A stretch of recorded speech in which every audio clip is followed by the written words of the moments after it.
Hey there gorgeous guys, version 2 here with Final Fantasy XIV Dawntrail. Today, I'll be honest, this happens, people are always excited for this, but it's normally not the biggest, most excited thing that people have for an expansion.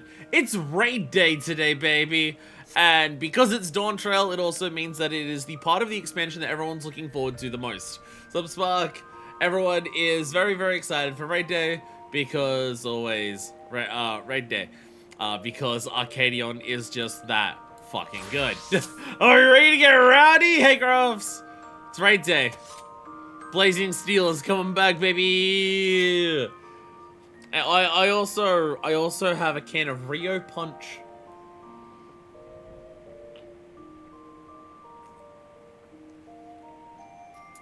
That tastes like Fruit Twizzlers. Why does this taste like Fruit Twizzlers?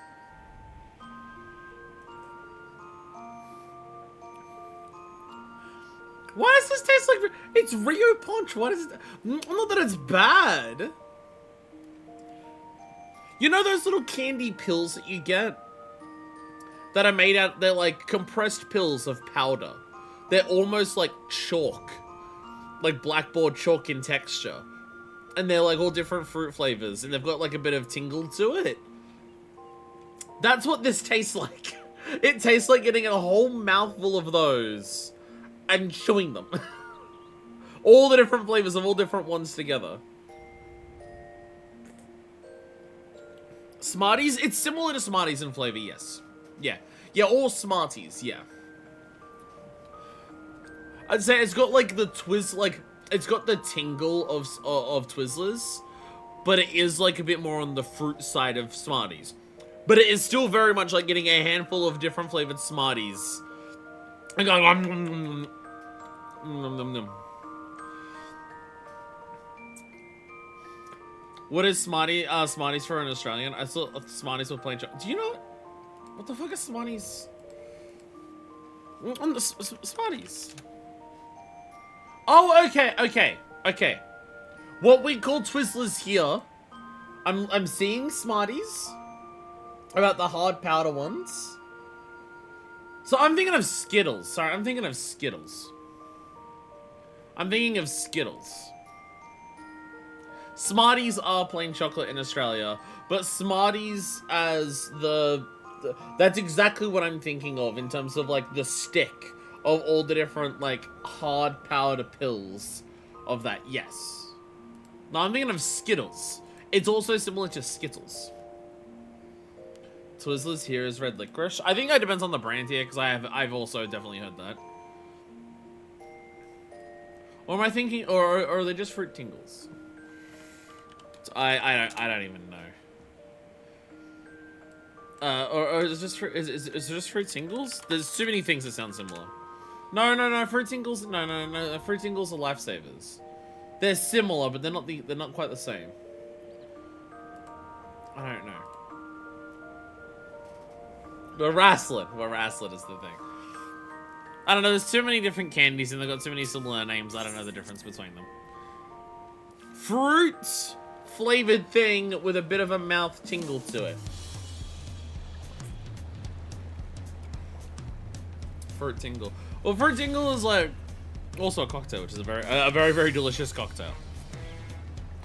Also, Beat is asking why I don't personally like Mario Kart Wii. I respect it, but also I'm curious. One, I don't like the art style. I think Mario Kart Wii looks way too desaturated. I just don't think it looks pretty. Mario Kart Wii is a very desaturated look to it, and I just do not like it. And the other big thing is, I'm not a fan of the controls, because I have not found a single kart that I would, like, call my kart in Mario Kart Wii. Every car in that game is... Every car and bike in Mario Kart Wii is just, like, just off at too much for it to be, like, something I super, like... Because in other Mario Kart games, like, you give me Mario Kart... Like, you give me Double Dash, I'm gonna rock the barrel train all fucking day. You give me 7 or 8, and I'll rock the gold cart all fucking day. I love how those control. There's no kart in Mario Kart Wii that just feels like what I want it to. every car in Mario Kart Wii is either just like, I want it to turn a little tighter, I want it to turn a little wider, I want it to like have a bit more speed to it. Just nothing is in like the sweet spot of what I want. DS was best. I do love DS. I also love the B Dasher in DS as well. Like every other Mario Kart game I can think of, I have like a kart that I really like, but I can't do that for Wii. I just don't like it anymore. And also, again, I don't like how desaturated it is. They need to bring back mission mode from DS Up Pie. Worlds kind of has that, but somehow, despite having like 400 missions, it has less variety than the mission mode in DS.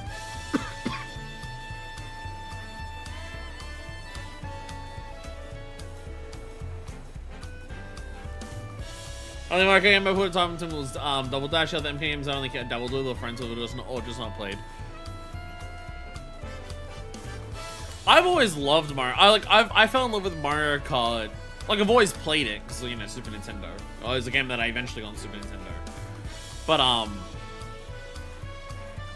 I fell in love with it with DS. That was the first time I put like a shitload of time. Do you only feel like you'd eat up Sonic Racing Crossworlds? I've seen footage of Racing Crossworlds. And I don't know, maybe it's the tracks that I've seen or anything like that. Crossworlds seems really slow.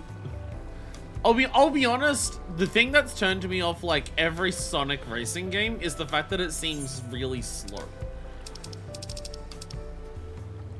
Like every time I see footage of it, it's just like, that's what it, and it's just like, it looks like there's just like a big highway, and the guy's going, and I'm just like, it's the fastest car racing out there. It's faster than car. I guess I've seen really bad footage then of, I've not seen, for Crossworlds specifically, I will say, I've not seen much. Trivia, I guess, is the closest, yeah.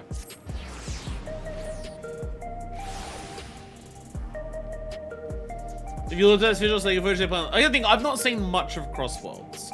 I've not seen much of Crossworlds at all, but every time I see footage of other Sonic racing games, it looks way too slow for me to want to bother. Because I'm like, Mario Kart's not that fast, unless you go to 200.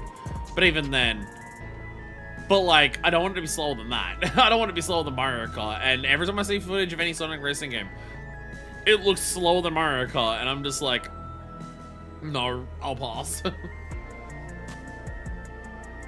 One thing that helps a lot is the Pro material is that a lot of speed than online, yeah. Those for default camera settings, the dynamic camera follows it in a way that makes the speed set in more. Sadly, Yarg is a character who shall not be named as in it, so I will have to wait a while. How long is a while? How long is a while?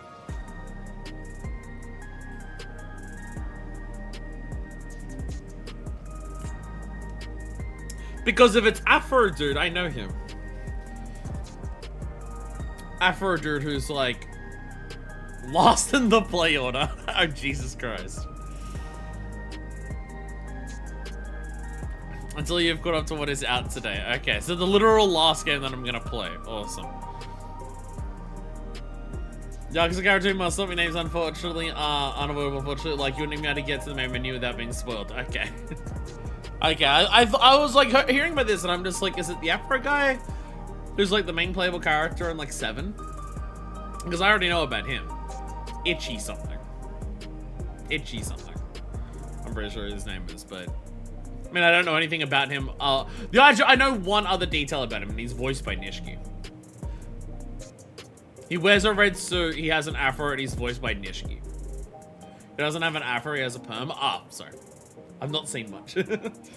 But yeah, the main other thing I know about him is that he's voiced by Nishiki. That's like the only thing I know about it.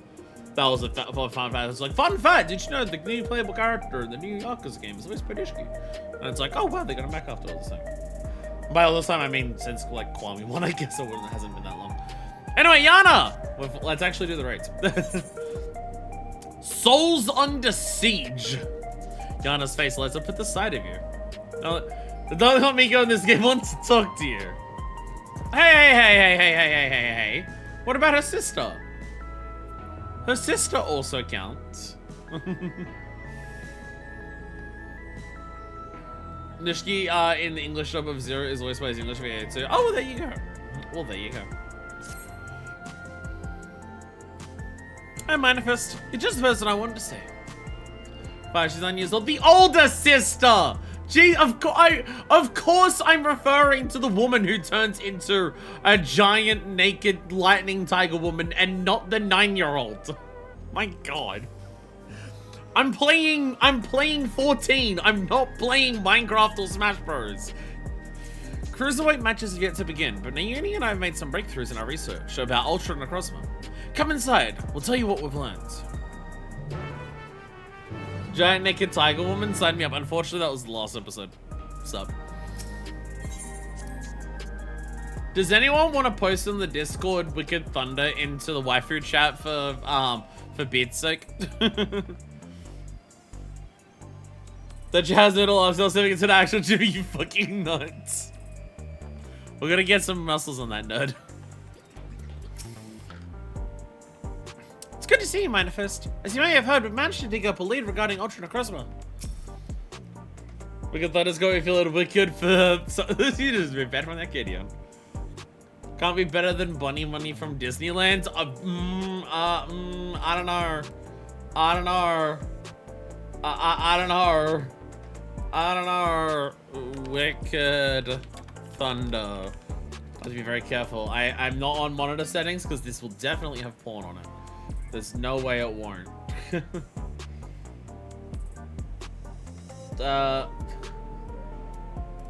Yeah, so there it immediately is. Where's a good shot? Where's a good photo of her? These are all like close-ups of her face. That's not what the people care about. That's not what the people care about. The music that's playing right now is also like basically her theme.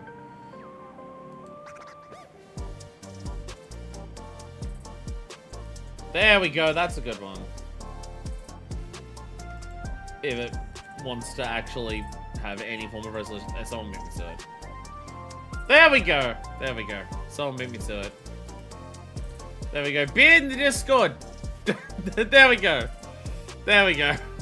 Why does it always grab my RAM to a screeching halt? Discord's gotten really worrying lately in terms of how bad it's been. I've noticed on my phone, if my internet speed slows down,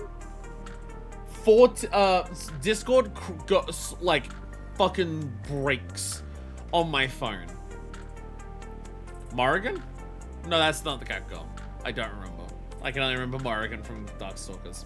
Personal biases.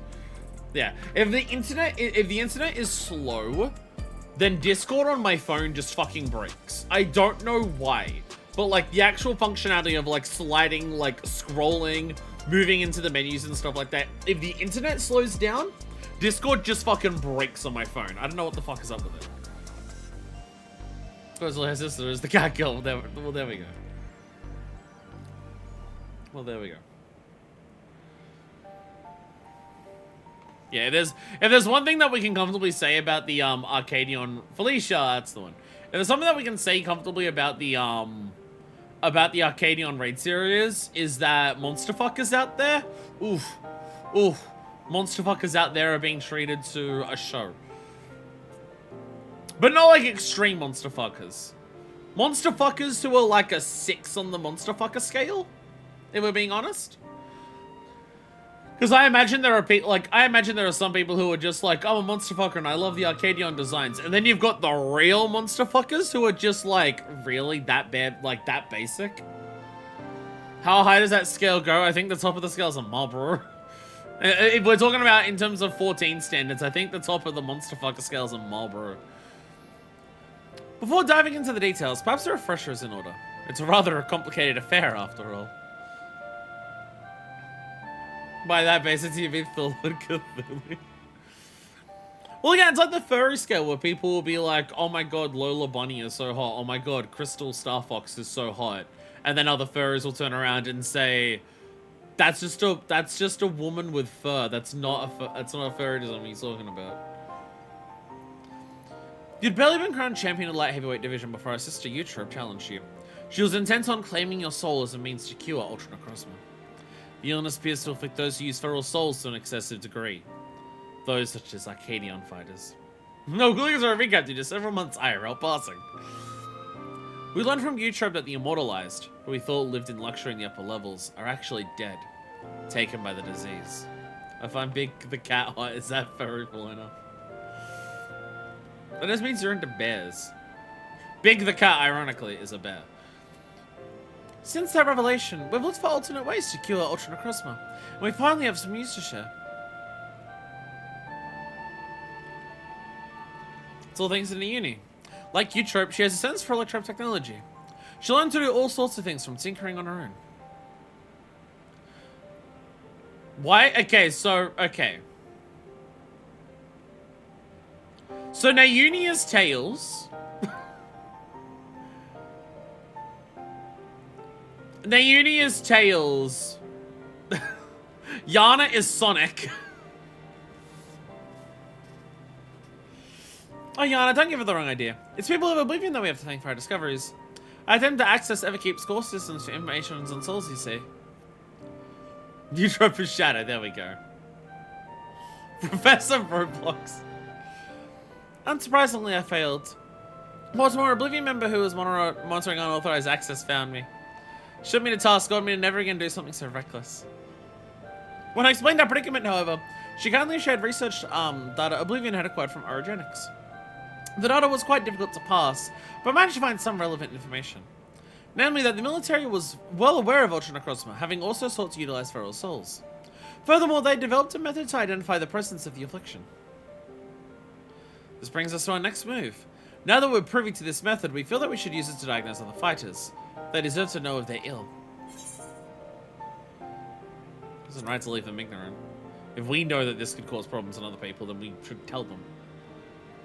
I'm glad you agree. I can't sit idly by knowing that they might die. As the man warned us, the president doesn't take kindly to those who get in his way. It'd be extremely unimpressive if we reveal the secrets of those who yet to fight and cause their withdrawal. Of course, he's still liable to incur the president's ire by becoming Grand Champion and releasing all the souls in the repository. But we should avoid getting his crosshairs for as long as we can. Tiling in this room is so arse. It's solution 9. Tiling everywhere is arse because it's just nothing but blank panels. That's why I propose we approach only those fighters who've already bested.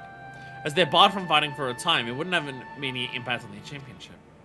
There are still risks, however. Every time my fellow fighters use a feral soul, they bring themselves closer to Ultra Necrozma, including in a match against you.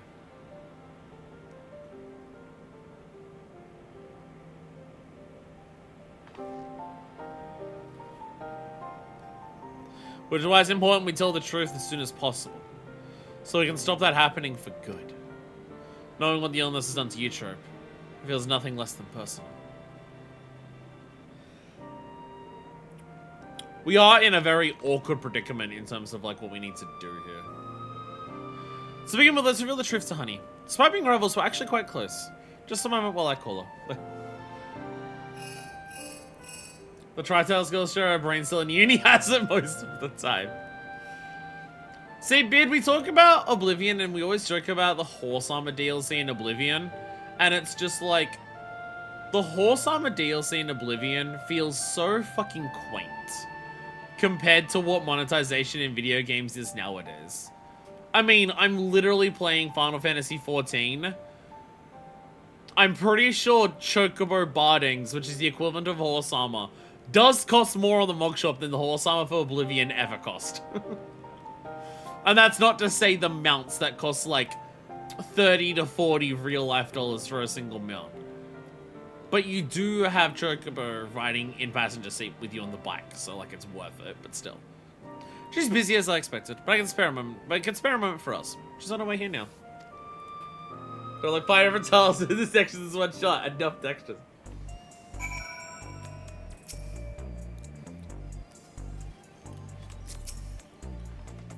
Honeyman to balance 2 careers at once. I can't help but admire her. I was frightened at first when Oblivion found me. But when I actually met its members, they all turned out to be quite nice.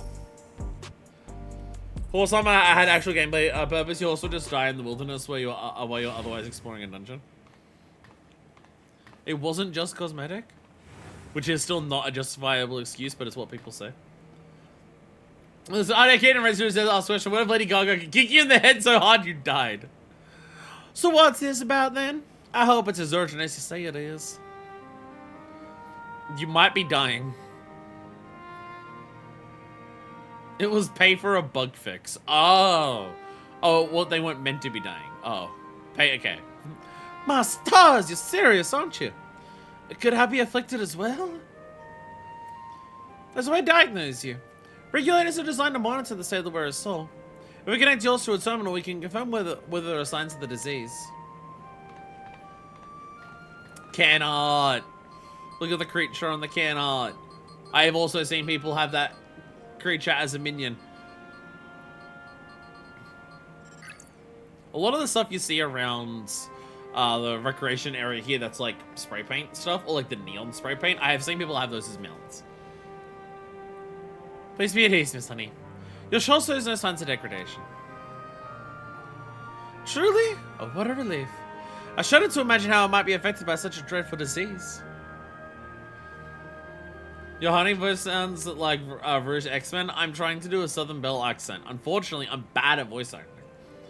You plan to, I suppose? You joined the Arcadion well after I did, after all. Well, I haven't gotten any symptoms yet. Yana was so eager to prove herself, she utilized feral souls numerous times when training. So when I examined her, we found that she's on the threshold of developing the disease. Jesus Christ, Yana!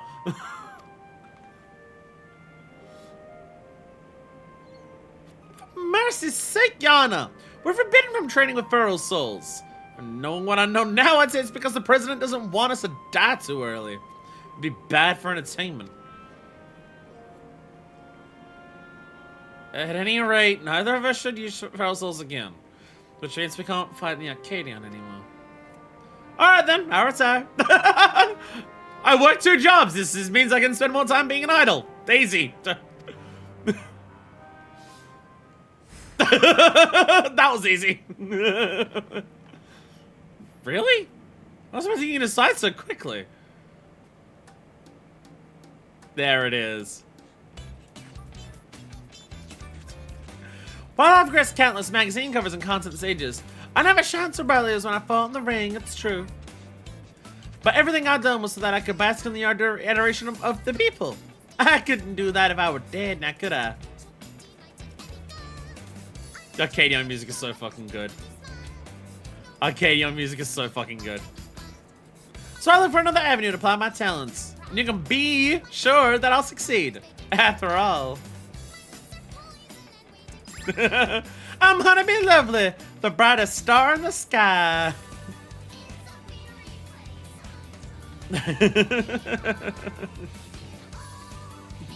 Now then, I'm scheduled to appear on a broadcast, so I must be on my way. Thanks for the warning, my dears. You're lifesavers.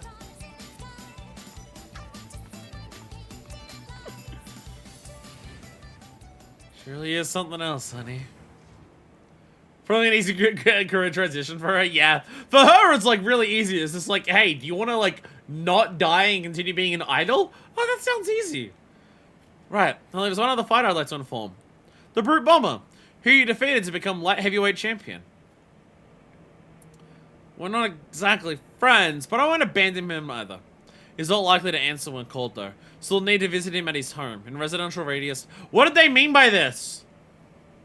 What did they mean by the Brute Bomber lives in 9/11? What did the video game mean by this? What is the video game? What video game? What do you mean by this?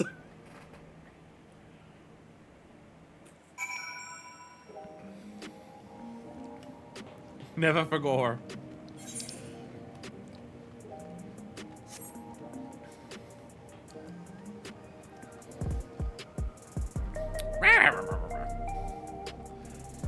Well, all the mishaps that could happen. It is something that I was talking to Crafts about the other day. We were running dailies together, in game, and it's something that me and Crafts were talking about. And at this point, me and Crafts are like at the same point in the story. Crafts Crafts is... Wait, I'm running the way. Crafts has been inspired to actually continue on MSQ because I'm getting close.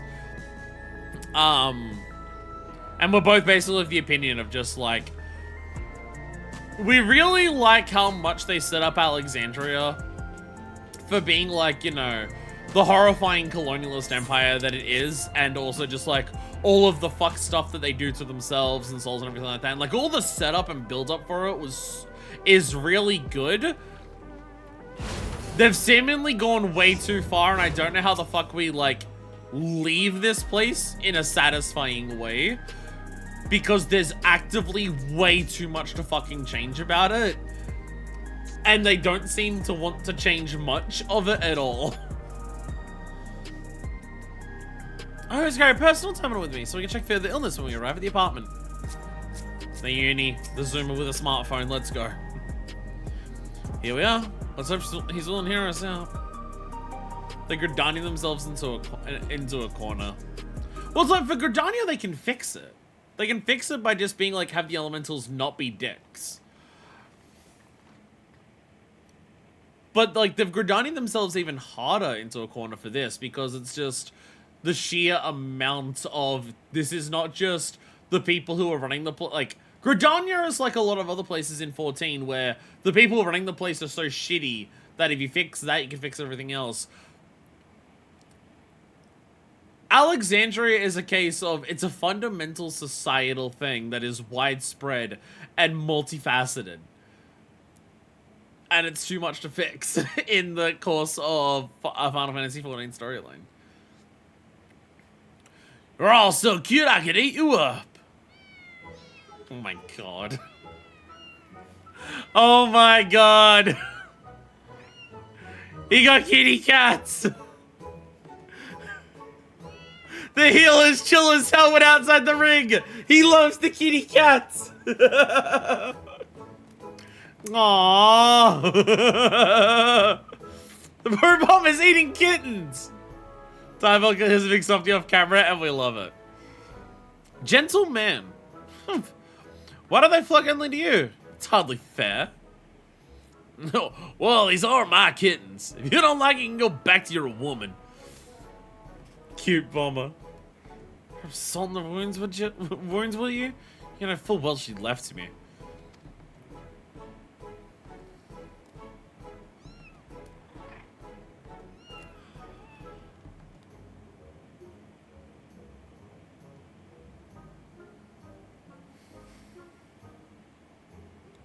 Is this the first time in Final Fantasy XIV that we've heard of a relationship that did exist and explicitly is over? I'm not counting Sid and Nero because those fuckers get divorced and remarried every other weekend. So it's never over. We so rarely hear about relationships in 14 in general, and when we do, it's either long-lasting couples who have been like together for way longer than before that, or there's like a handful of side stories where like a couple will start.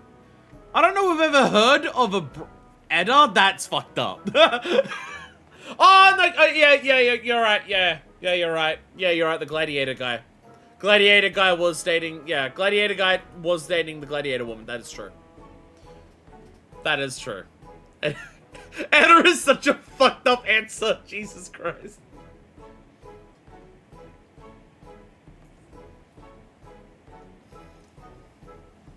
Yeah, I'll listen. Yeah. Okay, yeah. There has been a breakup before because those two, they did explicitly say they dated and they're no longer dating. Geralt, okay, yeah, but I'll be honest. I don't even know to what extent they dated in this universe.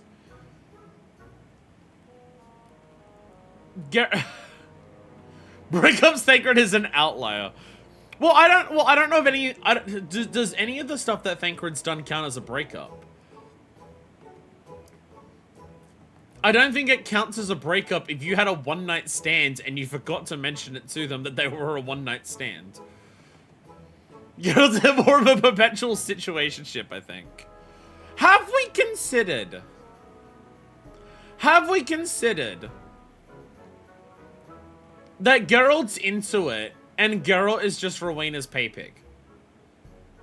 Have we considered that for both of them it's a kink thing? Gaia and Metron? Do we count reincarnating and no longer having the memories of your prior self as a breakup? Oh, actually, yeah! Yeah! The people at the Britannia Amphitheater who break up every seasonal event, yeah. I guess there's also those. But I think the fact that we have to count this still relegates my point of we're averaging maybe 1 breakup per expansion. I'm sure Metron would count it as a breakup. I still, okay, at best, I still feel like we're averaging maybe 1 breakup per expansion. So it is still bizarre to see. Come on, little ones, come to me.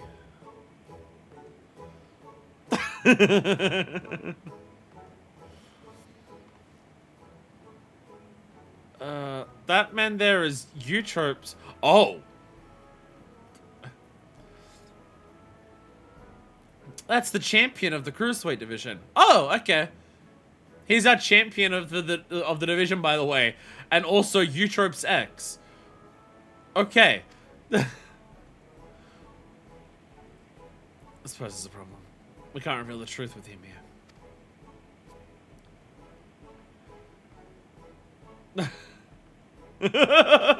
14 lesbians in shambles. She can be bi. Eutrope can be bi. Blaze, what are you doing here? You want to get your asses kicked?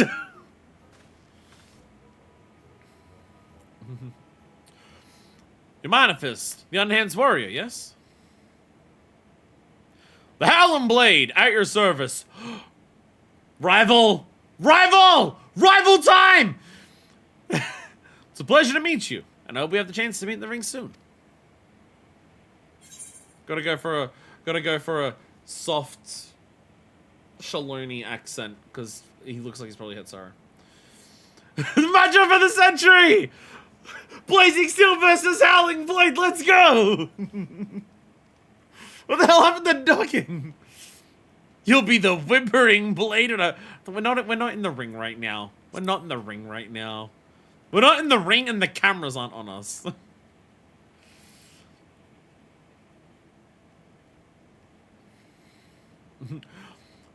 Lest you wonder, I do not make a habit of wearing a regulator. My parents didn't believe in using them. Oh! Well, there we go. Yonder and his sisters were raised similar values, as I recall, before adapting at Eutrope's insistence. However, I still use a regulator in battle like every fighter. Except you. I didn't know the two of you were friends. Well, Eutrope left me for a woman, so it only felt fitting that I would go with a man now. Surprised that a reviled heel like him and a beloved face like me get along? Truth is, we've known each other since childhood. We just can't seem to be rid of each other. Oh my god, the face and the heel are besties outside of the ring. The heel who dresses like the Juggernaut is gay? We both couldn't fit into any of the jobs that were introduced to us, and got up to all manner of mischief together. We would have liked to carry it on like that if the president of the Ascension Arcadia hadn't come and taken us in. Sorry, I'm looking for my shocked face. Though it isn't easy being a fighter, we felt like it was our calling. Believe it or not, he used to be so shy that he could hardly form a sentence. When he became the brute bomber, his FV was reborn. Shut up! They don't even know what they had. Thinking back, we owe everything to the Arcadion. To the president. Oh no. Oh no. Oh no! We've got the fighters who've been groomed into the industry who aren't gonna listen to us about how he's killing them with the fighting. Shit. Shit. That we do.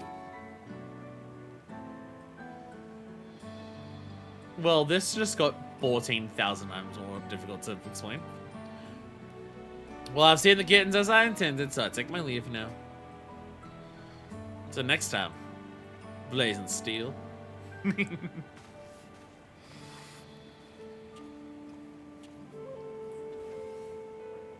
Oh, rival match. Gonna go so hard.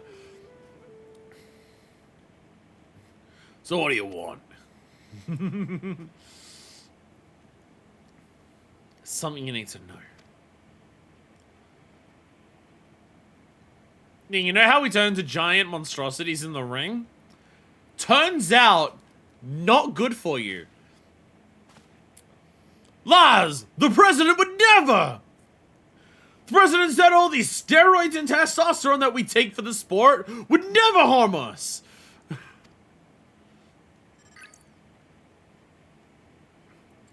I have the results of the examination. I'm afraid his soul is already showing signs of ultra necrosma. What? That's nonsense! Oh shit!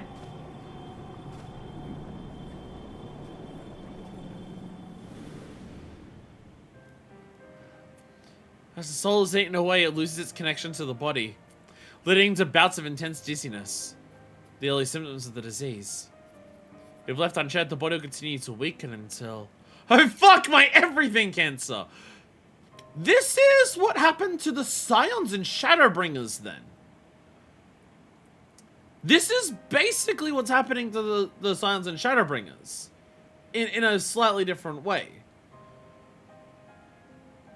It's the separation of the soul and the body where their connection is, like, weakening.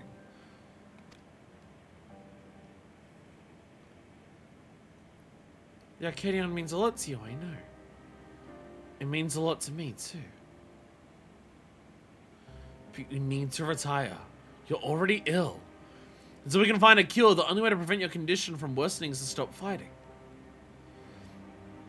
I mean, yeah, like, like, him collapsing and, like, stuff like that, that's very similar to what, like, you know, Thancred, Yashola, and Oriange all collapsing during the patches of that. And they're describing it here about how, like, the soul is eaten away, which the soul being eaten away didn't happen to the Scions. But, they're saying the soul eating away makes it lose connection to the body, and that's basically what happened. That's literally what happened to the Scions, and that's what they were saying, is that the Scions started, like, having those bouts as the connection to the body loosened, with the soul. Until we can find a cure, the only way to prevent your condition from worsening is to stop fighting. Enough! I won't listen to any more of your nonsense! Get out of my sight! Oh, shit. Oh, he heard.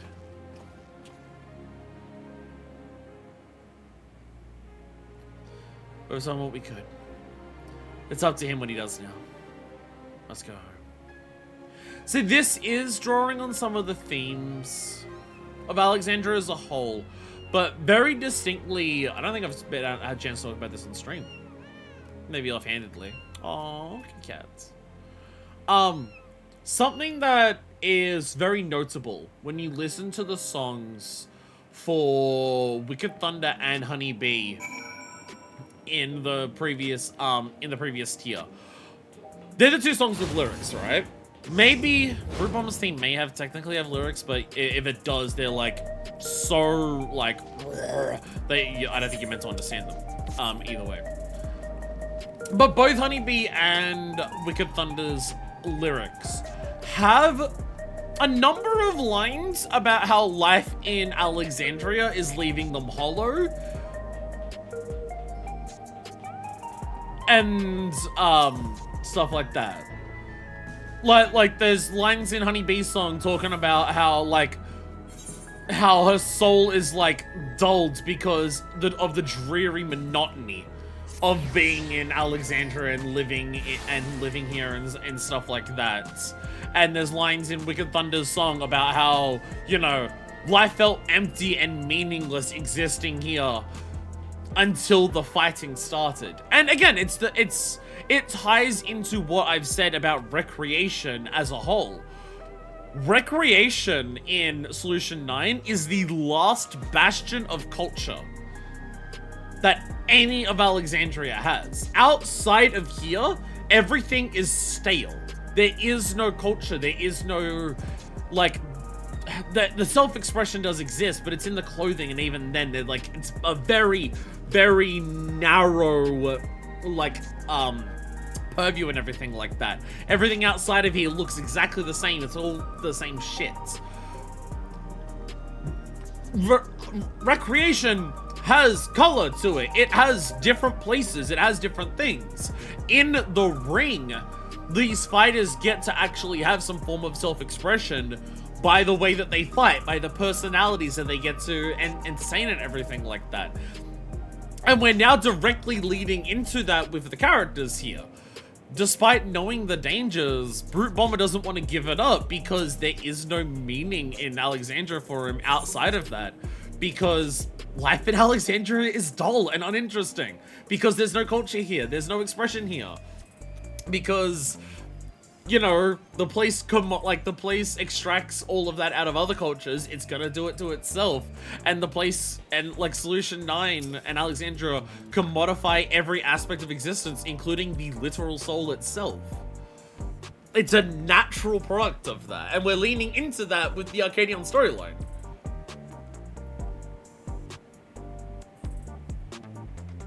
I'd say Be My Honey has the most understandable lyrics out of all the raid themes I've heard. Yeah. I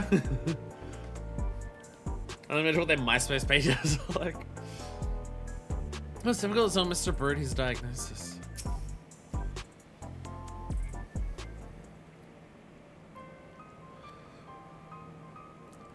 On the U-trip with the Brute Bomber too.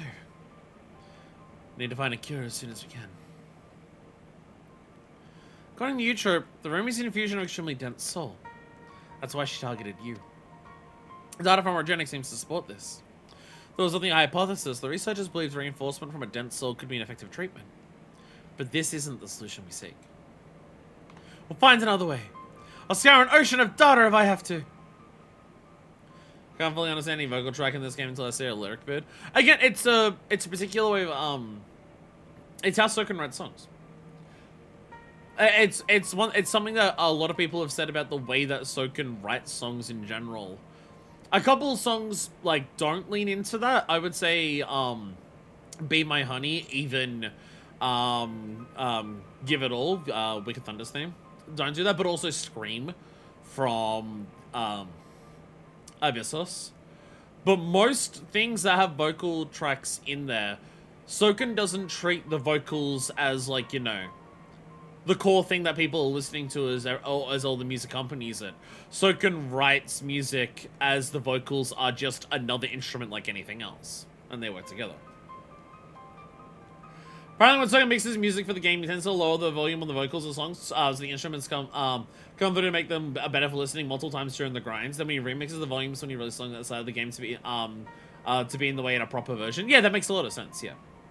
It's the difference between making stuff for a song that you listen to independently and a song that is a background thing for a video game.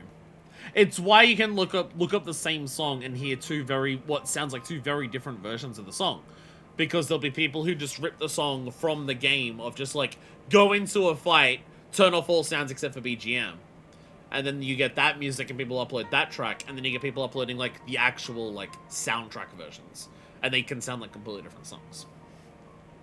I swear I've heard like 4 or 5 different like mixes of To the Edge at this point. For all her searching, U-Trip can only find the one cure.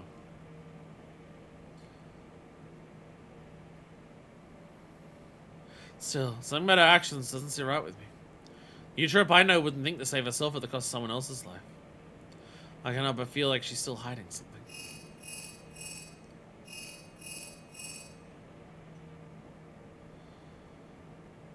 Hello?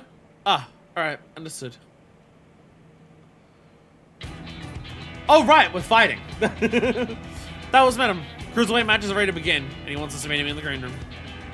Then best of luck in your match. Next match, Miss Manifest, and please be safe.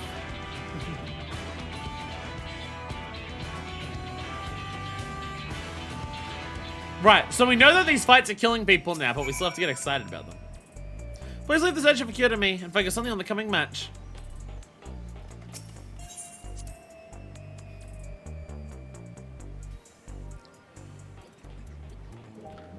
Our original fighter concept is calling to me like the Green Goblin mask. Is your original fighter concept the Green Goblin? You can, I swear, I bet there's armor, especially some PvP armor. You could totally make it work.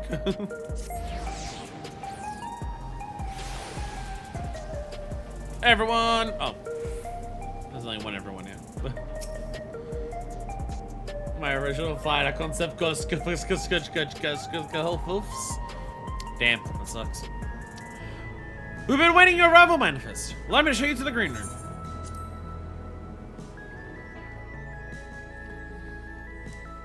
Can't believe Crafts got sundered literally mid-sentence.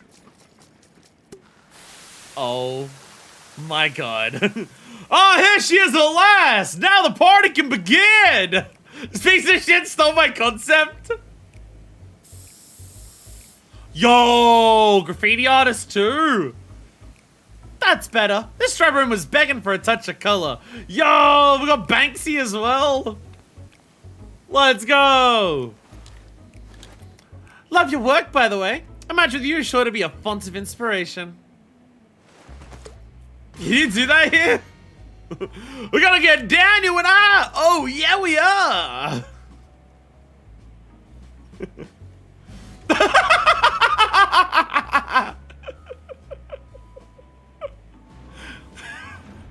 Doing the dance as he walks. I was here for 6 months before this great cut strolled in like he owned the place. Gay and lesbian solidarity be strong here.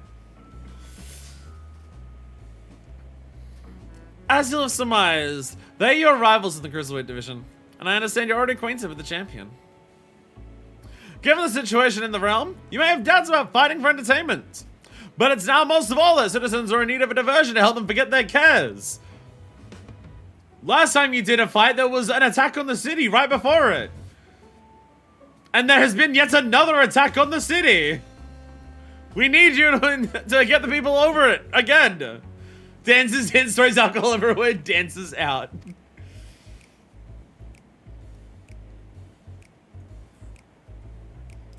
I'm counting on you to captivate the audience once more with rousing combat. May the very walls of the Arcadion shake with excitement. He's going to it. It was me all along. He's gonna do it. Venom's gonna fucking do it. He's gonna do it. Don't worry about what's happening in MSQ for a bit. Fighters in this division are characters too, eh? But there's far more to them than their showmanship. Sorry, no cruiserweight fighters utilize more potent feral souls. Or attacks patching a heavier punch, you need to brace yourselves and be fully prepared. It's me, Austin! Dialogue changes if you came here instead of, first, instead of the 2 MSQ. Oh. Actually, the Dancing King! Yana's eyes gleam with anticipation. Ready, are you? Good. Let the Unstoppable Upstarts Cruiserweight Champion campaign begin! Oh my god, what is the music for this gonna be? What on earth is the music for this gonna be? What will this music track be?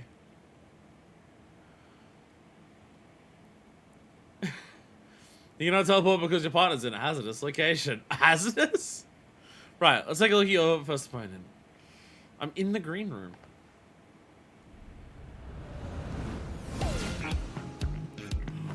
Ooh, yeah, let's go! Frog?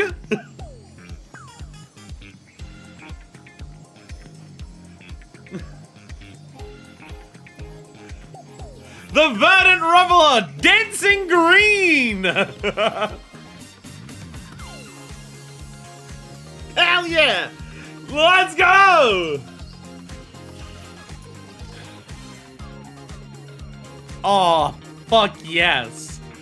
He's a shameless playboy who loves partying the night away in pubs and clubs. Even his Arcadion bouts he treats as parties where he's the center of attention. Using the soul of a terrible toad, he gained heightened physical prowess and seamlessly incorporates dance moves into combat. Victory will come down to how well you ride the rhythm. Spin it, boys. Spin it, boys. Your best bet might be to treat the fight as a party as well. Let yourself go with the flow. You might just be surprised by what follows. You made fantasy Ric Flair jokes last like in stream, and now you have summoned a yellowhead drunken party boy goober who yells woo.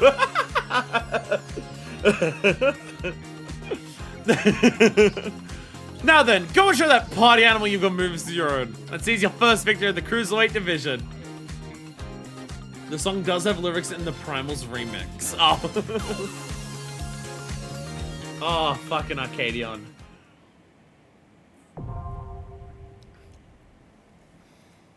I got kicked out of my test. I'm out to get into Marlboro, though. Well, as long as you can PF. I should mention the ring will be a dazzling dance floor. The crowd is certain to be electric. Soak up the atmosphere, manifest, and be the star of the show. Do we have a PF going? Oh no, because we still got people joining.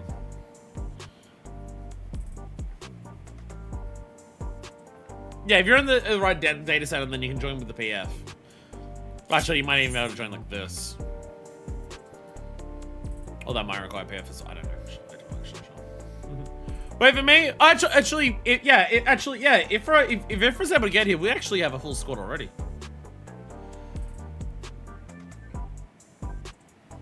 If we're gonna have if we're still waiting on 2 people, we don't even need to like wait for others. We actually just have everyone. Well, we've got 6 right now, and then we've got still Ifra and Spark. None of them are there. Unless you've got a character that can access Crystal DC Pirate and you want to join as well. You might need to fight other people to the death, though. People really want to be here for this.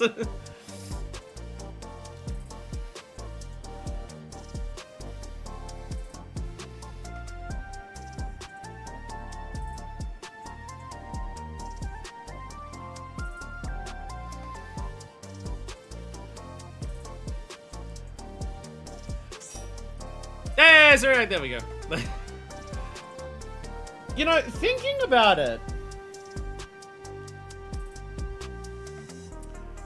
is Greener my beloved? Hey! You can tell people are excited to be here for fucking Arcadion, because we actually have a full 8 squad for Arcadion roots. You know how hard it is to get this ready for trials? And we have it here for raids? Like, goddamn. To the dance? Hell yeah.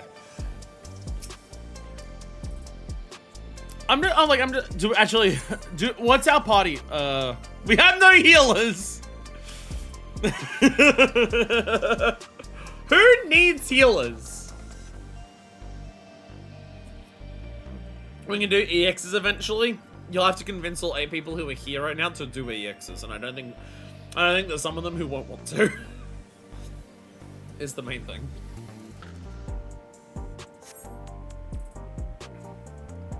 But like Final Fantasy XIV, for quite a while, it has been flexing on not just other MMOs, but like other video games in general with its music, right?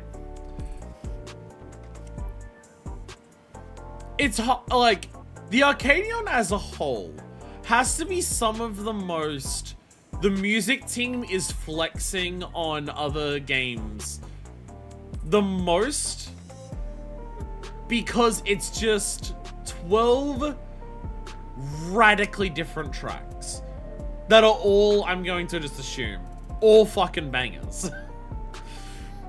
Like, all 4 in the first tier are fucking bangers. And I'm going to assume that's going to continue to be the case because there's not a ton of songs in 14 that I don't consider bangers. In my experience of raid tier, the community considers pure undiluted peaks, so yes, everyone is here. I mean, that's general. Isn't that pretty consistent for most raid tiers? From my understanding, the second tier is usually the favorite in most, like, expansions. For most raid tiers, from what I understand, the middle tier is usually people's favorite. But also, the middle tier, from my understanding, also usually has the hardest fight in the entire thing. Because from my understanding, the hardest Pandemonium fight out of all of them is Hephaestus. from my understanding, the hardest Eden fight is Shiva. So there is also that. The two consistent things that I've heard is middle tier, usually the best. Middle tier usually has the single hardest fight. Normally harder than anything in the last tier.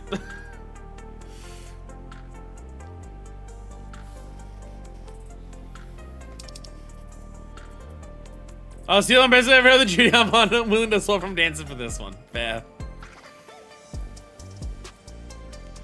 I don't know why I mentioned Homeland, but I can give it a shot.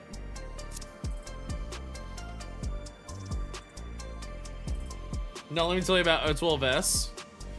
Abyssos is kind of at least community-wise, because that's why P67 considered man P8 was busted and needed patching. Oh. Actually, third tier, Anabastios. Anabastios is really good. Anabastios is really good. Yeah, as long as you've got enough eye level to get in the door, it doesn't really matter like what our eye level like is, because we're doing everything mine. Also, very check. Make sure we're all squatted up. Alrighty, cruiserweight. There we go. AAC cruiserweight to M1. Well, we're back to M1, so... The first opponent of your cruiserweight campaign is the Shameless Playboy Solution 9, Dancing Green. Within the soul of a terrible told, he prefers to engage his opponents in duels of dance. His heightened abilities to command the dance floor. Your claim victory shall need more than might and magic. Indeed, you shall need a sense of rhythm. Oh, fuck, white people in shambles! Struggles that will be gone in 8 months' time. The green fraud! Right, joke when we getting so I have to swap headphone support. Fair.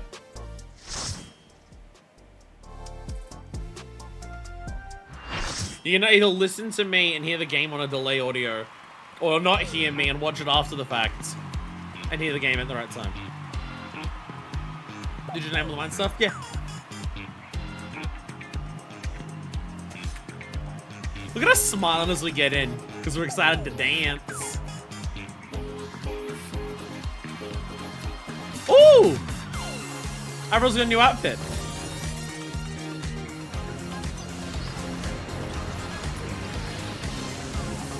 Yo! He's stylish and he knows all the moves. Yo, fucking turntable wrist! King of the dance floor, Dancing Green. Dancing Green! Oh my god.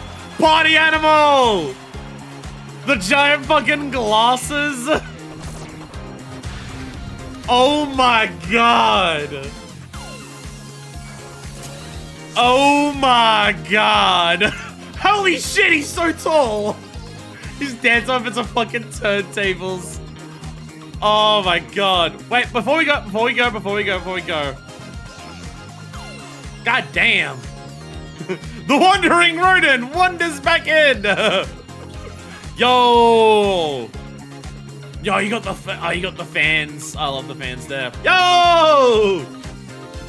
Here's a chibi. I got a dancing green on that we're killing. That 2-minute meta slide. So that was the spoiler one for that. Oh, there we go. Yo! Oh, we're looking so bad. We're gonna just go prepared to be squashed. Yo. Oh, we're looking so badass. Our Mog Healer. Our mascot, Roadkill. Hell yeah. Oh, we're so fucking back. We're so fucking back. It's the Arcadion! Alright, ready to check up.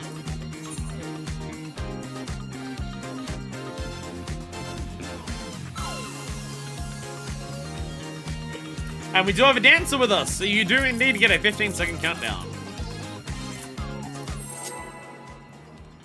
Oh, this music. This arena fucks. It's a the dance floor. The fucking the neon shit everywhere. Oh, it's so good. Are you ready to get down? Hell yeah, I am.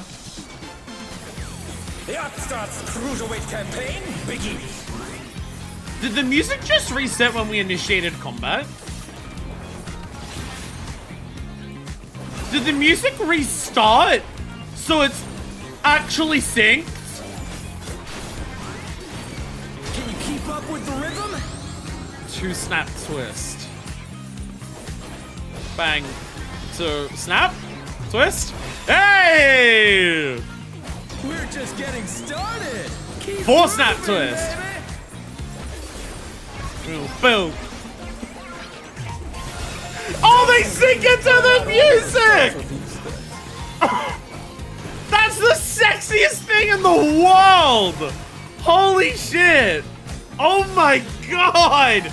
We can do that in this game? On the dance floor, everyone's a star. Funky floor! Oh! Get your dancing shoes ready. You are constantly moving. Full beat up.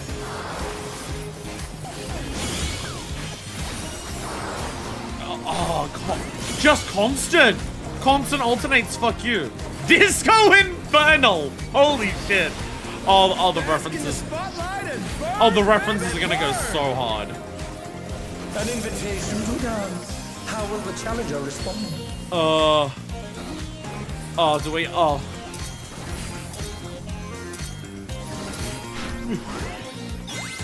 Yo! Yo!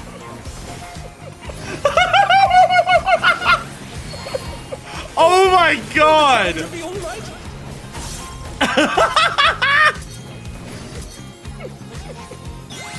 Yeah! Holy shit! Celebrate good times. The fucking attack names. Holy shit. Come on, show me your moves. Ride the waves.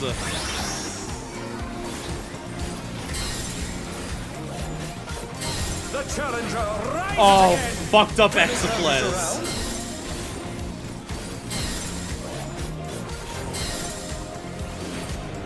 Fucked up Exaflares. Oh, that. Oh, I love that. Oh, that's... Oh, Jesus. The Exaflaws. Oh my god. 1, 2, 3, 4. Boo! One cannon will kill the party so fast. You stand in the wrong spot, you get the floor patterns wrong, it will just kill you. Moving from one to the other while having to, like, remember what to do. Oh, okay. Positional scorn. Let's turn up the Yo! Arcadion Night Fever! The Frog Tarage! The fever's taken hold. Can the upstart keep up with Dancing Green? I can't fucking see the frogs. Oh, they're pointing directions. Oh, half room's on there. There's no tomorrow. Half room's on the sides they're pointing. Okay, I see, yeah. Okay. Let me stay. Swap. Swap. Stay. Swap. And swap. Yo! Let's finish with style. Let's pose! Pose for the fans! Perfect groove! Groovy moves. The crowd's loving it. Oh, that actually gave us a stat buff! We actually got a buff from that! Holy Do it, shit! dancers. Frog Tarage! Oh my god, the Frog Tarage, they're moonwalking. Oh, this is blades. The light blades. Gleaming steel, light my path. 8 beats, because it's on all 8 party members. Some electrifying moves. You get a buff for perfect night. If you're the party perfects it, you get a free LB gauge. Nice. Nice. Oh, that's so fucking evil and savage though. Shit. It's literally gonna highlight who fucked up on Savage, because they won't have the buff. No! Savage will literally just show you. Here's the person who lost you your LB because they don't have the buff. Oh no. Oh shit. Gonna be so fucking BM about it. Oh my god, it's so fucking funny.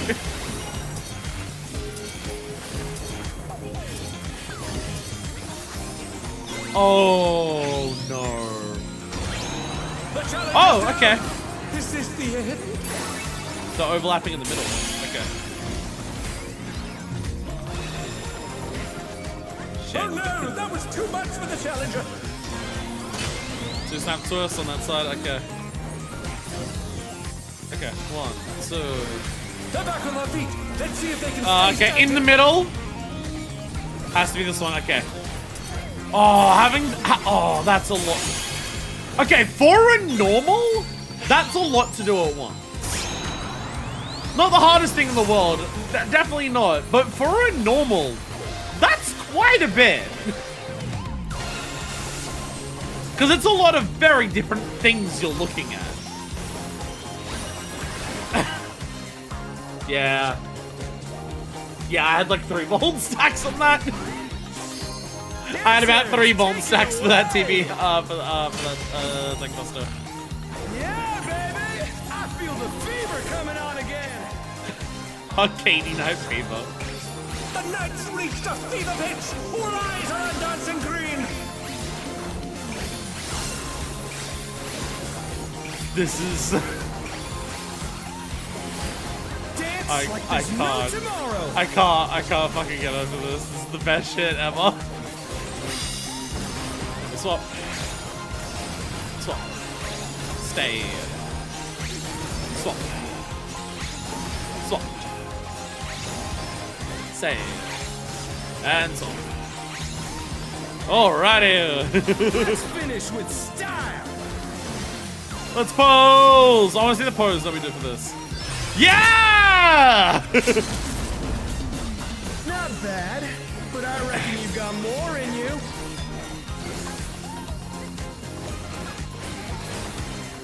So, Come on, show me your moves! show me your moves! Oh, extra force again. Oh no.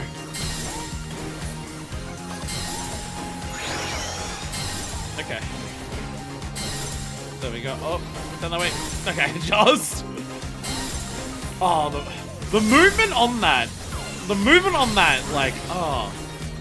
We're just getting started! Keep grooving, baby! 2, 4. Boom! Celebrate good times. This is the best shit. This is the best fucking shit in the game.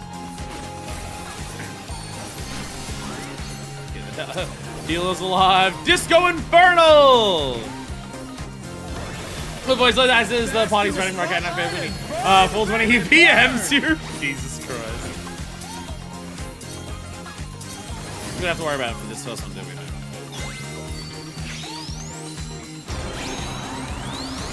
So, snap twist! Oh, Jesus. Okay. 1, 2, 3, 4, and swap. Okay. I look at my left stick, I was about to let my camera was all fucky. Oh no. Okay, 2 snaps. 1, 2. Okay, are they going to stay in the okay. They're on the outside, so where's that's out there? Both dance together, yeah! Whee! Some electrifying moves! Slopsies.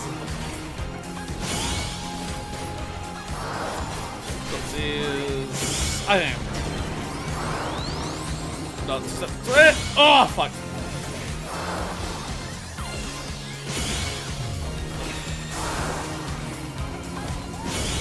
Those together. Those together.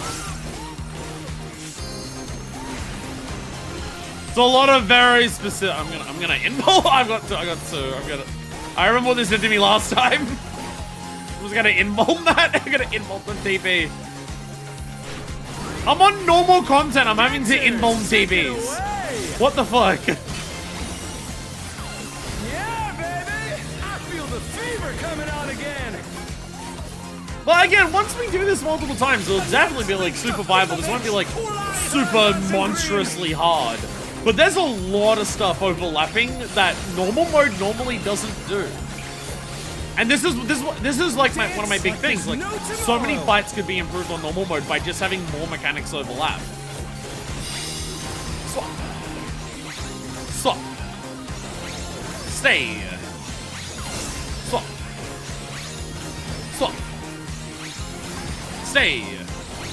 Swap. Let's finish with style. He slaps the shit out of people. Healers get out slack.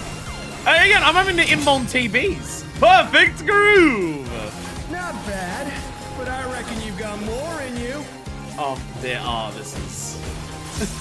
This is fight fucking 1. Come on, show me your moves. Fight fucking 1.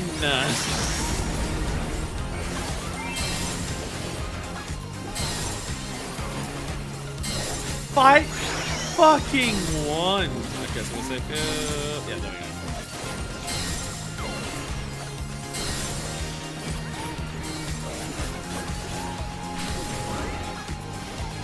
We're just getting started.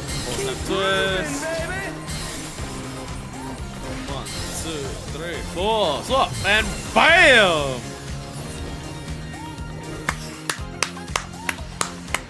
Fucking for a fight 1? For a fight 1? Wow. Also, those are probably the most interesting half-room cleaves we have in the game.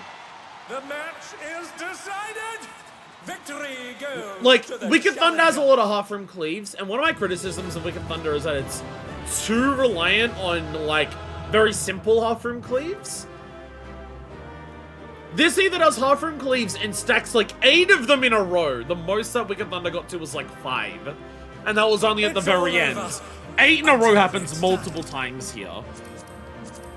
But my other big thing with this is that, like, this is combining half-room cleaves with, like, exaflares, or combining half-room cleaves with fucking, the crisscross pattern on the ground. Like, oh my god! Oh my god! I think I did my Dragon show that. I'll take the lot more than I should have. Yeah, the half rooms on the checkerboard, that is amazing. Because, like, again, once you're good at it, it's not going to be hard. But having to do the mental process of, wait, when do I need to swap? Where do I have to stand before I swap?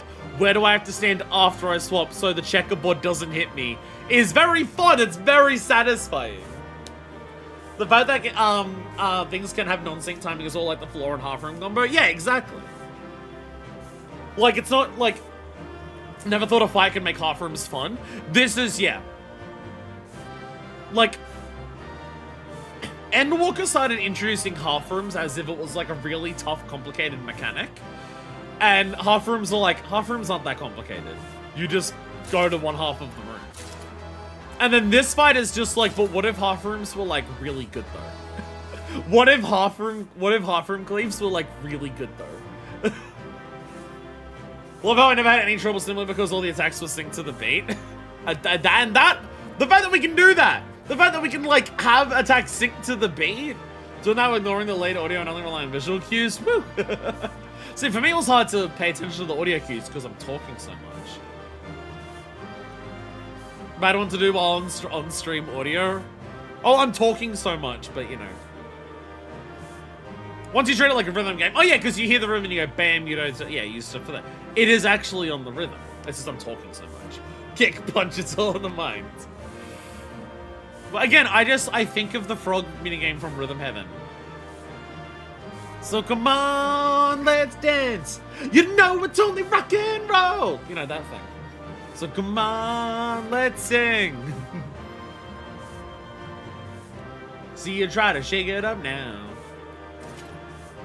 Yeah, I love that, like, as you said earlier, Trash, with the stuff unsynced. Really love how the perfect rhythm graphic looks straight out of an iToy game. It really does. Now that you say that, it really does. It really does. It really does. But as you say about the unsynced mechanics. Mechanics are, like, there's a lot of fights. Young love, rock and roll. But yeah, as you said, Trash, about the unsynced mechanics. Some fights, they make things harder by having everything resolve at once, right? Here's this mechanic, here's this mechanic, here's this mechanic. They all resolve at once. Find, like, you know, the safety pixel as they all resolve at once. That can be fun. I love that they unsync stuff here. Because you need to, like, order of operations that shit in your head. Instead of just being, like... Instead of just, like, process of elimination, here's your square. That's not safe, that's not safe, that's not safe. Here's your pigeonhole that you hide in. Instead of just, like, process of elimination, eliminating it all, because it's all going off, like, one after the other, it's an order of operations of go, okay, do this first, then I do this, then I do this. Again, combining, like, having moments where everything resolves at once, you gotta do a lot of things, and you have to, like, know how it all pieces together, while also having stuff that's, like, asynced, so you have to, like, actively, like, change what you're doing and do them in the correct order. Very, very delicious shit. Very, very delicious shit. That's the first fucking fight. How did the first fight cook so fucking hard? What the hell? There's 3 more to go. Holy shit. Well, for Manifest. With this victory, you're proving yourself a force to be reckoned with in the Cruiserweight division.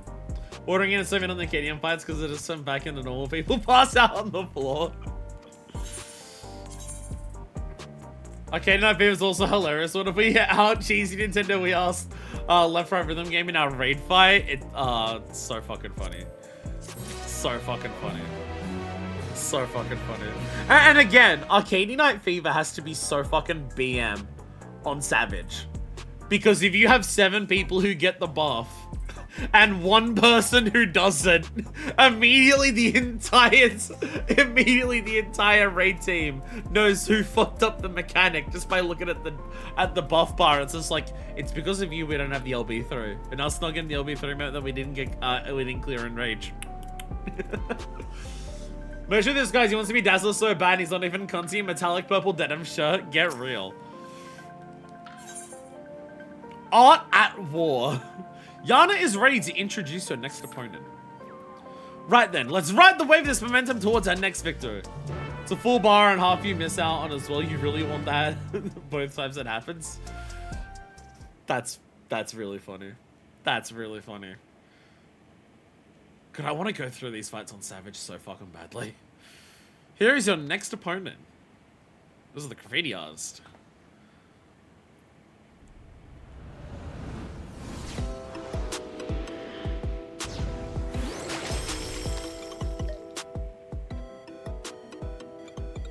Not what I was expecting for the music.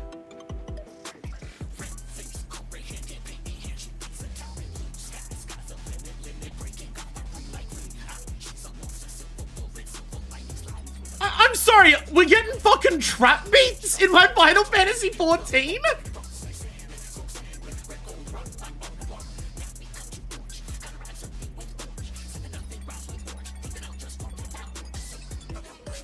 Ooh! Ooh! Oh my god!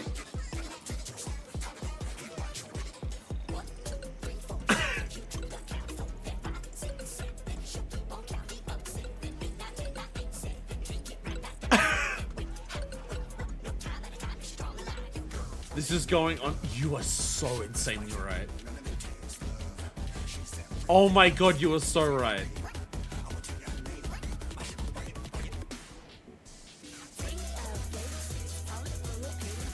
Yeah, this is going under. Oh my god, it is.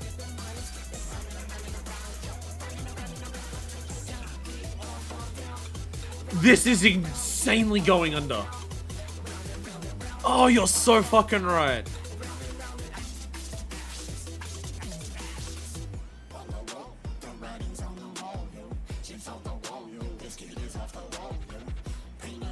They are just flexing so fucking hard.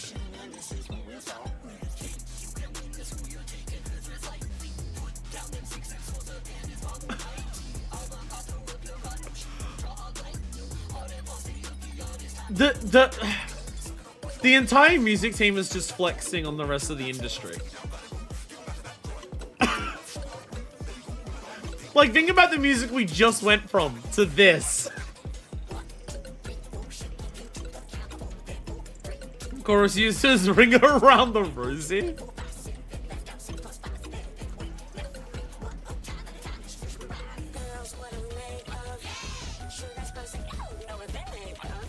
Sugar spice everything nice.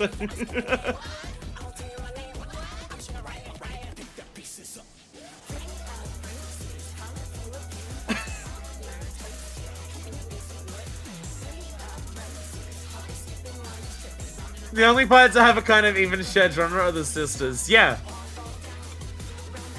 Yeah, you get a chance to listen to the music without having to, like, have the fight happen, yeah. The exception was, actually, did we hear Wicked Thunder's thing before we did the fight? I think we did. A fighter who lives and breathes art. She uses the ring as her gallery. Sugar Riot. Incredible name, by the way. Incredible fucking name. See, like, this, there's so much shit going on with the music here. Going on the, yeah, I guess technically, yeah. There's so much shit going on with the music here. Because, like, reflection of the Victor Jump Quest FBC. Because we've got, like, we've got nursery rhyme shit. Like, we've got counting, we've got, like, counting, we've got actual nursery rhymes, we've got full-on trap beats, and, like, even lyrically, like, the flow of it is trap as fuck. We have, like, drum lines pulled straight from Going Under, and we have the hyper-quirky instrumentation of Splatoon. Like the way that Splatoon uses atypical sounds for a lot of its, like, wobbly music. We've got so much inspiration going on in one track here. There's so many things this is pulling from. Fucking, what's that one anime? The OP for it, like, because people talk about it, it's like, the fucker, is it Mob Psycho 100? There's an anime OP that I'm thinking of that the music is very much like this as well. I think it's Mob Psycho 100 or something. And I'm getting vibes of that as well. There's a whole verse where the singer tries to rhyme something with orange and gives up. There's so many things going on at once here. There's so much inspiration going on at once here. There's so many things I can feel this pulling from. And what a fucking perfect song for, like, a graffiti artist in neon cyberpunk. Holy shit. Before coming to Arcadion, she was a graffiti artist, you see.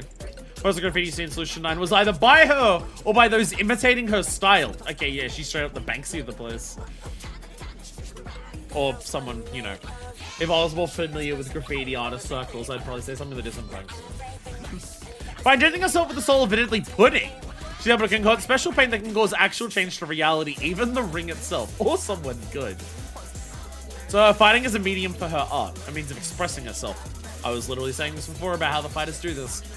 Her imagination is boundless and you have to take care not to be overwhelmed, staying calm no matter what she throws at you.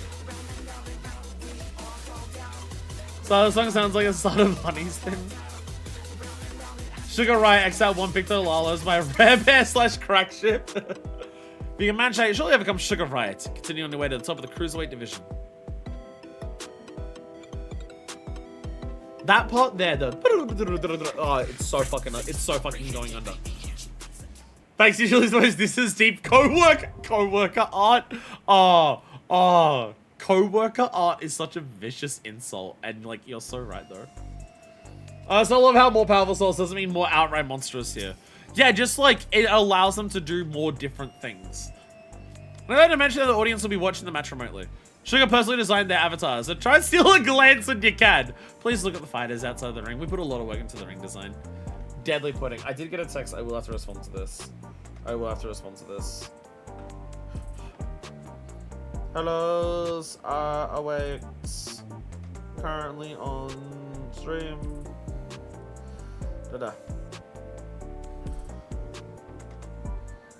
Da, da, da, da. There we go. There we go. Just responding. Josh, I heard of. Where the fuck did you get a bold emote? Where did you get a bold, like, written in the fucking Fable font as an emote? I was the exact wrong way. Chat, Arcadion may be the best thing in the game. Chat, Arcadion may be the second Baldur's Gate. Oh, okay, that makes sense. Chat, Arcadion may be the second best thing in the game. I forgot Bosger existed for a second. Following your triumph over Dancing Green, you now prepare to engage your next opponent, Sugar Riot, a rebellious artist who utilizes the soul of a pudding. She manifests her imaginings with an augmented palette, devastating her foes with beautiful brutality. One can only wonder. In the art of war, will the ensemble upstart be able to keep up with this visionary? Also, Fire probably uses an up color, so this constantly interrupt you.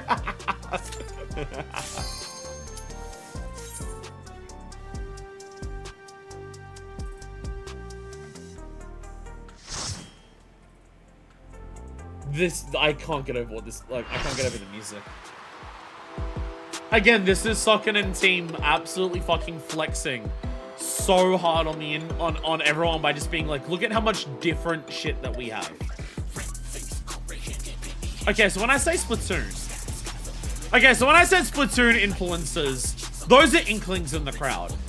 The ring is her studio and reality. She's a rebel with hardcore. Activate all with her illusions. Okay, so when I said Splatoon, she's literally a fucking inkling with dualies. She's literally an inkling with dualies. She's actually got the fucking dualies out.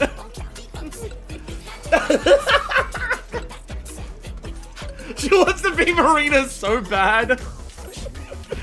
Inkling dually Pictomancer. You Picto weapon just dropped. Oh my god. Holy fucking shit.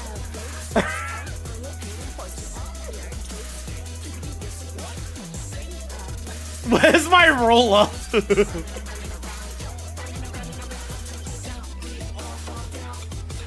Yeah, like some of the, like those are like, yeah, again, like this is very explicitly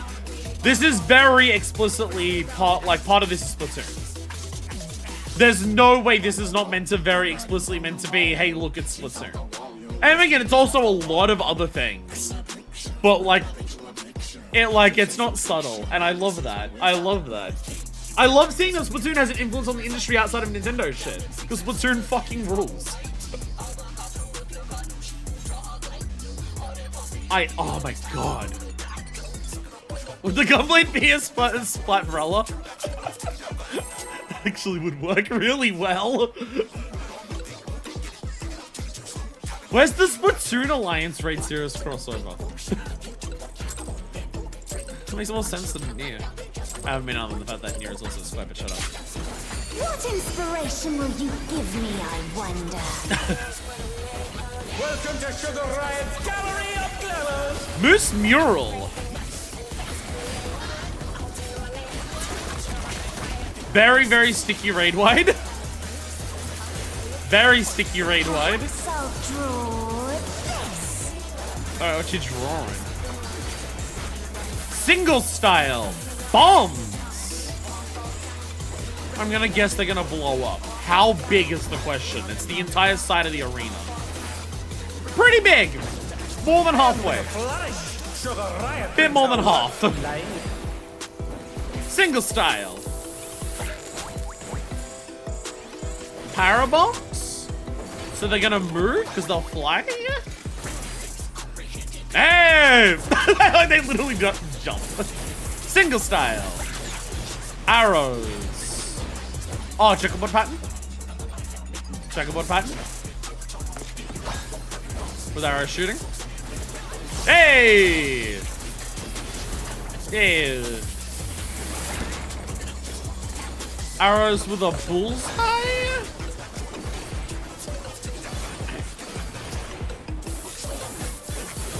there's a bullseye. Aim for the bullseye? So...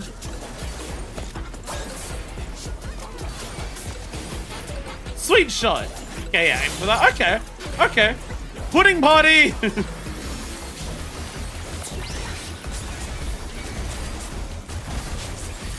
That's a lot. That's a... Jesus, that was like 5 hits. What's your favorite color? Oh, shit. Oh, okay, it's orange and blue. That's literally Splatoon 1 colors. Comes to me. I hope you like it hot and sandy. Hot and sandy? Sugar skate.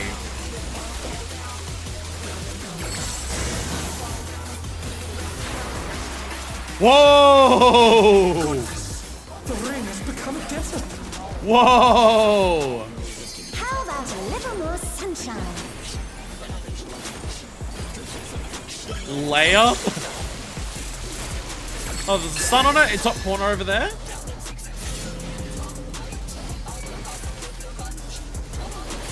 Do we just have a dot? When I think desert, I think of these prickly fellows. Is that just a perma-dot for everyone in the party? Layup. Cactuses. Oh no, Tender Valley. Tender Valley, no! No, I fucked up Tender Valley so much! No, I was so bad at Tender Valley. I gotta get Tender Valley. Barrel tenders, no!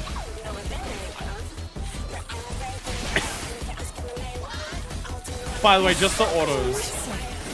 Just the autos. And now what are you layering? A sinkhole! Forms under, 6 forms under. You don't want to get caught in that. Yeah, I'm gonna shoot him out to 6 forms under. Oh, Jesus! Oh, fucking Christ.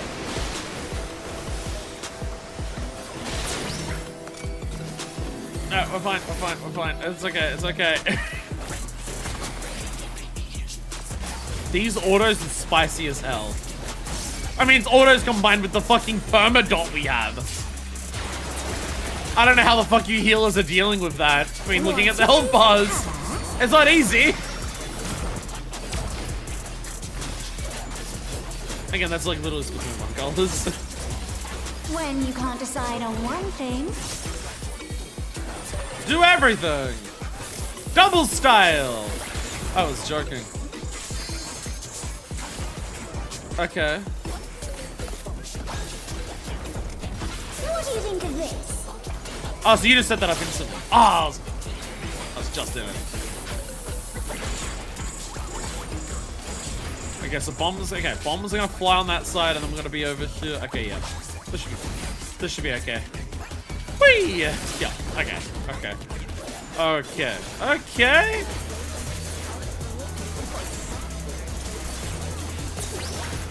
Boink. It's gonna hurt.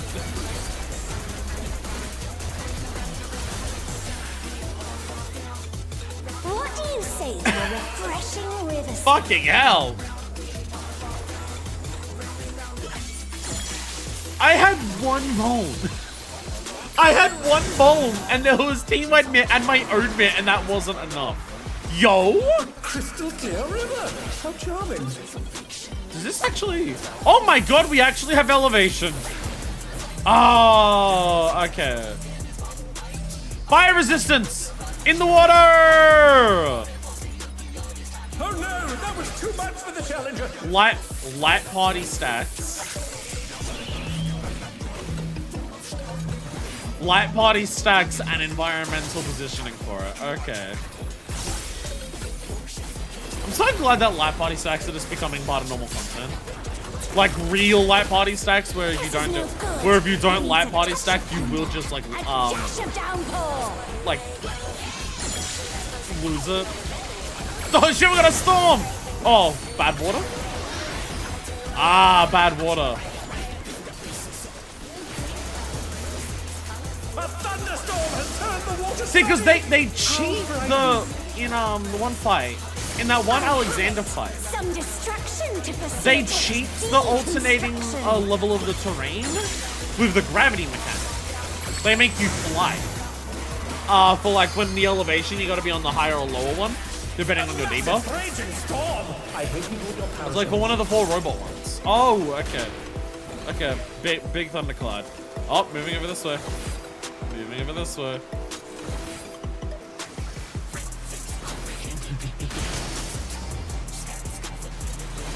Alright, my debuff's about to run out. Alright, back to me.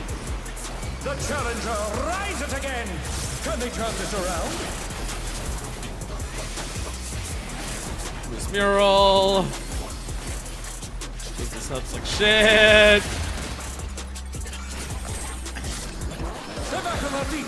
Let's see if they can stay standing.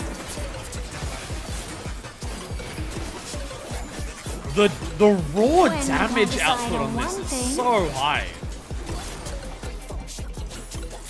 The raw damage output is so high on this.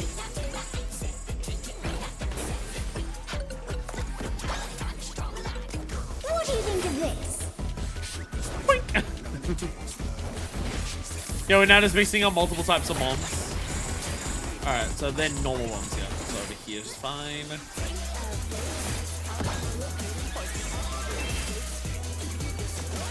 I think if you got it just right, you could max Amazing, they melee. clearly anticipated that attack.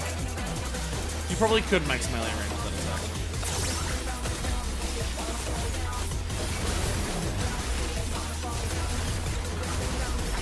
So this is like, I love doing shit min eye level in this game, especially Dawntrail. This is what fight should fucking feel like.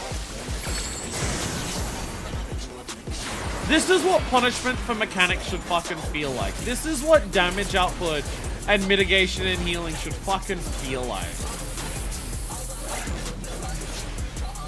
Alright. Light parties in the water. I love that. Like it's not even just light party stacks. It's light party stacks combined with having to position them like in like the water correctly. Because also like, the water's like it's like a non-specific, like it's not a very like, oh, it's an exact square, it's an exact circle you gotta fit in. It's like it's a big range thing. It's like even interrupted with the bridges. And then like you actually have to use the bridges to like navigate when the water gets dirty. Like it's a very atypical designed arena. And the outside's a square, but inside is all different. And what happens inside is also changing constantly. Sometimes you want to go into the river, sometimes you gotta use the bridges, sometimes you gotta get off like entire islands. Fucking so sick. So fucking sick. People in Thailand, maybe. The damage output is just so high. It is just, it's a constant. It is just a constant rush of damage. Alright, which one are you moving to? The challenger's Alright, we're fine over here. Is this the end? I see this mechanic getting turbo fucked on Savage. Of like which islands to move to. Like combining player beta with the big ones there, and I can imagine some evil shit happening on top of that. Moose mural after all of that, Jesus. Even all that desert phase healing is no joke. Fucking permadots. Actual real ass permadots.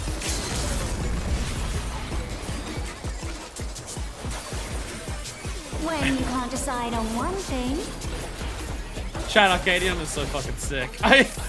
They cooked so hard with this.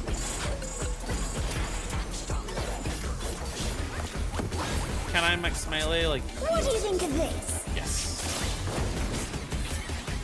Yeah, you can still get max melee uptime in that. You just have to be very careful with your positioning. This one I don't know as much.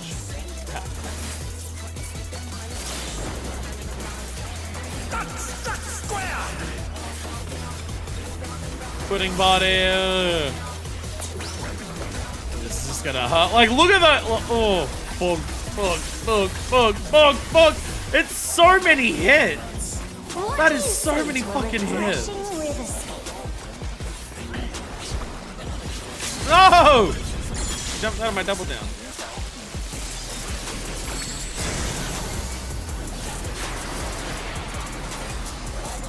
A crystal clear river.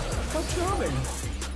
I would almost say she may have too much health even for mid-eye level because we're beating on her a lot. But I'm realizing, oh, right. We have a lot of death debuffs, don't we? Oh, right, yeah. The death debuffs are going to be like, yeah, that's probably a big part of like why we're still beating on her. Yeah, the death debuffs. I think everyone's died at least once.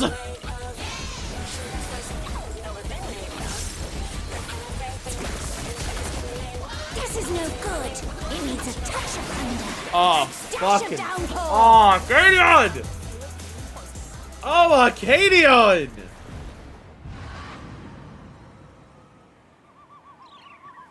Oh my god, Arcadion. Dude, oh fuck, The match is decided. This is like Victory goes to the challenger. every complaint. Most of engaged by healer content in a while. Every complaint I have ever made about normal content in this game. Like, this is clearly not like rate difficulty, right? Like, we're still clearing it without a wipe, right? It's all over. Until next time. But every complaint, like, I would still appreciate a level of difficulty between this and Savage, right? Which we're getting with Evercold, and that makes me happy. But like, every complaint I've ever made about what normal content should be in 14, every complaint I've ever had about normal content in 14 in terms of just like damage output too low, mechanics coming out too slowly, not enough overlap with mechanics, not enough like weirdness and like not rigidness to mechanics in terms of like exact like blur lines on the floor, stuff like that. Like every conceivable criticism I've ever had about normal content in 14 is like met and so far surpassed by doing Arcadion on mid-eye level. That it's like exactly what I want it to be. This is exactly what I want like normal content in this game to be if you push it to mid-eye level. And I still think eye level like should be a little stricter when it comes to like how far past it you can go. I would like the vibes to be similar, not that much, because you know that was pretty strict. that was fairly strict quite a few times there. But like, oh fuck, oh my god. I like how we're all walking out of that, just like all of us are walking out of a normal fight with like, we've got bandages on, we're bruised everywhere, we've got like swollen cheeks, and all of us are just like, oh, that was some good fucking fighting. Oh, I'm finally glad we got something like that. After the first one of each scenery, when she loops, it's random which scene she does. I don't think I've ever seen Rumor 3 times like that in a row. Savage of this is infamous having one of the most diabolically hard phases, MMO ad phases MMOs have ever seen. That has an ad phase on Savage, and it's one of the hardest ever. A fun fact about Sugar Riot Savage.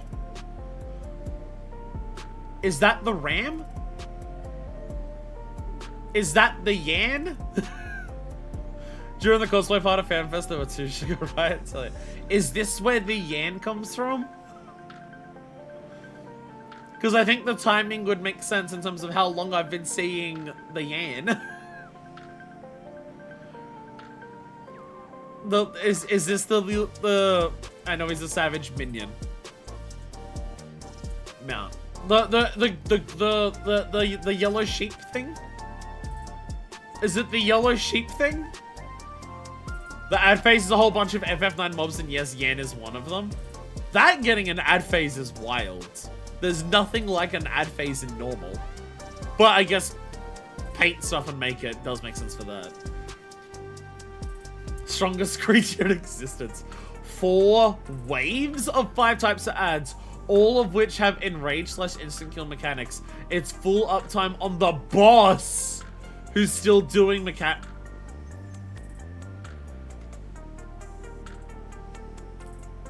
What?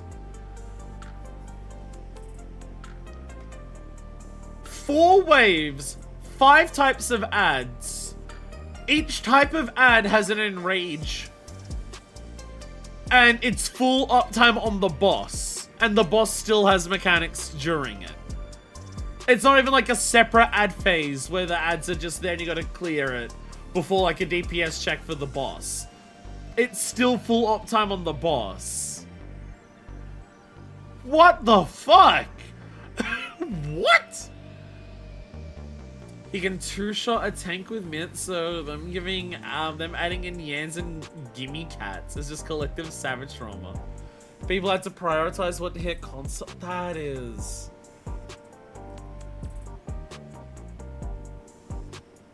Okay. Okay, that sounds.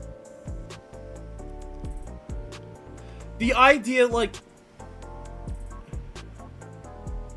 The idea that each ad has its own enrage is like, what? What the fuck? What? I can't even picture what that is like. The fact they couldn't make its same version for normal. I guess that does say a lot. You can't see it in normal because there's nothing they can do for normal that would make it even remotely like it. Yans are tank buster machines that gain a 300% damage up if not separated from all other ads. Oh, 80k orders? What the fuck? 80k?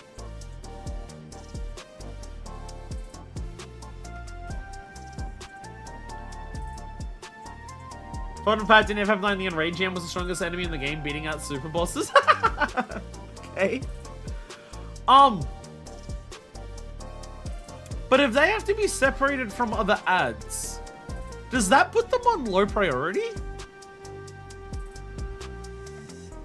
If their thing is tank busters that do more damage if they're separated from other ads, does that mean they're low priority? And like, you gotta kill the other things before the other things have like a specific enrage?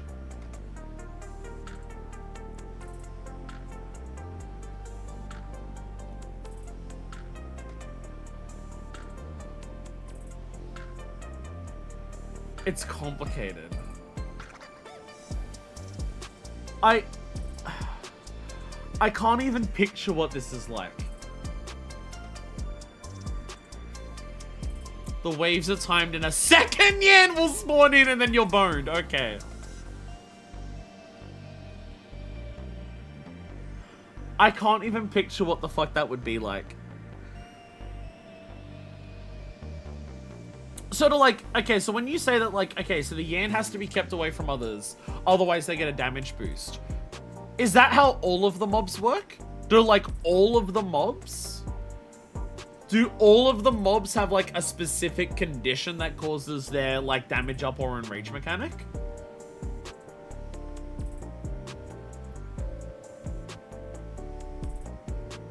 Or is it just, like, if they're alive for long enough, the others will enrage? Or like damage up over time. Also, the fact that it's full boss uptime very much sounds like you need to be actually hitting the boss during it as well with your AoEs to meet the actual enrage of the actual Sugar Riot. Other guys are placing lingering part. That's what the fuck. What do you mean you're doing an ad phase that has boss uptime and there are puddles? What do you mean? What do you mean? What? How fucking complicated is this ad phase? How fucked is this ad phase?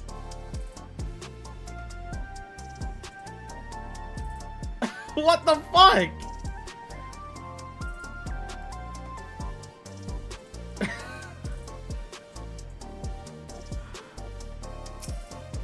This scares me.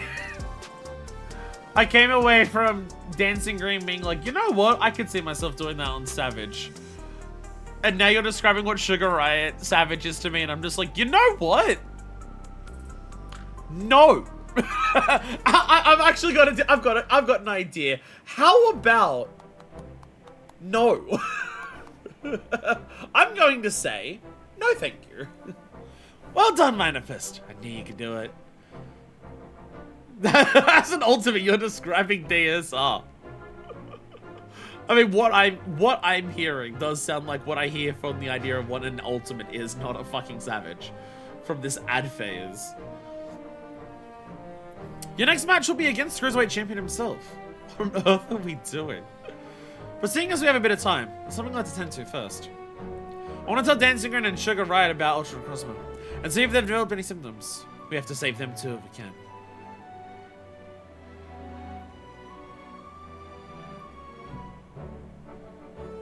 I'm running a news terminal, so we'll perform the examination here in this room. Press short, I've already checked for listening devices. So you should be here any moment now. So like extremes exist, people who don't want to Ultra Omega die, only Ultra die. Again, it's why I'm so excited to hear about a mid-tier coming in Evercold for raids. Cause like extremes seem to be very suited for like my level of things. I could definitely with what I've played of this game, I could definitely learn harder fights. I could definitely learn savages eventually. I have no doubt that I could. It's more so just the sheer time investments alongside the coordination with specific people to try it over and over again. That I don't have the time for, and even if I did, I probably wouldn't be willing to. I can commit a day. I can commit a day to learning an extreme, and then going into like weekly parties of people who actually know what they're doing to like farm for wings. I can do that.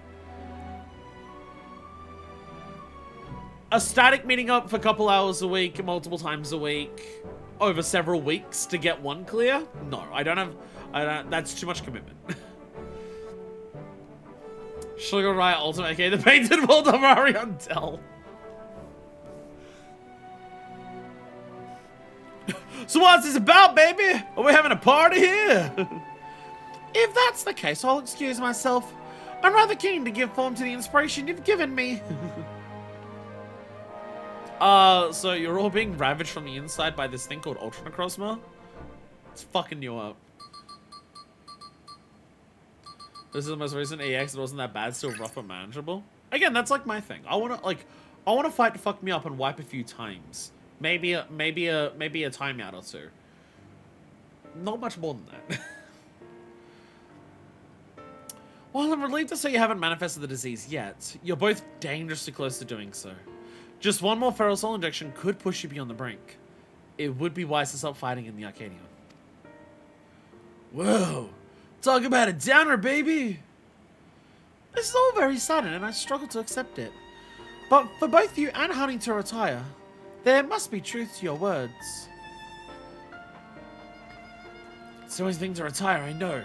But for your own safety, I ask that you give it careful consideration.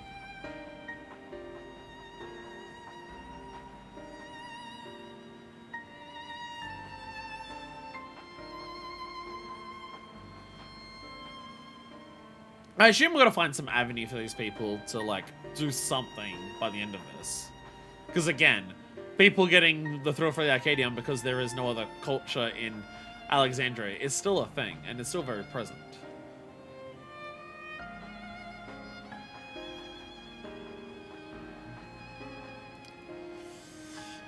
I made up my mind. I'll retire. This doesn't leave the room, but I've always struggled to play the part of Dancing Green. To maintain the persona of the party animal, I've had to spend night after night out in the town. And when I'm not doing that, practicing dance in the studio. It's utterly exhausting. Soul crushing. Aww. Slims Mackenzie. Take off the glasses and let us see how, like, red your eyes are. Oh no, that means he's gonna die to help us get away from the president as the Arcadion collapses. No! Fighting on that long, I'd rather sleep. Literally just posted the GIF in the channel of Slim Mackenzie. Yes! I'm so glad it's not just me. I am so, there it is! I'm so tired of partying. So very tired. I'm so glad. I'm so glad I'm not the only person who saw that and immediately went, ah, Slim's Mackenzie.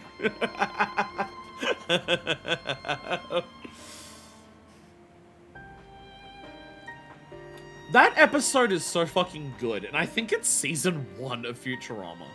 I'm pretty sure Slims Mackenzie is season 1 of Futurama, and it's such a strong fucking episode. Like, I know everyone's, like, glad that Futurama came back and got to do more and everything like that. And, like, I've not seen all of it. I have seen a number of stuff of, like, Futurama's return. Like, I've seen the 4 movies that they had. And then, like, I've seen a good amount of, like, the seasons that were afterwards. And they're good, don't get me wrong. I'm glad they exist. None of it is as tight as what the first 4 seasons are. The first 4 seasons, like, of Futurama really were just, like A-game perfection. Of just, like, how tightly weaved together the myriad jokes and, like, the, everything else about the show did. So refer to the Falcon Mount as Scooty Puff Jr.? Hell yeah. Hell yeah. I should play the Futurama game on there. The worst season of Futurama still eats up The Simpsons. IMO. I agree with that. Even, like, the later seasons of Futurama are still better than a lot of The Simpsons. Golden Age Simpsons is still good. Don't get me wrong. I still really enjoy Golden Age Simpsons. But, yeah, even, like, the later seasons of Futurama I still think are better than, like, even Golden Age Simpsons. But I think a big part of that is just I prefer the characters in the world and ideas that Futurama has. Simpsons is good. Simpsons is good, don't get me wrong, but, like, you know, the parody that Simpsons is meant to be of nuclear, like, Simpsons is the parody of the nuclear family, the parody of this, of, like, the family sitcom and everything like that. And just, you know, that works, like, a lot better on Gen X's, I feel like, whereas Futurama is, like, the burnt-out millennial show way before the burnt-out millennial show started becoming popular. And so I think for a lot of people, myself included, Futurama's, like, what Futurama pokes fun of and, like, like, does for its characters just, like, hits home way fucking harder. Because, like, there's so many shows that follow the burnt-out millennial format in sitcoms. And it's amazing how Futurama came so much earlier than all of them. Remember that Simpsons was supposed to be a lower middle class family and that house was realistic for that during early seasons? Yeah. Yeah. Again, Simpsons is still very good. It's just what Simpsons is a parody of in the era that it focuses on is something that I'm very divorced from. I pushed through it all because I didn't want to disappoint the fans. But this revelation sets me free. Dancing used to be my passion. Maybe I can learn to love it again. My voice is all over the place today. I always thought you were a genuine party animal, living a land of revel. To think that it was actually a burden on your shoulders. The ring's been in my precious studio. It's sad to think I won't be able to step into it again. But it was on the streets I started playing my craft. This revelation might be a sign telling me to go back to my roots. So I'll do just that. I'll go back to a time when the whole city was my studio, and its walls my canvas. Truth be told, seeing you fight without Pharaoh's helped me realize that maybe it's alright to be just myself. Aww, I'm an inspiration. I'm relieved. Thank you for listening. Well, I would rather not die, of course. And it's you we have to thank for warning us. We're liable to attract suspicion if we stay here too long. We'll discuss when to bring the news to management at a later time.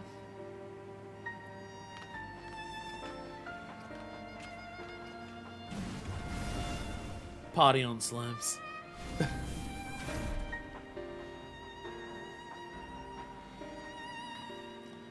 Thankfully, those two have other places to employ their talents, like honey. To the Brute Armor and the Howling Blade, however, the Arcadion is everything. It isn't easy for them to retire. This I know better than most. But it's a matter of life and death. Hey, did you know that wrestling fucks up its wrestlers? My one-way beef is resolved. Did you know that wrestling fucks up its wrestlers? Don't have a look at how many wrestlers have died at relatively young ages. Or how many wrestlers have, like, mentally gone off the deep ends because of what's been done to their brains. I mean, it's not an excuse for all of them. I'm not excusing Hulk Hogan's, you know, antics because of what happened to his brain. But, you know. Twisted Vengeance. Yana appears to be less than Thor. In any case, our priority for now is to win the title match. Let's turn to the gym and prepare.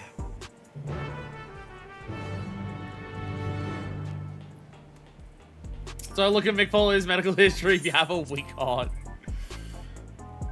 Honestly, don't look at half of Mick Foley's fucking matches if you have a weak heart. Let's be real here. Yo, we've got so many people here. Don't watch half of his fucking matches if you have a weak heart. That's too much.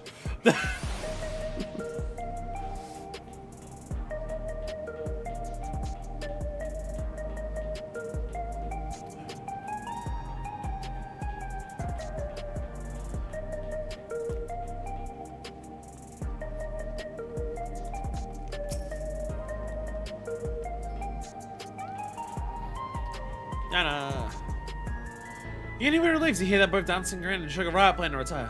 Come on, let's share the good news. I ran out of my energy drinks so quickly today. Mick Foley is uniquely suicidal on the already insane code on 90s WWE top performers. A man who was like, "We'll do it for the bit, we'll do it for the presentation," and took it perhaps too far, too frequently.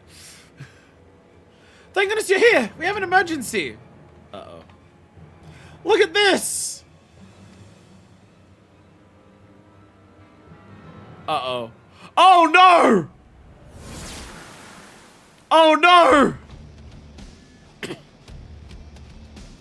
It's the behind the scenes shit! The cameras have been taken backstage! Oh no!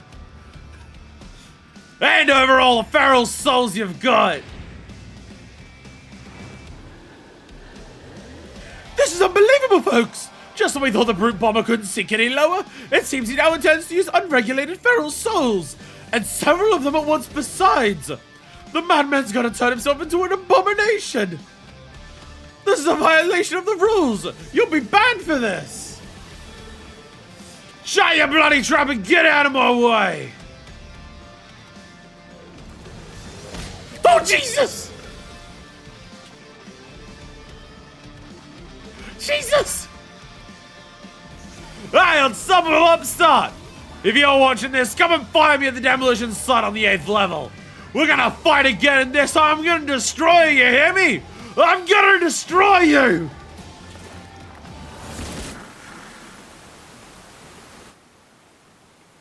The behind the scenes promo has been shot. But this sounds like it's gonna fucking kill the guy.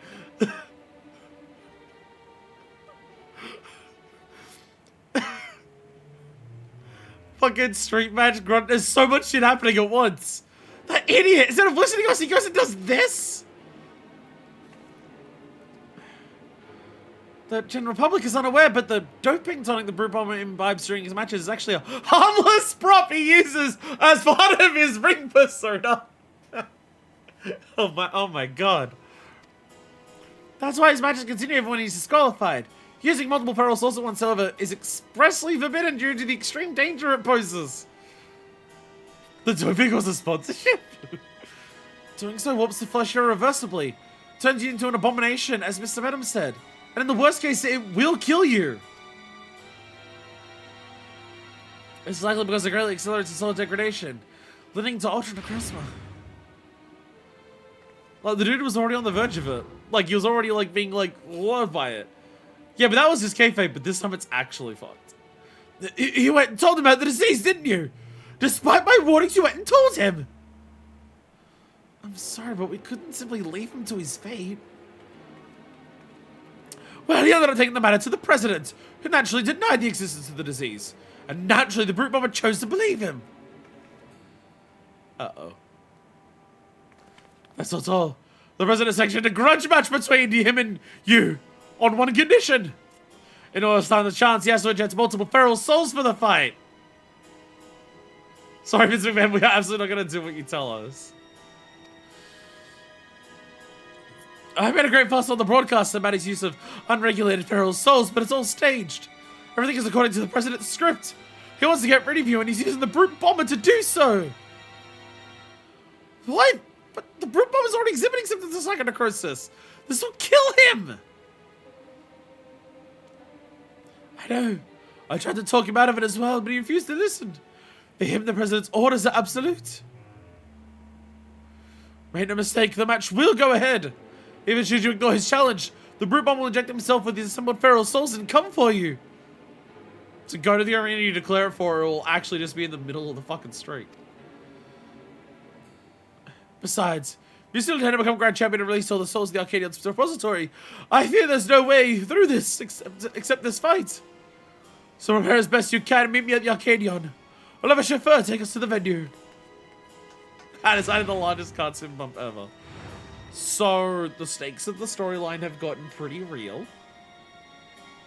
They've gotten pretty real. I'm coming too. I'm the one who caused all this by revealing the disease of the brute bomber. The least I could do is be there.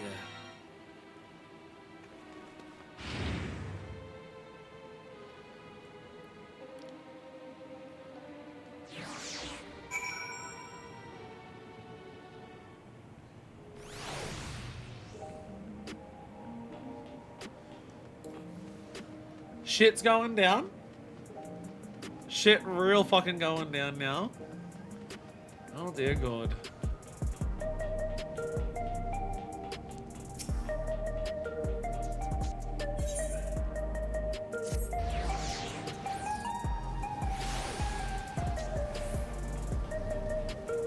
Oh, you're over here. Oh shit, we're gonna take the Cybertruck. Very to depart. Let's pray the chauffeur knows as much. Let's waste our time, Manifest. Broadcast may have been staged, but the brute monster's desire for revenge is most definitely real. So it's like what foolishness he might commit while we keep him waiting. Bruce's Manifest, I've awaited your arrival. It'd be my pleasure to escort you via airwheel to the location of your match. The 8th level demolition site. Taking in cards the outdoor match bit. We're getting in the fucking limo. That's what boy once said, it's all going down because watch and that car can fit all of us. All spin range ready. Broadcast equipment's in place, so the rest assure the device for manifesting allies is as well. Just say the word and we shall depart. Development team is such big wrestling fans. Again, there's so many small specifics of like wrestling tropes that they've included here. Like, this is a demolition site. This is the match that's in the backstage area that has a whole shitload of scaffolding for no fucking reason. Oh shit, this backroom area looks like it's under construction for some reason, so there's scaffolding to throw people onto and off of. It's so specific.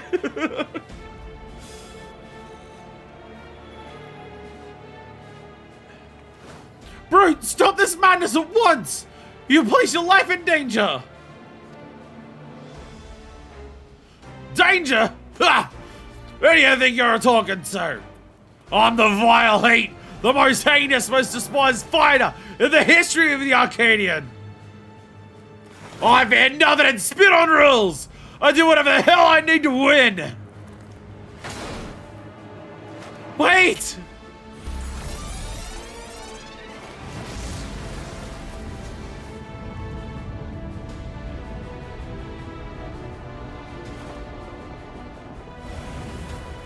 Oh, he's gone and done it! He's injected himself with several feral souls and transformed into a temporal chimerical fiend! Fucking hell! He's no longer the brute's bomber! The brute's abominator! You had the name ready? You had the name ready? Yana, we can't stay here. It's far too dangerous. What about the Marlboro monster fucking?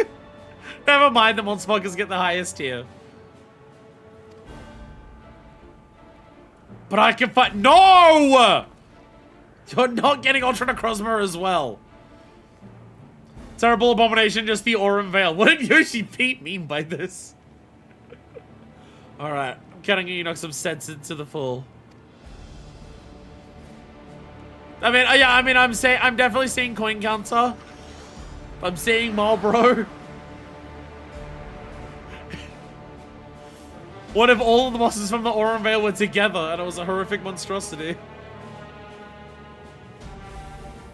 Was this before or after the veil got nerfed? It depends on whether there's gold in this fight or not. That's where all the P went. Jesus Christ. The one thing of him you can still see. The one thing you can still see is the fucking scarf. It's the only part of him that's left. I can see Rafflesia, Ronald, and Gorgon.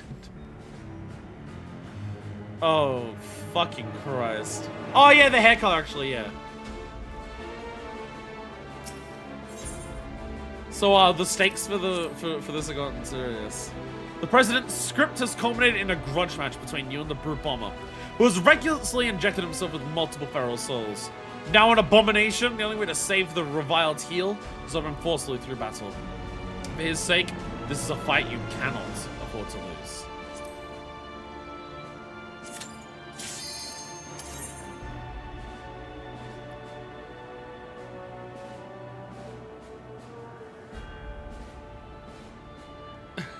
Abomination.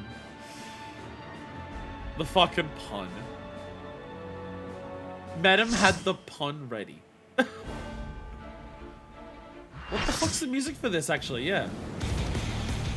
Christ, okay! That's what the music was! It responded very, very quickly. And, like, with a bang. He's back for revenge with Is this the first track in 14 to have double kicks? Formerly known as the Brute Bomber, the Brute Abominator! Abominator! Is this the first track in the game to have double kicks? Because I feel like it might be.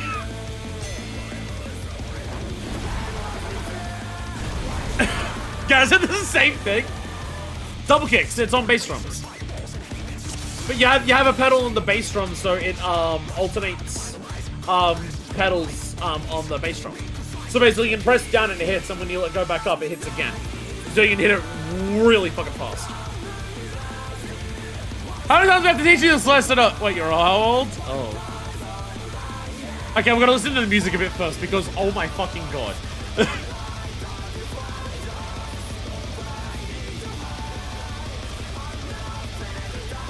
It's music that's too fucking fast to headbang to.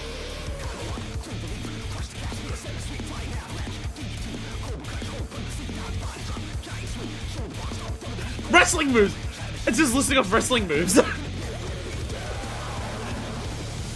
That was just listening wrestling. Oh my god!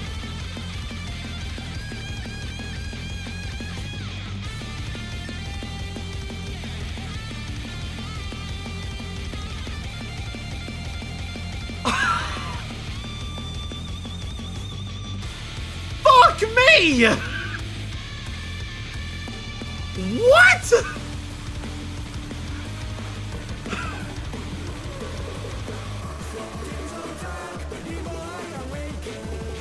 Yeah.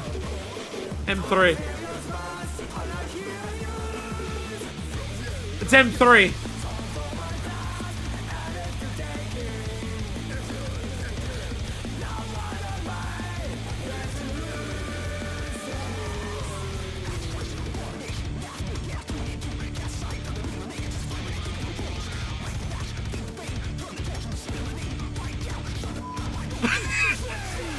Sorry, was that a fucking sensor?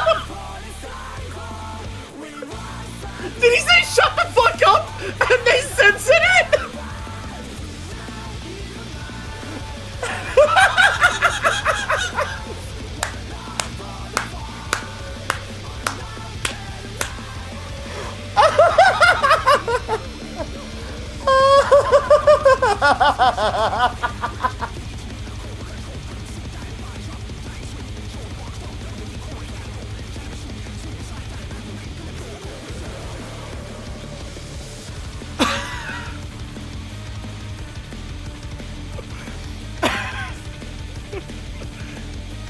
Oh, it's 100% in vibe for wrestling.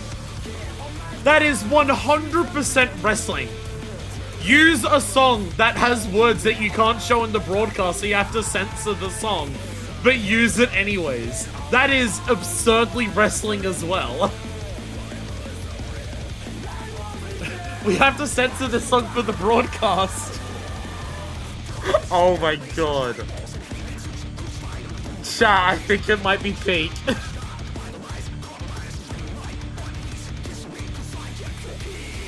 Chat, I fear it might be peak.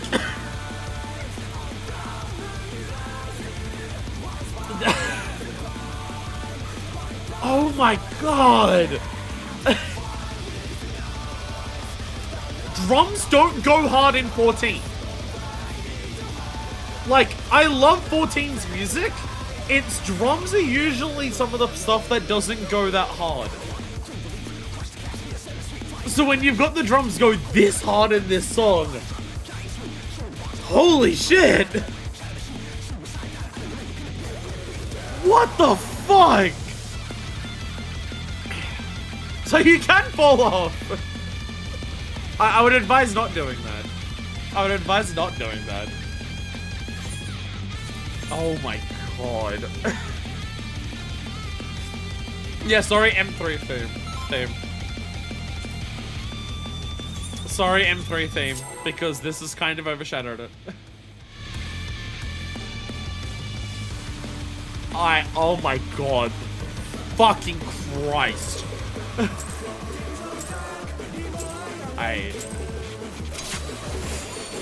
take it outside, the brute abominator means business. Will the unenhanced warrior be able to contend with this chimerical Brutal foe? impact.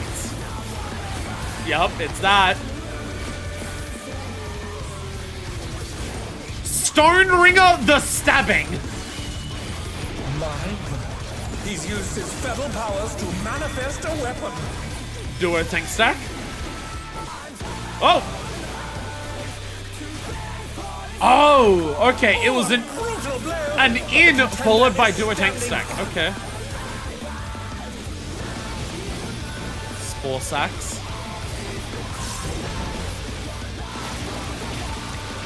Oh, Jesus.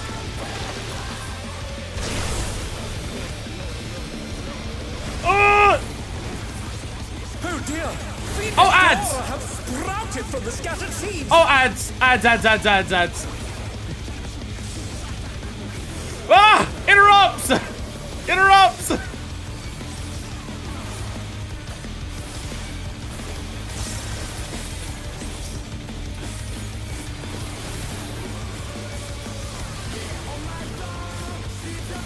Oh, the bodies? Okay, yeah, okay, yeah.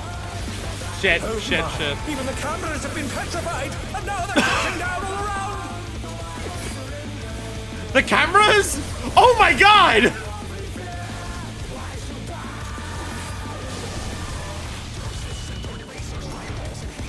What the fuck? What the fuck? Oh shit. Oh no, that was too much for the challenger.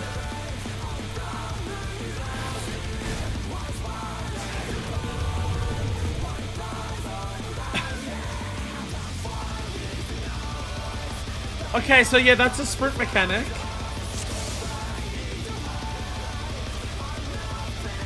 Oh my god.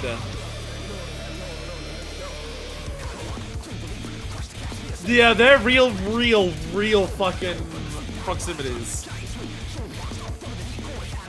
Before we continue, I don't know if they will.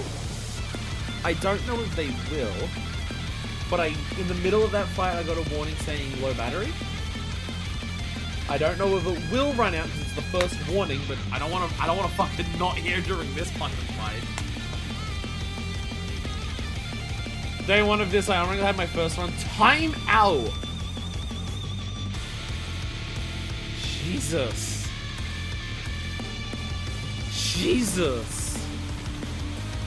40 minutes for my first clear. Oh my. Holy fuck. I mean, I understand why. We got what? We didn't even get Echo.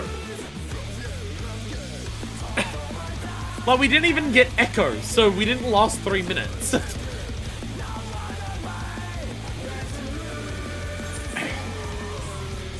Hardest fight in the whole Arcadion set? Fucking Christ. Closest fight to a Savage variant. Savage just adds these mechanics. Nothing new, I think. I'll attribute it to nothing. To take it outside, the brute abominator means business. Music, though. Will the unenhanced warrior be able to contend with this chimerical foe? I'm so sorry for the healers that we're doing mid-eye level today. Stone Ringer 2, the bludgeoning. Oh, so the weapon. So this will be an out. So that'll be an out. Okay. Okay. Bludgeoning and stabbing. Okay, yeah. Okay, that's what the tell is.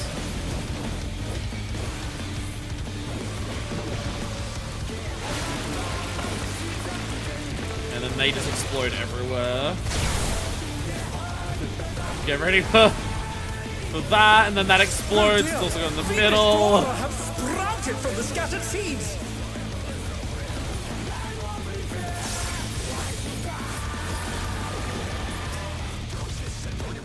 Can you kickstun them? You can kickstun them. Okay. Okay, you can kickstun them as well. So yeah, melees can kick them to help stun. Isn't this literally a coils mechanic? Isn't that very explicitly a coils mechanic? The hide behind the dead bodies to avoid petrification? Isn't that explicitly? It is T7. Okay, yeah. Fucking Christ! So this isn't. Yeah, this isn't it. Should I bind the big trolls for that? Oh, okay. Oh no, that was too much for the challenger.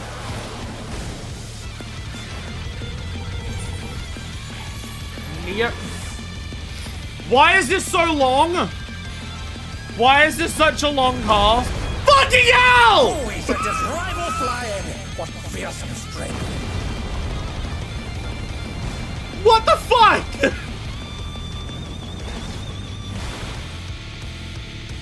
Goodness me, the brute abominator is hanging on the building. Can I ask that we wipe intentionally? So we can do that properly?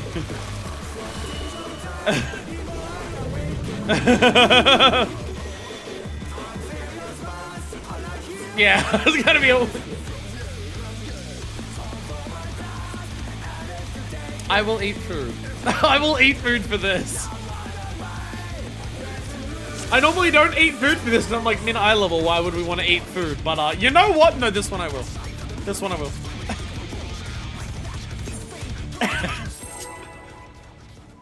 Oh, they didn't even go by pots. This is fucked. How the fuck do you do that? How the fuck do you like, I'm tank privileging. To take it out. So the body structure. I think he's gonna work out like the exact correct spot that is the furthest away from like a gym pack. Big launches and M3S and Ragecast, if I recall.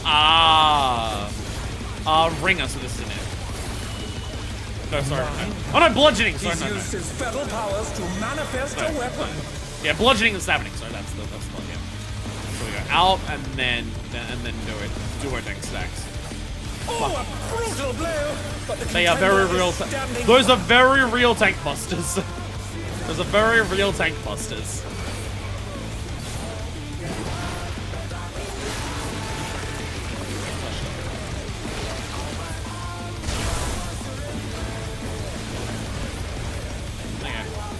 Oh dear!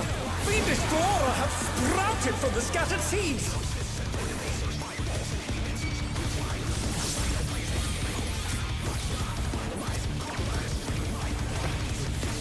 Okay, yeah. Okay, yeah. Ooh. Ooh. Actually requiring, like, interrupts so many that you need some stun kicks as well. That's nuts.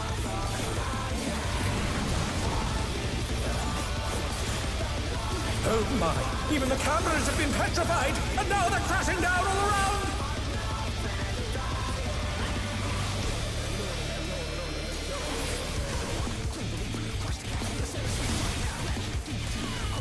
How? How the fuck? Oh dear, the challengers will have 3.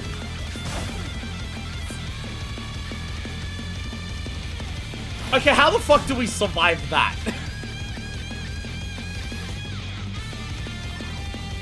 I'm gonna save all raid-wide mitigation for that.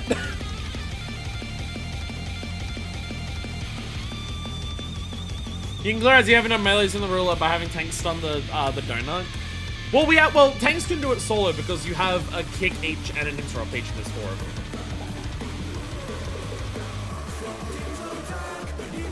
Oh, Jesus Christ.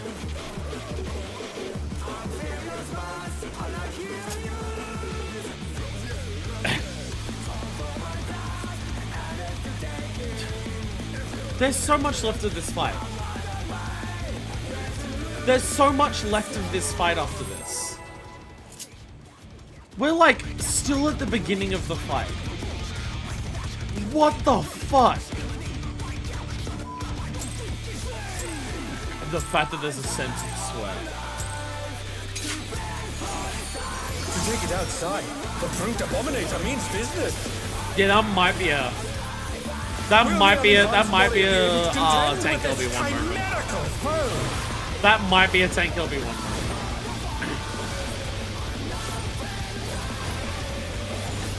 Okay, bludgeoning, so this is an L.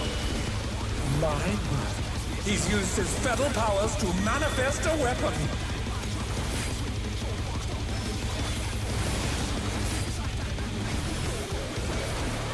Oh, a brutal blow! But the contender is standing firm.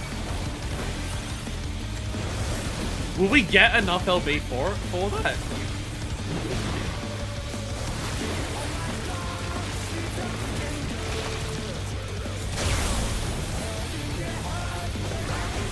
I don't know if we're gonna get enough to tank LB1. Unless these give a lot. Unless these give a lot of LB.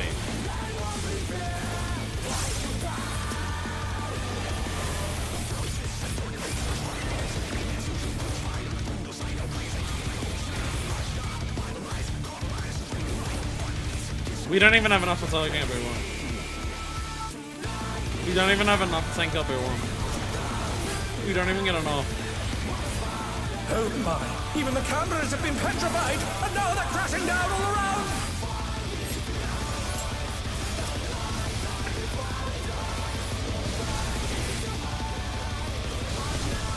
Oh!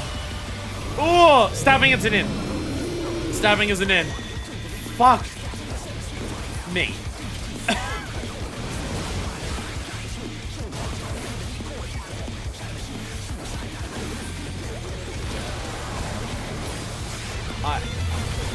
Okay, so we gotta line this up properly.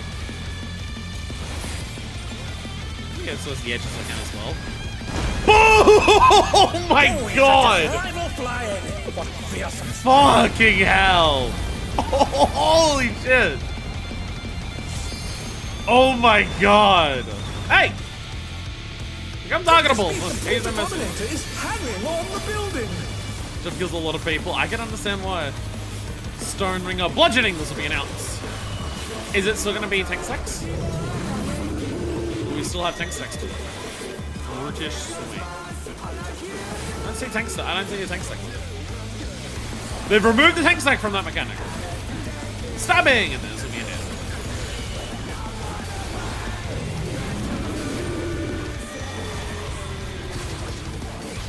Oh! Oh, what the fuck? Oh, fuck, fuck, fuck! Mean! Mean!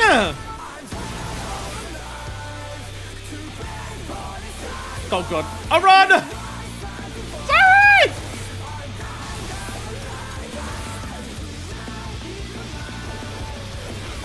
Revenge of the Vines.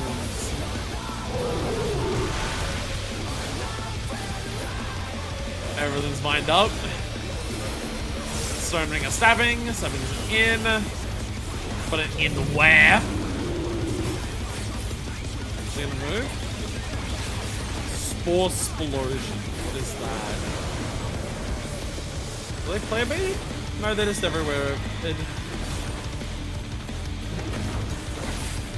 Oh, I hate this.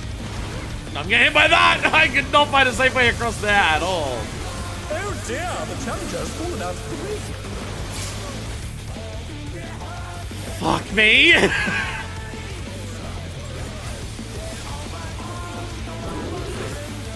Power Slam? The rooftop is caved in. A thud! What the fuck? A third arena? There at once. What the fuck? The destruction appears to have started a fire. What the hell? Stone Ringer 2 Stone Ringers. He has both now.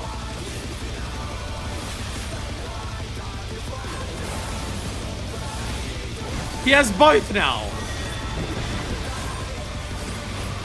Okay, so that's an out because it's the club. Okay. Okay. Oh. Oh, he's back. Lariat! Lariat's back! Alive. The brute bomber must still be in there somewhere. Oh, that's gonna be an in over here. Punishing attack. Oh, the true power of this monstrous fusion. You have to get so fucking ready so quickly on that. That's an ominous tower.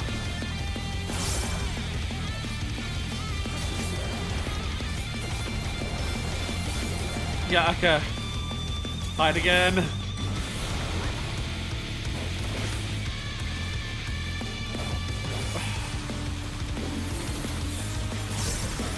What a thrilling battle this, and it rages on.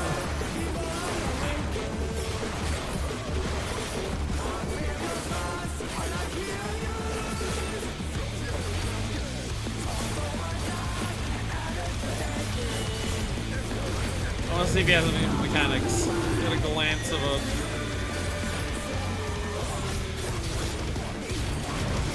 Well, bye. Oh no, that was too much for the challenger.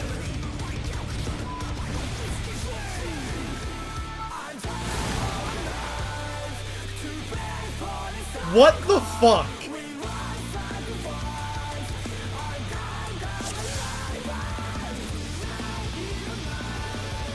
What the fuck is this?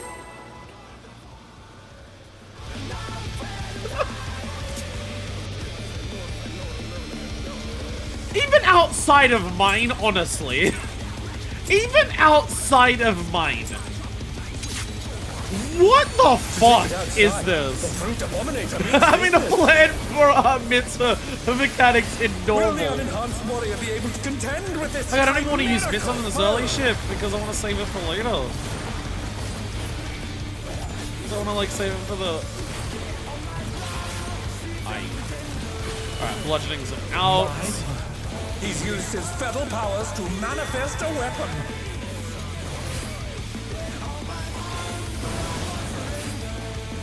Hurts fucking Oh, a Christ. brutal blow, but the contender is standing.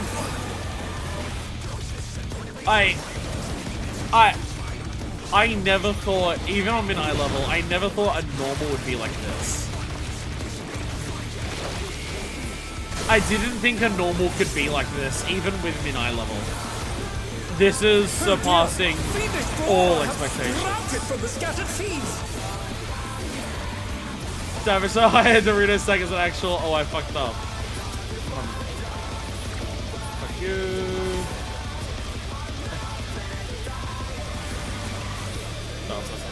Fuck. Daisy to die. Then I'm dying. Okay, fucking Christ. Oh my god. Okay. Oh my. Even the Get ready. cameras have been petrified, and now they're crashing down all around.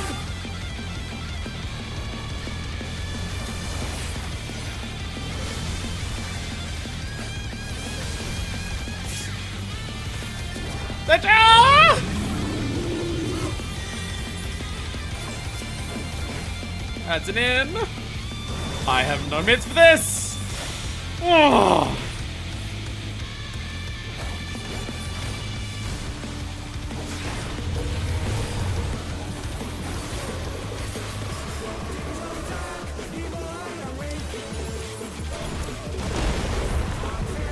Who is at this rival flying? What fearsome strength!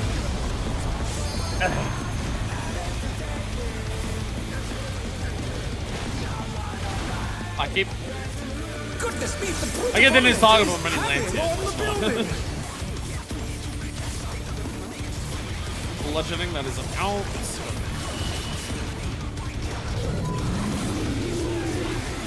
Uptime. Damage feels important, so I want the uptimes. I feel like I need to greed those GCDs to make sure I get the actual uptimes. Okay, this is an in, but where?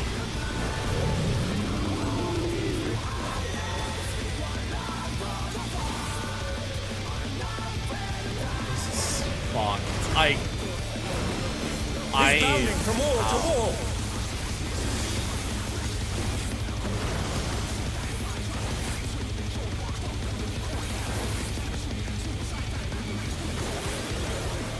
The ends on the walls, they're so tight, and like, gap close here, I die.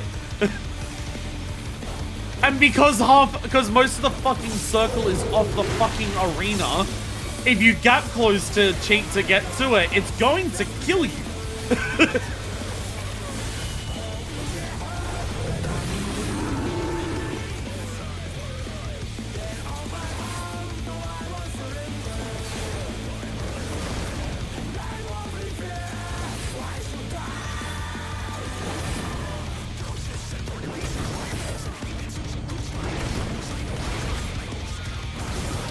That was so mean.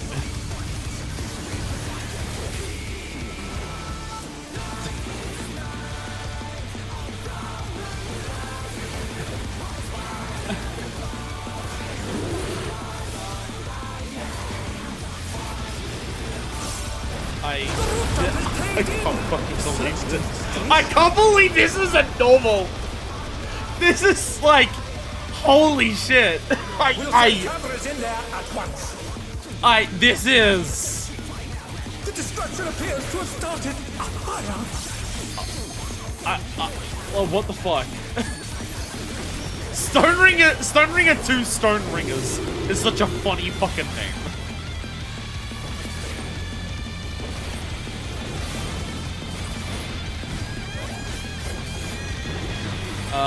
So it's an out wherever he's going. Thankfully, because that out's much easier. Oh god, Lara's on that side. Oh god. Alan, the brute bomber must still be in there somewhere. No! Shit, I'm not getting True shot. power of this monstrous fusion. Oh, fuck.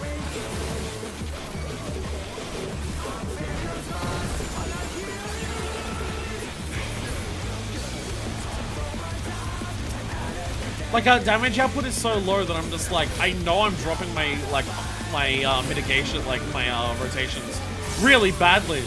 But I'm like, I'm having to pay so much attention to what I have to do that I'm like, do I have time for anything else? What a thrilling battle this, and it's Horror raging beat on. references. It's amazing. It's an abomination. 50%, by the way. We have finally hit half health. Okay. Ow.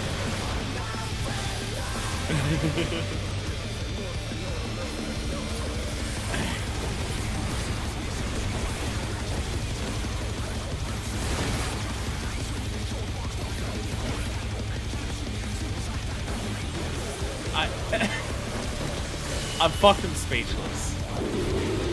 I'm fucking speechless. Alright, this will be an end.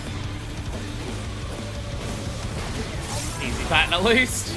Don't have to worry about that when the ads come in. Oh, well.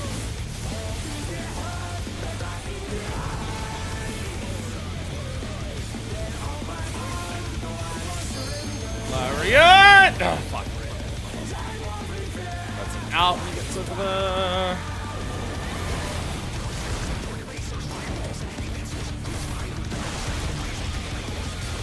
Oh no, that was too much for the challenger. Slaminator!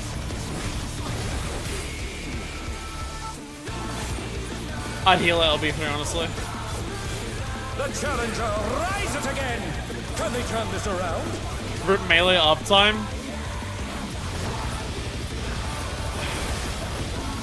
Actually, yeah, saving heal LB3.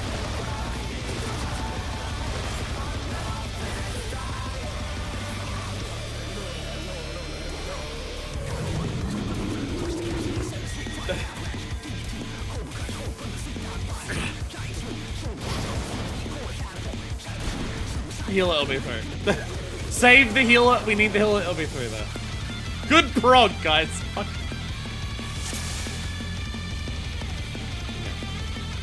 We've been now going for long enough that I'm now down to one headphone on the bad guy. We're now down to one. I'm now down to one headphone on the bad guy.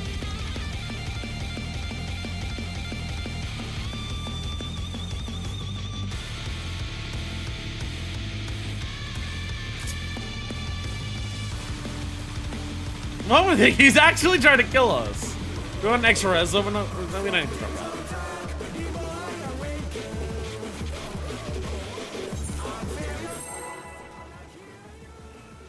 Just actually heal LB.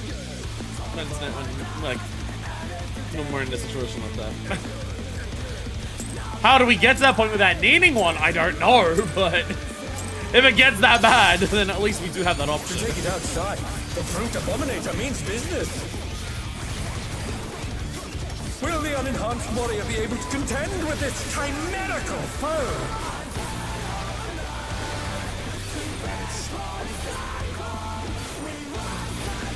Like, I know how we always joke about how, oh look, the boss starts with a raid wide. Start With a raid wide like that. Sure, we could involve the tower. I could involve the tower. Standing.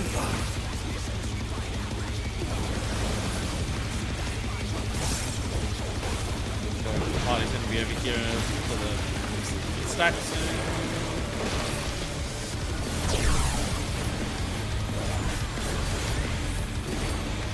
Oh dear!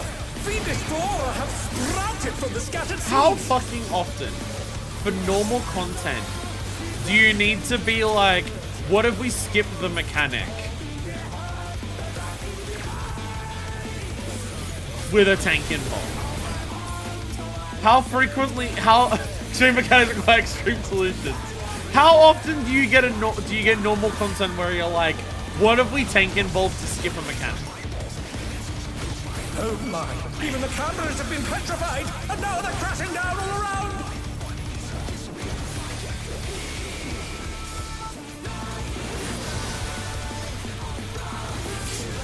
We've got that down. We've got that at least. Okay, it'll be an out. Out. Out, out, out.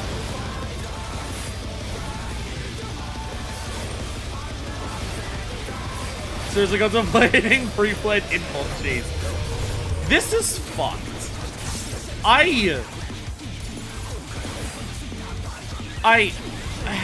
What the fuck is this? Look, don't get me wrong. I love this. I love this. This is amazing. But also, what the fuck? Goodness me, the Brute Abominator is hanging on the building! This is normal. I'll be honest. I'll be honest. If this is like a sign of where their mid-tier difficulty is going to go in Evercold, I'm on fucking board. If this fight min eye level is like where we might expect the mid-tier of like Evercold to be, maybe a little higher, I'm fucking down. Like this level of difficulty and mechanics, but a bit more coordination. It's not often that the main tank is hit with a fucking clear marker. People being able to solution our chats and putting up help one for clear PFs. This is wild. Yeah, it's a pin. I don't know how the fuck you do this. This mechanic seems so fucking good.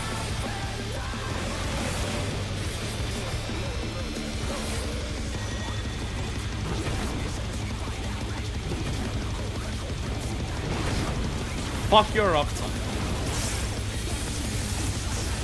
Man's really said fuck your uptime.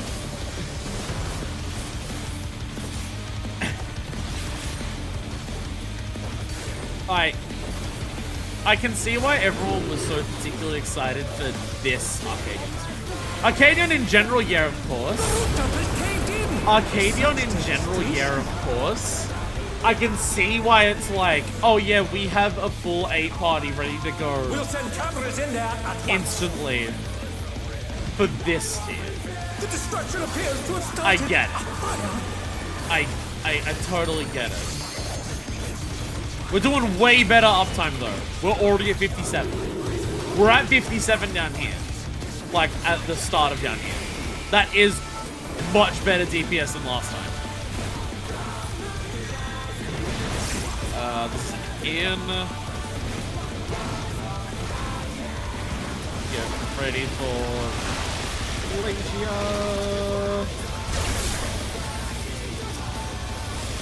Lariat. I keep forgetting about the Lariat on The brute bomber must still be in there somewhere. I keep forgetting about the Lariat on that. Punishing attack. I don't have to worry too much about the ball, thankfully. Power of this Yeah. monstrous fusion.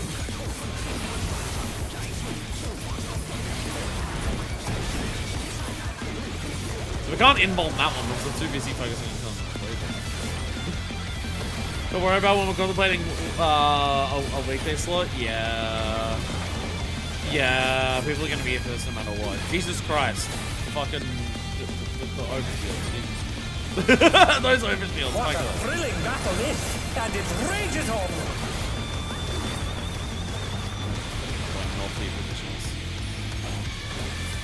We do have two. Oh, we do have 2 melees. Okay, remember.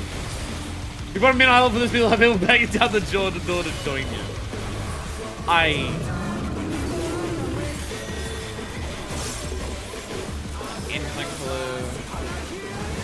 It's fairly generous here.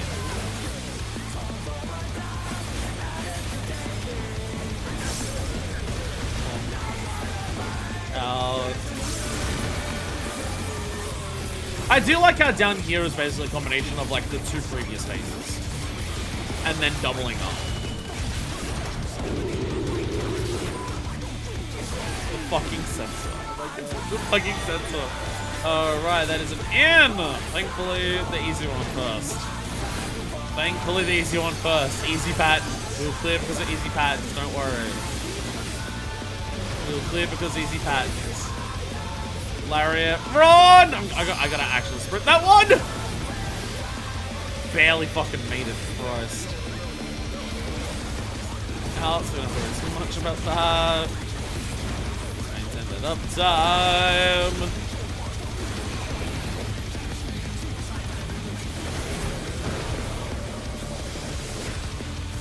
Even with all of us in that is more than half health off the melees. Oh, sorry, off all the DPSs. It's a tower stack shared between 8 people, and it's still more than half of the health of DPS. And though I didn't admit it, but there was at least someone there.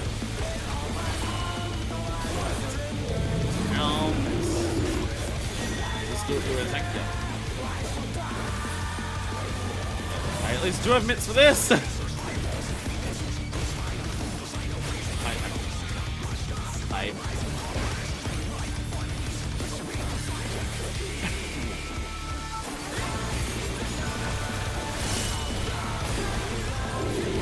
Chat, this may be one of the best things we've done as part of this playthrough. Chat, this may be one of the best things that we've done as part of my entire 14 playthrough. Having a whole fucking squad of us actually joining in all together to do this shit min eye level. Remember when we were like, man, Athena in eye level, that was a bit tough. Remember how we were like, that was a bit tough to do Athena in eye level? Fuck Christ. How little we knew.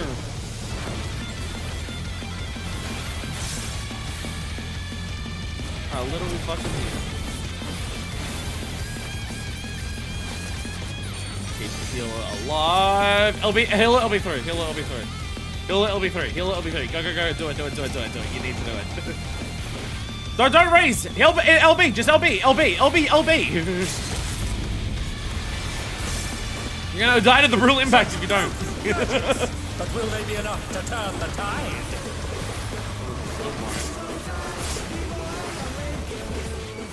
Oh no, that was too much for the challenger. Dead Char.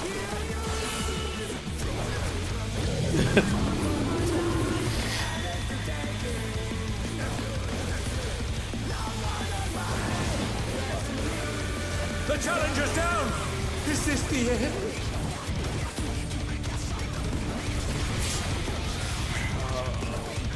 God.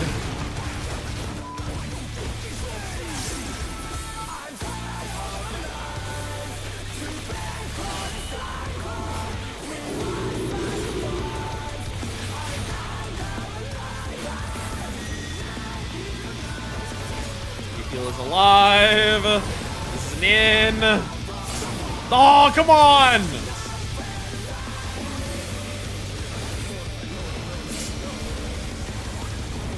Wires on the side.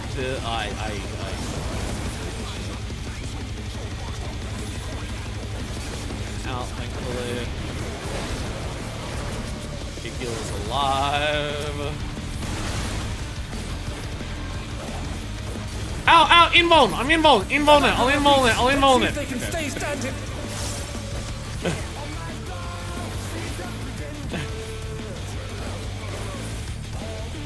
We already did heal LB through it. We literally already did it.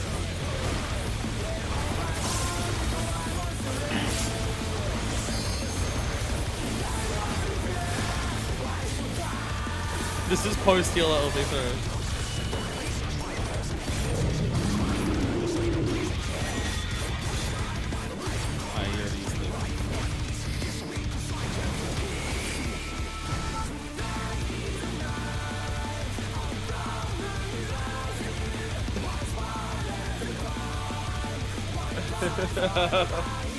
Oh, okay.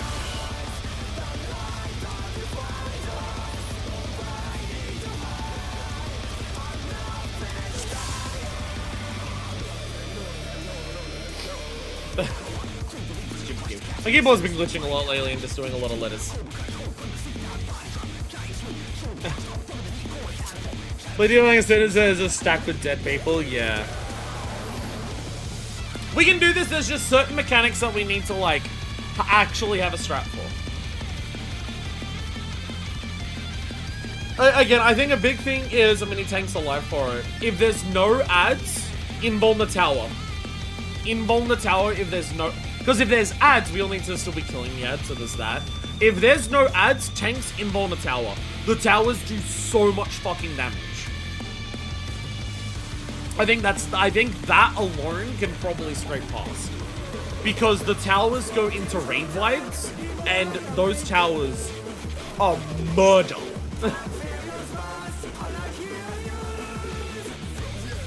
Made me learn every OGC that I have, yeah. Okay. I will tank the first tower with no ad. Then Artesia third next tower. But if ads all together to kill ads. If someone dead, the tower cycle almost always fails, or takes so much mids to raid wides after our fatal. That's why it's just like, I think we need to invuln cheese it. That's why I'm saying just invuln cheese the tower. Invuln cheese the tower if we don't need to be in the middle for killing it.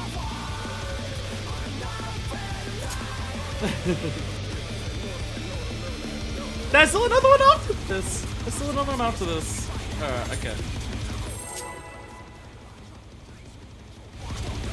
Okay. Whew.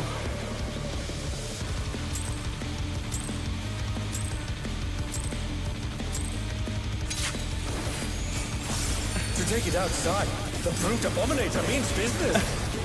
I can't fucking believe this. This is... Will the unenhanced warrior be able to contend with this chimerical foe? How is this fucking real?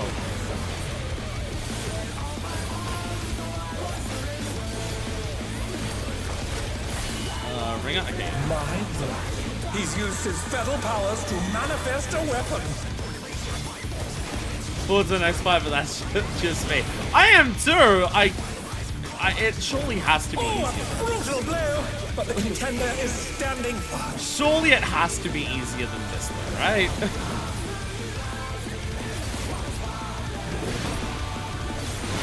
It's a long fight. There's a lot to maintain, and then that's part of like, that's literally part of like Savage's deal is like it's doing it that long, that correct for that long of a period of time. Oh dear, It's so much fiendish shit. flora have sprouted from the scattered seeds.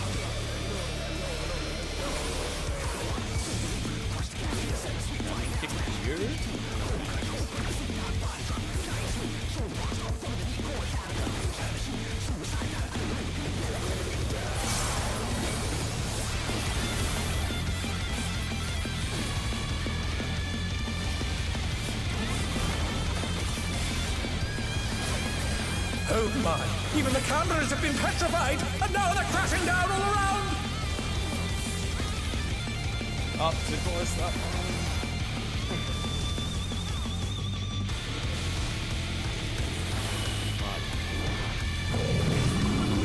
Out at least. Adija, out. Out. They're back on their feet. Let's see if they can stay standing.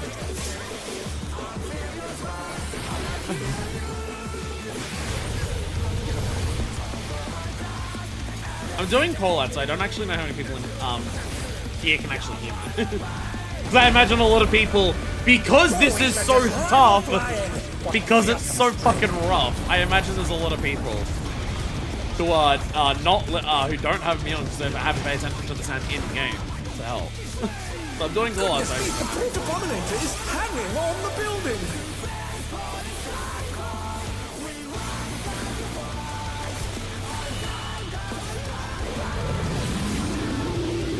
Oh, it's an out. That's an out. Whoops.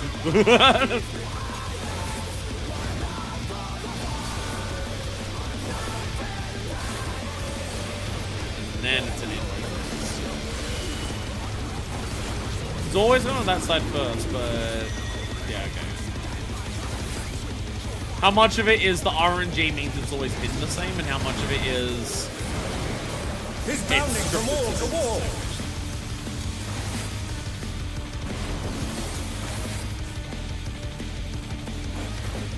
Oh my god, it actually targeted the offside that time. Still like that. I think I've been targeted by that flare every time. I didn't realize it could target the offside. I didn't know it could do that.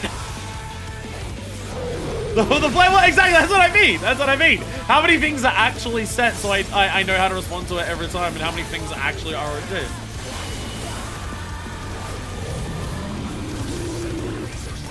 It's raid RNG. I've heard people specifically talk about it where it's just like 14 seems to have a real habit of 50-50s being the exact same 50-50 several times in a row before it does something else. I have heard people talk about this phenomenon. For some reason in FF14, you can see RNGs Oh can no, work. that was too much for the challenger. RNGs can work out where the exact same thing will happen 10 times in a row. And just as everyone's learned and expected exactly what it is, then it changes it. It's almost completely reading and memorize everything. Thankfully, an AoE seconds for spoil explosion, yeah. The rooftop is caved in. And see, I thought the whole thing was easy. And then I realized that, oh, actually, not quite. Oh, we're hurting. We'll send cameras in there at once. Oh, we are hurting. Oh, we are The hurting. destruction appears to have started a fire.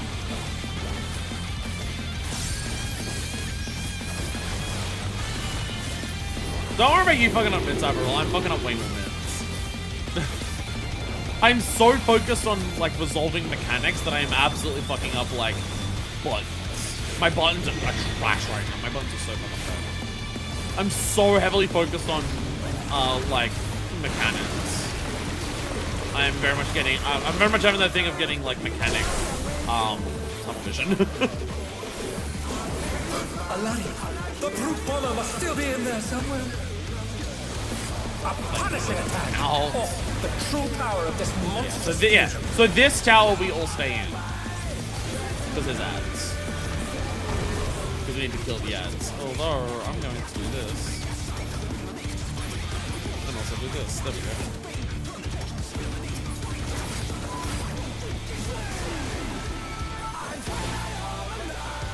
Yeah, because I think it's also, yeah. Oh no, this still has room.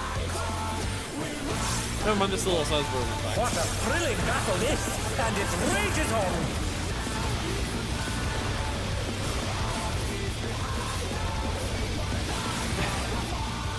This is. Alright, put it in. This is the tank stack? Yep, sure is.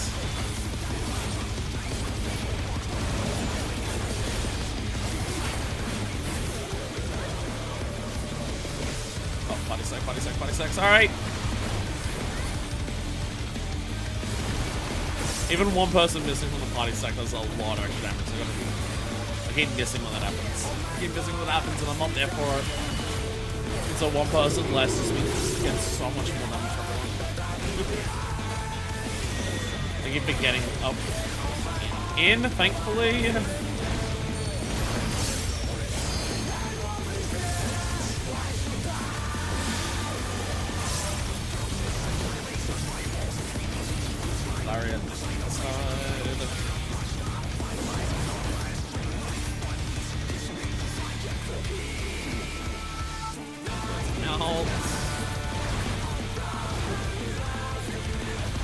I'll get this tower. I get this tower. Everyone out, out, out, out, out, out. I'm involving. Out, out, out, out, out. The challenger's down. Is this the end?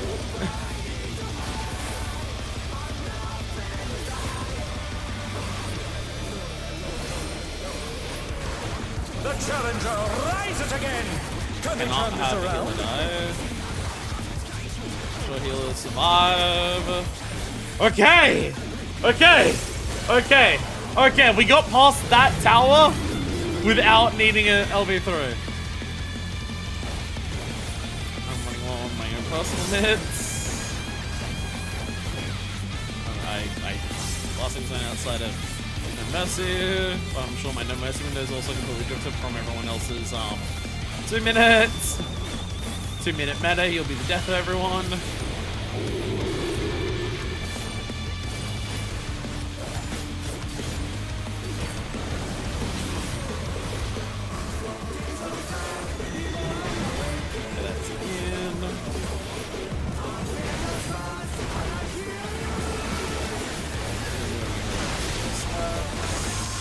What side are you on? Side.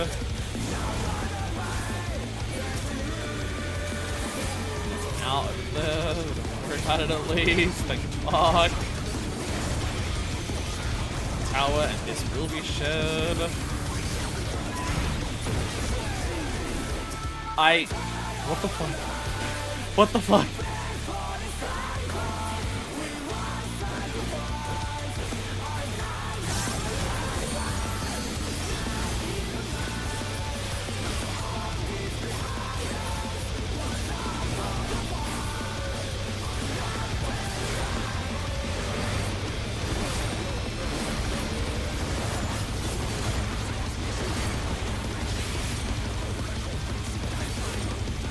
This will be an out. Oh, you're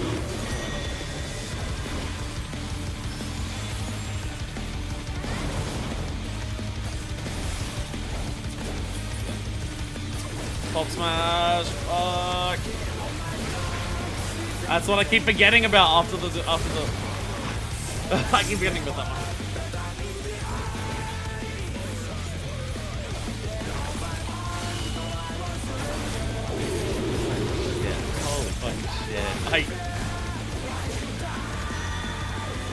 Okay. Oh, it's an out first.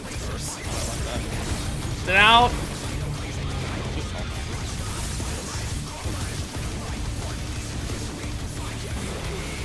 ready for the lariat. Oh, okay.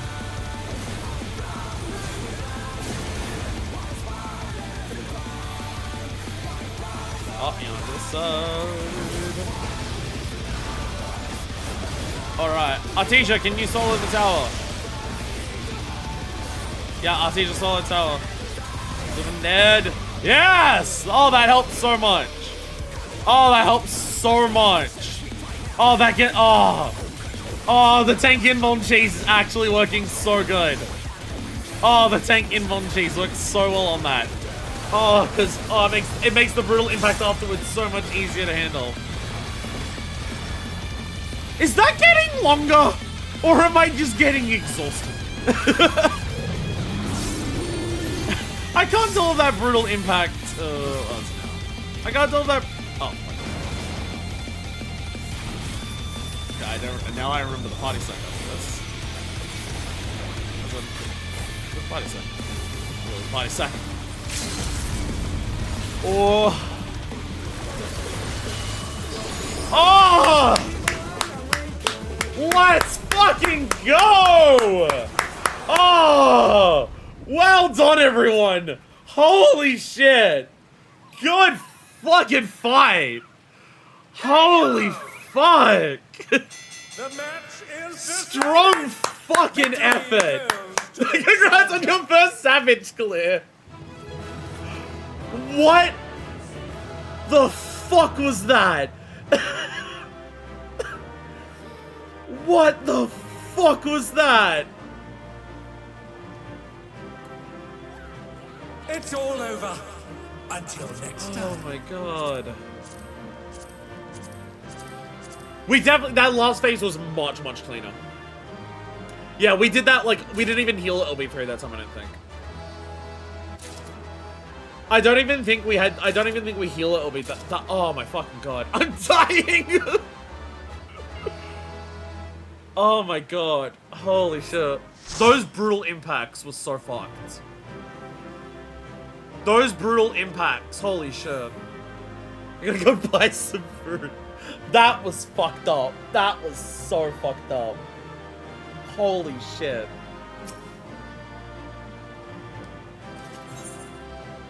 Wow. They were increasing in hits, it fucking felt like it. It definitely felt like it. Every time that brutal impacts came around, I'm just like, I swear this is doing more damage than last time. Every time that came around, I'm just like, I swear that's doing more. Holy shit.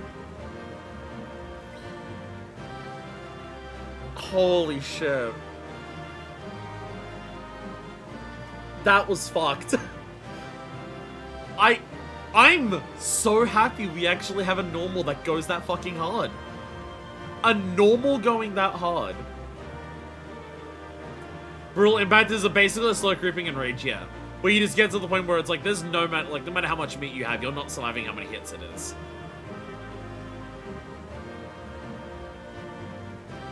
I think that's gotta be my favorite duty in the game so far. Like, overall. In terms of, like, raw gameplay mechanics.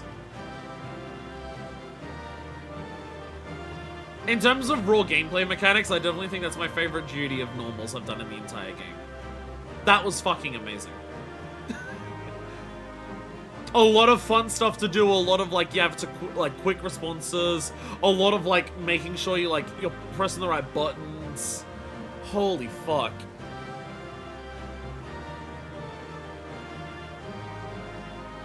Real good Sage trading. Oh, the Spectacles goes, we had 2 zone swaps.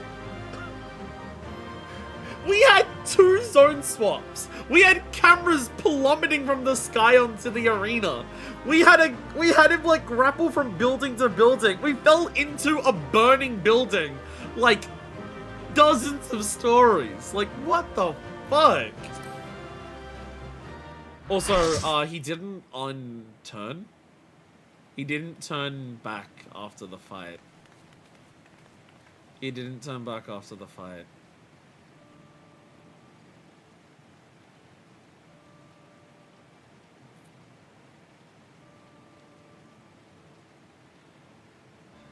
Yeah, he's actually dead.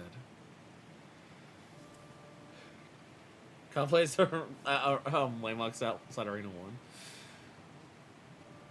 I'm more committed to the bit of that one for much longer, so it's gonna switch because I'm better with Red Mage rotation than Viper. If we got to a timeout, then I would have said, okay, yeah, we'll swap someone else. All those feral souls took their toll.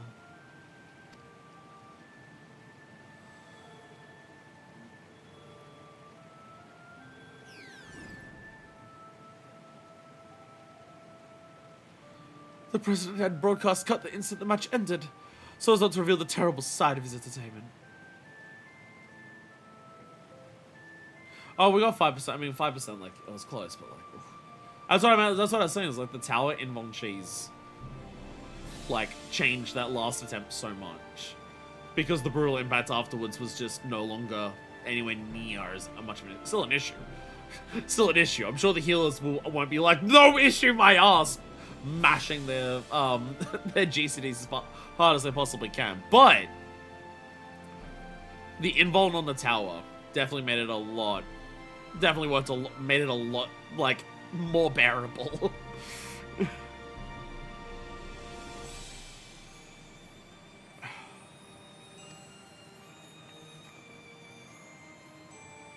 He remains furious that you divulged information on Ultra Necrozma. I'll do my best to appease him, but I fear little will come of my efforts.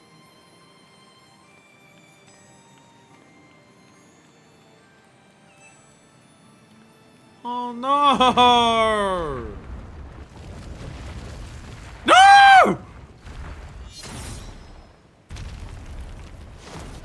Okay. I was gonna say you can't kill the cat afterwards too.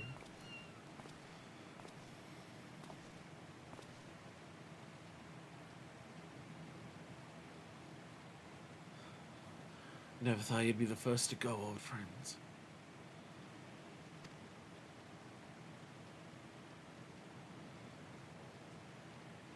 But worry not. I'll join you soon. You don't mean...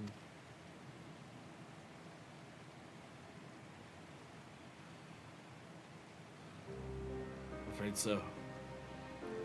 I've been suffering the same symptoms for a while now.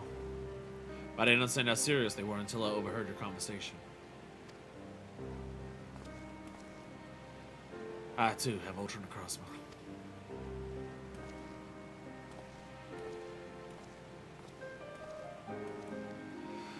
Your sister and I began experiencing bouts of dizziness at the same time. Not long before she disappeared without a word. I realize now that she must have been searching for a way to fight her fate. But I chose to accept mine.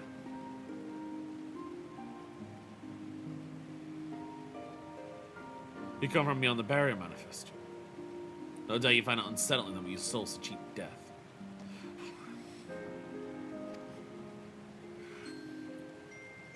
Having been raised without regulators, I felt much the same. To me, those who wore them lived a bland and numbing existence, devoid of tension and excitement. Hey! The thing I keep saying about the culture and how it strips away everything because of the way they experience everything. Emulga themes. The jobs arranged for me were tedious. There was no way to escape this nation's dreary reality.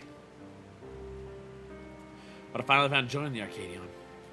Being my fighting persona is everything to me, like it was to my friends. The price for that is to die from Ultra Necrozma. I'll gladly pay it when the time comes. Come, little one.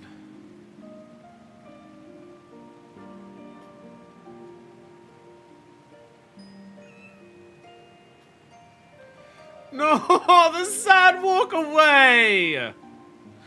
Not the sad walk away on the minion!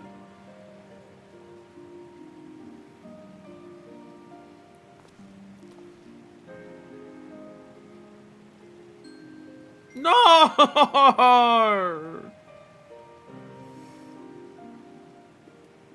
Aww.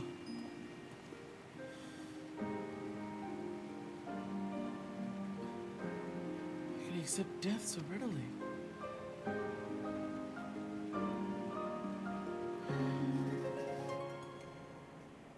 Howling Blade Sword is the equivalent of like the Nuka-Cola side in Fallout games. That's what it is. Most notable change for Savage, I think, something to do with the tethers during 3 buildings phase. I don't know, like, I look at that fight and I'm just like, outside of adding like stacks and spreads, which like they already did plenty of times during that fight, I'm like, I look at that, I'm just like, what the fuck do you even add to it to make it like harder, but keep it the same fight? And everyone's already said like, yeah, this is the same on Savage basically. Revenge of the Vines anchor some people to the walls with tethers so they can only move sideways. What the fuck? Jesus Christ. Damn it all! It doesn't have to be this way! I'm truly sorry, Manifest. It's just also frustrating. You did what you could, and I'm truly grateful. President has wasted no time covering things up. After retrieving the Brute Bomber's body, the company announced that he was chosen to retire with this defeat. As your gear durability, I'll see if I can repair. It's a match that the Arcadion will continue, but after a delay. Be a while before your cruiserweight title fight. So where Uni's gone? She wasn't here when I returned. That fight was so long, I might legitimately run out of time to finish the raids here today. That fight took so long, we might legitimately run out of time, and I may not actually get the last fight done today.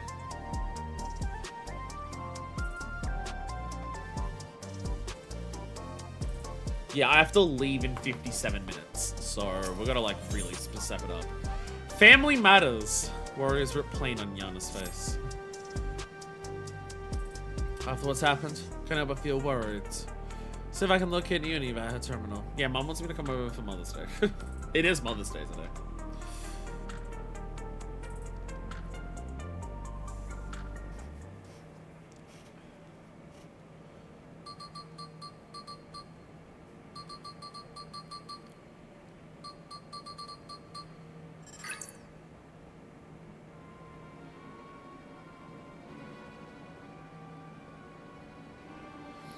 What?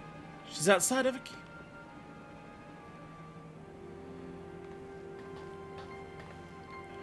She's never gone off without a word like this. Something isn't right. Sorry, Manifest, could you help me find her?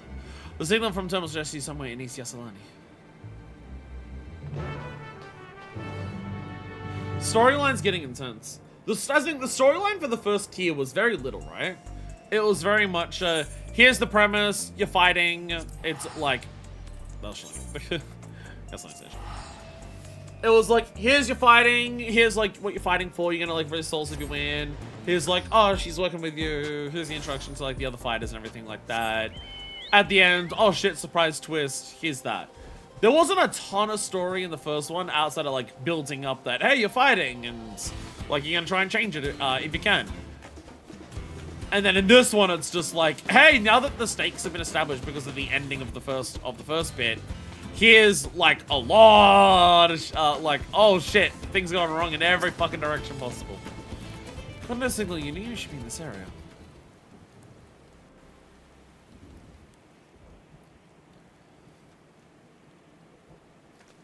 The whole Tron thing is like an 11th hour detail in Wing 1, and now it's the main plot. Yeah, very much so. Like, you learn about it at the literal end. Like, you do like the... You don't learn until after the last fight. Annie, I'm so worried. What are you doing here?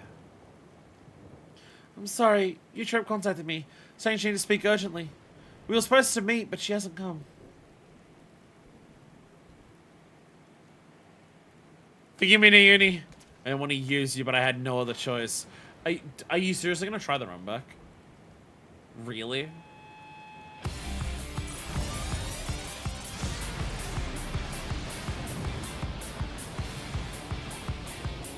No, you won't. You won't win. I'm sorry, but you won't.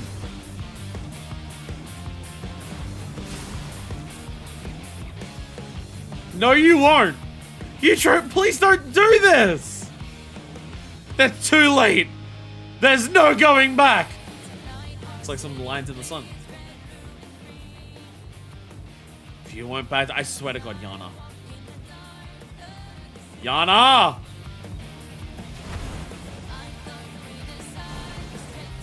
Then neither will I! Yana! For fuck's sakes! Oh, you're as bad as each other! I'm taking the uni and I'm adopting her! For fuck's sakes! Just jump in the middle and block them. Fucking DMC5 this shit, just hold them both back.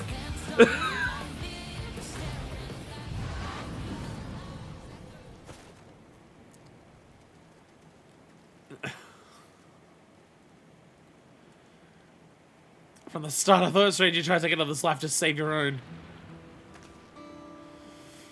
But the truth is, you aren't trying to save yourself. No, you want to save the man you love. They literally broke up. They literally broke up. He has the lone Dawntrail's bracelet right now, clearly. Not only him. Every fight in the heavyweight division suffers from ultra necrosma. Yeah, I guess if you're at the point where you're heavyweight and they're even stronger souls and you've probably been fighting for even longer, yeah, they're all, like, already got it. Even so, they continue to trust the president. He saved them all in some way. Helped them during dark times in their lives. The Howling Blade, Retsara, was no different. He chose to remain at the Arcadion rather than be with me. That's why I decided to fight alone. My friends were determined to fight until they died, that I'd find a cure no matter the cost. Yana! What were you told? God damn it!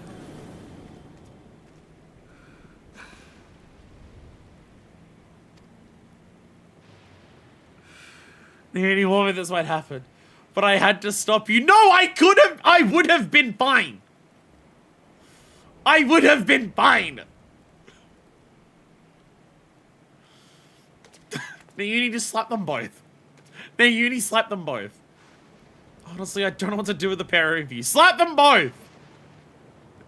Your older sisters are both idiots. I'm sorry, Uni. We had to battle to see who could get cancer the hardest. Coming on the back of Calix's spell attempt is very silly. Again, we would have been so fine. We would have been fine. There's no more need to fight. I think we can save everyone. A treatment for ultra necrosma that doesn't require Manifest Soul. I believe I found it. What? But I scoured all the data. There was no such thing. You also died in Arcadion's archives, I believe. But thanks to the people of Oblivion, I was able to gain access to external records. I came across something called the Regeneration Factor. Regeneration Factor? What is that? We're gonna turn you all into Wolverine. When one is ill or injured, the body naturally attempts to repair itself, yes? The Regeneration Factor is the force stimulating that recovery, as part of life's design. Apparently, Lindblom's scientists had researched a stimulant that enhances the factor. This is what we need. More and more stuff we're hearing about Lindblom, a place that's like already gone by this point. But that was centuries ago in another nation. Assuming the stimulant exists, how would we obtain it? There was a statement that claimed its formula was later determined. They're gonna become Deadpool, you're gonna give them uber cancer! Yeah, can we go to the wreckages of Lindblom on the 9th? Like, can we just fly away from living memory?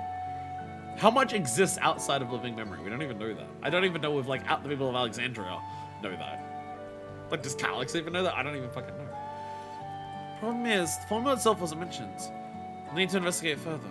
And for this, we'll need your help, you true.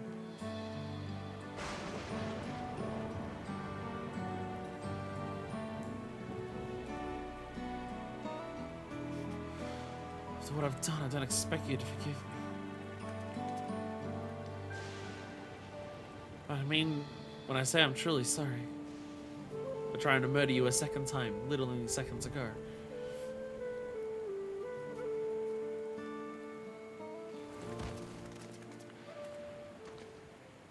Alright, the whole Ultra Necrozma thing, yeah. She's only fine, thank goodness. We best take her home so she can rest.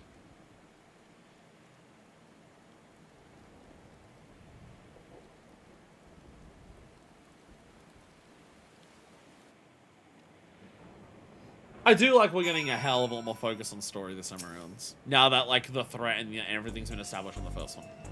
I think that Yana's manifested the illness as well. Need to figure out the formula for a stimulant as soon as possible. I'm just saying Avril's saying meet me. Eutrope's resting upstairs. Ultron crossing is quite severe, so she needs to stay still until we can treat her. You should worry about yourself too, Yana. You've manifested the illness now. I'm sorry, Naomi, but I couldn't just stand there and let Eutrope harm manifest. I could have stopped it myself. Like, I would have been fine. That's true. Given that Eutrope has become weaker, probably could have fended her off alone. All of the electricity of Solution 9 was drained and funneled into my body at once. I'm fine.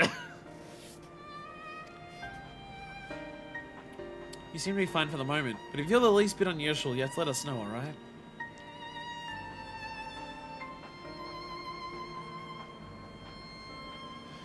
Even as we work on the cure, much as Arcadion will continue. That being the case, we should also continue to try to convince other fighters to retire. First being Howling Blade, your next opponent. We have to save him, for Eutrope's sake, not least of all. How can we convince him when he's determined to fight until he dies?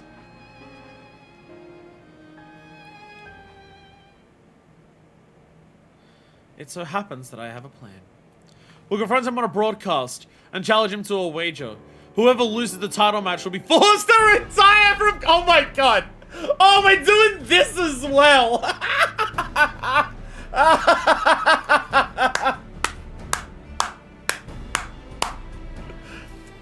So we put on a public show to generate excitement, just like they do at the Arcadion!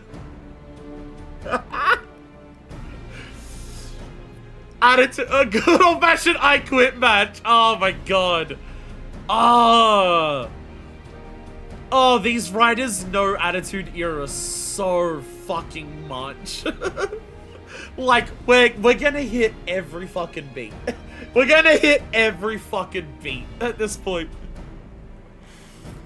With the people's eyes on him, the Cruiserweight champion would be hard-pressed to refuse.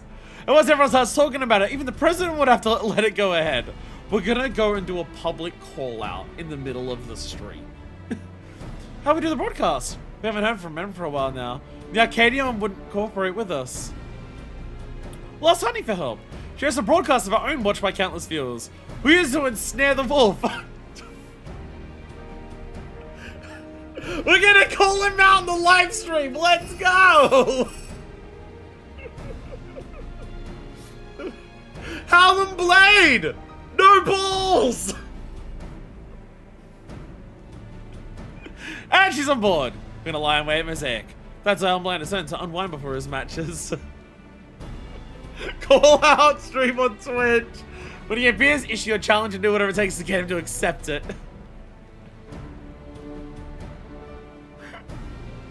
I'll stay here and look after you, Troop. Best of luck to you. I legitimately think that, like, if Arcadion keeps going the way that it is, I legitimately think this may just be my favorite part of the entire game. I only played a big 5 subs, you won't quit. I'm praying for your success.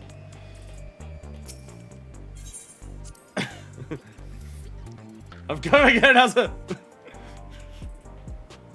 At the end of the broadcast, by the way, I'm bisexual. Wow, he's bisexual. I didn't know that.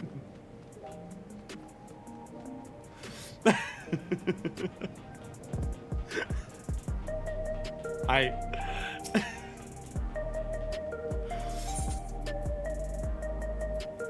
can't believe how well they're doing this.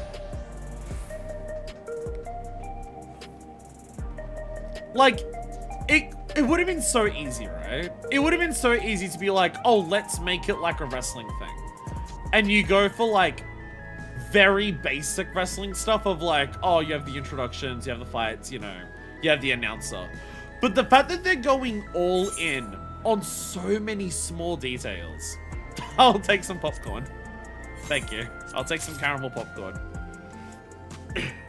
Like, the fact that they go all in on the subtlest of details to, like, get the fucking tropes across. Oh, it's so good.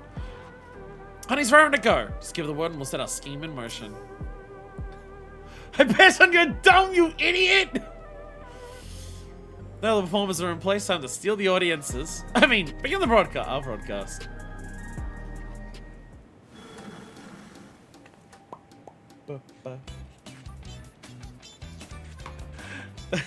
Today we have a pair of very distinguished guests. The fabulously fierce Black Cat and the ensemble upstart Blazing Steel. And goodness, do they have a surprise for Blazing Steel's next opponent, the valiant Howlin' Blade. Channel logo on the left. Where's the live chat? Where's the live chat? Oh my god, he's incognito. They put the baby face in the cap? Like, make him more John Cena, please. Huh? What's this about now? Drama broadcasters named This'll Sting. Oh my god. How do you think all these Twitch emotes are? They're toxic as hell is what they are. Blazing Steel wants to say something to you.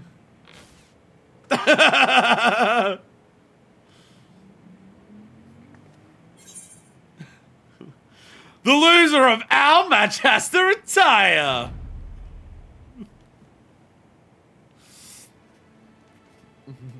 Yeah, I've been taken aback, I must say. The notion that I would lose is laughable. But even if I should, I have no intention of retiring. Is the whimpering wolf afraid of losing? No balls! No balls! No balls! You're naive to think about playing to your heads. No balls! No balls! No balls! That's looking for a champion if you ask me. I mean, he's really just afraid to lose.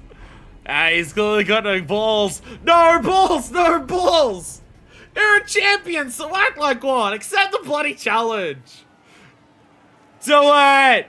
Do it, no balls! So this was their plan. At this rate, my reputation will be in tatters.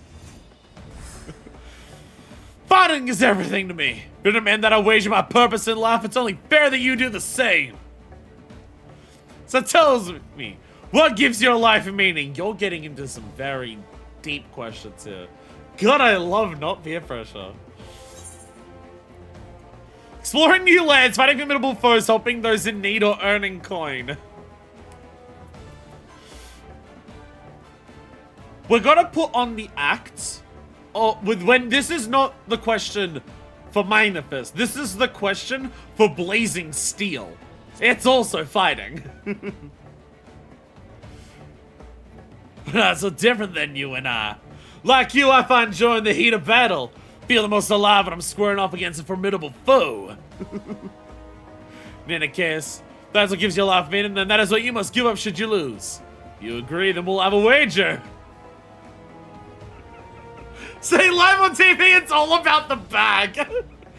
You hear that, dear viewers? For their hotly anticipated clash, the two rivals are wagering their very purpose in life. This is not a match you can afford to miss. The invincible babies got turned down a fight because breaking his streak would only kill his character work. Okay, John Cena. Well, if I managed to pull it off, it was a small part thanks to the nearby customers. Did we do well, Miss Honey? Oh my god, they were in on it! Oh yes, you did extremely well. Thank you all so much for your help. The fucking audience plants the tier 3 subs. So that's how it is. You really are something else. Well, the rest is up to you. I hear everyone's sick and brutal memory. Stay tuned and send the Howlin' Blade into retirement. Right, all that's left is to win. Come, let's head to the green room. Revisit on collectibles. Chat, the Arcadion's the best thing in the fucking game. Chat, the Arcadion is the best fucking thing in the game. They've nailed the storyline so fucking well. They've done it so well.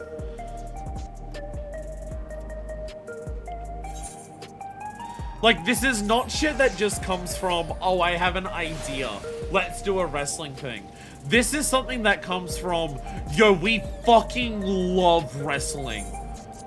Let's fucking do wrestling. That's where this comes from. This is it, Manifest. Cruiserweight title match. Let's seize victory and continue on our mission. Also, the fucking rival match. The intense rival match, whoever wins quits forever. Between Blazing Steel and Howling Blade. Oh! So imagine the people that made their world just like the NPCs going through this. The Lone Wolf. Classic of WrestleMania setup as it gets. It's so good. Yano would formally introduce the Cruiserweight champion. Howling Blade's a worthy champion, but again and again you've cut through the competition. I'm confident you'll do the same this time. Karna! We're witnessing peak video games. We're in the middle of the best thing video games have ever created. The Arcadion raid series in Final Fantasy XIV. Right, let's take a close look at your opponent. What music is this gonna be?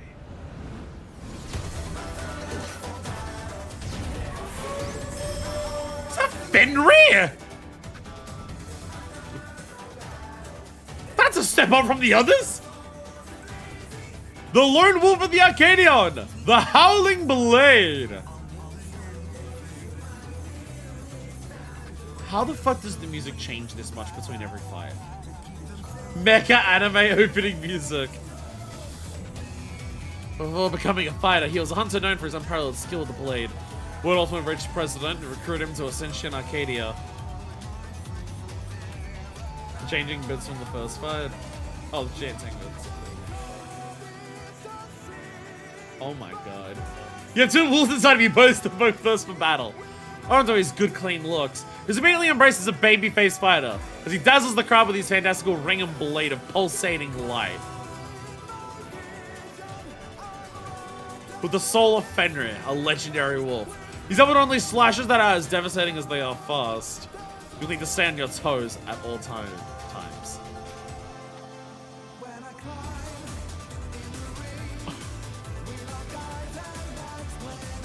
Oh, it's so mecha anime OP. Oh, it's so intensely mecha anime OP. Holy shit. Now, march into the Wolf's Den, Manifest, and show them that you're no mere prey. FF9 vendor, of course. Oh my god. Okay. Final fight. I'll change over to good headphones. Alright, chat. I know the fights are hard. Chat, I know the fights are hard. I'm going to need to ask a very particular favor from all of you right now. I need everyone to lock in really fucking hard. Because we're on a time limit. I say as my headphones don't want to fucking work.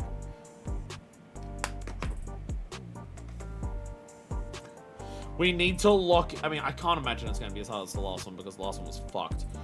But we need to lock in, like, real hard. We're on a very tight time. Alright. Something of a meme to put when I climb lyrics over things, including just making every lyric in his theme when I climb. I've never not been locked in. It's actually a problem.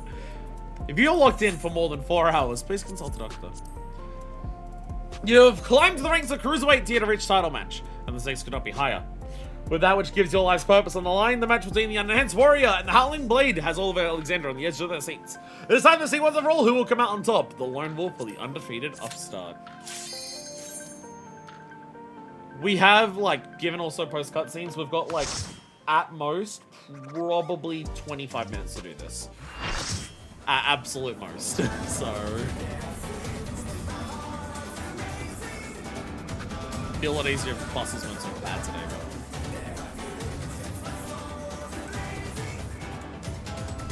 oh my god, the music.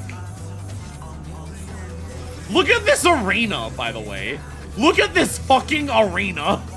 We're just in the sky. We're out the dome.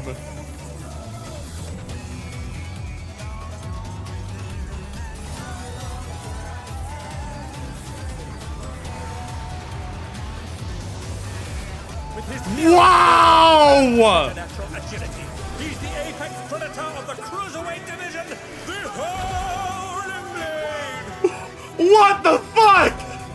Ben, you're right, the wolf, right? The suspicious ZGM X388A Fenrir Class Gundam model hiding behind Ratsara? He's a sage and a Dark Knight, not fair. Oh my god.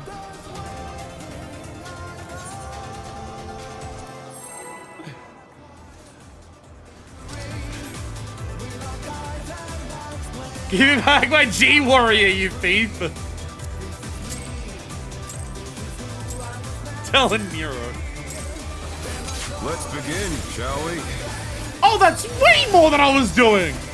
Oh, I needed to go harder on the accent! I needed to go way harder on the accent! Oh, shit! His raid white is Judgment Card. Clean.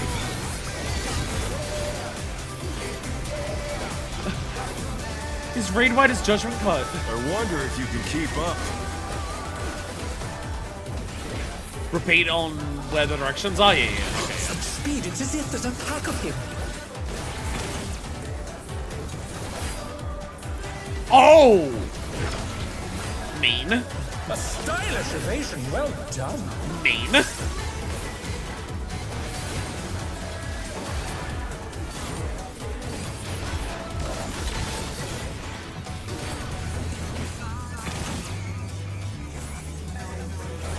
Okay. Okay, you're showing us that same thing twice. That just makes me more scared than anything.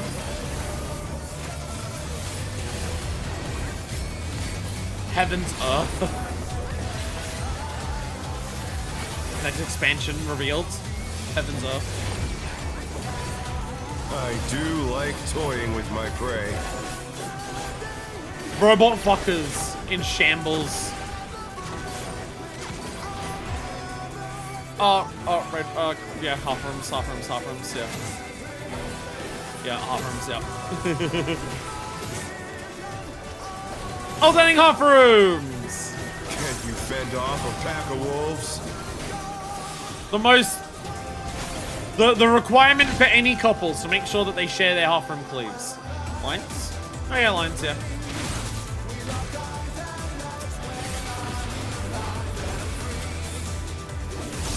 Bear Fang. My troop! The earth is mine to command. Yeah, okay. Oh, get hit by one of those. They're back on their feet. Let's see if they can stay standing. Ow. My one bone hurts.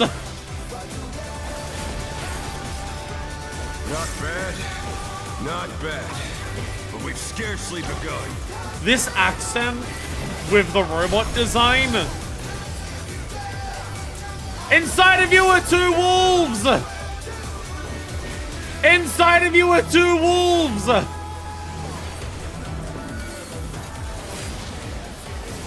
Inside of you are two wolves!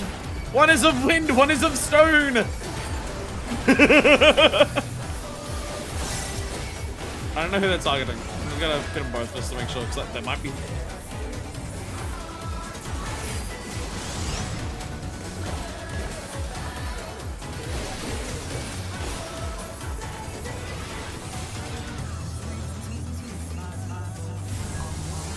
Bear my biting wings! Thanks for the improvisation dance. Whoa!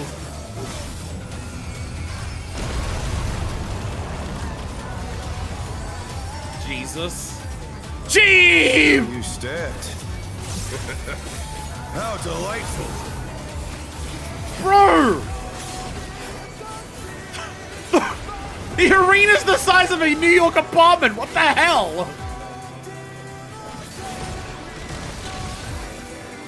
Oh, that's way faster now! Oh, with extra line AOs. Fenrir's power can be wielded That in felt like it surprising doubled in ways. speed. Oh my god, is this? Where did that colossal thing come from? Oh my god, it is. Holy shit!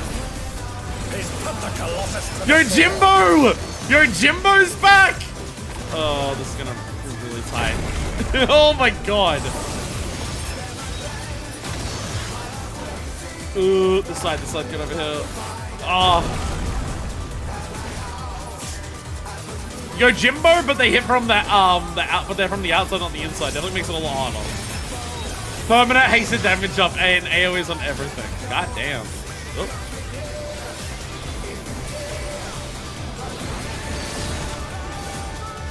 Great divide. But they're not out of the fight yet. Badass name. Bear fangs.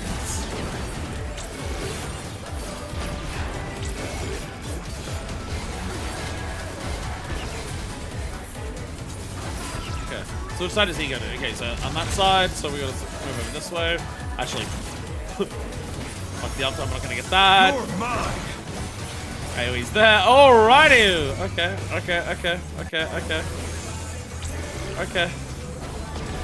Pack of wolves.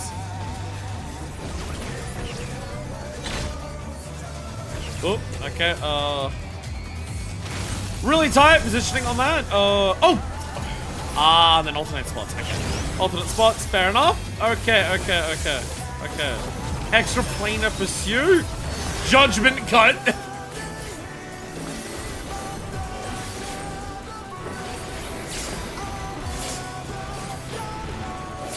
Oh no, that was too much for the challenger. Okay. Okay.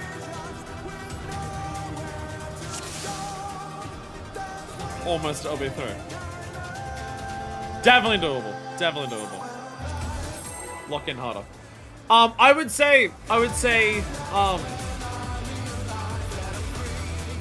for a stack like that, if it targets a tank, in mod again. If it targets a tank, just in mod the stack again. Let's Fuck begin, it. shall we? Because I don't know if that targeted a tank because there was so few people left, is the issue. It may have only targeted tanks because there was not many people left.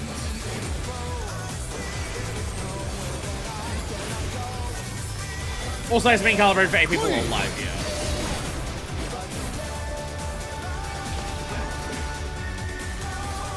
I wonder if you can keep up. This music's amazing. An entire tier of incredible fucking It's as music. if there's a pack of him. Incredible music. Oh no! They couldn't avoid that one.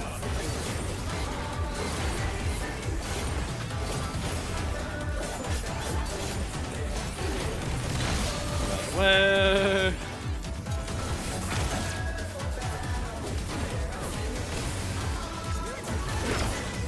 One of those I see that I'm just like, I'm just gonna ignore the uptime.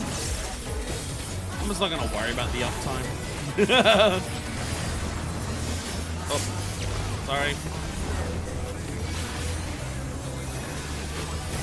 Unique Venom Voice, page 5. I do like toying with my prey. Again, it's just this entire raid series is going all the fuck in, and it's so good.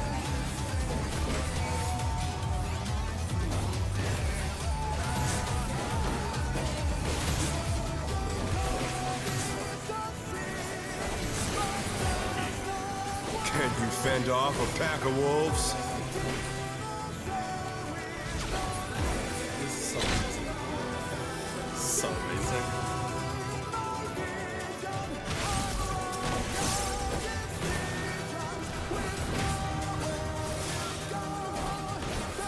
Fly true! The earth is mine to command!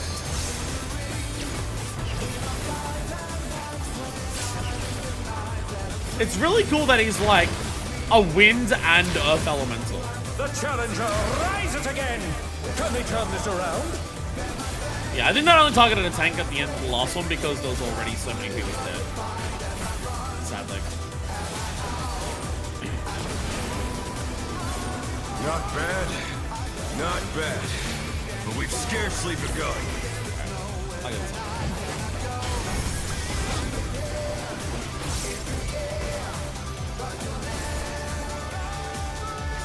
I believe technically the Gunbreaker is a gain on 2. I believe technically.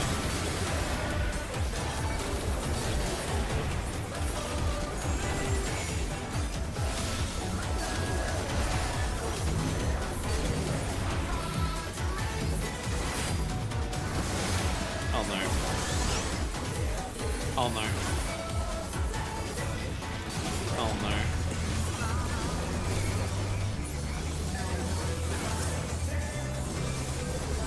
Oh no.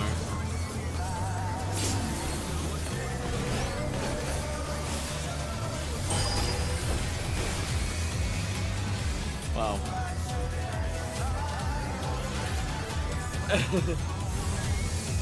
Bear my biting wings!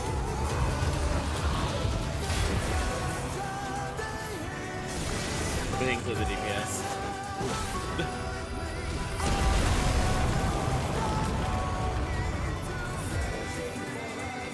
Still you stand. How delightful!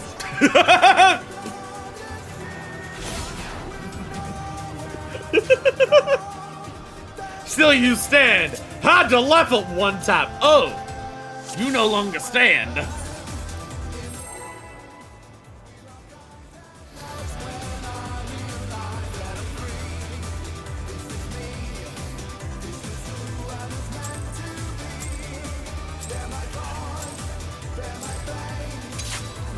Let's begin, shall we? I'm no idea what the choruses are saying, but I'm picking up on the verses I've got no idea, but the choruses I can hear are just like. So that's when I realized I am me. This is who I'm meant to be. It's something about being gay. This is gay.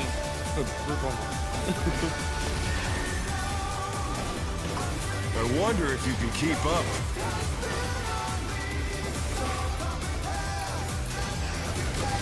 Such speed, it's as if there's a pack of them. And wham! The laser sword looks so badass. Stylish evasion, well done.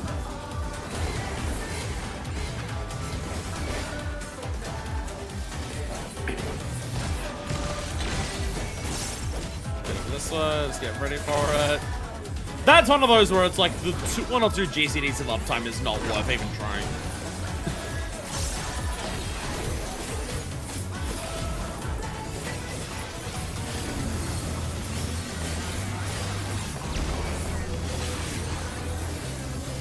Stuff like this is where it's like a single volt means that, oh, this stack mechanic, yeah, someone I dies to do it. like toying with my prey. And then you gotta get them back up. Then they have death debuff, and then it's just like, and again, it's so quickly.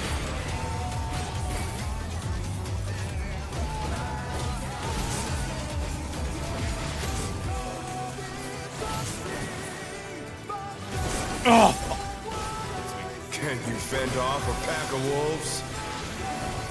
Rose seems like thinks this really killed the gradient.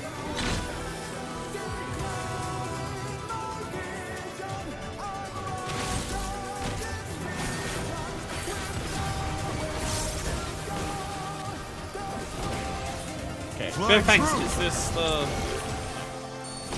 The earth is mine to command.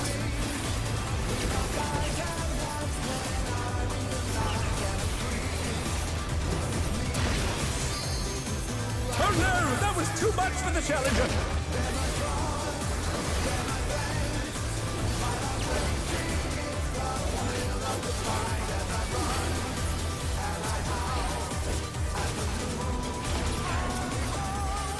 Not bad. Not bad. But we've scarcely begun. All right.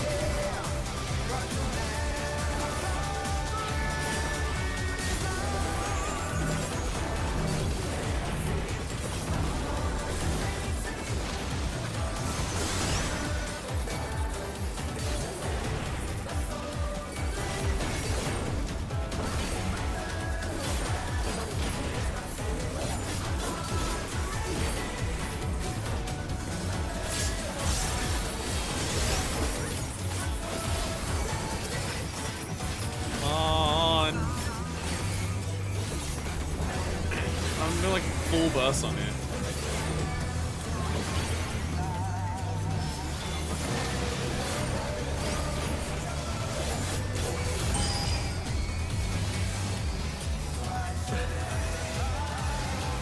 We're gonna be able to clear the DPS check. Bear my biting wings.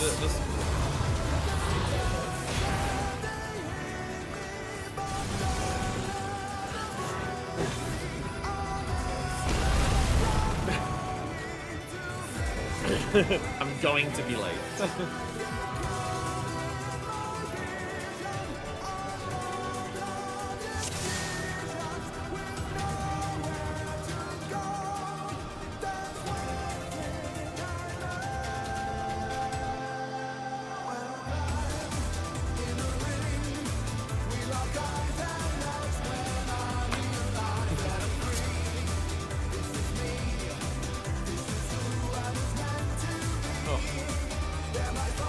Oh. So.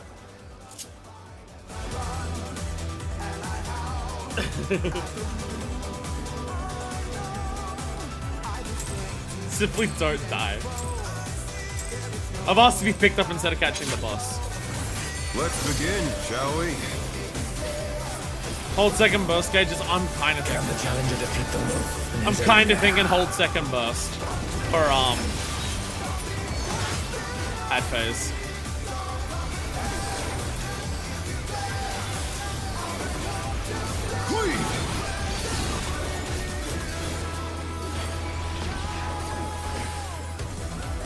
I wonder if you can keep up.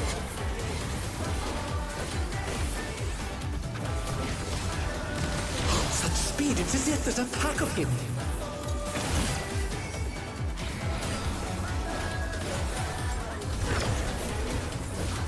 Oh no! I couldn't avoid that one.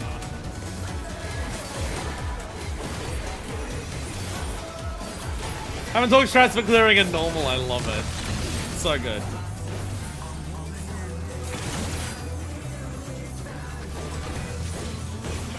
So I saw Densha with the most poorly timed. Oh shit! My rotation is currently Ifrit dash.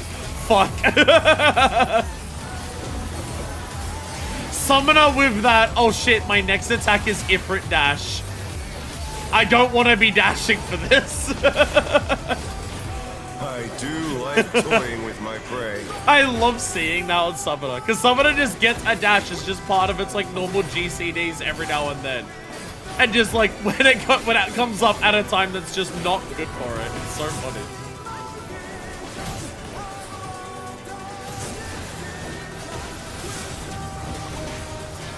Can you fend off a pack of wolves? Like, and not hating of just like, oh, you did that gap closer when you shouldn't have. It's also just like, it's a GCD. It's the same with Warrior. Warrior has the same thing too with Primal Rends. Of just seeing, oh, Primal Rends, the next attack for Warrior to come out. Oh shit. Maybe, oh fuck, if I use it, oh shit. I'm dead. Mine to command.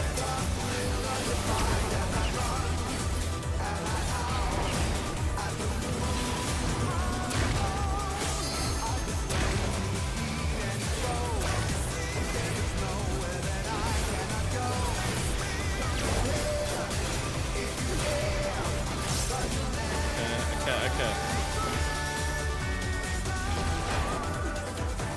Not bad, not bad, but we've scarcely begun. I don't know, do you see burst for that? It's a really long time after.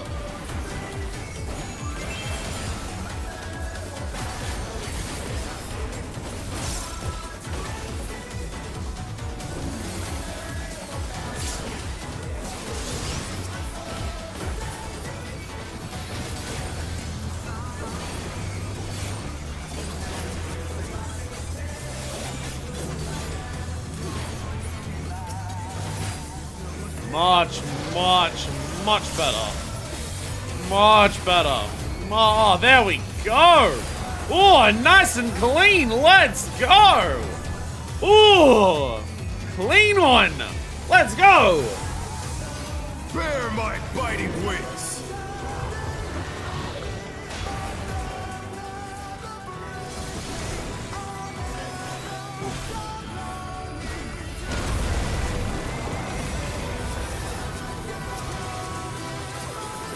Still you stand. The fucking damage. How delightful. The fucking damage on that.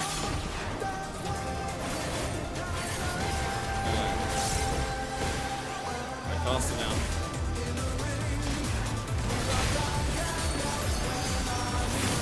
I'm like, it's not even divergacity on the faster one. Fenrir's power can be wielded in surprising ways. Surprising ways! Why the fuck is Fenrir building towers? Where did that colossal thing come from? I don't know how to do uptime during this. I can survive this. Put the Colossus to the sword. Uptime during this part. Fuck that. Syriac, no! We gotta get into the gold saucer. Oh! Oh, I was off by like 4 pixels. God damn it. Oh, so close.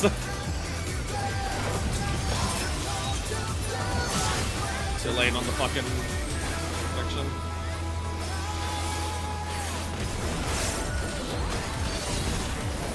Tried to do stone up. Must have heard, but they're not out of the fight yet.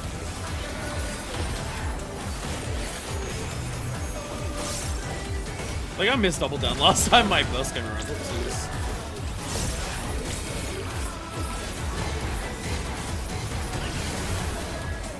That was on it.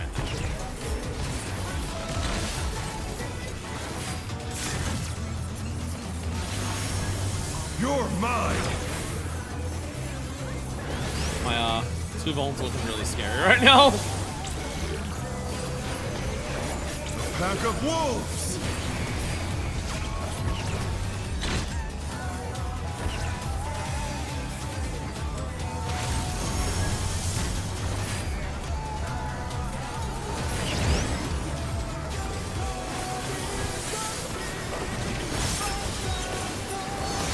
He does that so fast that even like trying to get the protection off.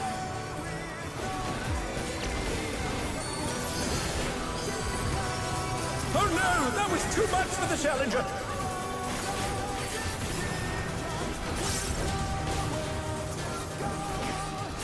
Is there... That's why. Try this.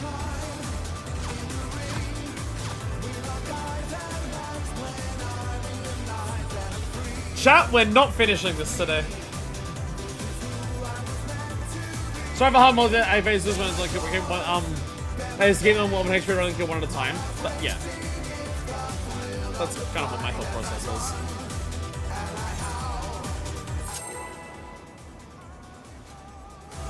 Is the video for the Selene Sheriff? Possibly. Chat, we have one more attempt. I'm letting you know now, we have one more attempt. If we don't do this, then we don't do it today. So... Let's begin, shall we? Can the challenger defeat the wolf in his own lair?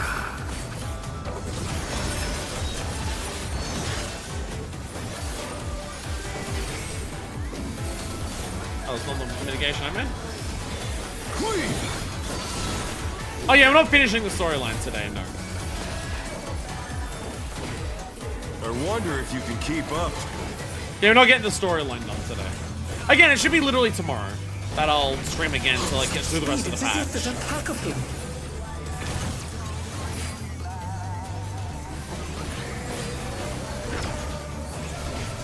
A stylish evasion, well done. I keep over capping my fucking mashing things. I'm not using mashing, man, having stacks. It's weird. I don't use it having stacks. It's so bizarre. Oh no! They couldn't avoid that one.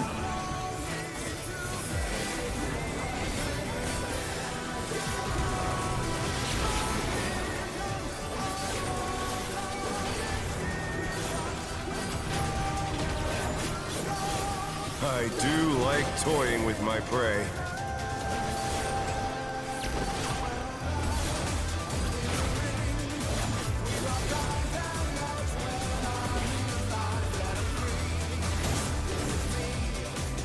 The challenger's down! Is this the end? Can you fend off a pack of wolves? I don't know if I can, honestly.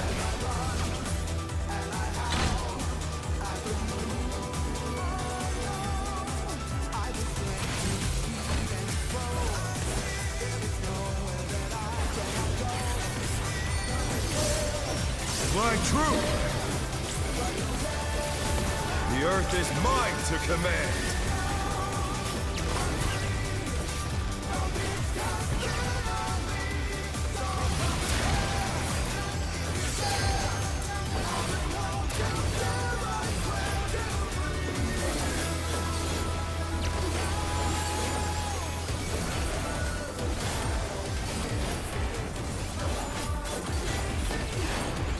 Oh my god. Not bad, but we've scarcely begun.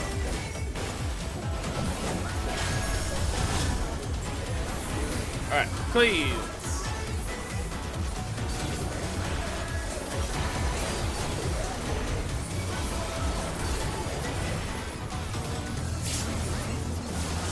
Yeah. Well, yeah, I think that's also another part of it, of just like stacking to make sure we're still within melee range. I mean, when we spread, it's a little harder, but, you know, it's a spread.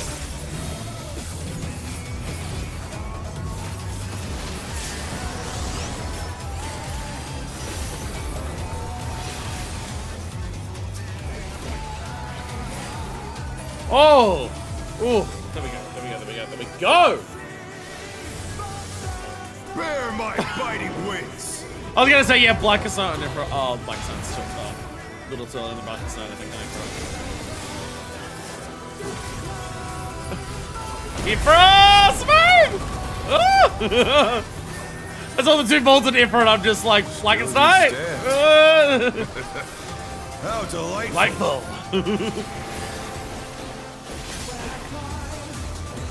You know, I kind of get his point. I kind of get Howling Blade's point. When we fight like this, I fucking feel alive.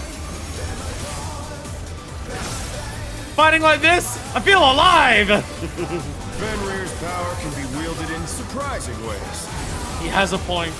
The man has a point. Where did that colossal thing come from?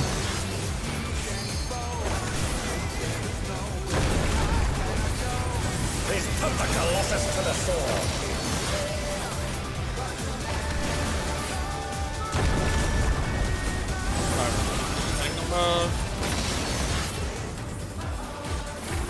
Technical check. Just.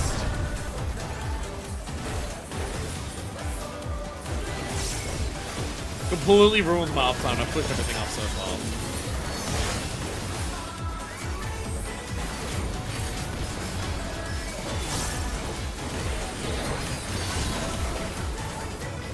Must have hurt. Yeah, it But they're did. not out of the fight yet.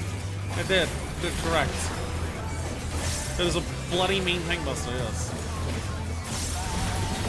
My burst is so disaligned now. It's so bad. I fucked it up so much. Oh no. How did I not get a bomb there? I'm going bullshit. I should have absolutely. I am baffled I didn't get snapshotted by that middle AoE. I am fucking stunned I didn't. How did I get away with that? Absolute nonsense. That must have been fucking frames off, like fucking me. Suits. Rise. Vanheimer.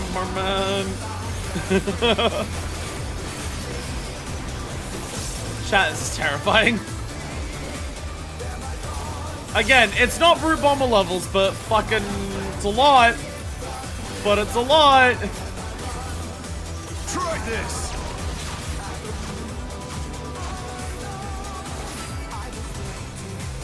That was so fucking fast.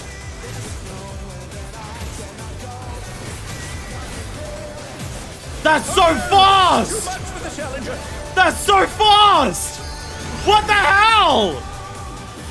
Into the baited?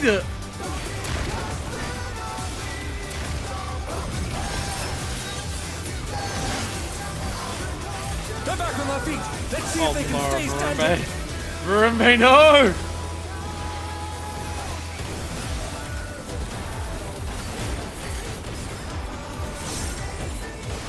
Do I have an Artesia? Okay. No one else? Okay, good. Okay.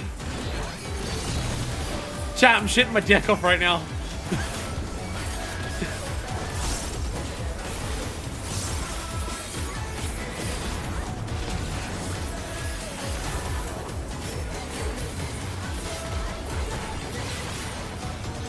What else are you doing with this? Okay.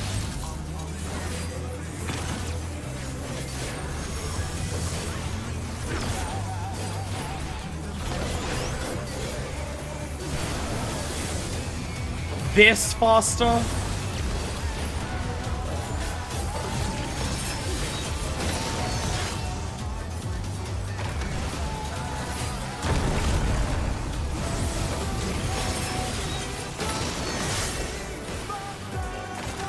That's gonna be real tight. That one? No. Okay, good.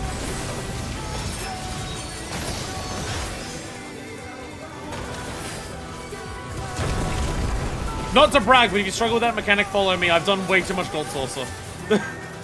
Not bragging about skill, I'm concerned about how much time I put into Gold Saucer. More than anything.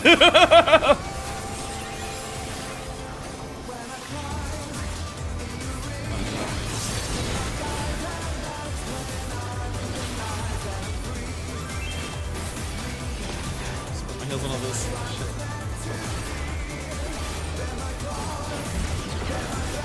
I used to bare my fangs as the mechanic is bare fangs.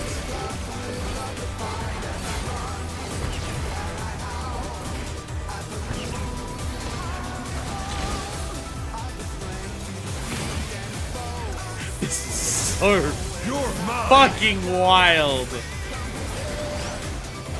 I'm stunned. Pack of wolves!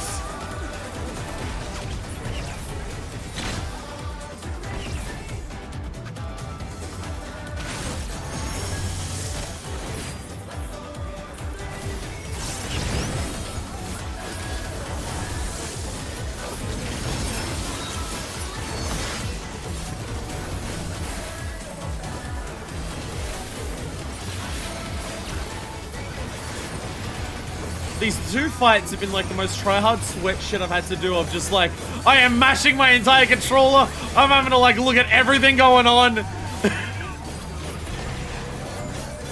Like this feels like what Savage Light should be. This is what Savage Light should fucking be. And I'm so happy we've got it. What power? Looks like someone isn't holding back.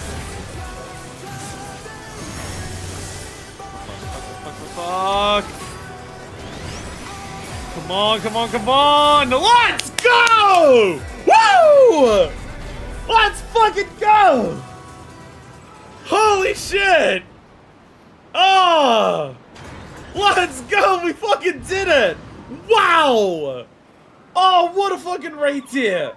What a fucking raid tier! Yo, that was The amazing! match is decided. Oh, Victory as I goes said, to last the pull. challenger. As I said, it was the last pull. I'm getting picked up in like 5-10 minutes.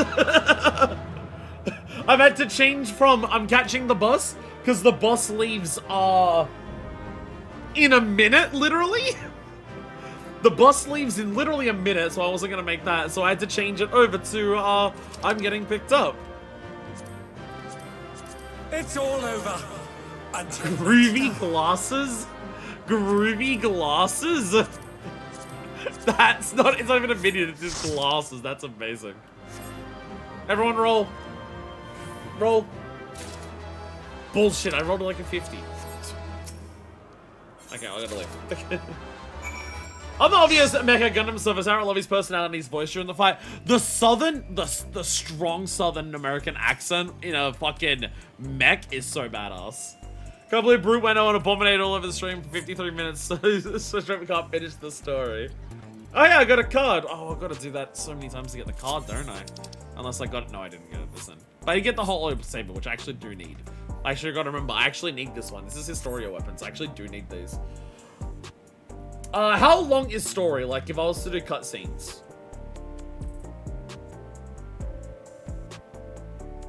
It probably would be like a decent amount of cutscenes to finish it off. Gotta go anyways, fair. Probably don't risk it. Okay. Well, it gives me a little bit of time at least to decompress. They're not here yet. They're not here yet. They're not here yet. You know what? We'll do the cutscenes again. It'll be part of the same episode on YouTube. Probably literally tomorrow. It gives me a bit of time to decompress. That was the best shit we've done in this game so far. Good enough for dinner. Enjoy the rest of your stream.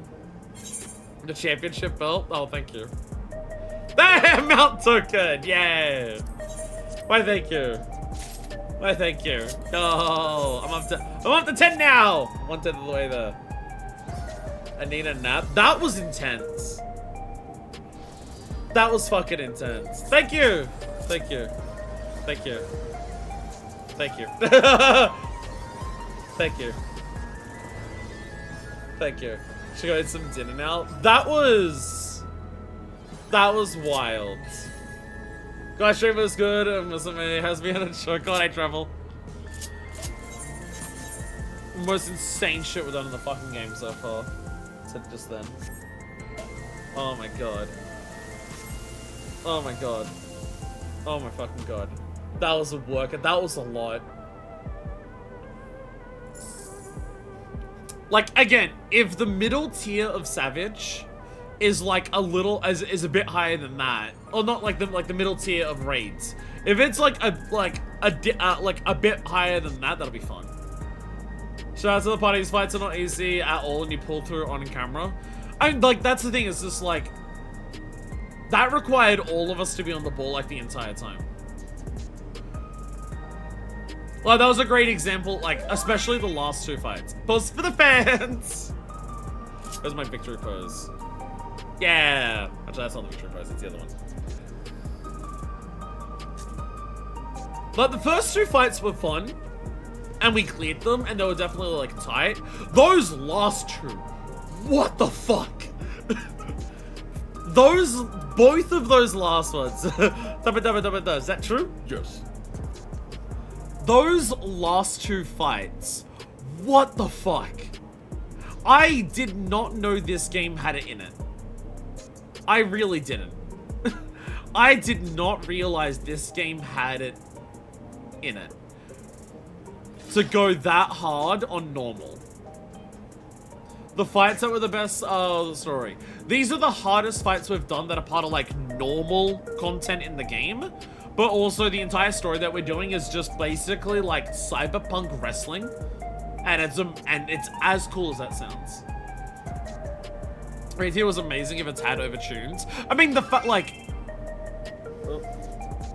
Alright. I gotta go! I gotta go! Thank you all so much for being part of that. It'll be part of the same episode on YouTube. Hopefully tomorrow. Hopefully tomorrow we'll finish the story and do all the other stuff after I do work. I can't believe we had to like actually inbone cheese to actually make the fucking like M7 work. That was amazing. That was so absurd. That was wild. This is some of the most fun I've had in this entire game since I've started playing. This is some of the most fun I've had playing this game since we've started playing. I want to do high-end content so fucking badly, but Savage is way too high. Savage is just too high. Savage is just too much. But like, give me fights like that, where it takes like a day to get that done. And I'll be happy. Anyways, we will return with actual stuff and finishing the story. Brood Bombinator really took a while. We'll be back. And we are back. It is not the next day, but it is the day after. It's only a 2-day gap between me doing a 2-part episode that goes up as 1 episode on YouTube. Nearly every single thing I've done lately has been a 2-parter episode that's had to go up over like multiple days to go up on YouTube because I've been like struggling to stream anything lately. But we are back. We are back. It's been 2 days. I've done the raids a couple of times again. I haven't gotten M7 again yet. I haven't done Brood Abominator again. But I've done what's it called? Howling Blade. I've done Howling Blade a few times. Look, I got 5 Hollow Sabers, so we can also hand that in. I also got the Groovy Glasses and Black Kitten. We're gonna check those out. After we hand in the story, we're gonna look at these things. We're gonna look at these things. We gotta do things with that. This croissant is so fucking good. Croissants are really good. Though I have shown photos of Australian croissants before, and everyone else is just like, fire, what the fuck do Australians call croissants? And I'm just like, I haven't even shown you the worst croissants this country has.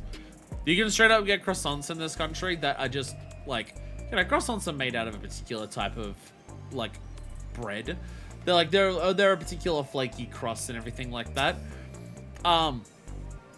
But you can straight up buy croissants here where it's like, it's a croissant, and it is actually just a bread roll that's been very clearly shaped in like, and baked in a tin to shape it like a croissant. But you cut into it and it is just a bread roll. There is no flaky pastry or anything like that. It is straight up just an actual bread roll baked in a tin that shaped it into a croissant. And it is a maddening experience to have. Because it's the most important question about Arcadion. Is the strapple themed or horse themed? Ow. Anyway, we're back to the storyline. A man is dead now. A man is dead. The man we just beat hopefully now won't die because he's going to retire. Although I believe I believe he said that he already has Ultra Necrozma, so like, even if he stops fighting now, doesn't that still imply that eventually he will die? I don't think it's a case of once they've got Ultra Necrozma, they'll die eventually if they keep doing it. I think it's just like, if they keep doing it, it'll speed up the process. But I think once they've got it, they're going to die at some point. So we've delayed it, but I guess the idea is we'll delay it long enough to hopefully find a cure.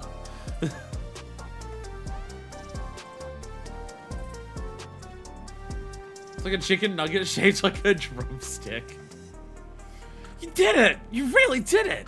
You're amazing, you know that? You are simply too strong for me. No, I can't. I cannot do the accent to the level that his accent in the fight was. How strong his accent was in the fight, I can't replicate that. I give my word and I intend to keep it. I will retire from fighting.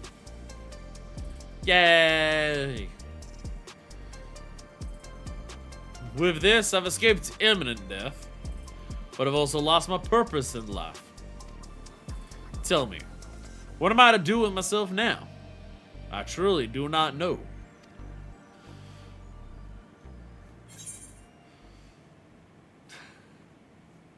Let's avenge the brute bomber together.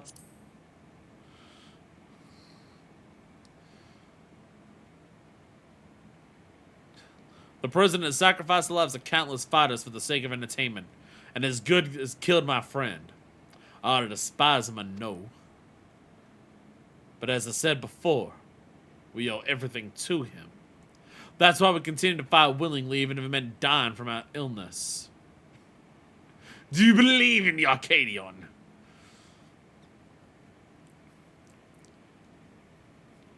So which, like... Again, I really like how much commentary the Arcadion raid series is making on Alexandria.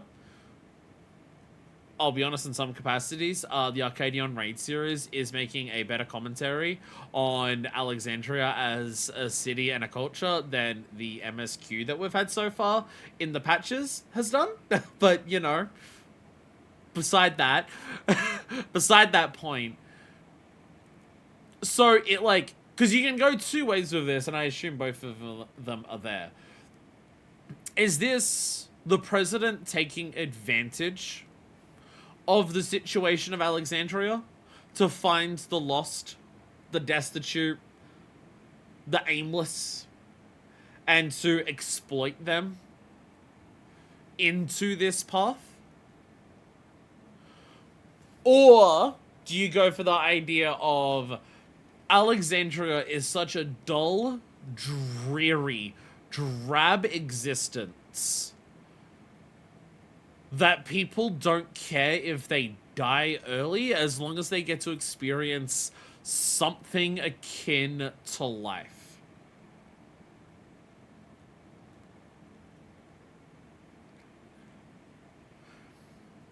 There's a thing that's discussed about how, you know, like, rebellion against this, like, a lot of like, you know, capitalist imperialism, all of that structure, like, it'll also latch onto forms of rebellion and try to encourage forms of rebellion that are just self-destructive.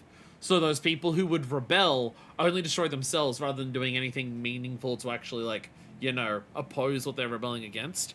American Idiot, Green Day's album, is actually very much about that. So much of American Idiot as an album is about the main character wanting to rebel against American society because, you know, he hates what it represents. He hates what it does on, like, a worldwide scale. So he wants to rebel against that American society. He refuses to be the American idiot who goes along with that. But all of the forms of rebellion that are encouraged to him by that same society is just self-destruction. It's just abuse drugs, abuse alcohol, do nothing with your life, die early. And that just works in favor of the system because, hey, you don't like what we're doing? We'll trick you into destroying yourself so you can't destroy us. And, you know, it's, like, part of the point of the album. He, like, so much of the early of the album is talking about how the American idiot is the person who just goes along with what America is and, like, gives in to all of the horrible stuff that it does and just freely goes along with that. But by the end of the album, the realization is that he is also the American idiot because for all of his hatred of this, of the American system and rebelling against it, the only thing he's able to muster with that is nearly killing himself. So, you know. There's that. There's also, like, I can see an element very much that, like, here. And now it's a Broadway musical, an art form that can exclusively patronized by the wealthy. I have seen the American Idiot musical. I'll be honest. Seeing the musical was cheaper than most concerts that we go to now. Concert tickets have now gotten so expensive that the musical was cheaper to see, like, than the concert.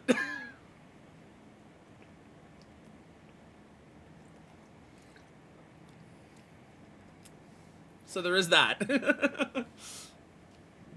Not to say that seeing the musical was cheap. But, you know, seeing Green Day live was more expensive. Seeing basically any international band, because I live in Australia, has been more expensive in the last, like, 5 years. But, I mean, the content tree will see a reckoning, mark my words. I mean, like, a big part of it for Australia, I mean, like, there's so many factors that go into it. A big part for Australia is just the fact that we're so fucking far away from other countries. And so, obviously, you know, with fuel going up as much as it has, but also the fact that it's just, like, Australia is so far away from other countries, and also, there's fuck all people here. So even getting big bands to, like to be able to be or even smaller bands to be convinced to come out here with how much that it costs to get here, and then, like, how many people you need to get to a show. But then also, you know, how much tickets are. It's like, Jesus fucking Christ. But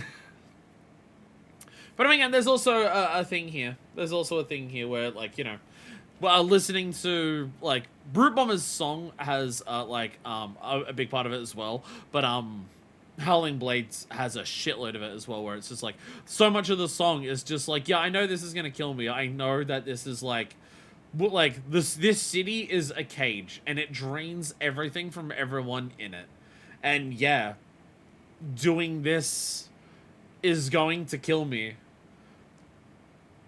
But it's the one way I can feel something here, so I do it. Live, the most famous person alive in Brisbane, only 10,000 per person.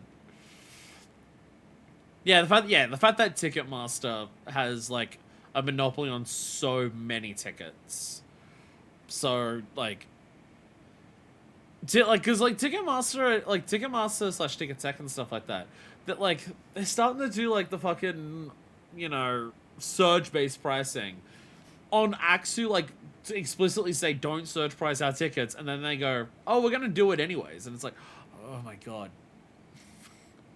hate everything. She's pissed. You fool! You can't tell me that the Brood Bomber went willingly to his death. And there are people who care for you even if you don't seem to care yourself. All this time, Eutrope's been fighting alone to try and save you. What? She vanished without a word soon after we developed symptoms of ultra-necrozma. I searched and I searched, but I could find no trace of her. I was more shocked than anyone when she suddenly showed up and challenged Blazing Steel. Seeing how strong she still was, I assumed that her symptoms had abated, and she decided to resume fighting. Let me make it crystal clear. You've been using your debt to the President as an excuse not to face the bitter truth. And in doing so, you've lost sight of those dearest to you. It was in order to save you that Eutrope went after Mindfist for her soul.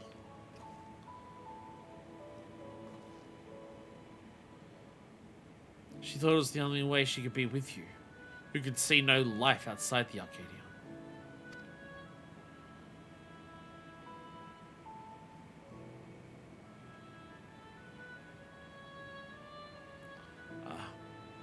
I have no words. You're right about everything. The choices I've made have been out of fear that I would no longer be the Howling Blade.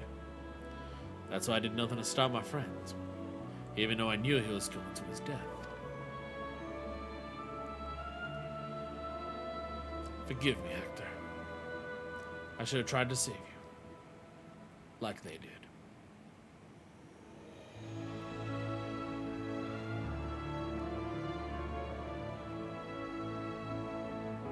Thank you for bringing me to my senses.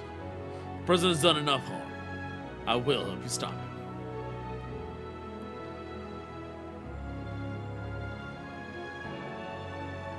It's hard to count the Howling Blade himself as our ally. Howling Blade is no more. From now on, it's simply Retsara. I was keen talking to my gym. Eutrope and Ione are there, and they'd be happy to see you. Understood. So a matter I need to tend to, so I'll meet you there shortly.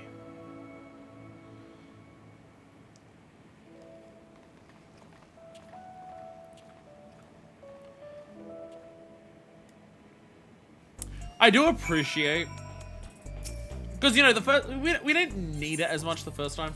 Like, for the first year, we didn't need a shitload of story. We didn't need a shitload of, like, you know, story investment to get on board with the idea of what the Arcadion was, right?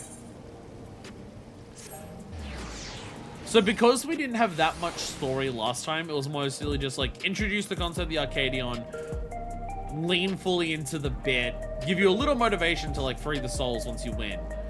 And then at the end, oh shit, the machinations happening behind the scenes. Again, this is like, because this isn't just, like, this isn't just wrestling, and it's also just not American wrestling. The tournament arc vibes here are also absolutely here. And that also lines up with tournament arc ideas of just like, you know, the tournament arc starts and the people start fighting and everything like that. And the sinister machinations behind the scenes to, you know, make the big plot, the big conspiracy and everything is slowly, like, start developing. And, you know, now we're working our way to be like, how do we make sure we defeat the villain while we're doing all of this and stuff like that.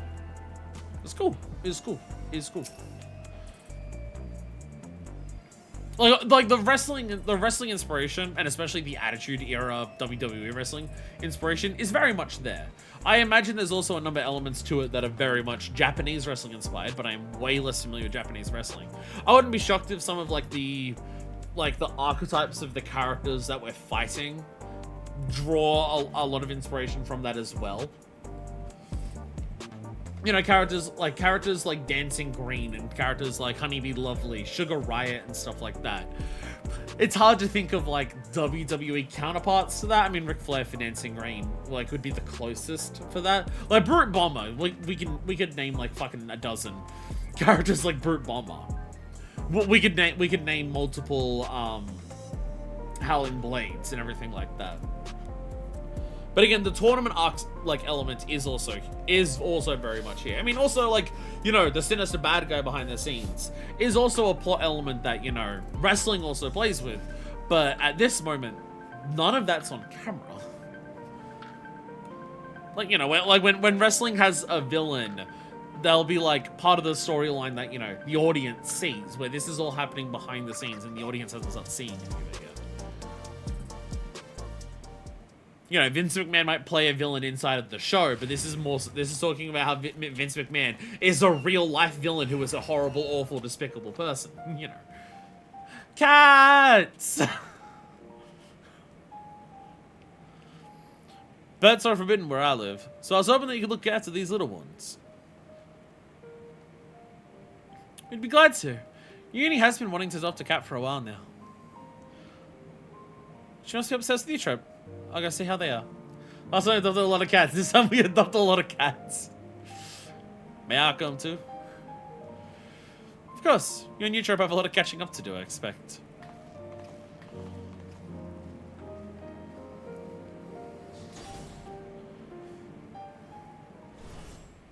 She doesn't want to be the smallest cat in the room anymore.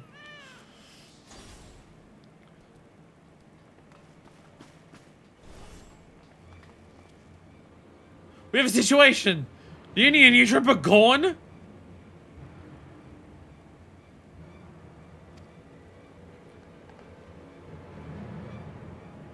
Uni wouldn't take U-Trip outside in her current state, and her terminal's left on the bed. Something's happened to them.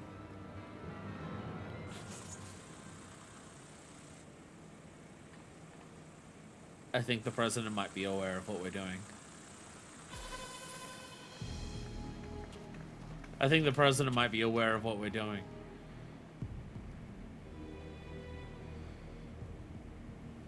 Blazing Steel, the unenhanced warrior. For your contributions to the excitement provided by Ascension Arcadia, you have my utmost esteem. That voice is the president. However, I cannot suffer anyone to rewrite my script.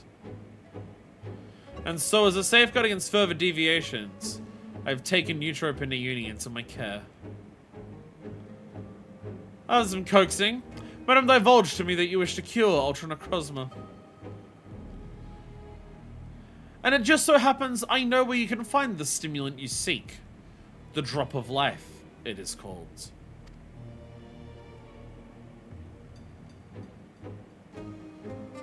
So you have a cure? And you've just not given it to people? Oh, you're like ultra evil. Oh, you're like super evil. What do you want from us? Two simple things. Blazing Steel must continue fighting at the Arcadion. You must never again meddle with my script. Nothing needs to change otherwise.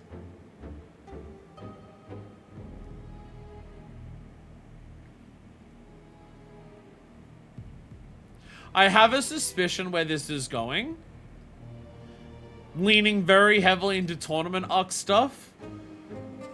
And when I called out Paper Mario the 1000-Year Door, I'm gonna do it again. And if you know, you know what I think is happening here.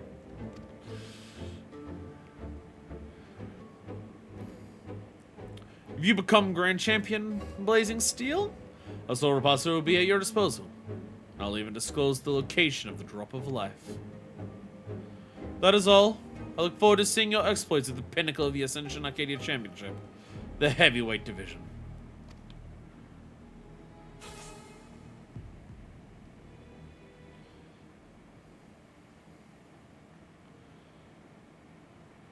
So the president was a step ahead of us. One wrong move and Neutral and Ioni will come to harm. Seems we have no choice but to place our hopes in Manifest.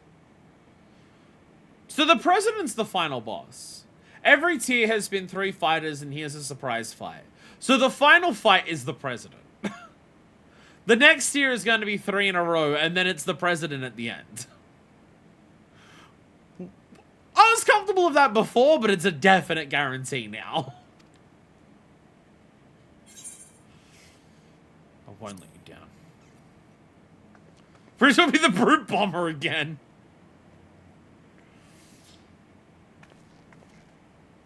Thank you. As your second, I'll continue doing my best to support you. As will I. Won't turn a blind eye to the president's depraved actions any longer. His third Pokemon evolution. Never again will anyone be taken from me. Aw, kitty cats. So, if the president does indeed... If the president does indeed have a cure for Ultra Necrozma, here is my assumption of what the president is doing. The president has found a way to use other people's souls to power himself up / extend his own life.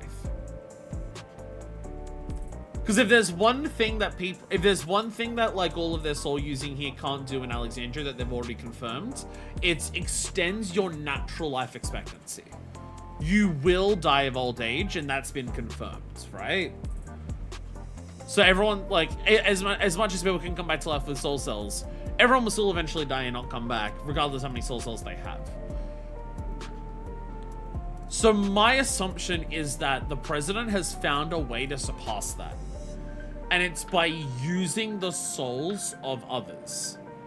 And either the Immortalized just have their souls completely drained from them and put into him in a way that extends that life. And that's why the cure for Ultra Necrozma is there, to make sure they don't die before, like, you can suck their souls out. Or maybe their souls need to be within that state for whatever process happens to make him stronger / live longer. Their souls need to be in that partially fucked up state for the process to work, and he has the cure that he's constantly taking himself. In some capacity, my assumption is the souls of the previous Immortalized fighters he's using for himself in some capacity. Because I'm going full Glitz Pit. My prediction is all in on this is the Glitz Pit from Thousand Year Door.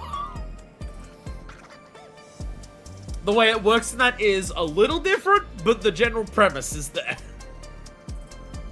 That is what I'm going for.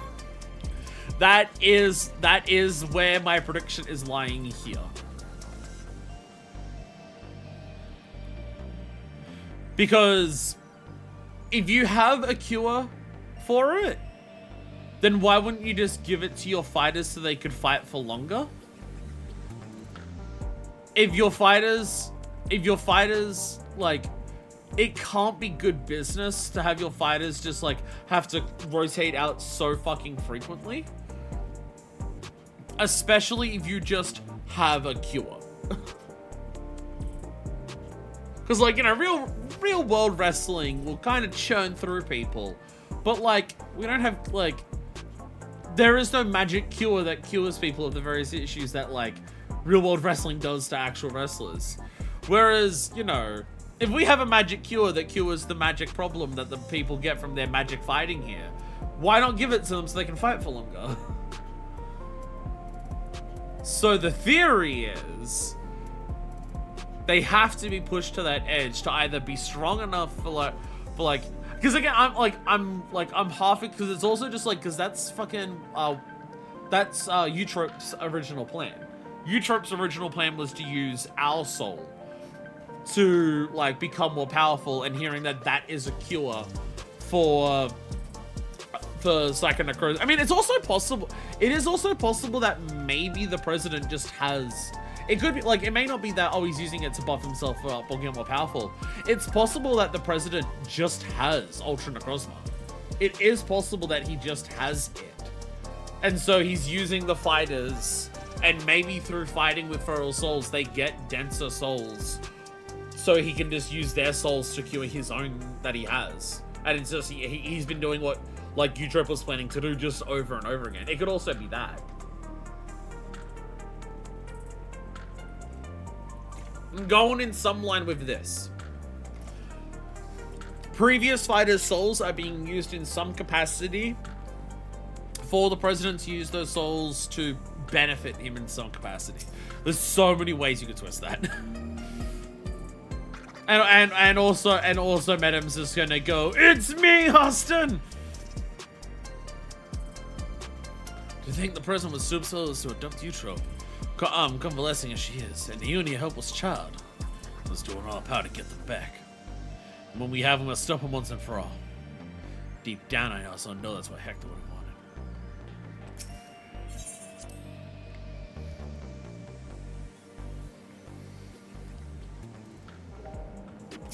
Hey, Anna. Sorry, I'll be fine. As long as we do what the president says, no harm should come to my sisters. Now, out of your campaign to become Grand Champion, I want you to prepare as best as you can in your own way. Whether you train to hone your skills or rest to recover your strength, see to it you're ready for your next fight. Truly sorry to place so much on your shoulders. You're the only one we can depend on. Please come and find me here when it's time for the heavyweight matches to begin. Yes, we do have to unlock Savage. We do indeed need to unlock Savage. Alright. Yo! Yeah, bro. Ah, Blazing Steel! I was hoping you'd stop by. Yodsa! I was hoping you'd stop by. Recount the cruiserweights here. You know someone died in this, right? No? Because the president covered it up? Fair. What have I told you? What have the words started getting around because I told you? If you have a moment, I'd love to hear your first-hand account of your cruiserweight matches. You impressed tremendously as before, overcoming one veteran fight after the next to become champion. You want to stream this hour on a Tuesday? Not 14. Not 14. Hey, Pirate! Also welcome. Pirate! I was hoping you'd stop by. You missed the bit where Capra said that. Not 14. We're doing 14 now because I didn't get to do the full episode on the weekend because Mother's Day. But I should be streaming this hour on a Tuesday every week. It's just for the last like month or so I've hardly streamed at all because I've been dealing with a case of head explosions. My head's only slightly exploding today, so I can stomach it. I can stomach it and push through it enough to do it. But yeah. Like roughly like it's like 2:53 for me right now. So like the idea is that every weekday I start like what would be like roughly an hour ago. But you know, I've hardly streamed the last one. But 14's a weekend thing. Though, once we're caught up on 14, I will likely do some midweek streams for 14 for certain types of content. Like when a new patch comes out, there's MSQ to do, but there's also raid stuff to do. So I might do the raid tier before the MSQ. I might like do the MSQ on the weekend and then the next day do the raid tier like at this time of day. It really depends on like various factors. I'm not gonna lock in anything now, but once I'm caught up, because patches will happen like during the middle of the week, so I can be there early for some things, I will likely do more 14 streams during the middle of the week once I'm caught up, just for like when patches drop. My hands are climbing with sweat as I watch you encounter with the Brute Abominator. And to remember your triumph over the Howling Blade sends a shiver down my spine. Even so, experience as a spectator cannot compare to those you lived, and I yearn to hear the visceral particulars from you. Pray spare no detail. Brute Abominator died. Howling Blade was going to die, but I forced him to quit. Your words stoke the fires of my imagination. Yes, a perfect produce evocative new cartoons that pale not even next to Sugar Riot's works. For instance, one of your dance battle against Dancing Green had reached a higher fever pitch. Or if the rambunctious Sugar Riot had allowed her art to run rampant, bringing works out of this world to life. Where Brute Abominator's savage onslaught had become savager still, what manner of hellscape might he have created? What if he didn't die? Finally, what if the Howling Blade had remained standing to unleash the full might of Fenrir? Howling Blade died. Sorry, Brute Abominator died.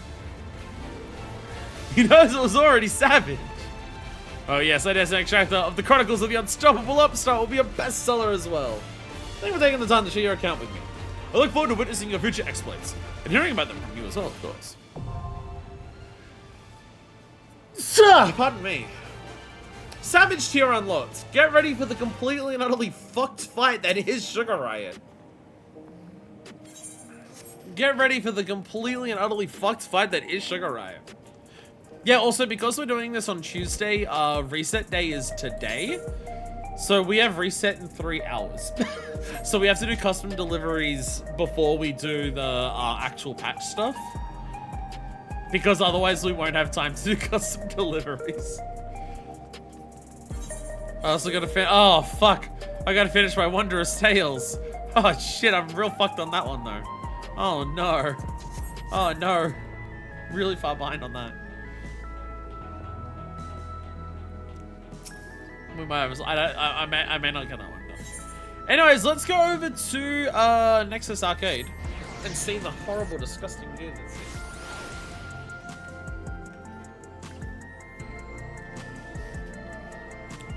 For some reason, for the first tier of Arcadion, they decided, what if the glamour was good?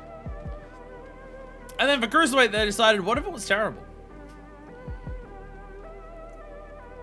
I had Cruiserweight 1 to 4. Yeah, one of mine was, yeah, Cruiserweight 1 to 4. But I also have Heavyweight on here. Which, goddammit, spoilers, one of the arenas is like a reddish pinkish color. Fucking spoilers, Jesus Christ. Can't believe the game would do this to me. Anyway, who's ready for some ugly ass bullshit? I've seen some of this, but oh my god, is it bad? I mean, I like this. I like this if you want a headpiece that is just like, you know, a headpiece like this that you talk on. It's nice, except for the fact that it doesn't go on your ear.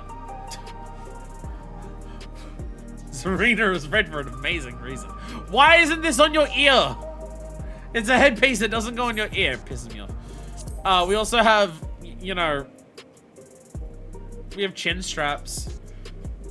I'll be honest, there are some times where 14 gets really obsessed with chin straps as gear, and I don't know why. There are a shocking amount of chin straps, and I've never seen anyone use them for glam. And, yeah.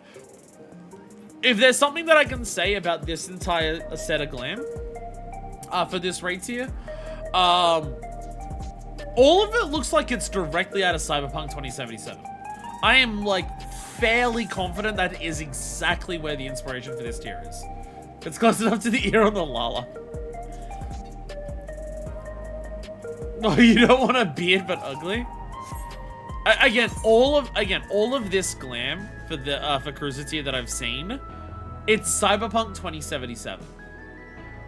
Because Cyberpunk 2077, even for Cyberpunk, has a very particular look to it, where it's like Cyberpunk silhouettes for clothing, but baggier with a bunch of like tech on top of the clothing. And that's what like most of this is. And then like you'll have HUDs that make you have robot arms. And it's just like I don't know. I don't know. I don't. The aesthetics of Cyberpunk 2077 are not one of the things that appeal to me about that game. And by that I mean there's one thing about that game that appeals to me, and it's that one woman, and if you know my tastes, then you probably know the woman I'm talking about, because I don't know her fucking name. Pretty sure the jacket with the glow pop color is a 1-to-1 copy. Is it Judy? It's probably. If you know her name, then probably. Then probably.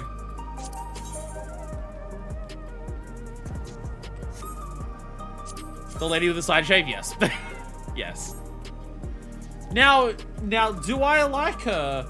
Because I saw someone post on social media that apparently she does have sex scenes in the game. And her sex scenes in the game show that she has a spiderweb tattoo on her boobs. Is that like a big part of the reason? Yeah, of course it is. Yeah, of course it is, yes. Who am I kidding here? If I say otherwise, no one here is gonna believe me. I mean, she does also have colored hair with the side shave, so, you know, already still appealing to me anyways. Why? Who is gonna wear this? Who is going to glam this onto their character? I don't get it. I don't get the obsession with the chin straps. Like, I can see, like, if you want to do, like, a Splinter Cell cosplay or something, I could see this. I can see this working with some niche-ass shit to make a Splinter Cell cosplay.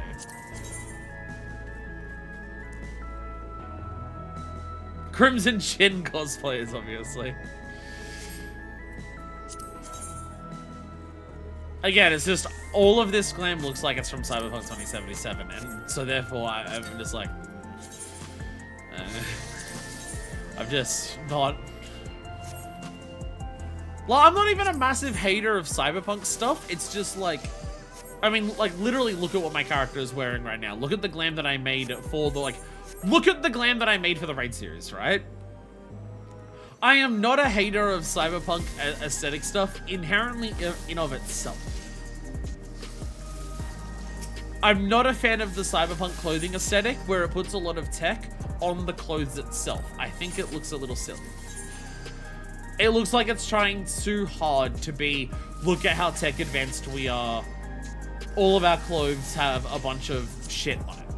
And again, so that's what I've, like, so many character designs that I've seen of Cyberpunk 2077. It's that. Their clothing has all this shit on it. I'm just like, I thought we were meant to be augmenting our bodies, not our clothes.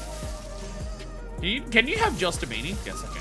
I was about to say, you can't put a beanie like this in the game and then make it so you have to have this, the scouter on there. All of the people who were emo kids back in 2009 are going to be really pissed if they can't just wear the beanie. You can visor the caster / healing high if you just want a nice beanie. At least you can do that. This is what I mean by the bulkiness of this that I don't like. Why is it so big around the neck? Why? I don't... I mean, obviously I'm a femmro, so it just adds to the bulkiness of it. Like, all of this is bulky literally everywhere because I'm a femmro. None of this has a slender frame with one section of it that's a little bulky because I am a femmro. So I do understand that, but like, what is this? What is this? Why do protection from vampire bites? I'm in a cyberpunk setting. I want the vampires to bite me. Wait, no, that's not a cyberpunk setting. That's a Fallout setting because I think both 3 and New Vegas have vampires in them. I think both of them have vampires, I think they do. I think both of them do. So there's all that. And then we can go over here. Is that Oda? No. No, it's just every Aura with that face. That looks the same even if their hair is different. That is her hair, I'm pretty sure. What about the weapons though? That's not what the weapons are. No, the weapons are here. Sorry, you gotta go to this one. Babyface. I don't think I've seen the weapons. Yep, that is cool. I do like this. This does the thing that I like. The weapons are just the right amount of bulky for me. So you'd need a glam that works for it, but like this does the thing that I like for swords. I've mentioned this before. I like when a sword is one side sharp fucking sword, the back of it machinery that makes the sword go. I love a sword that is the mullet of a straight sword. Business sharp end at the front, party machinery making it go awesome at the back. I love a mullet sword. I fucking love that. It's why I like the Red Queen so much from Devil May Cry. It's why I like most charge blades in fucking Monster Hunter I'm in love with and everything like that. The blade's resolve isn't quite that, but it is very similar, where one side is a massive blade and the back of it is like a brace to hold the blade in place while it has the giant revolver at the bottom. The blade's resolve is a bit similar in that regard. We have a shield. See, these weapons, what I'm looking at, why do these look different? These are more rust punk. These feel more rust punk design. These feel like the cyberpunk civilization has collapsed, and the people are bolting together shit from its collapse for its weapons. Unless these are meant to be the scrappy resistance fighters who are doing that same thing with their weapons. Because these have an aesthetic of bolted together bullshit, which I do quite like in my weapons. Again, a lot of weapons in Fallout look like that, and I quite like it.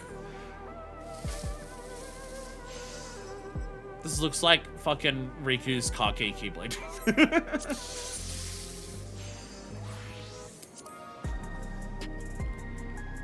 So again, it looks like a bolted together fucking thing. This looks like it was meant to be an assault rifle, but the assault rifle part doesn't work, so they made the fucking like thing here just go onto a slightly sharp, like a slightly pointed edge, and said, "Fuck it, it's now a sword."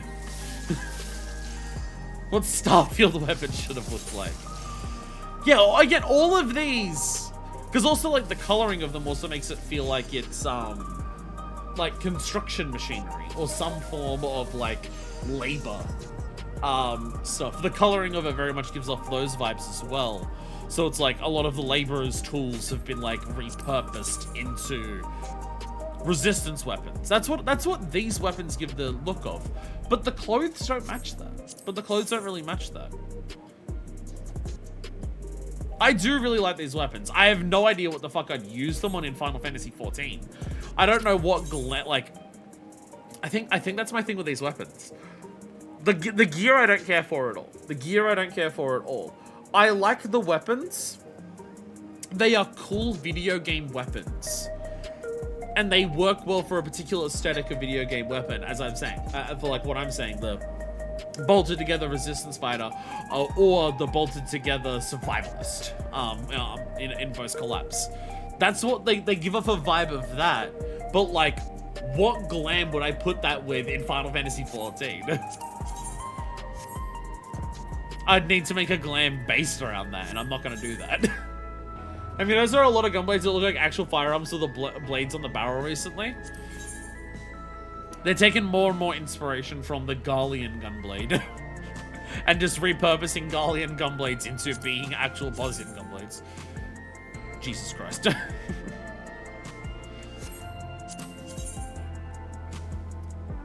Dear God.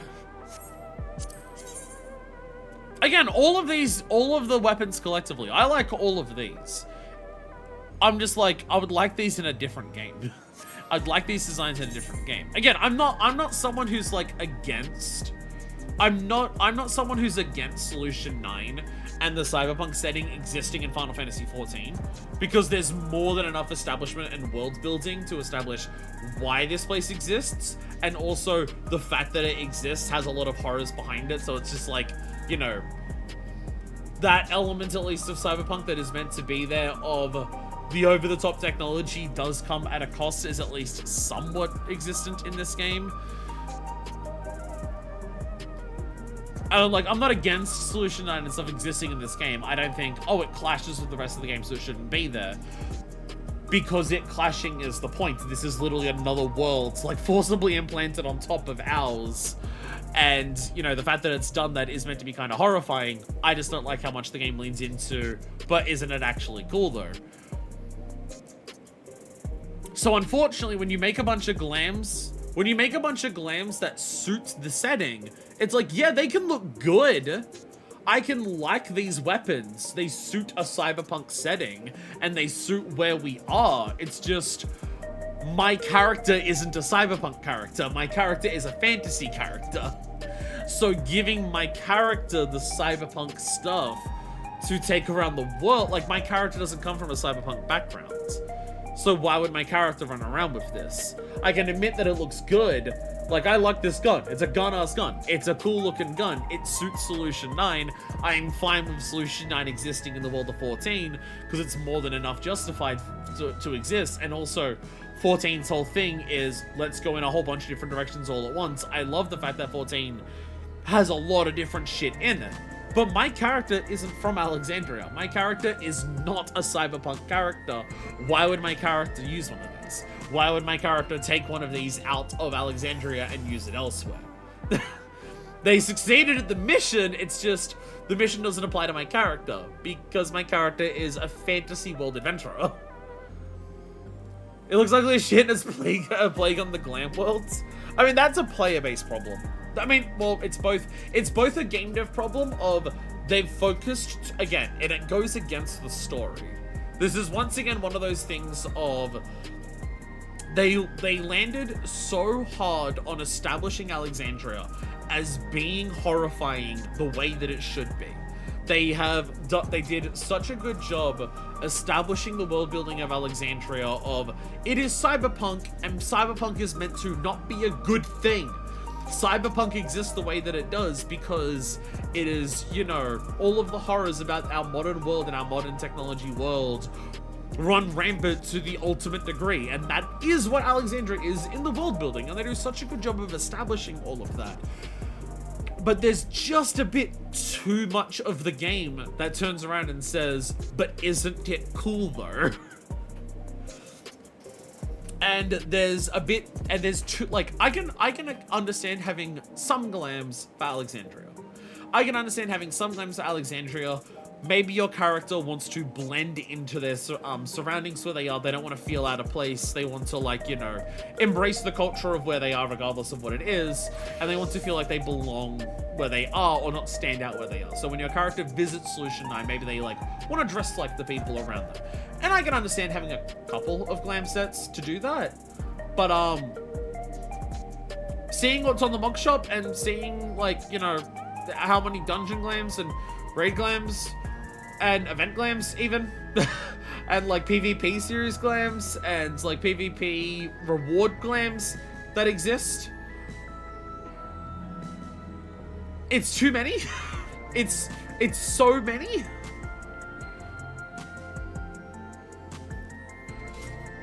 We always complain about there being too many sci-fi gears, even though there are still more gears with fantasy aesthetics. My issue with the too many sci-fi gears is that the sci-fi setting here is meant to be fucking horrifying. My issue with the... Again, I have no issue with the sci-fi stuff existing. I have no issue with the sci-fi stuff existing in our world. I don't think, like, oh, it's incongruous with the rest of it, so it shouldn't be there. I'm not someone who's saying that all of 14 should be one congruous setting, because that really, like, limits what your worlds can be. And the idea that the entire star should be the exact same and all of its reflections should be the exact same, I disagree with. It's just that the sci-fi setting is fucked. The sci-fi setting has so many horrible things to it. And when you're not in the sci-fi setting, you're not in the sci-fi setting. So how many sci-fi setting, like how many sci-fi glams, how many cyberpunk glams do you want in the game? Because they don't match the rest of the game. Like, do you need to dedicate that many to it?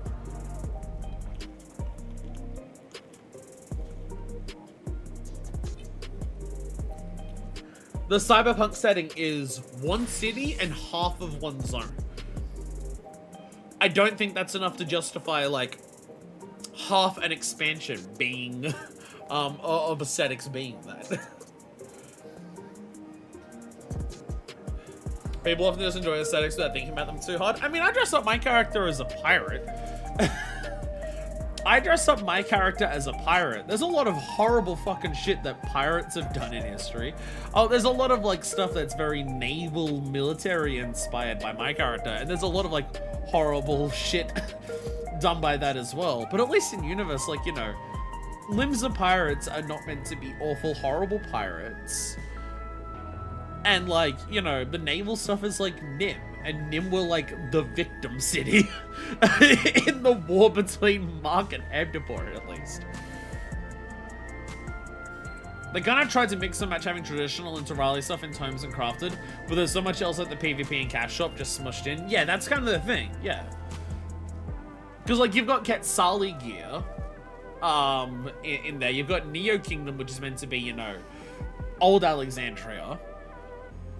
You've got Historia, which I think is just straight up FF9 stuff from my understanding.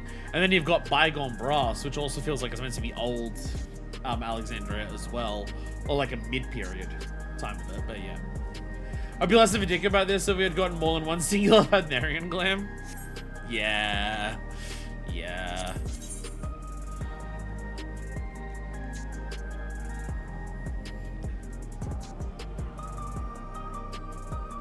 These are just buzzsaws. These are just buzzsaws. Again, this would be cool. It's just like, I like what these weapons are. It's just, I would want them in a different game. I'd want them in a game where I can use these weapons and my character is the Rustpunk character. Again, I think that's a big thing for, again, that's a big thing for my glams here of like, why is there so many Alexandria glams? None of our characters are from Alexandria.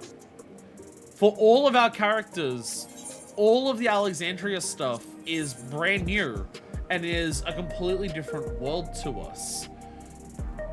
How many of us will want to dress up like we're from Alexandria as we're going around the rest of the star that exists? Again, Alexandria glams feel like they should be like for people who want to blend into Alexandria while they're in Alexandria. Not so many to encourage you dressing like an Alexandrian when you're visiting the rest of the world. That just doesn't really make sense with what your character is. This would be great for a No More Heroes game, horrible for 14. I can understand that, yeah. Again, like, I like what these weapons are, it's just, there is no reason for my character to use them. Why would, like, think about Minifest's history.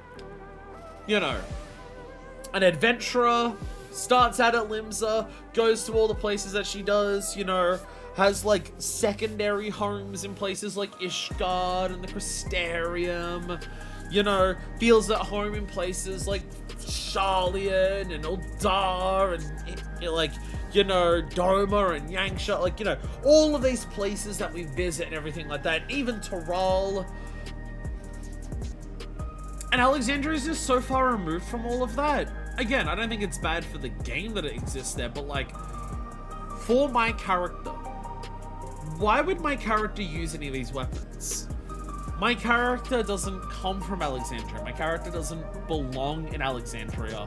It's kind of a big point that they don't. It's kind of a big point of the story that we are very far removed from what Alexandria is culturally and even like belief-wise. But we have to respect them, even though we don't respect them. What can we got them to change their baby murdering ways as well? Point is, I can understand a couple. I can understand a couple of glams to match Alexandria. There's way too many in the game and I don't get it. Because like all of this doesn't even match the wrestling series that we're doing. The light heavyweight stuff at least look like the wrestling shit. So it's like, oh. You can just go that best, that's what we had before. Glams exist for those for those who don't want them. Again, is I don't get like why we need so many. Because none of it, like, unless like someone like has a massive rewrite of canon, none of our characters come from Alexandria. None of our characters belong in Alexandria. None of our characters like feel super at home in Alexandria because it's so different like, values-wise to everything else. So much of the story is about, like, you know, how uncomfortable we are here and everything like that. So why do we need, like, 20 sets that look like we belong there? You can have a couple, like, again, but why so many?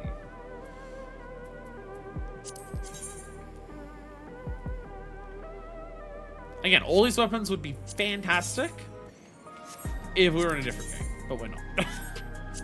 I can appreciate what they are as video game weapons, but I have absolutely no reason to ever use any of them.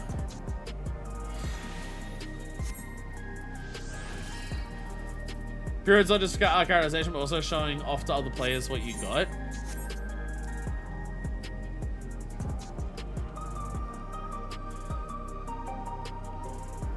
You know, I think the player base agrees with me.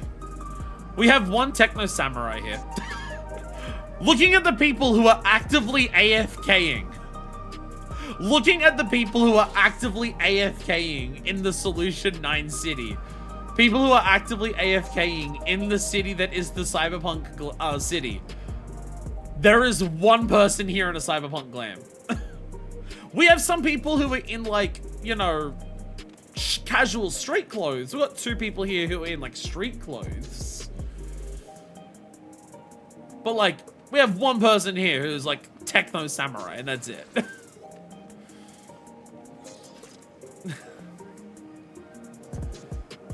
None of my characters come the vast majority of Atheros. We can still wear their clothing and wield their weapons. Because the vast majority of Atheros is a lot closer to where we come from than Solution 9. Alexander, like, I don't think I'm being absurd when I say that Alexandria is the furthest removed culturally from the rest of Atheros that our character has visited, including other reflections. I don't think I'm being insane when I say that this is the place that our character feels the most out of place from and is culturally the furthest apart from where we are. I don't think I'm insane for saying that. I don't know why people think that I'm ridiculous for saying that, but I would argue that I'm being extraordinarily reasonable to say that Alexandria is the furthest removed thing from us culturally. Garlemald is closer. And I don't know why this is something that is apparently so contentious. Can I just do a 360 of the camera right now? Can I do a 360 of the camera right now and have that make enough of a fucking point? To be like, this is the furthest thing removed from the rest of the game. What I get from the first that even though your like matches this world, they're still cultures from a different world. Yeah, and again, the culture of the first is still closer. It's still closer to our culture than Alexandria is. Again, I don't think I'm crazy for saying that. I don't think the premise that the cultures of Uldar, Limsa, and Gridania share more in common with the nations of Norvrant. I don't think saying that they are closer culturally than either of them are to Alexandria is like a wild thing to say. I don't think that's that absurd. Do I need to pan the camera again? Do I need to pan the camera again around the neon lit, like, modern day shop, like, beyond modern day shopping mall that we're in? To the giant RGB computers outside, to the flying cars, to the purple streets, to like the electronic advertising billboards.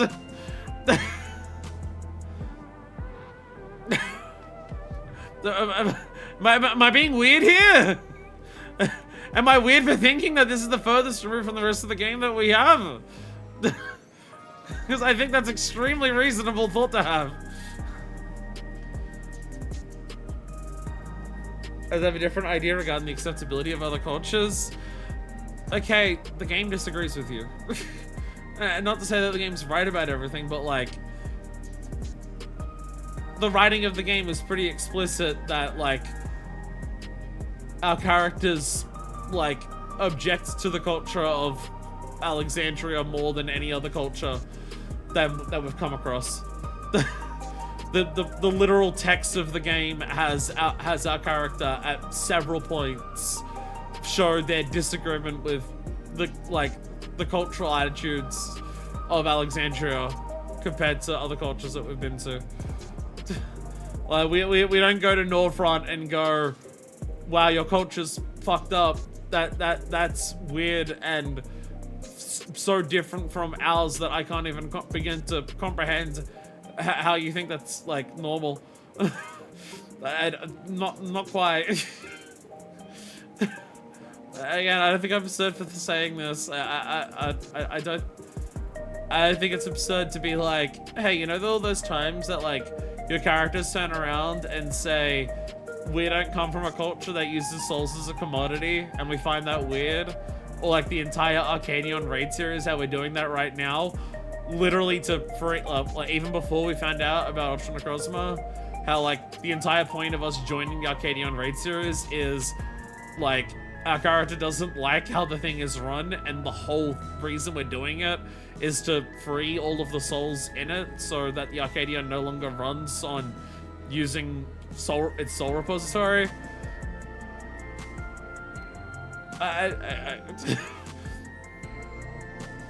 Can someone tell me I'm not insane? Because I feel like I'm being gaslit by chat right now. I feel like people are trying to gaslight me into thinking that Alexandria is like the rest of the... I'm gonna fucking leave. I'm fucking leaving this place.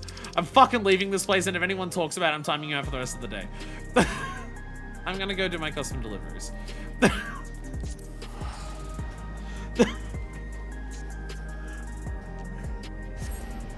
I'm gonna go do my custom deliveries.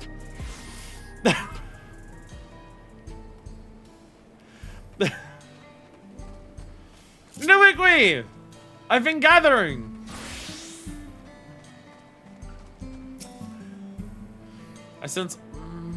that'd get me ironic. No. I can always do that. Have you an experience of map-making manifest? We'd like to help out our riders find their way around inside a Vanguard. Map-making pigment.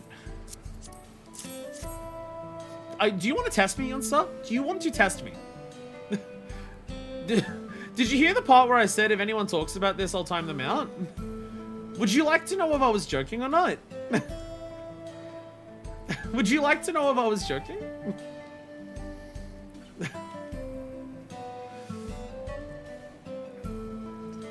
Fade-resistant pigment is essential to retain the final details of the maps.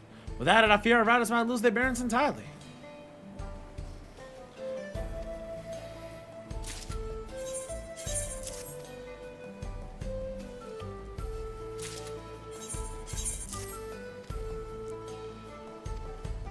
There we go. With this, we've enough materials to place a free map on each passenger seat. I gave you like 6 things. How many passengers do you get?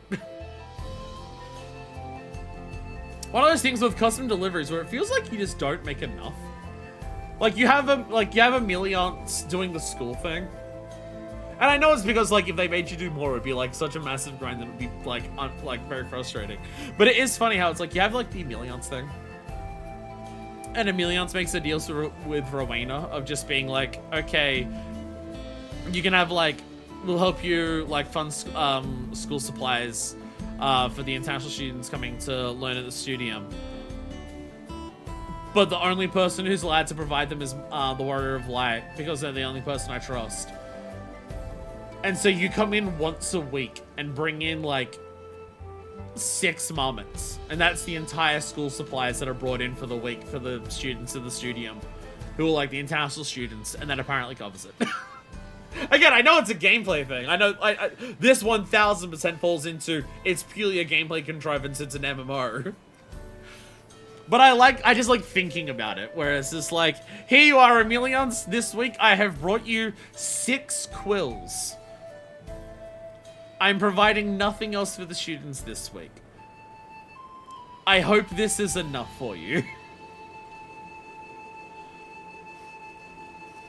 And it's like I brought them like a couple of things of pigment, and it's like, that is now enough for a map for every single person. And I'm just like, I didn't even bring you any of the paper. How many children could have been affected by the final days? Like 5, right? I'm pretty sure out of all of those like blasphemies that we saw flying in the skies above Vanasparty, I'm sure there's like maybe 5 orphans max. Gameplay convenience triumphs over logic. I mean, MMOs especially have to do that. MMOs may be one of the biggest genres of games that have to do that. Why do you still go and have hunt targets that are ARR hunt targets to go and kill the Savage Beastman, especially after Endwalker, where, like, peace has been made between all of them? Because it's an MMO. Because it's an MMO. So, again, it's a discussion that we've had before, of just, like, could you tell Final Fantasy XIV story outside of an MMO? And I don't think that's the correct question to ask. Because some people phrase it as, could you tell 14's story outside of an MMO? And I don't think that's a question that really makes sense. Because, like, yes, obviously you could. The question is, what aspects of 14's story are benefited by being an MMO? What parts of 14's story are hindered by being an MMO? I find that a very interesting discussion to have. The fact that it is, instead of multiple sequels, it is just one continuous game helps the worlds feel more cohesive, because you can go to any part of the world at any point in time. It's not like it's a sequel, so you can't visit the previous things, so they feel like they don't exist anymore. The MMO, again, there's the entire thing about, like, you know, how much of the story is about connecting with other people and stuff like that. The MMO drive obviously does that. MMO having such a focus on individuality for your character creation and what they, like, how they dress, how they present themselves, the job that they have and everything like that. Your character feeling so different to other people that you see playing makes you connect more with your character. That's obviously an important part of 14's. But then you do have all of the stuff where it's like, because it's an MMO, it needs all of these gameplay things that can't change and evolve that much over time, and how much does that, like, clash against the narrative at points? There's the entire thing of just, like, you know, Solution has to be a city, so you know, you need to always be able to go there and always visit it in the state that it's in. You need to always be able to do deliveries, so you always need to hand in like 6 things of pigment, and that's enough for maps for everyone. You always need to be able to go and kill the Savage Beastmen even after you've made peace with them. The worlds can't have, like, massive changes that you can see, because people want to always hang out, like, in the same worlds, and if you change the geography of that, then that will cause issues. Just go and have a look at Dravanian hinterlands, and how, like, the state of Alexander changes. Like, what Alexander is doing does different stuff over the course of the story. And so the only way they could fix that was just literally put a giant dome in the middle of the hinterlands. So all of the stuff that you see that changes is within that dome. Except for, like, one little bit at the top that pokes out. That, like, has to change what is poking out as you do that, you know. There's a lot of aspects of 14 that I think are very much enhanced by being an MMO. But it is also very obvious that there are certain things that it being an MMO does kind of clash with the story. And some of them you can just write off as immersion, shimmersion, like, you know, suspend disbelief, yada yada, whatever. And then there are some elements where it's just like, no, I could feel like where... I mean, a shout out to Dawntrail. Shout out to Dawntrail for, like, trying to get past those limits as much as it can. Like, both Tuliolol and Solution 9 having the attacks on them, and, like, rendering different forms of the city so you can see the post-attack for a while. Living memory existing at all. You know, stuff like that. I like how one of the Shaloni fates is a guy who in lore keeps coming back to life and there's no explanation for it. You killed him last time, he's back. I don't know why. Go kill him again.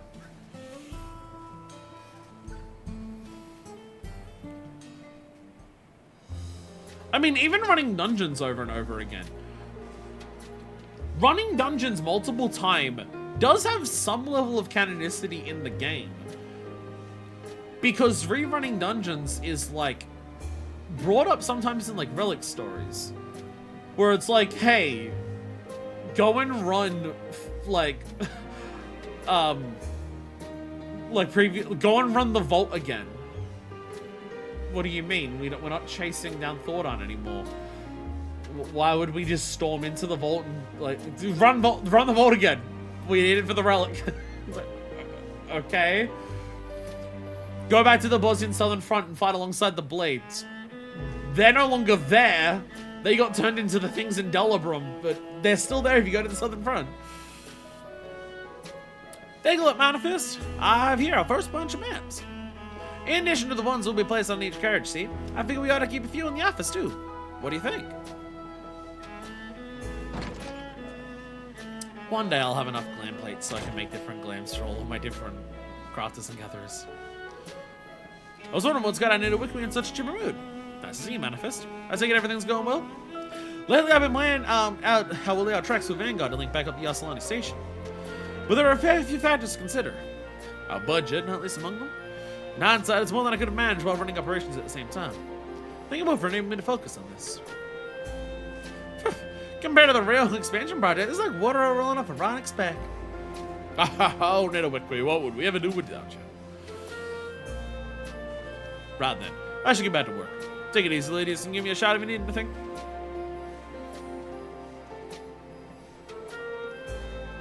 For a lot of it was you going in and killing the wildlife that came back, but for the vault, it was just like remembering what it was like in your mind.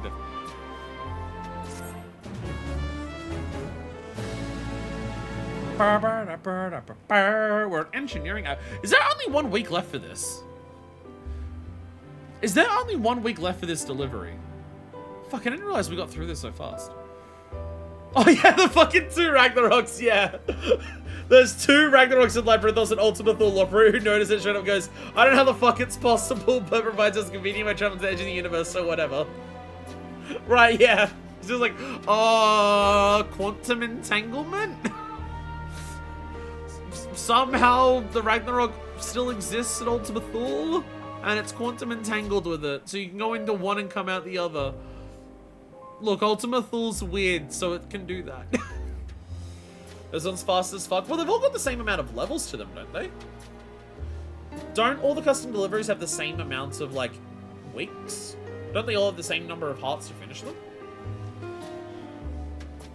And yeah, there's so much to be done if the Shak Taral railing is continuing to operate smoothly. And Nidawiki has a new favor to ask of you. I think it's just because deliveries are so much faster than societies. Because I think of like the Tarali travel agency that we have. And I'm like barely into that. And then this is like, oh yeah, we'll just finish this next week. That man, whenever he hears you're in town, he comes racing out to see you. Of course, most of the time you're already gone by then. Anyway, now that map-making business is settled, there's another commission I wanted to ask of you. This one's not for the riders, but for the crew. With the many modifications we made to reduce noise and repel the Ronic, Trade now needs quite a lot of additional upkeep. So I figured what I'd do to minimize the hassle by putting in an order for the top-notch maintenance supplies. Can I count on your Manifest? I will bring you 6 things, and that will be enough to fix the train for a week. Hope no one needs any new maps for that week either. Satisfaction guaranteed. Nidawiki full. There we go. My God. Well, we found the guy. Charlemagne does gather a screw boost. I think I've already done my others for the week. We found the guy who's like, who wants to wear cyberpunk glams outside of the cyberpunk city. We found the guy for that. We found the guy. I think I did Margaret. I think I did Margaret because I did her fishing. Oh, and I got some opal tetras. Because I still need achievements. I still need achievements for Andon and Margaret for their number, like for the number of deliveries. So basically the way that I'm working on it is Nidawiki obviously has to do that, and then out of Margaret and Andon, whoever has gathering boosted, I'll gather for them. Because I still need achievements for them. If getting on this game, I actually like fishing. I like the fishing a lot for what it is. It's just, it's one of those things where I've got like the backlog to catch up on. There's so many aspects of this game where it's just like, the main thing that stops me from getting into it is knowing that I have several expansions worth of backlog to catch up on. And once I'm caught up on that, I'm much more willing to like maintain keeping up on that. It's kind of like there's certain goals that I have for Evercold where it's like I want to be caught up on these things by Evercold, so once Evercold comes out, I just maintain it. Something like Triple Triad cards. Triple Triad card, there's so many in the game. It's such a massive project to get caught up with it. But like I'm nearly caught up with it. I have literally one card left before Shadowbringers, before the end of Shadowbringers, and I'm just slowly working on catching up on everything from Endwalker and Dawntrail. I'm getting into the habit of Dawntrail of just, after each week we stream, if I have a dungeon, rerun that dungeon until I get the card. So I don't have to worry about that. Trials are a little harder just because trials drop way better for extreme, so I've gotten very few trial cards, but still. But like if I get every card that I can before Evercold comes out, then it's just a matter of maintaining it with Evercold. Each week I do MSQ, alright, rerun that dungeon until I get the card. By the time I do the next MSQ, and then it'll just be maintaining it will be a lot easier.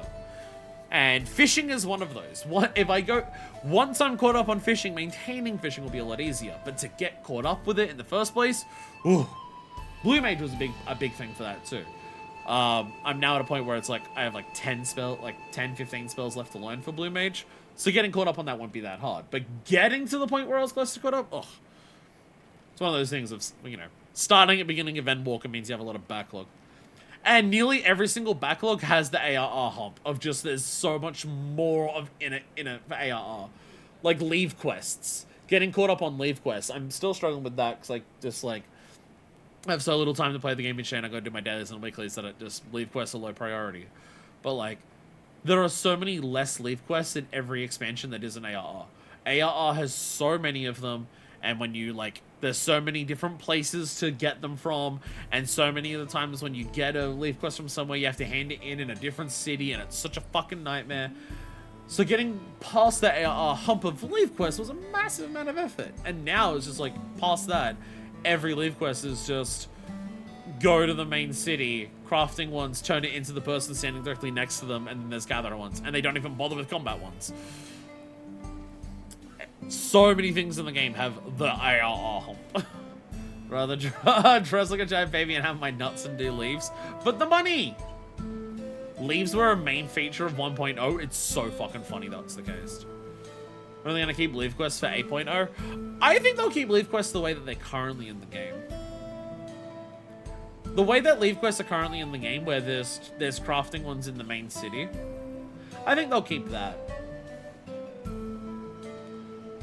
They'll probably keep that just because those are actually like relatively good for leveling your crafters. When a brand new expansion comes out, one of the fastest ways to level your crafters is do the leaves of the new expansion alongside doing your delivery, like your mission deliveries for your Grand Company. You do this, and you do the other, and you do the new expansion leaf quest. It's one of the fastest ways to level. Yeah, they used to advertise leaf quests as the main feature of the game. You can see the fucking you can see the example of that perfectly in the trailer.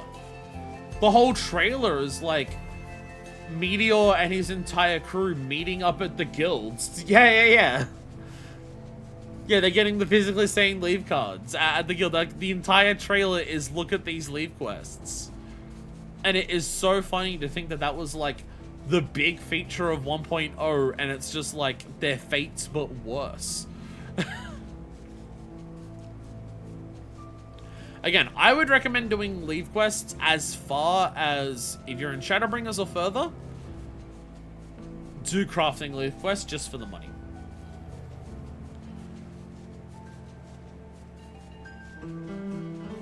Do crafting leave quests just for the money in Shadowbringers or beyond that. It is 60k a day. Are you doing leave quests if you hate yourself? 60k a day! And it's not that much effort to get the 60k a day. Especially if you choose, Alchemist or Culinarian, where whatever your turn in is, you can stack massively in your inventory instead of having it be a bunch of separate things. I make more daily by doing How the fuck do you make more than 60k a day by doing fates? Oh, selling the bicolor vouchers. Fair. Selling bicolor vouchers, right, I thought they were a thing for a sec.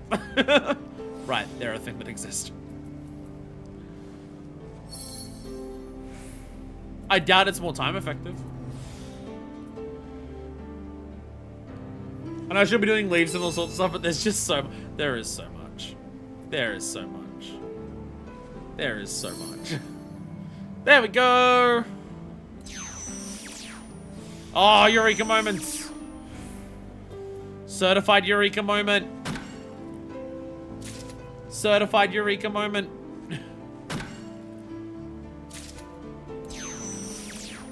Certified Eureka moment! Eureka moment is meant to be a 50-50, I'm pretty sure. I swear I see it like 90% of the time. What the fuck was that? I swear I see Eureka moments fucking 90% of the time. They are so... I swear it is not 50. I make money by selling hardened saps and grade 12 materials. Yeah, selling materials has been shockingly good for making money. I didn't realize how much people were still buying materials for even this late into the expansion. But yeah, hardened saps. I don't know what that is, but I'm not. I've done very little crafting and gathering for Dawntrail. Is that the cruise chase amount or something fucking huge? So I love it when I first started and got burnt out in 2020. I wasn't comfortable doing dungeons with random people yet. I mean, almost all of my leveling up to 100 has been purely from roulettes. I've done very little. Mining that up in a minute. I need to gather the actual things for the government deliveries. I need to go and actually get her things. What does she need? Dogging honeycomb sponges. Industrial sanitizing fluid. Chemicals contained here and used to create a powerful cleaning agent popular among locomotive engineers. Looks like bars leaks. Which, if it's about if it's for cleaning, then yeah, that makes a lot of sense. Whereabouts is Solar Sunoco Pocha? Okay, whereabouts is Shayukek? That's in the city. I will go and do harvesting there. It's in the city. It's a lot easier. Go use some hand sanitizer. Hardened saps from grain companies. Oh, okay, okay. Hardened saps is another one that makes money? Okay. What's my leveling from societies from this point? For my...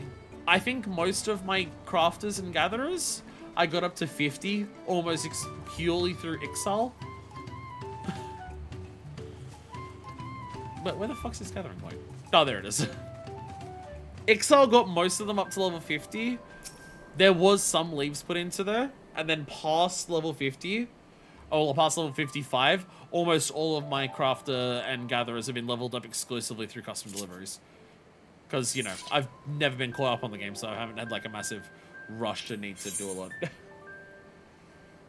Yeah, glam prisms, coke, glass fiber. I've been doing a lot of those. But there's also hardened saps, there's also animal fats. A whole bunch of things.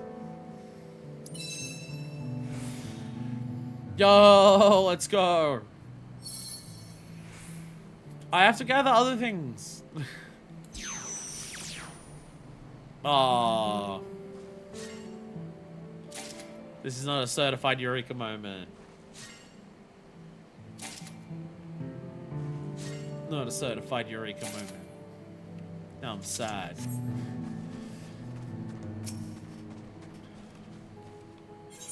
So I'm not sure what hardened saps are for. I don't know what coke's for. But people love buying it. Wait. Wait. I need 300. I need 300 GP. I went too early. There we go.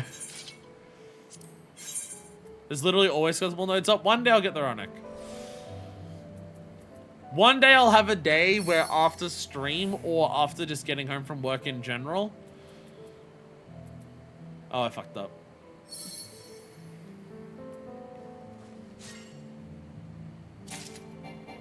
I still need one more after this. I fucked up.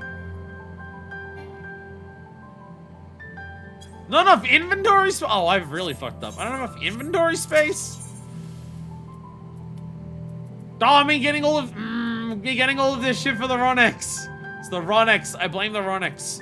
Quick, use the groovy glasses. Quick, use the black cat kitten. Kill materia? No, I must sell it. I must sell it. I must sell. Oh, it's lost everything on there now. Use one of these. We'll go to the next spot. I need 2 more, right? I have 4. Yeah. No, inventory management scares me. No, it's really bad at the moment. It's really bad at the moment because I just haven't. Because I did a lot of extreme farming and I haven't done anything about it since.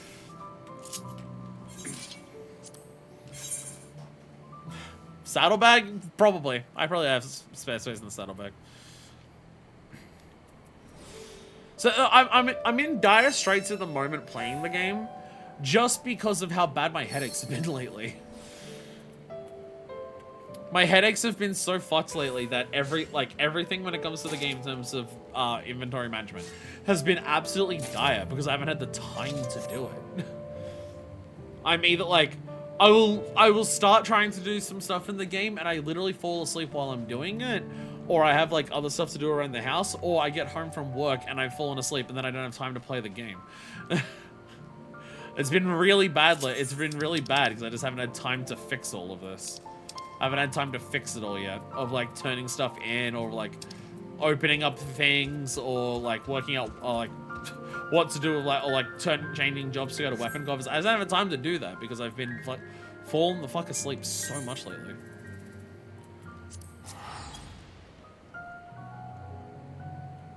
There's been just so much constant nodding off that it's just like, oh shit.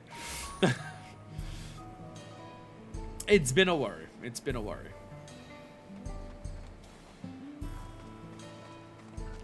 Because normally I'd be much better maintained for my inventory. Most of the time when I try to manage my inventory, I try to do it like the last thing I do each day. High quality Spain. I normally try to make inventory management the last thing I do each day before like I finish playing the game. But by the time I get to that point each day now, I've been actively falling asleep, or I've fallen asleep before I even got, like had a chance to. Any train that runs on ceruleum is bound to get sooty. Fortunately, this industrial grade soap makes cleaning slightly less of a hassle for our engineers. Slightly less. Mind if you've outdone yourself? I got Scout Springs and I find something half as good as this. You know, this.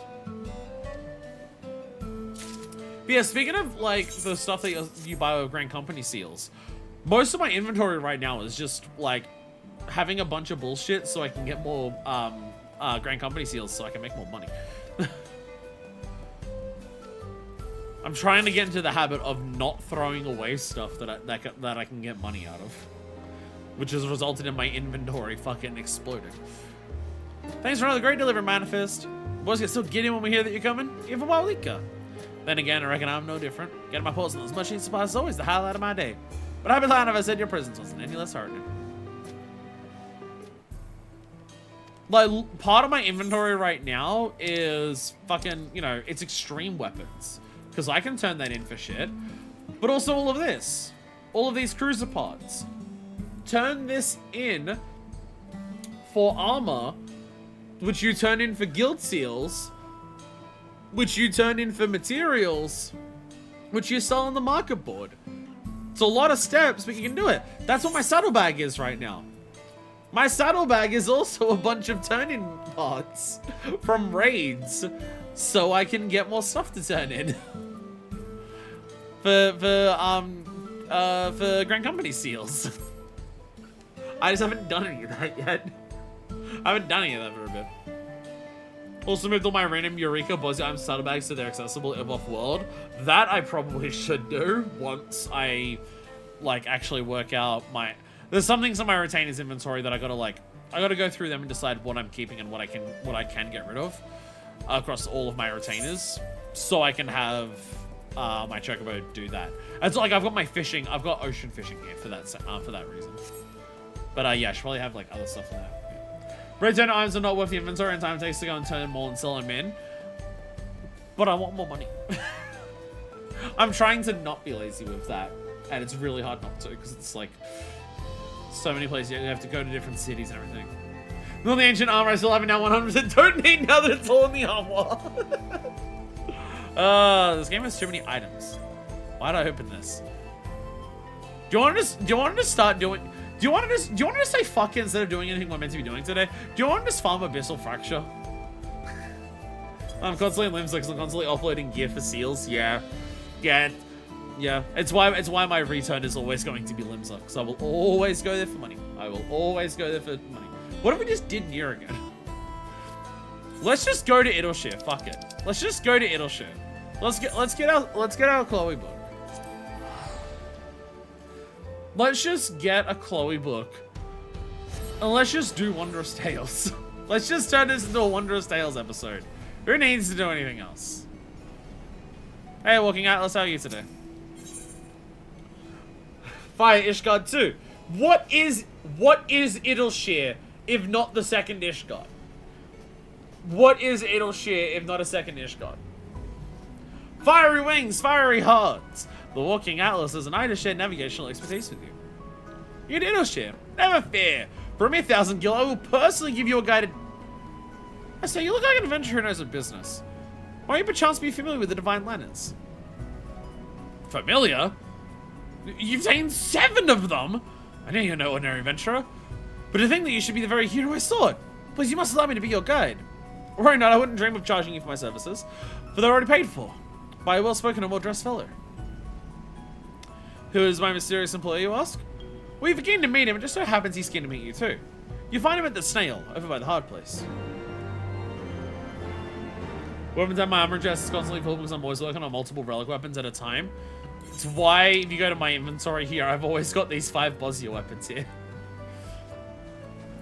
I have 5 Bosnia weapons in my inventory at all times, so I can have the different quests available for every stage of Bosnia, so I can always get the Bosnia gear when I happen to need it. Find him by the Snail, it's in the grass. Hey! Wandering Minstrel! How are you today? How are you today, buddy? What's up?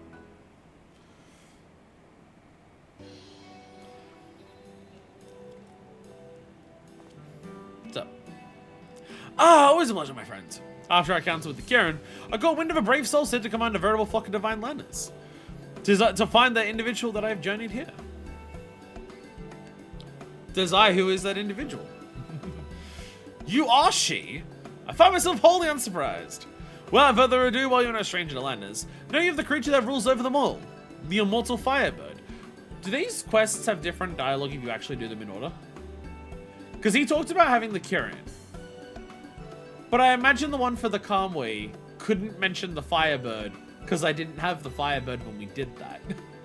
So these might actually have different dialogue if you did them all in order. But I've been really lazy with the Heavensward one. I've been really lazy with the Heavensward one. They do? Damn. I probably should have done them in order, but I will. Appearing in Far Eastern legends, the Firebird immolates itself in death to rise again from its own ashes. It's definitely not the same thing that we're trying to not summon with Louis for. They want me to do butt sliders. I've been trying time for me lately. A glimpse of the creature fills one with hope, it is said, while a brush of its feather bestows eternal happiness. It's Firebird that one song from Guitar Hero. It's in Firebird that one car. Yet for all its mesmerizing majesty, the Firebird is a lonely soul. Long has it soared the heavens in search of a companion.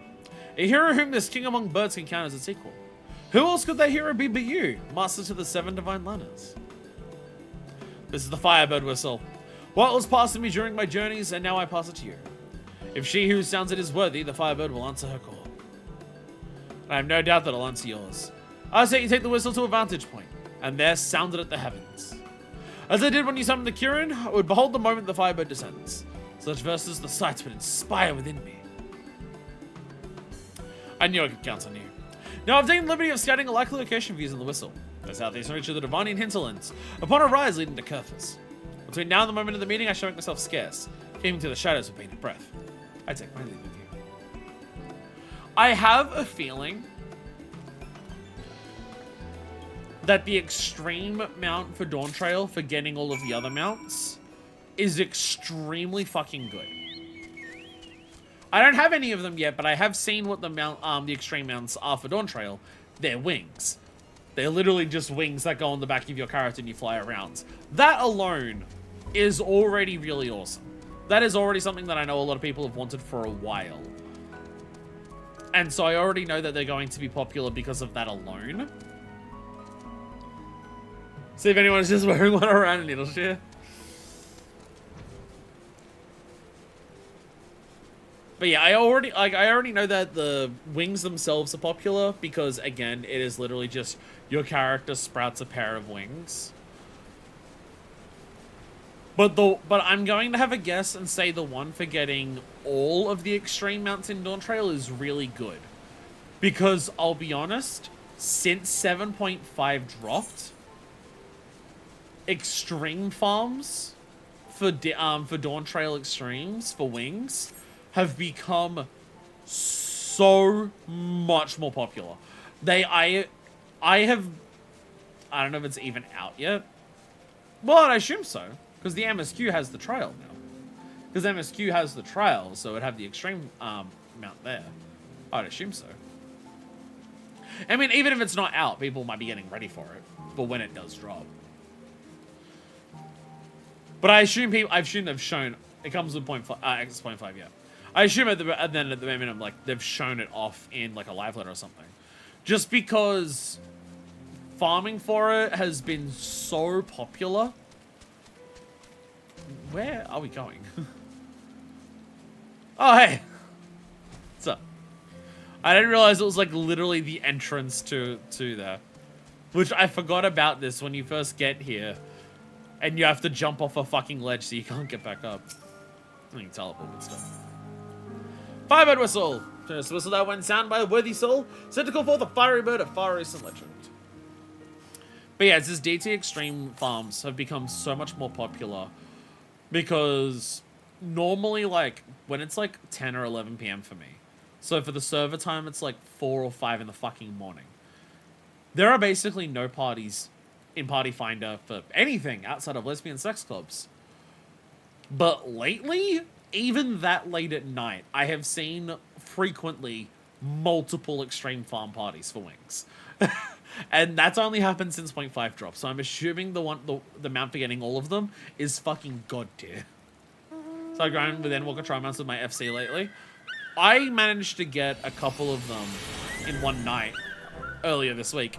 Yo! Gold Phoenix! Beautiful beyond all imagining. The mighty Firebird has come! Yo! Badass. At long last, the creature has met its match. A worthy hero to whom it would lend its wings. Firebird got extinguished in the rain. And all the other birds got jealous because they realized that this one was way cooler. My natural fear of PF prevents me from ever actually farming EX mounts. I had a lot of fun the other night. The mighty legally not a phoenix because of Louis Soir.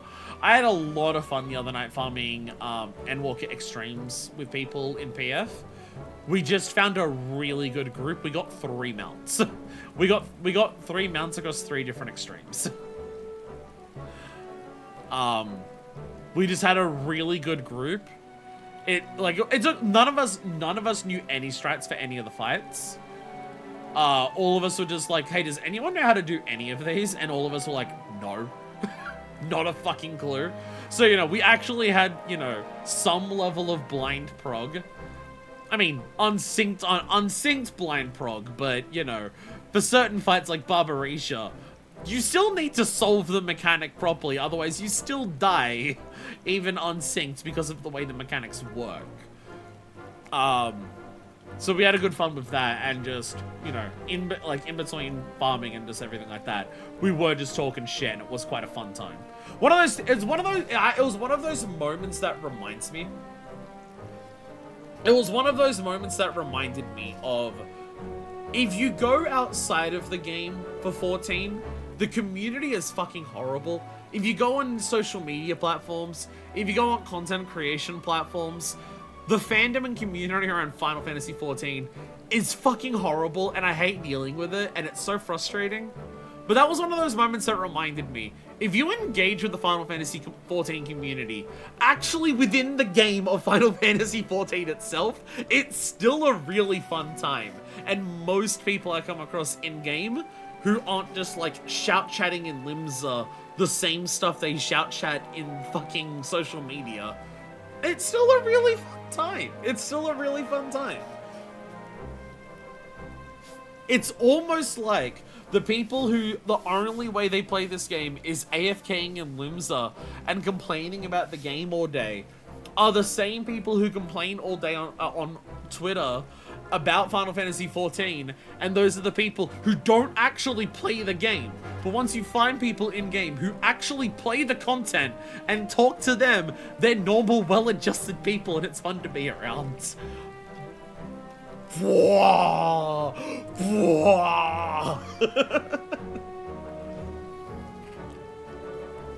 What about people whispering to streamers awful shit? The drop rate for EX for the Endwalker mounts does seem much worse than prior expansions.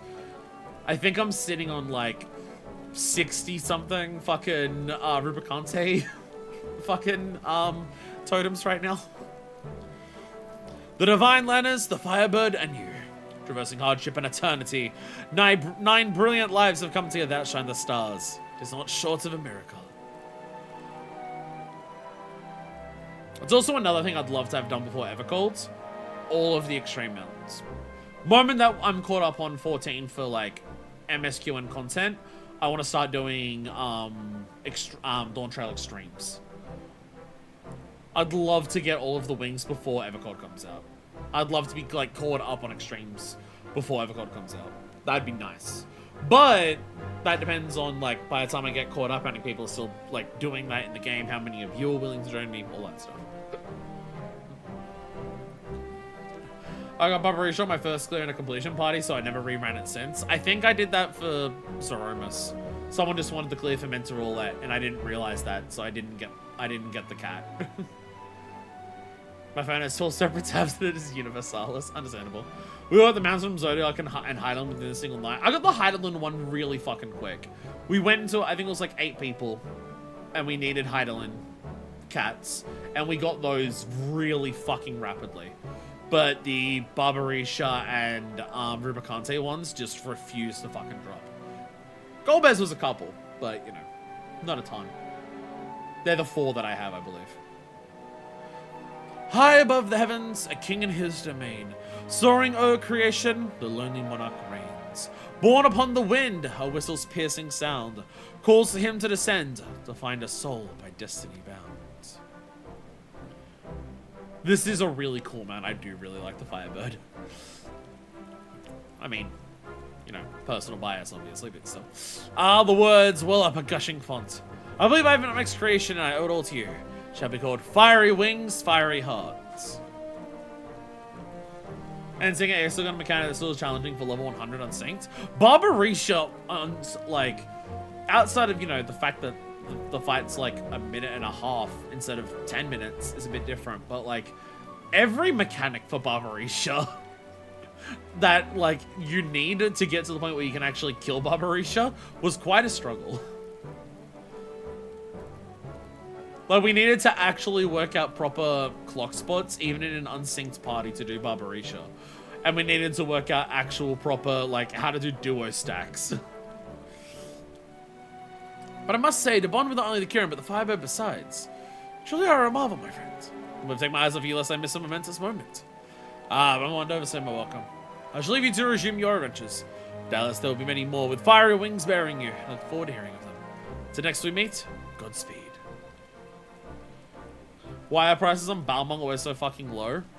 Because the reputation that Balmung has of being the horniest server is just nothing but a constant series of rent-lowering gunshots.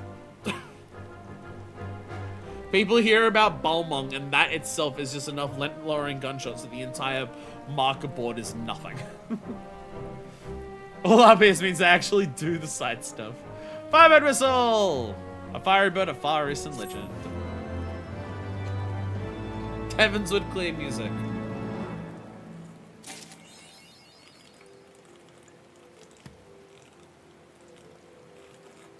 Just like me! This is also a good one to do because of the title.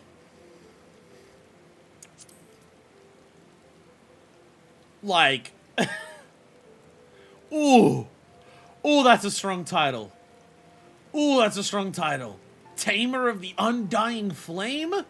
Ooh! That might become my Black Mage title. Now you get character creation music! Bold to assume that I have mount music on. Firebird! Firebird! Firebird!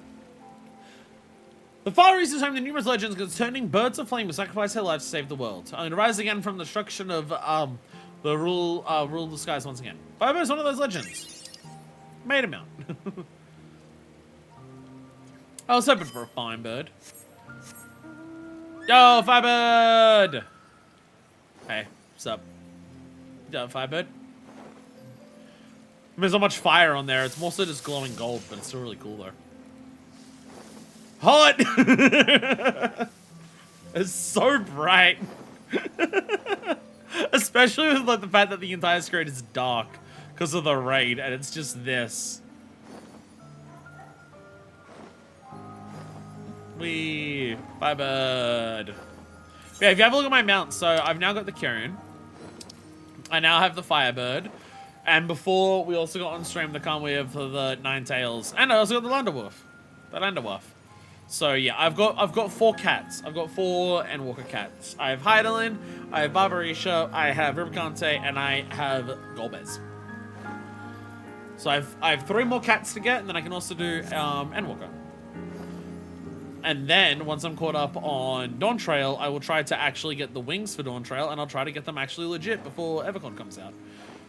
I do not like my chances, but I'll try my best. I do not like my chances, but I will try my best. This mount is basically like riding Suzaku. It's the closest we get to riding Suzaku. Unless you want to install certain mods in your game, in which case I'm pretty sure you can ride Suzaku then, but, you know, I won't be able to do those on stream. Anyways, we also have a society to do. I figured we're doing custom deliveries, so we'll hand in the society now. And then there's also some yellow quests for us to do. And we'll end today by doing the newish god. We'll end today by doing the newish god. Other than Shire awaits! Have you been feeling better? Some trouble? Ish? Ish? I closed yesterday at work. So when I got home yesterday from work, I collapsed immediately and fell asleep and woke up at like 10:30 at night. And then went back to sleep at about 1 for work today. But today I feel okay.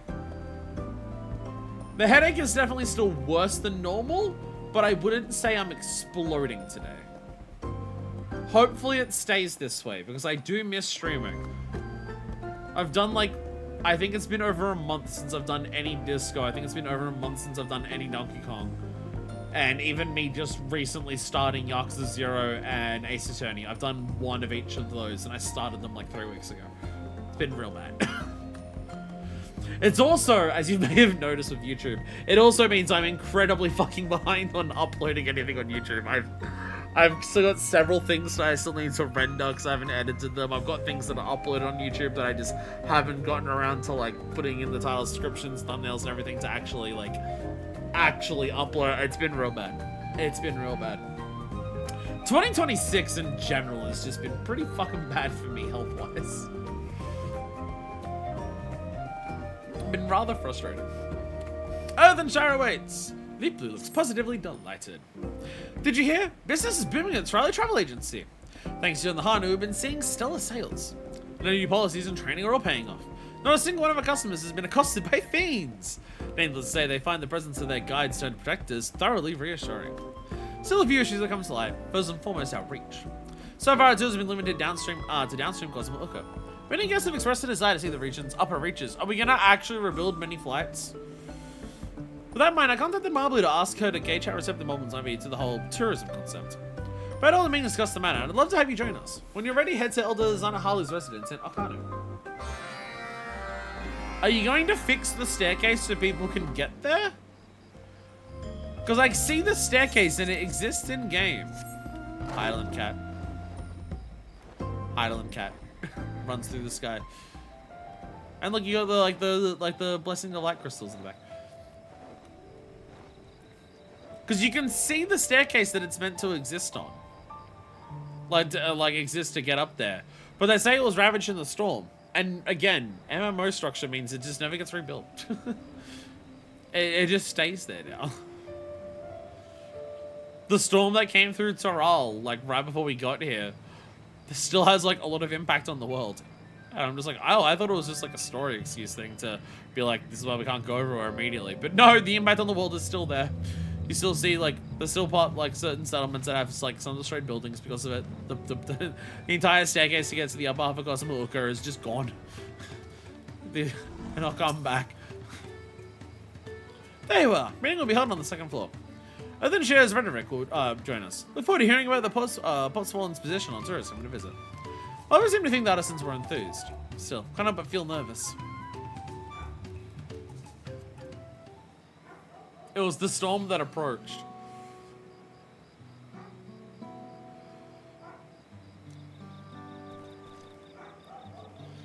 It's my favorite Disco Elysium skill, Rhetoric. It's a lie, it's actually volition, but still.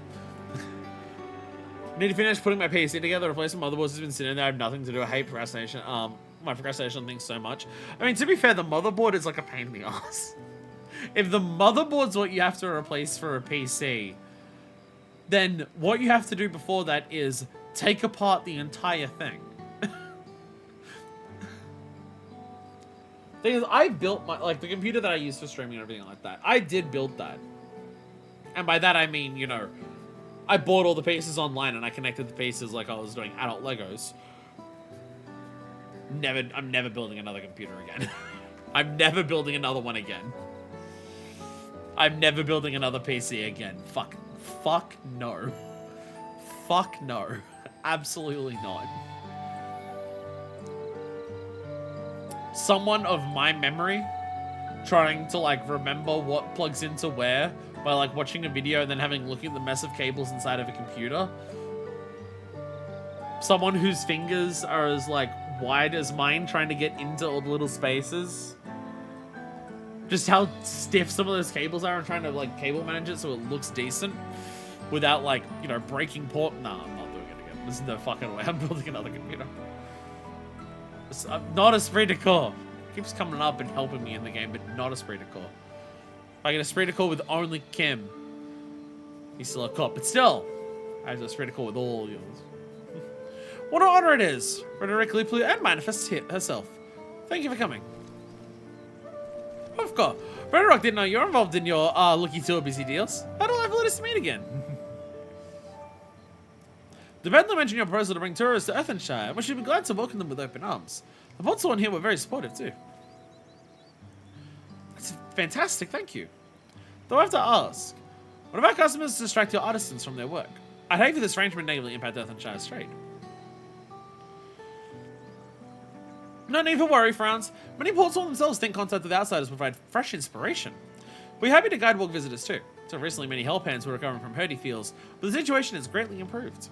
Besides, it'll bring more opportunities to sell crafty goods. One will make sure the Potswollen can keep working unhindered, even during the Lucky Tours. Should indeed. Always proving popular visitors to Arcanu, and the proceeds have enriched the community. Everyone stands to benefit. It was an enjoy to hear stories of happiness spread through trade. It's like the Pelopello's whole thing. Rhetoric does one question. The Great Stairs is still impossible. Thank God we're mentioning this. As repairs are ongoing, so how will visitors reach Earthenshire? Leaplu and I have discussed the matter at length.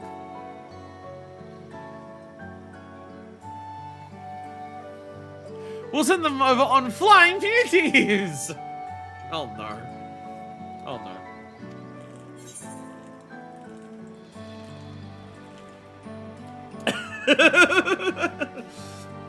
They fly now?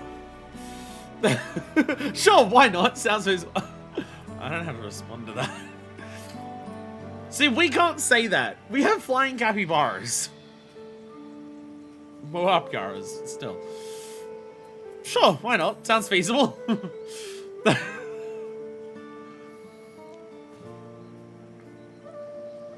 Fuck stairs, flying dugongs it is.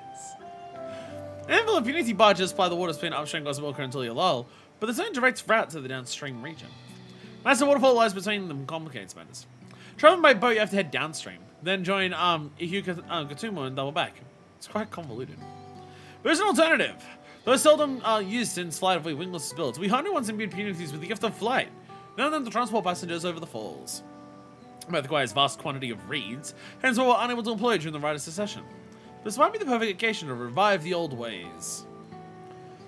There's definitely no simpler way of doing this. Quick jump between Earthenshire and Nansham Cosmo Uka. Roderick likes the sound of that. There's definitely no better way to do this. Fuck rebuilding the stairs. Of course, we'll need Starfall versus impunity care, which I've already reached out to some beastkeepers. Part of me balks at the idea of spending all that pel. What about beast masters? But my inner advocate shows me there's yet another worthwhile investment. There isn't a moment to lose. Time to make airborne impunity travel a reality once more.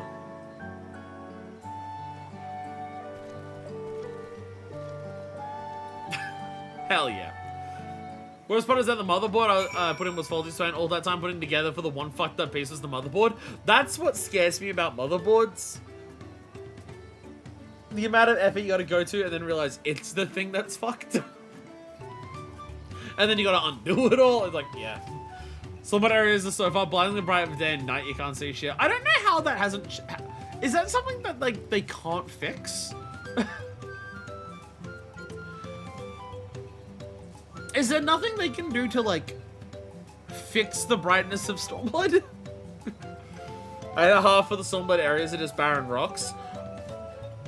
I wish the peaks, the fringes, and the locks had a bit more difference between them. I mean, there is, like, you know, some, because, you know, the fringes has the forest part, and the giant river, and the giant, like, chasm. You know, the fringes has got that, the peaks is, like, the giant rock wall that has, like, all the floating bits and the ziggurat, and obviously the locks has the locks and everything like that. But I do wish the parts that weren't, like, the big standouts of each of those areas had more difference to them. Like, if the rocky terrains of the different areas looked more distinct to each other, comparatively.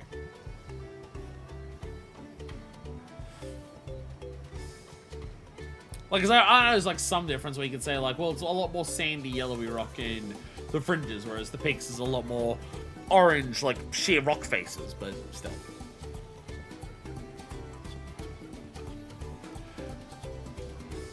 It's one of those, the fringes, the peaks, the locks are kind of lazy ass names of those. I think it's meant to be, I think that's, like, meant to be, like, representative of Alamigo. Like, Alamigo calls things that. But I don't know if Alamigo calls anything else by names that are like that.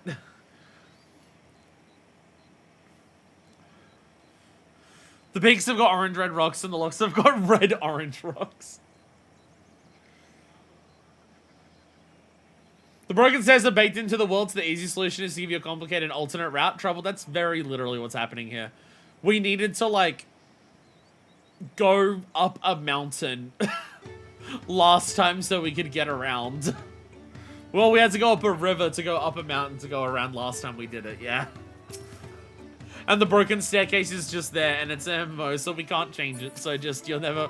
That staircase that's meant to be, like, how the people of here get around, yeah, it's just gone forever now, and it'll never come back. Because it's in the idea of leaving all the work to our special advisor. So I came along to help. The others should be here shortly. God, our plans for expansion looks set to succeed. Their cooperation will see to it that our mobile and Hanu partners get their fair share of the profits. First, let's ensure there will be additional profits to share in the first place. Need a large effort to channel our wind magics into the punities. That will need plenty of reeds, not to mention rings of cloth stitched with aether-enriched flight feathers. Really preparations are allowed to assign. I have business in the capital, so I'll procure the punities. Come to think of it, I'll have to commission Mulcahy to build an enclosure for them, too. Which leaves the reeds. I realize this is grunt work manifest, but maybe don't trust the harvest you. I've already had to grab some reeds as part of the tours, so it's fine. Smoothly gone a hunt on the fields of gold. We're going in the right direction. I must be off. Let's reconvene later. Fringes are half forest, river half mountains, Locks are half lakes slash city, half mountains, Peaks is half mountains, half more mountains. Alamanians traveling to mountain outside of Girabani must be confused when they find out the peaks that aren't theirs. See, you know, and I doubt it's intentional. I doubt it's like, oh, it's meant to be like this. But you know what the 3 areas for, like, Alamigo look like? In terms of how different they are to each other? It feels like ARR area design. Like, when you think about the difference between, like, Southern Thanalan to Eastern Thanalan to Western Thanalan to Central Thanalan. Not North, because North is very, very different because it's the cerulean mining. But, like, it feels like the different areas of the Alamigo zones feel as different to each other as the areas in ARR for a single zone. It's just ARR had, like, 12 zones. If not more. I think it actually has like 18. 17 or 18 or so. Whereas it's half of 6 that Stormblood gets. So you go over to Othard and like the difference between the Ruby Sea, Yangsha and the Zim Steppe is massive.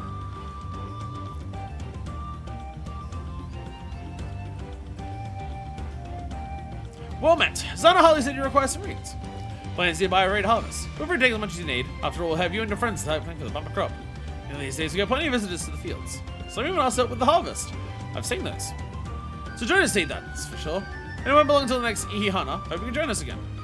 Sorry, she'll let you get work instead of talking your ear off. Once you have what you need, deliver the reeds to Zana Holly and Gozunuki. Harvest greens.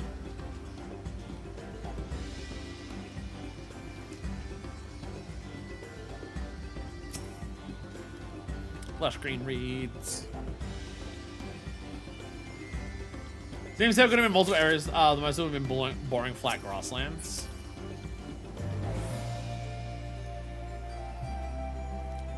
I mean, like, the thing is, like, yeah, I love the Azim Steppe area as it is.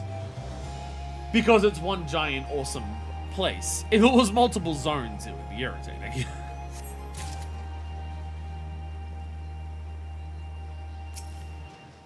It's one thing I have seen people say in terms of Evercold. Evercold is doing a lot to change up, like, some of the structural stuff of 14. You know, job combat design is getting a massive rework. Gear progression, stuff like that is getting a massive rework. I've seen a lot of people say that, oh, because all of that's happening, obviously we'll be getting a big other structural reworks. Obviously there's going to be a different amount of areas than 6. Obviously, we're not going to get a dungeon every 2 levels of MS, like on every odd level of MSQ, and then one at 110. And I'm just like, okay, maybe they'll change that for Evercold if they're changing everything else. But if you're just assuming that, oh, these other things are changing, so this has to change, I feel like that's one of those, if you end up disappointed because they didn't change something that they never said they were going to, and you just assumed that they did because something else changed, I feel like you're setting yourself up for disappointment. I feel like you're setting yourself up to be disappointed there because they never promised anything or said anything. Like, would it be nice? Sure. Dev times are long, especially on an MMO. The 14 fan base would never do that. I think that's one thing that, like, I've seen people say all of the changes that are happening with Evercold should have happened with Dawntrail. I've seen a lot of people say, why didn't all of these changes happen to Dawntrail? All of the problems that they're addressing with Evercold is stuff that people were mentioning was a problem during Endwalker. Yeah, that's why it's happening in Evercold. Because all of this stuff, if you brought up all of these problems that are like major foundational stuff about the game that you want changed in Endwalker, guess what? Dawntrail's too quick to change it.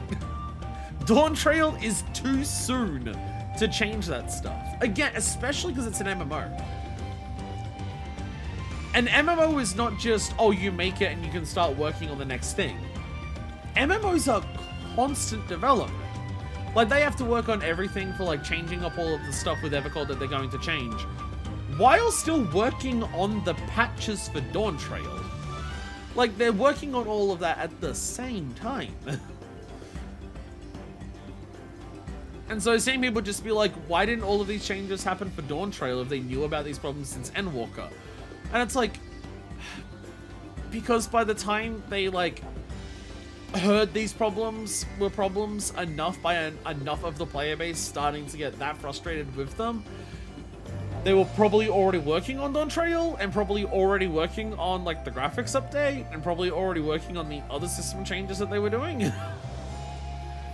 Like, if you want to criticize, like, priorities that the team has, I think you're more than willing to do that, and I definitely think there are certain elements where the priorities of what they decide to work on and what they decide to wait until later is stuff that doesn't make sense. I think a perfect example of that is, why is the 7.1 patch for Dawntrail nothing but raiding when they already had raids, the Savage raids in the base expansion? So, like, priorities, I believe that's completely fair. But, like, saying that everything that Evercold's doing should have been at the start of Dawntrail is just, that's not enough time. It's because it's not like those complaints were coming out the moment Endwalker dropped. Those complaints started happening as Endwalker went on and got more and more as Endwalker went on. By the time the criticisms of the 2-minute meta is too frustrating and the gear progression is too limited, by the time those became really loud complaints that a lot of people were saying, I imagine Dawntrail had already started to be worked on. Hello there, I hear you might have some reads for me. A bunch of Aether-rich reads plucked straight from the pen.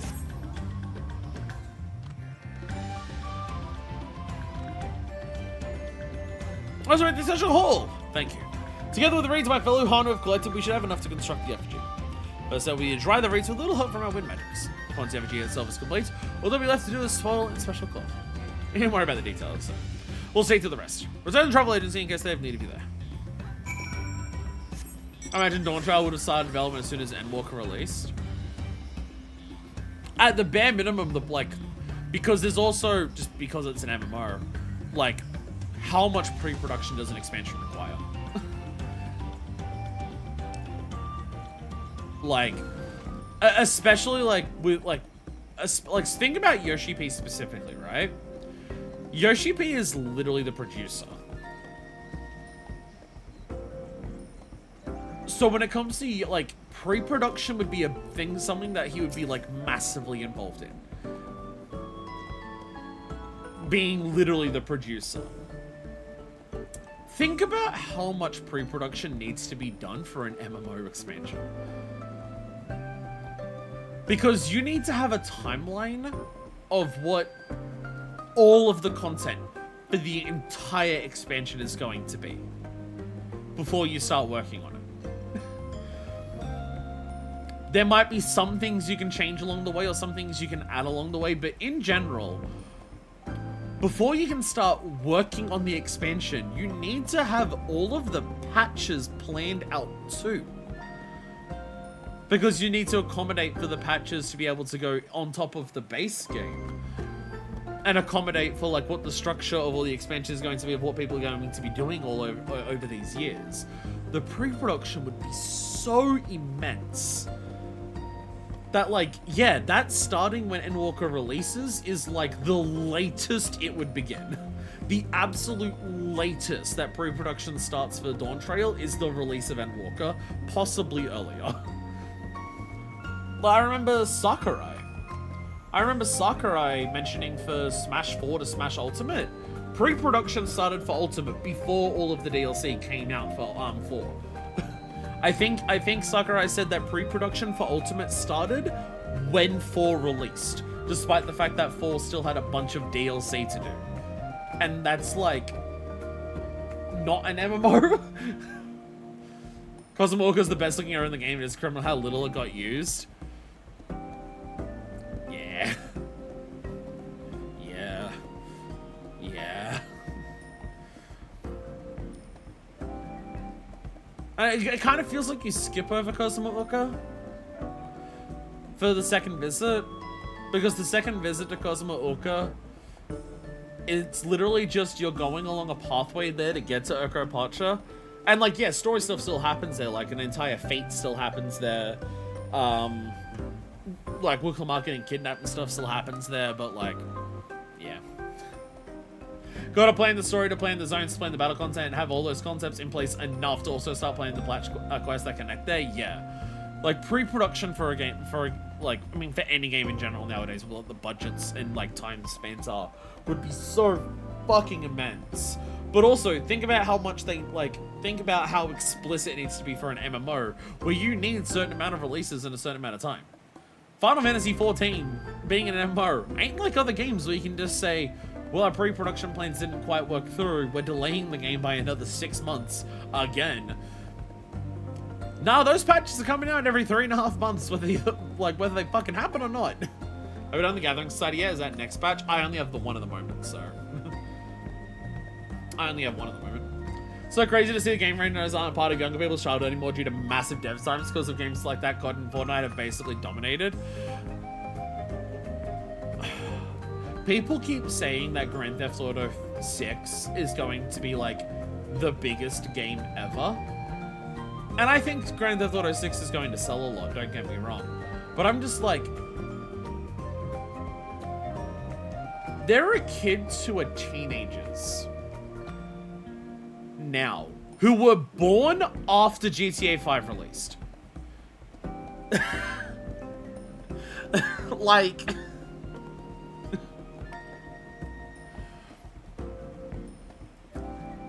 didn't Yoshi P literally say this about Final Fantasy? Someone at Square said it. I think it may have literally been Yoshi P. Where someone at Square, I can't remember who, it may have literally been Yoshi P himself, but it may have been one of the other, it may have been one of the producers or directors or something on Remake or Rebirth or something, I can't quite remember. But someone who works at Square straight up said that part of the reason why Final Fantasy just like doesn't do the numbers that like we expect it to is because it's just not culturally part of the game sphere enough. Because other than 14 patches and expansions, there is no consistent releases for Final Fantasy anymore. The side projects for Final Fantasy are way less common than they ever used to be. You get so many less side games. And the major games now take like nearly a decade to come out.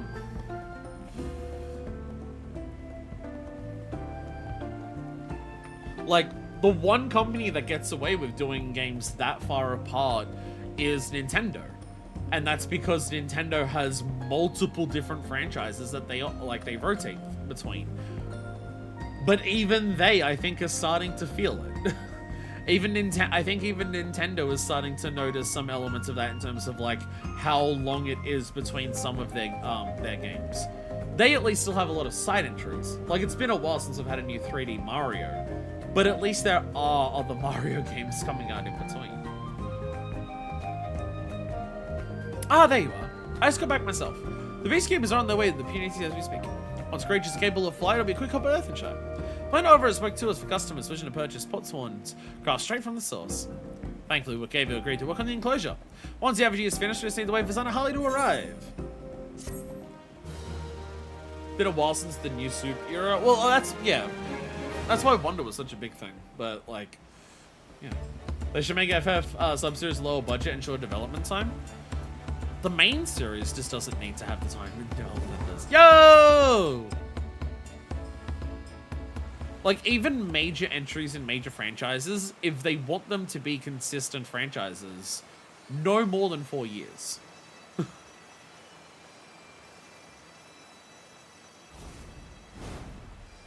Divine Wind! Lay claim to the effigy. Grant these waterbound beasts the gift of flight.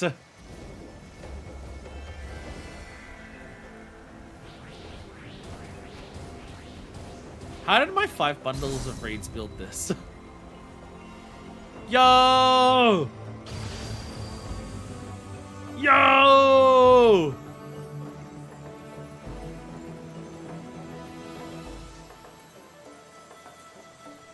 Still, the other characters aren't realizing that the Warrior of Light's done this for every single one of their personal mounts.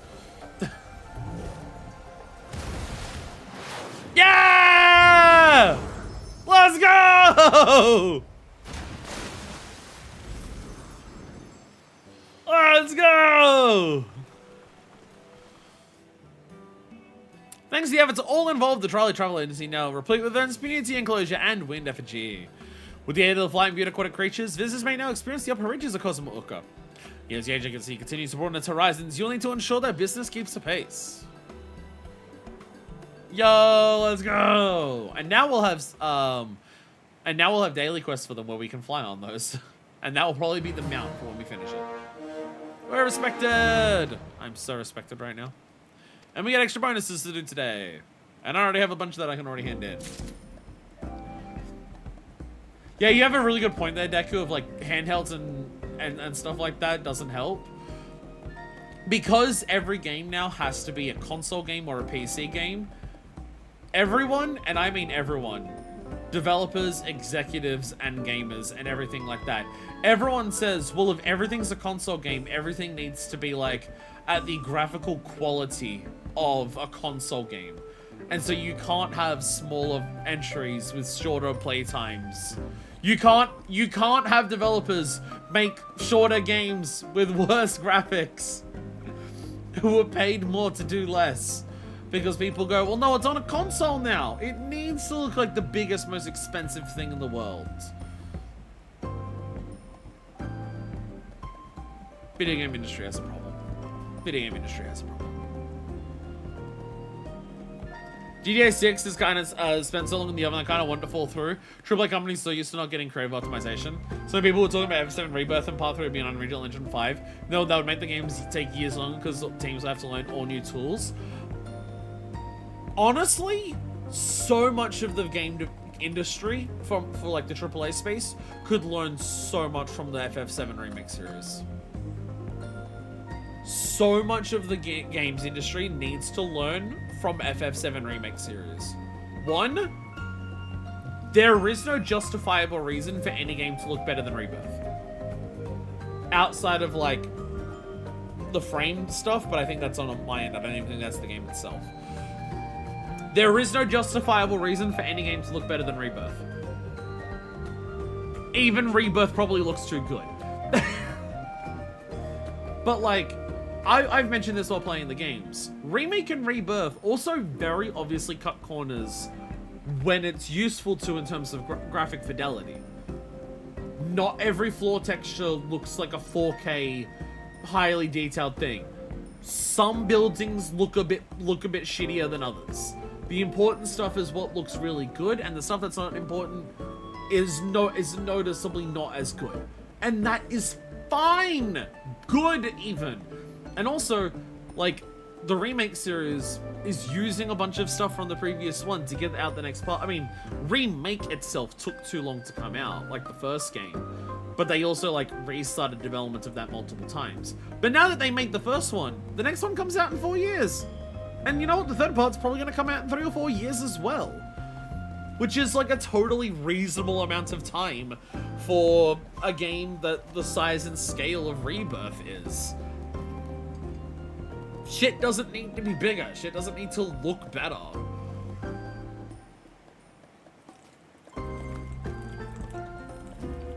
Like, the only games that really should be taking a lot longer to come out is the games where it's very, very obvious that the developers needed to really fucking cook in terms of very unique or specific shit. Like, Tears of the Kingdom taking as long for it to come out as it did is understandable.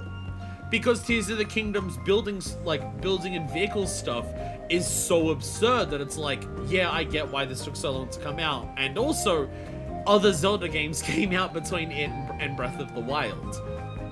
So it's not like the only Zelda game to come out was Breath of the Wild and then Tears of the Kingdom. It still had side entries that were shorter in runtime and not as expansive and not as graphically intense. So it was fine for Tears of the Kingdom to take as long as it did, because there was still other shit happening. Wind Waker HD is so bad how its lightning often overpowers the cell shading. Cell shading makes models look like clay. I mean, there is also the entire discussion about like remakes and how many remakes are like actively worse versions of the game. We've categorically plateaued with graphic fidelity. Nobody wants graphic fidelity that bad. We want stylization. Otherwise, nobody would be glazing universally lanky designs of Elden Ring. Oh, the unnervingly lanky designs of Elden Ring. Metroid Prime Remaster not having the GameCube's original dynamic environment lighting from your beam shots. What? Really? How did I see so many people glaze the Prime Remaster and it doesn't even include that? How? How did so many people glaze that remaster for its graphics and it doesn't even have like dynamic lighting? So much of what makes like Prime feel so immersive is because of its lighting. If you shoot close to a wall, the light shines on your on your visor, and you see Samus's reflection in it. When you fire beams around, you see the lighting affect the environment around you. Like, the lighting does a really good job of like really immersing yourself in the game while also kind of giving you that barrier of feeling like you're not actively like in the world, but you're in the suit in the world. Prime 1 especially, and very specifically, does a really good job of making you feel like you're in the suit in this world because of the way the visor works. And everything about the way the visor works is because of the lighting. Fucking hell. A lot more expensive to do on modern graphics hardware, but yeah, you're just shooting glowing balls in the dark that don't light up anything. That sounds so much less immersive. That sounds so much less immersive and so much more depressing. Again, it's one thing when I'm like when I go through like old series, I'm trying to decide. Hey, the Yuri two weapons universally I do not want to go there. But like when I go through series, trying to decide what version of the game I should play is getting so difficult and frustrating. Of having to decide between, do I play the version that's the easiest to play? Do I play the newest version because it's got all the stuff but it may possibly look worse? Do I play like the very original version even if like I have to like emulate it or get specific hardware? Do I play like a remake that was like a couple of generations ago so it didn't lose as much but it's a lot more accessible to play the original one? It's like, oh my god. Is Nightmare. Femra's looking at me. Point! I'll point at you as well. Where's my point? Where's my point? Where's point? Point. The Femras have noticed each other. The Femras have noticed each other.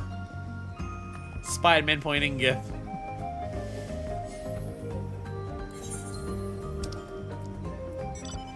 Oh, bye! Bye! Bye. There's so few fucking Femras in this game that all Femras do the same thing as bus drivers do when they pass each other and they give each other the nod. So goes in the game is the most powerful console of a generation and didn't do as well as PS2. It feels like it took that hard and focused on smaller, more optimized consoles and games. Yeah, but GameCube water though. But GameCube water does suck and fuck though. But as when it goes like, which ones have special edition content? Yeah. I must go. My planet needs me. Where am I doing my yellow? Deku, you said there was a special yellow quest. I know there's 2 quests that we have to do in what's it called? There's 2 yellow quests to do in Living Memory as well. apparently they didn't appear until we beat Living Memory, or possibly like right before we beat Living Memory. But how we're doing every yellow quest in Living Memory, there's 2 quests that are still there, so we're gonna do those. Do you want funny and then sad, or sad and then funny? I was gonna save Living Memory to last.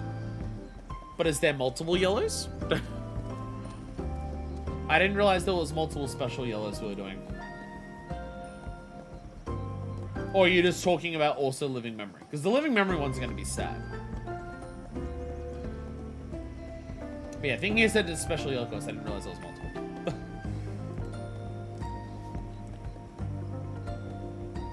Crack neck?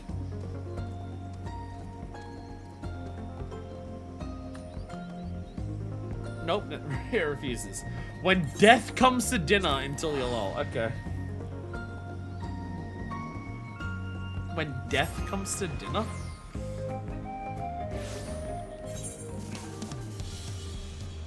Special orders, special deliveries. I wonder if that's a thing. Crates of correspondence. When death comes to dinner. By Anti-Sarkos. Which is what you make.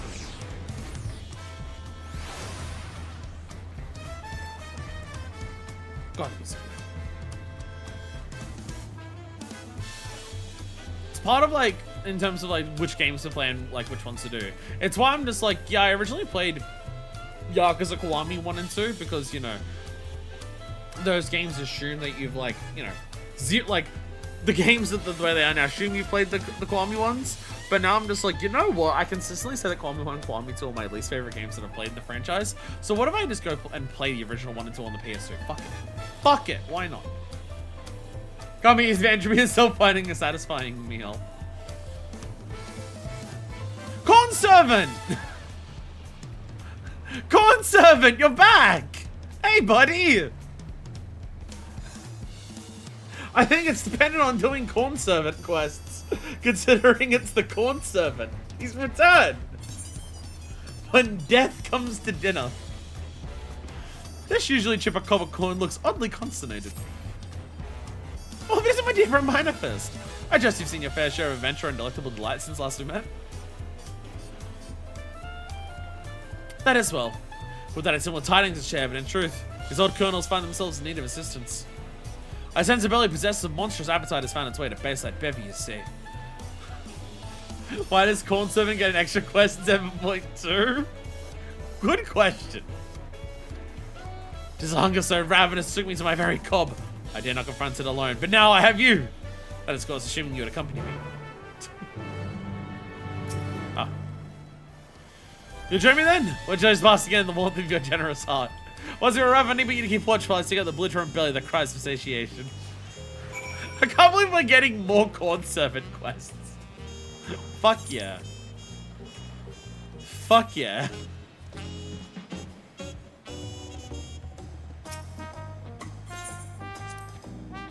You went in once before, didn't we not? A content youth? Hey, how's your corn been? Said that I don't know you from somewhere. Yes, of course. You're the one who offered me that good corn. It's awful nice of you. I was definitely at my worst back then without any prospects to speak of. But that corn was just the boon I needed. It was long after that I found a new job and now I couldn't be happier. Eat corn, find a new job. Speaking of which, I better get back to it.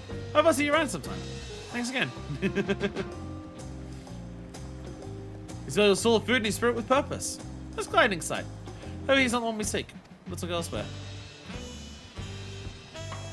My way's been playing nothing but Punch Out for a while. Wish I was able to get Oculus's Punch Out, but it's gone since Club Nintendo shut down. Yeah, it would have been nice to be able to, like, do that. But you'd have to, like, do things to your Wii to get that now. You couldn't have told me yesterday when I went grocery shopping. I asked about the well-pleased woman. So is that the kind of woman we met once before?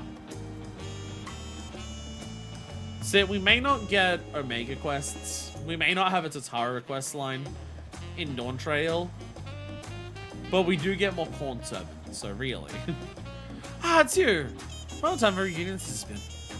My daughter has been missing for some time, you see, but I found her in Yasulani at long last. A most joyous yet shocking occasion, but now she's nearly as old as I am. Would that her father could see us, a pair of old maids. We're together now, though, and that's what's important. I wasn't be prattling on. Sure, better things to be doing. Take care, miss, and thank you again for your kindness.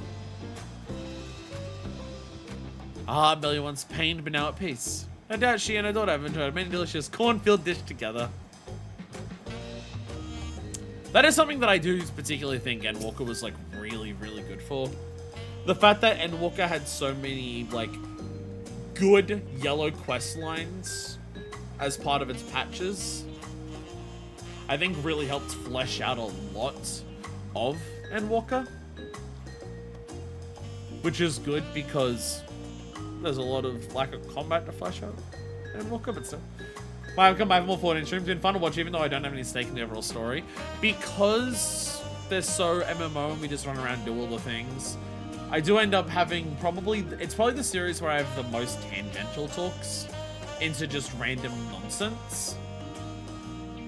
And they're also the streams where just the most different things can happen.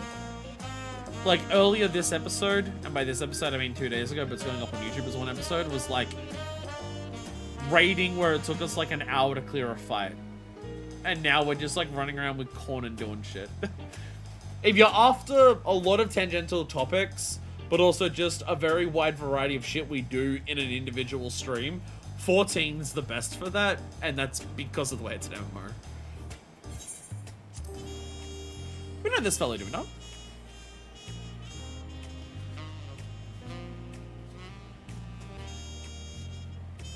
The Ishgard 2 stuff's not going to take like 6 hours, right? No, that corn peddling stranger from before. Don't worry about what I've been up to, you needn't be. I hadn't got my life together just like you said I would. You managed to find a new job. A friend of mine put in a good word for me over at Aunt T's. So next time you see me, I'll be grinding corn to make toasty tortillas. Be sure to stop by sometime and I'll pay you back for that good corn. I don't know, I haven't done it. Did you say you're making corn tortillas? How delightful. I did have a burrito for lunch today. I did indeed have a burrito for lunch today. It was pretty good.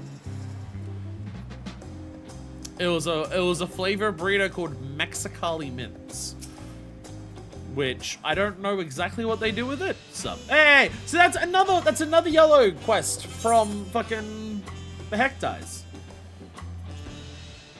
Yo, soup. So do I eat this or caramel popcorn? Because I was also given caramel popcorn. Also, my inventory is exploding. Recreate this image with Gemini. I will murder you in your sleep, Chrome. God, yeah, that's another fucking yellow quest line that Endwalker had. The fucking Hectide quest that like expanded all of the Subabotas of what you're calling. God, how many yellow quest lines existed in Endwalker? Because you had the Omega stuff, you had the Tataru stuff. You had the Hecti Void stuff. I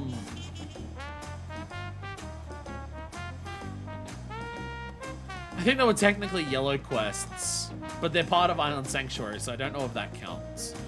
Because that just feels like story progression for Island Sanctuary. There was a yellow, yeah, especially because it was on each part of the schedule, yeah. Again, it's something that I really liked about Endwalker. I liked just having a lot of side stories to help flesh out the world. And just, like, dive more into Endwalker's themes and do a lot of side stuff for it. I really appreciate that. Like having a yellow quest line that, like, expanded on stuff that you were doing in the MSQ. Stuff that's like, yeah, you don't, if it was in the MSQ, it would probably bog down and pace out the MSQ really weirdly if you did it as a part of it. But doing it as like an optional side thing afterward, if you want to expand the MSQ a little bit more, was really nice. I really enjoyed that. Having quest lines that were like conclusions to, I mean, it's probably a big part of why Endwalker had so much of it, because it was the end of that saga. So a lot of stuff that happened over the course of the expansions, they brought back for one last thing. That's all, like, Tataru's stuff was basically nothing but that. Every part of her questline that you did was like an epilogue for some questline you had done earlier in the game. The Omega stuff was an epilogue for the Omega stuff, which got expanded on because of Endwalker, you know. So it's probably because it was Endwalker that it got so much of it, but I really liked it. It was, all of them were some of my favorite parts of Endwalker as a whole. Like, the Tataru questline and the Omega questline are some of my favorite parts of Endwalker as a whole. But also had, like, my favorite societies in all of 14 as well, so, you know. There it is! The malign rumblings of hunger most foul. Pray wait here while I seek out the offended stomach. When I get pieces, I'm gonna be making a 3D VTuber model of this art of a SBL horse reimagined as Uma Musume. Badass as hell. I need to pay someone to make my VTuber model. Because I'm probably more happy to spend money to have someone make it well, rather than me trying to learn how to make it. The rumblings are coming from...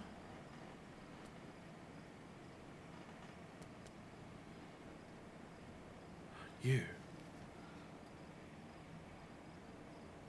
And Walker Gathering, yeah, the Ultimate Thule stuff was fucking amazing. I was about to say, is the corn servant itself hungry? Yeah, again, the Omicron Society questline is, without exaggeration, one of the best storylines in the entirety of Final Fantasy XIV. And I've seen quite a few other people who have also finished it say the same thing. Where it's just like, if you do Endwalker, you need to do the Omicron Society quests. It is legitimately one of the best things in the game. And I completely agree with that. The Pelabelly fellow over there. May you go over and ask him what troubles his mind or stomach?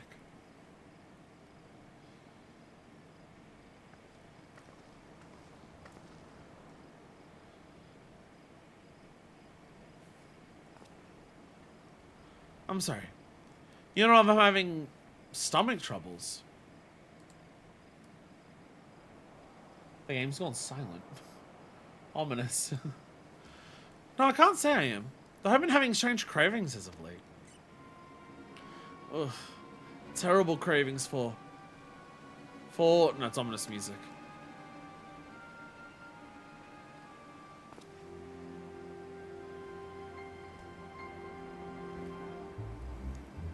Blood! I yearn for blood! Wait. Is Bevel hungers on his own? He's been possessed! Leave him be, spirit! Leave him be and show yourself! Consult made of blood. I was joking! Swish, swish. What the fuck is that? What have we here? A blade made sentient by an Assyrian spirit. Or rather ancient one of that's meant to be a blade? What the fuck am I looking at?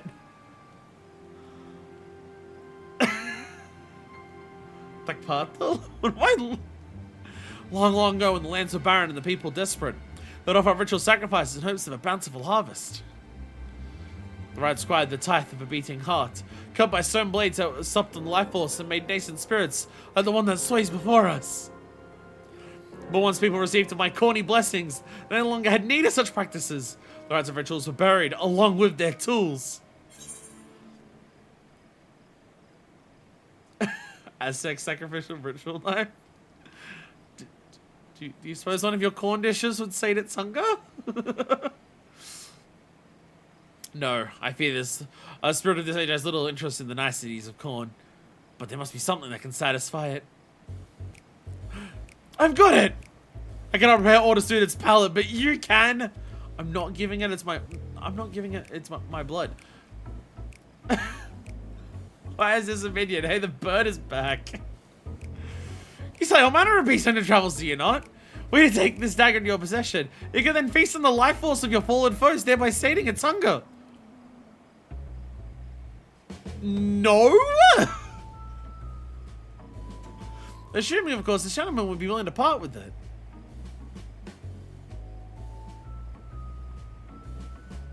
That dagger's the reason why I've been feeling so strange. Come to think of it, I've had such weird cravings before buying it.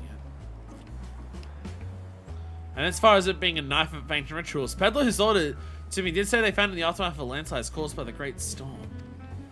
Little helper fish swimming alongside a shark. If you're willing to risk keeping that thing, far be it from me to stop you. I won't charge you either. Having a clear head with payment enough. Good luck. It's not the first thing we bring with us that just mooches off our kills. To be fair, we do have a beaver minion.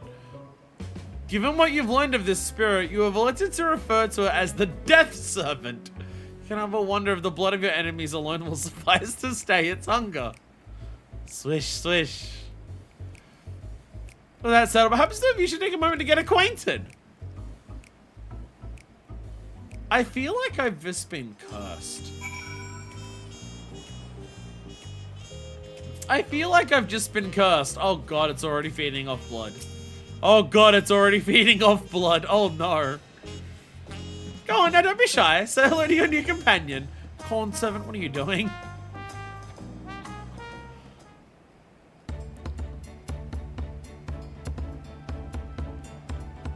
What the fuck? Swing! They're taking a liking to you. As long as they're permitted to face upon the base lane on your adventures, you needn't worry about the ill effects of their appetite.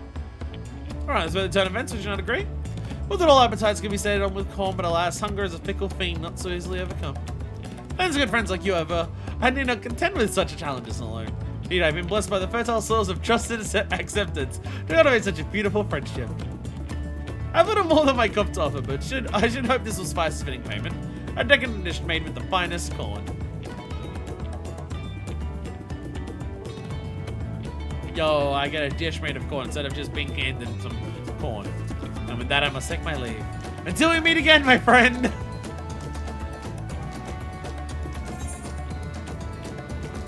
I got tacos at Kane Asada. And the Death Servant! Literally has... Why? Corn Servant was already out of nowhere. Corn Servant was already out of nowhere.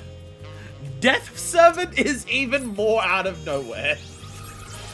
What the fuck? Sky Blue Bat. Why is that new? Where did I get that from? Oh, I got a tiny troll. I did get a tiny troll from the Aisha scope. I did get this. So that was nice. Did I give the Death Servant your blood and how politely it asks? Oh, hey, Black Cat. Black Cat. Island Minion? Oh, right, yes. I did get a lot of island minions, like the Posha Otter, who we turned into a backpack temporarily.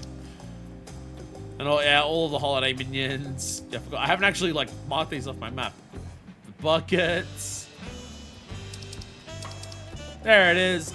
In the course of being used in ritual sacrifice, water or famine, its ancient stone dagger awakened as a malevolent spirit from an insatiable hunger for life force.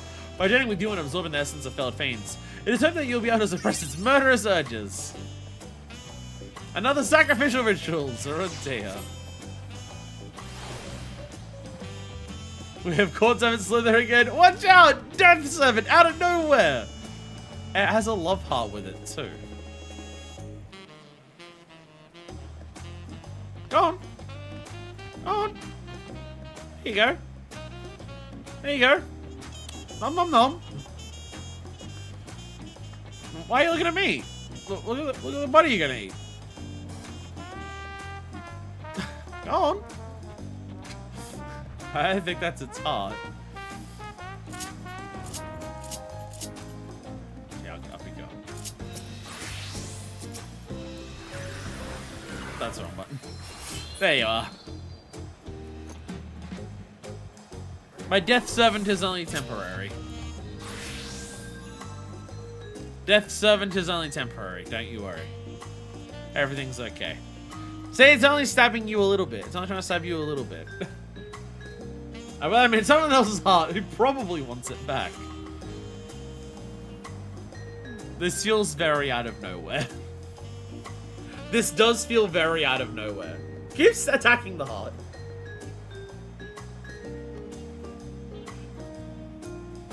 Anyway, are we heading to Living Memory? Is our current destination Living Memory? Don't fall to the Death Servant's embrace. It's probably not a good thing. Tornadoed Arrow! Again, these may have appeared during MSQ? I don't know. I don't know if these appeared during MSQ or only once we beat MSQ. I'm not certain. Because they are scaled as level 100, level 90 quests. And also, once we turned off this area, after Dawntrail, okay. Because it's just once we turned off this area, it was immediately go to the dungeon.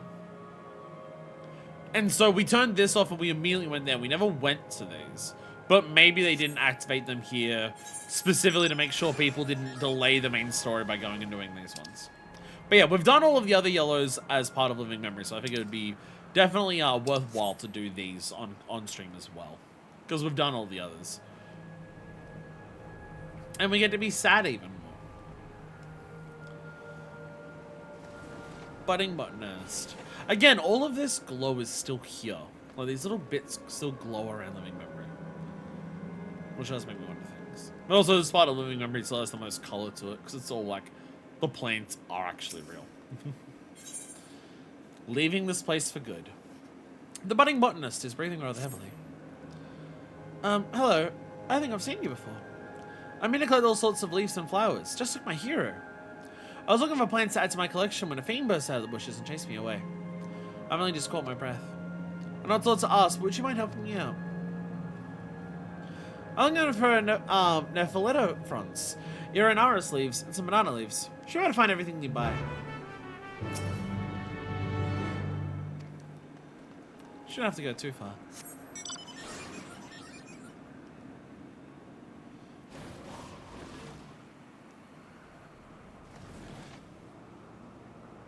I don't get how people play Dawntrail and do Living Memory and still just turn around and just be like, oh yeah, Emisscure Dawntrail's bad, it's just nothing but filler, there's no interesting things there. Living Memory is still, I think, one of the most fascinatingly written things I've experienced. Like, it's, again, I don't even think it's, like, the best thing I've experienced in this game or anything like that, but just, like...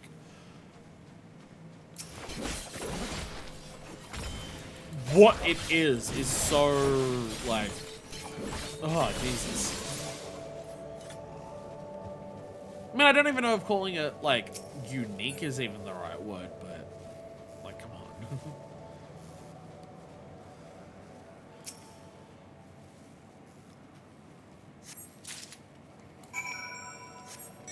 I mean, if there's one thing that I've seen, and I have literally seen it be said by the same person, so it is just one of those people want a reason for Dawntrail to be bad.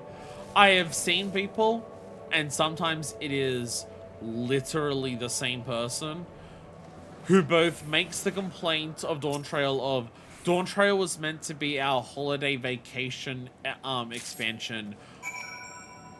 Why did it get so intense and serious? Why was there, like, stakes at play if it's meant to be our holiday getaway adventure expansion? And then that same person also says, not long afterwards, Dawntrail sucks because it's nothing but filler because nothing happens.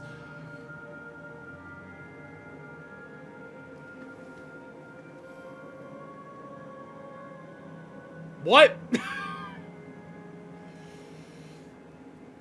It's a more melancholic final zone than the ones in the past expansions.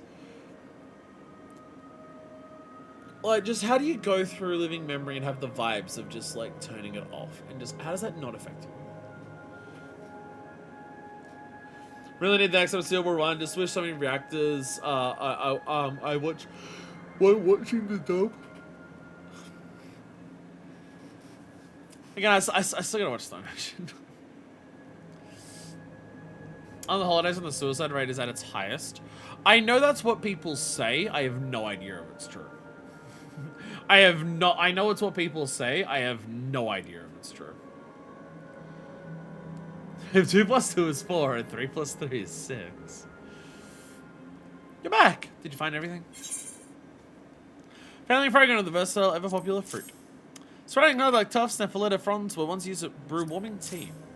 Edible with remarkable bitter, these yellow tinged leaves are an acquired taste.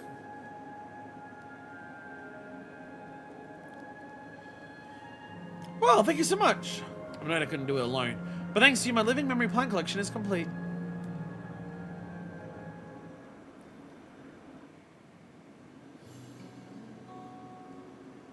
Have you heard of Nephiletta? People at the fronts and use them to brew a nice swarming tea. One of my books says that travelers and merchants used to drink it all the time before the war. Apparently, the second type of leaf I asked you to get, Arenaris, is really, really bitter. Heard they used a lot in old Alexandrian dishes. They must have had different tastes back then. And then there's banana leaves. It's rare they use leaves to have different kinds of fillings before cooking them. I never tried it personally, but that's what my hero told me. Suppose I'll say a little bit about her. She had the loveliest long years. She used to talk with me all the time in Heritage Found. I remember she once laughed at me for calling her Miss. She said she wasn't as young as I thought. She knew so much about plants and animals, and she told me all kinds of amazing stories about her travels. Aww. And I still remember what she said to me. Discovering new species is my life's work. I heard that and decided I'd make it my life's work too. When I told her I wanted to go on an adventure, she said to wait until I was older and wiser, and ready to stand on my 2 feet. Well, after that I got sick, and in the end... I guess I wasn't being realistic. I was so obsessed with the idea of collecting new plants, finding all sorts of amazing trees, that I forgot about my health. I've always been frail, you see. I was a bit of a Clara too. You know, place they named this museum after. Our town is built on top of a giant tree protected by swirling sandstorms. Apparently it's on the same continent as Alexandria. Speaking of giant trees, have you ever seen any? Black Shroud, Trillion, the Arcadion tree, Raktika Greywood, Ala. There are mighty trees bristling with ancient statues. Yo. But if we're talking about big trees, I think Raktika is the biggest trees that we know of.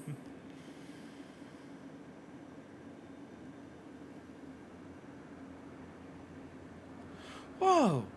I've never heard about that place. You must be a traveler just like my hero.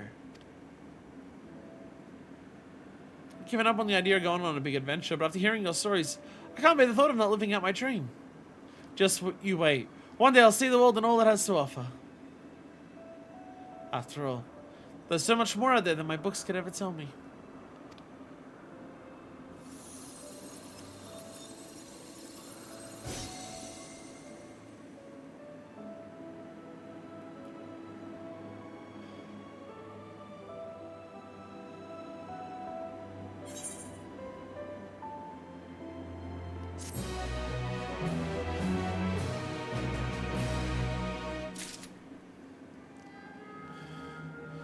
Fuck you, living memory. Place so humid, I'm sweating from my eyes. Fuck you, living memory.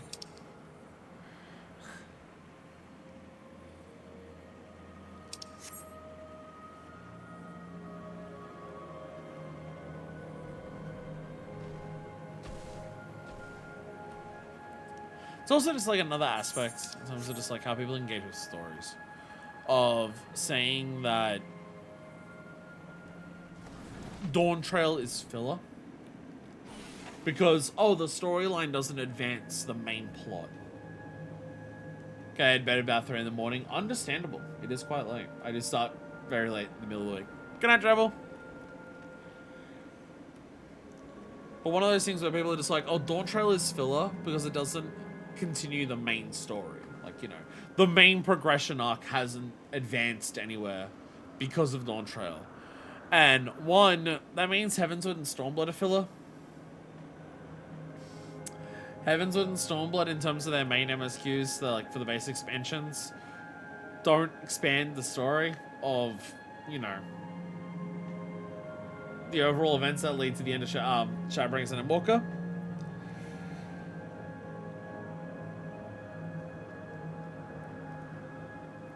So Heavenswood and Stormblood, are they also filler? But it's one of those things where people only look at a story based on, like, the plot events that happen.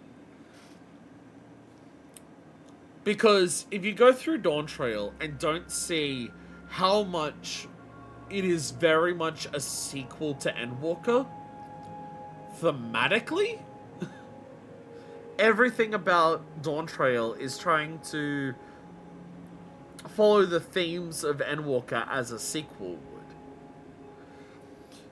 The discussions of the topics of death and despair and stuff like that, the topics of like hope and resolve, the ideas of, you know, everything that Answers covers and stuff like that, you know, all of that stuff is expanded upon so heavily with Dawntrail that, like, it's a direct thematic follow-through of Endwalker. And also a massive overarching plot that every expansion elaborates on is not what 14 is. It was that for 1.5 expansions. Because it wasn't even that for all of Endwalker. Because the patches were not that either. And let's be honest, most of Shadowbringers isn't either. Shadowbringers only contributes to, like, the main plot in terms of the Ascian stuff once you get to the Tempest. Everything else is similar to Heavensward and Stormblood of, you know, helping a nation with the salvation of it. Doesn't, like... Are you seriously expecting gamers to engage with a piece of literature? Get real.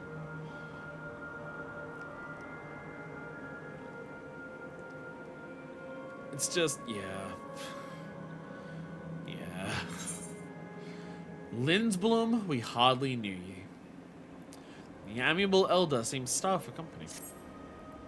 We are constantly getting little traces here and there of Lindblom. It makes me wonder if there's some level of, like, is this expanding on the world of the Ninth so we just hear about that? Or, like, will something more substantial of Lindblom come up at some point in the story? Not saying in terms of, like, we're going there, because based on what we know of, it barely fucking exists anymore, if it does at all. But, Lindblom is just one of those places that gets, like, brought up quite a lot here. It's just, I get the, like, the way they talk about Lindblom with Alexandria stuff, it gets brought up enough that it feels like one of those things that we get in earlier expansions of name-dropping a place a couple of times here and there because something happens with it later. But also, from what we understand, it's gone. So I also don't know how. There I was beginning to think I was the only one left. Would you like to join me for a moment or two? This place was once something of an unending dream. But by all appearances, the reverie is finally over, and, well, to put it simply, I've been desperate to talk with someone. If you feel like stretching your legs, why don't you come find me by the bridge here in Bloom's Discovery.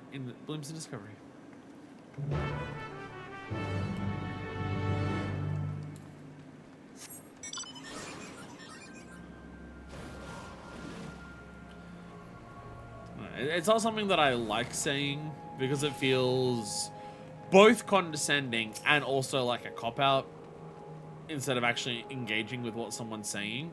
But the amount of times that I want to respond to what people are saying about stuff with just engage with video games as if they're an art form and not a toy.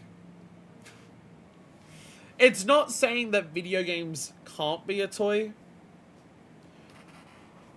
but, like, they absolutely can be both. And just engage with the game as if it's an art form. I'm glad you came. We'll get straight to it. How familiar are you with the nation of Lindblom?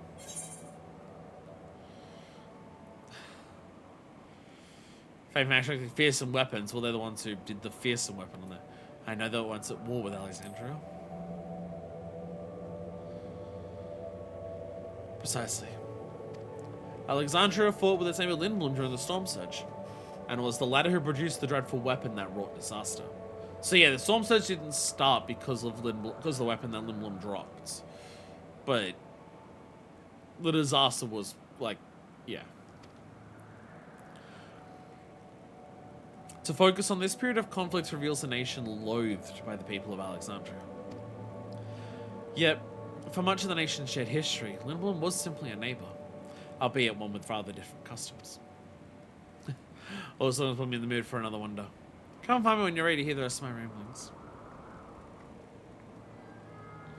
Let's just say it did not help.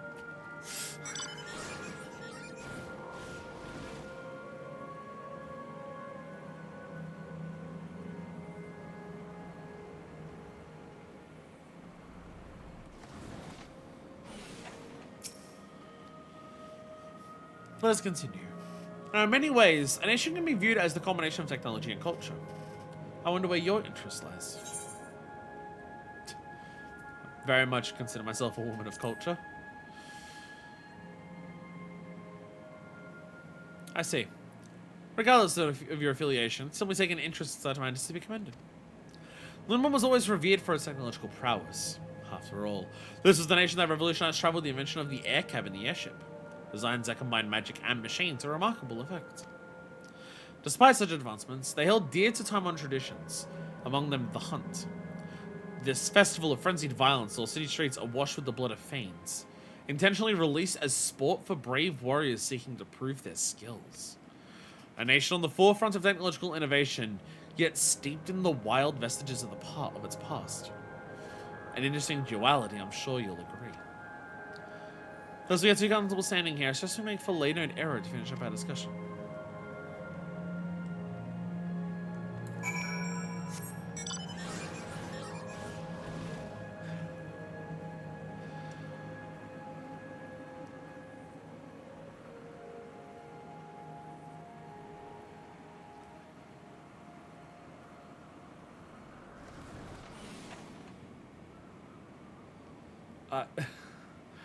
We're an advanced society and an advanced culture, but also we do the animal purge like all the time.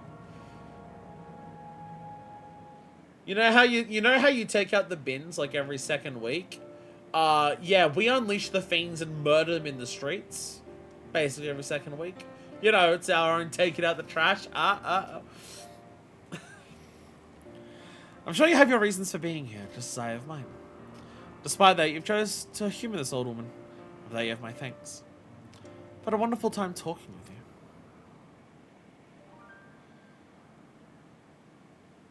You might have gathered by now, but in my past life I taught history. When the time came to retire, I stayed true to my passions and began to study my family's past. So I traced my lineage back through generations. I made quite a startling discovery. One of my ancestors was originally from Lindblom. She had made her way to Alexandria around the time of the Storm Surge. The war broke out long after she married. As far as I can glean from the records, instead of returning to her native land, she remained in Alexandria for the rest of her life. When I discovered my connection to Lindblom, I pledged to learn more of our long-time firm. Although records were scarce, the decade of time I had left to my research determined that at the very least I would remember the nation's fate.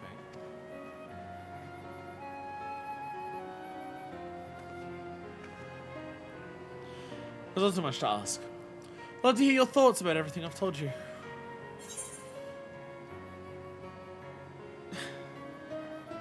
I'm a grave reminder of the tragedy of war.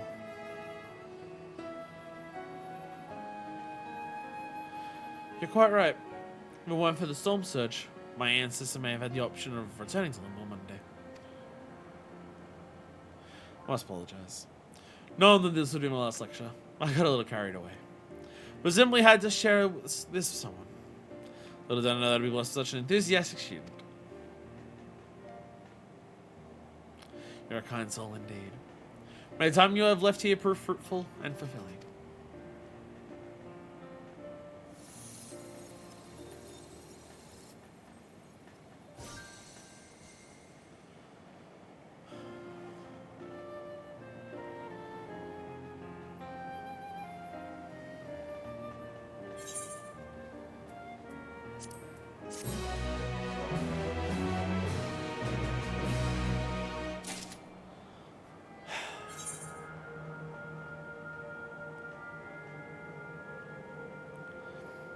That's all those in living memory.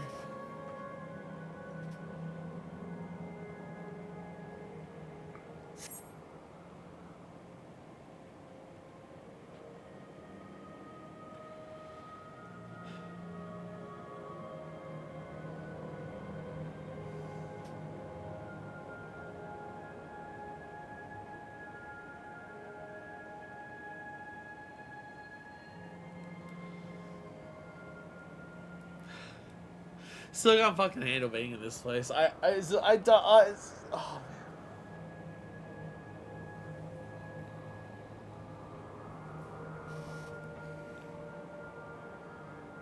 It's just such a fascinating region. And again, it's just like the inspiration for writing the story of Living Memory. To take such specific inspiration from, of all things, Disneyland theme parks. And to turn that into what it is just, oh man.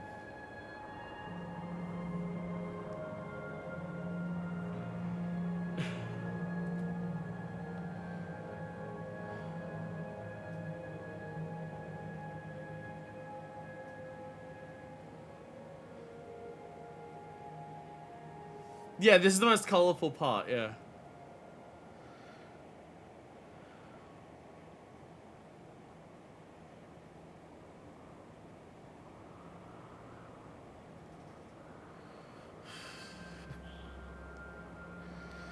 Jesus. Is there anything else that isn't Ishgard stuff that we're doing? Okay, I've got a picture. Deku has sent a picture. I now understand Death 7 a bit more. I didn't realize the face was part of the actual thing. Deku has sent a picture. I didn't realize... Okay. Death 7 as a minion makes a lot more sense now. I thought the face and the eyes were part of the minion design. Because, like, oh, it's a knife that's been infected by a spirit. So that's why... Okay. This makes a lot more sense now. I thought it was one of those cases of, like, they're chibifying, like, a ritual knife and giving it mouth and teeth so it looks like a minion. I didn't realize it was actually an incredibly accurate representation of the actual ritual knife that they were talking about.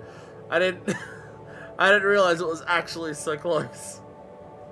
Okay, the video makes a lot more sense now. Makes a lot more sense. Jesus Christ. So, yeah, is there only Ishgard left to do? Is that I think that's our last thing. I added stuff today because I wanted to do, I think it's just Ishgard, yeah.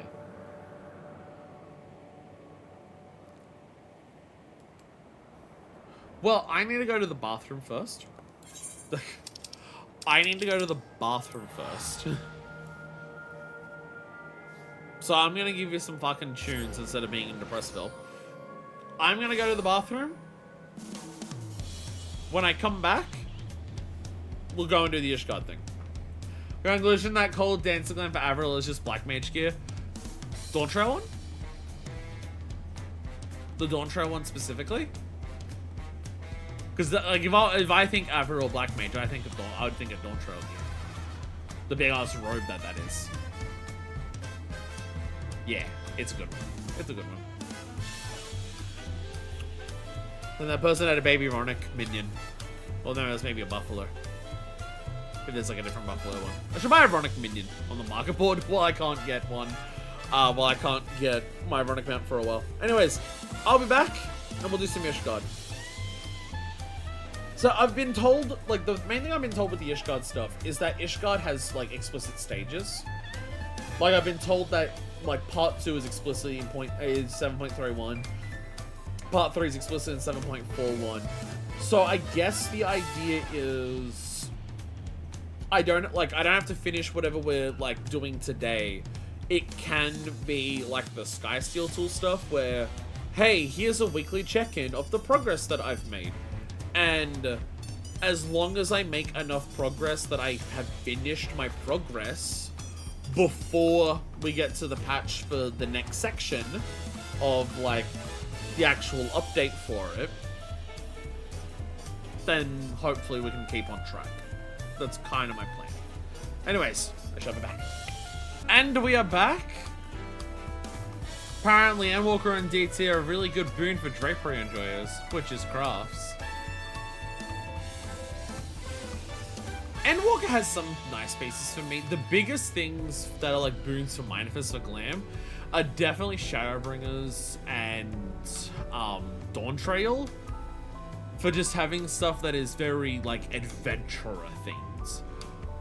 Which like Shadowbringers very much does that because of how classic fantasy like FF1 the first is. So a lot of its stuff very much leans into like adventurer stuff. And also just Toral. A lot of Toral stuff seems to help with that as well. But Decker was asking me a question that I've not really thought about for what this is. I've not really thought about what this content is. I'll be honest, I've kind of had that thought process with when it comes to like a lot of stuff when it comes to Dawntrail. Because like we have this, we have a relic series, we have a deep dungeon later, we have a variant dungeon later. I've not really like thought about what these are for Dawntrail. I've always had theories about what these things might be in previous expansions. But I've not really thought about it for Dawntrail. Part of my thought has been like, it's all gonna be new stuff, so like, is it gonna even like have any connection to old expansions? Is it gonna cover anything from them? Or is it gonna be like all new shit that has to do with like Greater Toral? I've not really thought about it.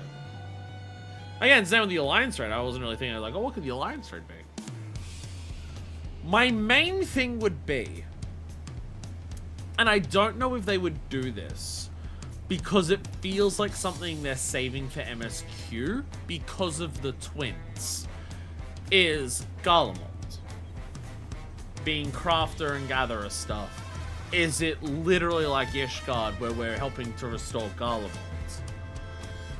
The only reason, but I want to, like, that's the only thing I can think of, but I also turn around and say no, because it feels like Garlemald would be too specific. They'd want to save it for MSQ, because, like, the twins' whole purpose of joining us here, other than the fact that they like adventures, is to learn more about how to help Garlemald.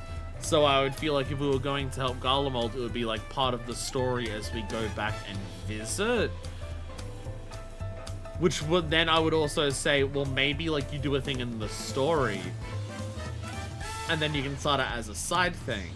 But if we can start it now, it's not like in the last patch we met the twins in Garlemald to introduce us to the side content. Like how, you know, like during Shadowbringers, someone goes, oh, and by the way, talk to this guy to do all of the weapons. And stuff like that. Like, we've not had a moment like that. I'm also like 70% sure Evercold will be about Garlemald, because what other cold places are there?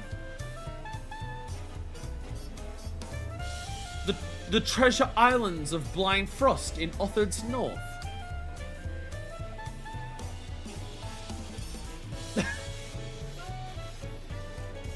But also, but I think it's Treasure Islands for Blind Frost. That sounds like a variant dungeon. If it's Treasure Islands, that sounds like a variant dungeon, not an expansion.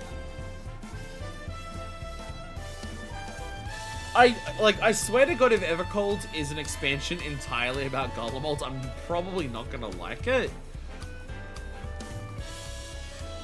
Just because I don't think there's enough story left in Garlemald to do an entire expansion in Garlemald. I'm happy to revisit it for story reasons. I'm happy for the story of Garlemald to continue. I just don't think it has enough, like, leg room in it to do an entire expansion. I haven't watched the trailer now. I saw the logo. It had an aura. That's the only thing I've seen. But yeah, where are we headed? Where are we headed for Ishgard thing? Where are we headed for the Ishgard thing? Cosmic Homecoming in Sharlayan? Are we journeying to Sharlayan to strike a bargain with the woman who shares our gift? Cosmic Homecoming.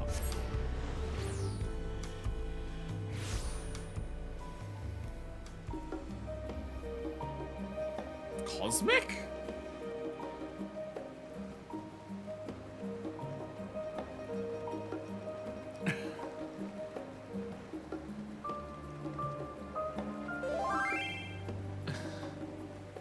Oh, hey. I had to work around the undiable underside. Oh, the purple?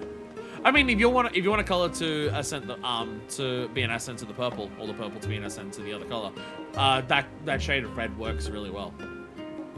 Shade of red works really well.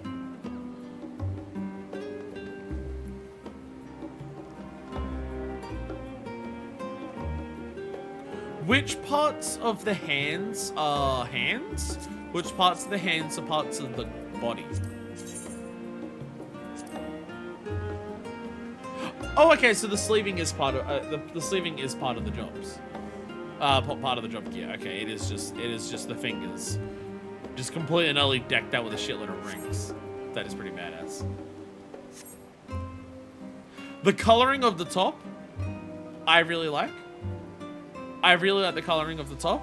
I like the jewelry on the hands because it like blends in with the sleeve. That's what I was wondering. Was like, can you like change the hand and like have the sleeve change? But the sleeve is part of under that. So having the jewelry to work with that works really well.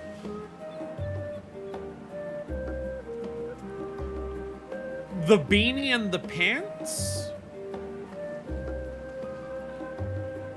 It's one of those things where it feels too modern fashion compared to the top, which feels a bit more fantasy adventurer vibe. But that's like the only thing that I can think of.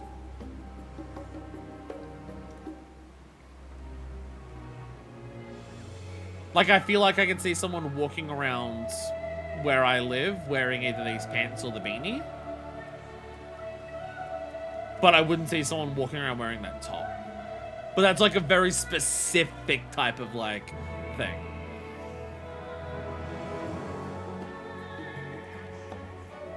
Pants and Crystariums, maybe just lose the beanie. Possibly a different dye on the pants, but I also don't know what dye would work on the pants that would make it work with the other colors. They have studding all around the bottom. Oh, okay, yeah, seeing it from the side. Oh, yeah, these are the Crystarium healing ones. Okay, yeah, no. Yeah. Okay, yeah, seeing what the bottom is, that's very much not modern fashion. Yeah. I thought these were like woolen knit trousers. But no, they aren't quite that, no. See, I like that, but I also just think Averil's hair suits her perfectly, so. I've thought, why do you complain about Averil not being able to wear hats? Averil's hairstyle and coloring works really well with her ears anyways. But, you know. But it's cold. True. True. True. If you're going for a glam for Evercolds, true. But I really like the coloring on the top. The red and the purple together work super well. I am in love with that part. I really like that part. I can't see enough of the shoes to really have a comment on the shoes. Again, possibly a different color for the pants. Possibly a different color for the pants. Just because the color for the pants makes it look like they're woolen pants that like exist now. But I also don't know what color would work better. They're barred boots. Well, barred boots work with the flashy jewelry shit that you've got. Barred boots work with flashy jewelry. Oh, I can see, yeah, they've got flashy jewelry on them. That works super well. It has basically similar flashy jewelry shit that you've got on your hands. That works super well. That's what I personally like. So yeah, no, super good on the fans. Oh, super good on the boots, I mean.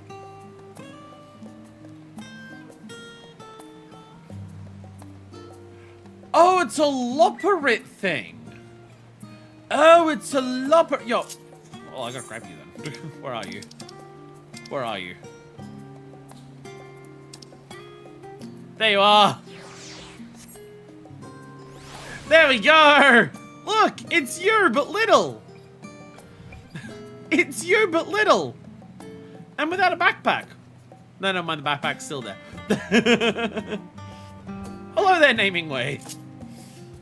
What?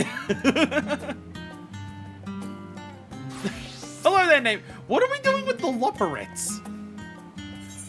A cosmic homecoming. An oddly dressed Loperit seeks long-eared leads. Do I have headphones working? Do I have headphones working? I do. I'm gonna go back to headphones. We've got Endwalker music going again, so I'm gonna... I miss Endwalker music.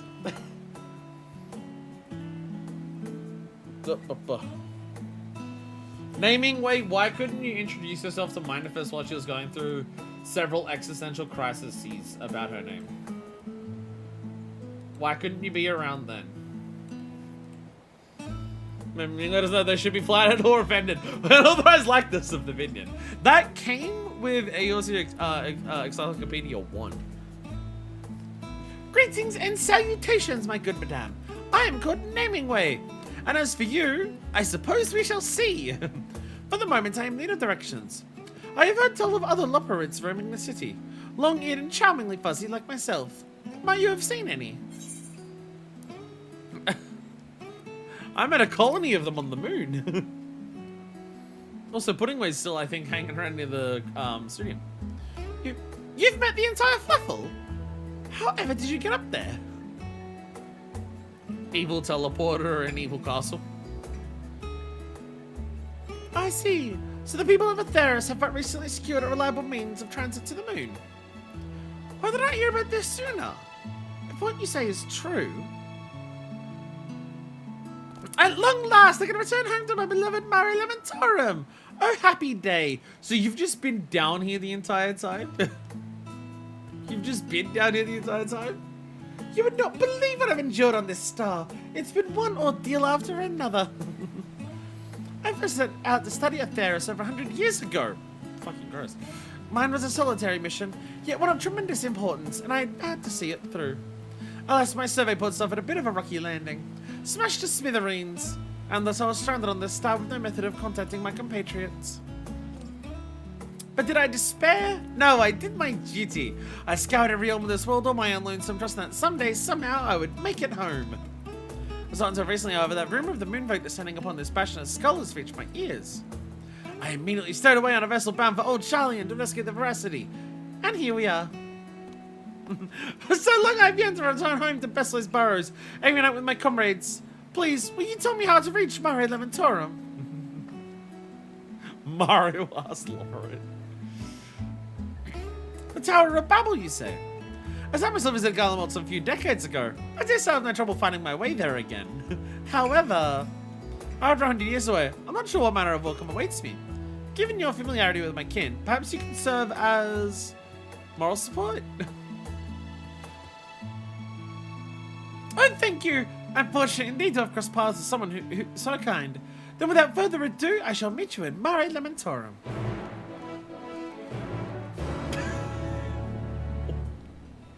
I think we're going to space. I think we're going to space. I mean, Island Sanctuary had unique quest accepts and everything like that as well.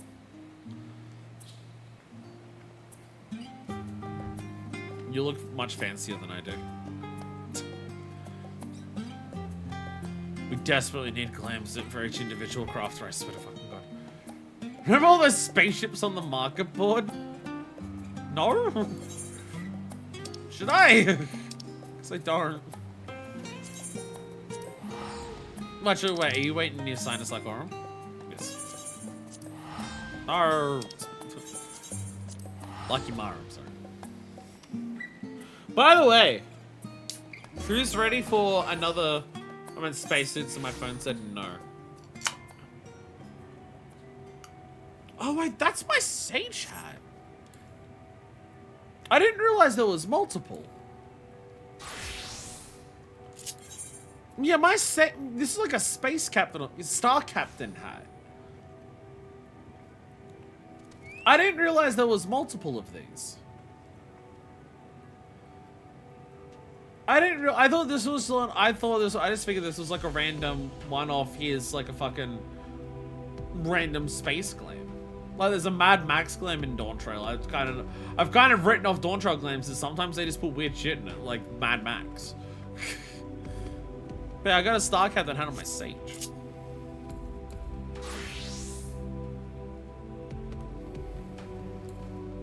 But yeah, inevitable part of a 14 stream, even though it's like 7 o'clock at, or 6 o'clock at night. I'm doing this now because I don't want to fall asleep after stream today. I got another flavor of Monster. This is a new one they have apparently. Ultra Blue Hawaiian. I don't know what flavor that means.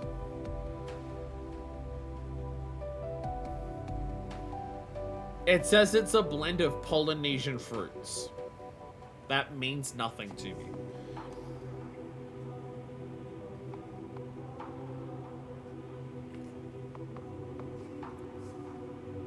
It tastes like blue.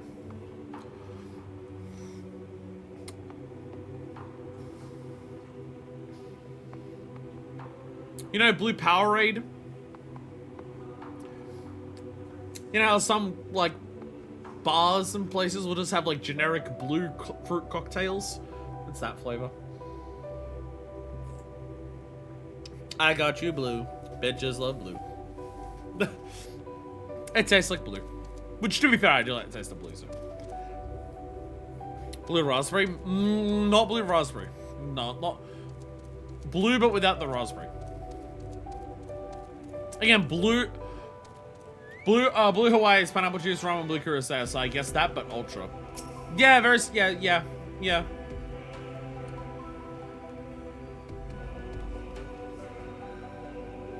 Yeah, like a pineapple-y base. With some extra on top of it, yeah. My bitch ass Royal Supermarket, but recently got White Monster. Was gonna tell me it was so scrumptious. See, for me, I've had so much White Monster in my life, I don't like it anymore. I have very much noticed that when it comes to energy drink flavors. If I have an energy drink flavor too much, I very much burn myself out on it, and it takes a while for me to enjoy it again. I had that with Mother for a long ass time. And then I didn't have Mother for like a year or two, and now I like it again. I'm currently in that point with White Monster. I've had way too much White Monster in my life that I don't like it anymore. Ladies Bugle says like absolutely nothing compared to the Italian version.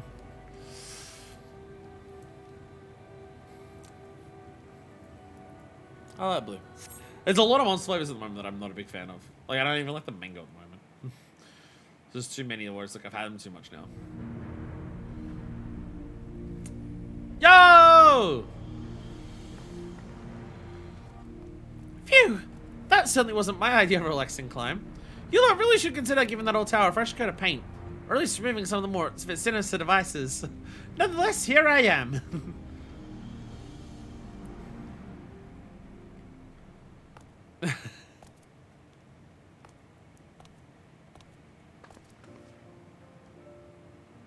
Yo.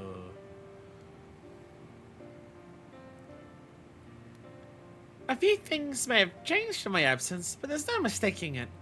I've come home. And it seems the lights are on at the burrow. Shall we?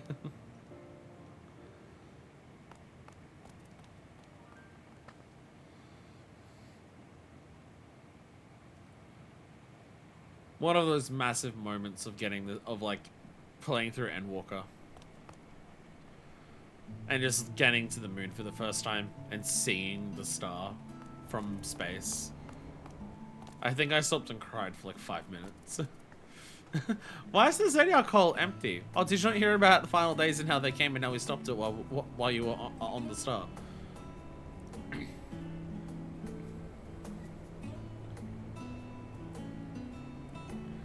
That can't be him. Surely it's not him, is it? There's no mistaking that red garb. Yes, it is I, Namingway. I'm ever so glad to see you all awake. Namingway. Like, surely Livingway's got to show up, right? Where's Livingway? It is you. Where have you been for the past century? Searchingway. I was surveying a Ferris as you ordered, but I'm afraid there were complications.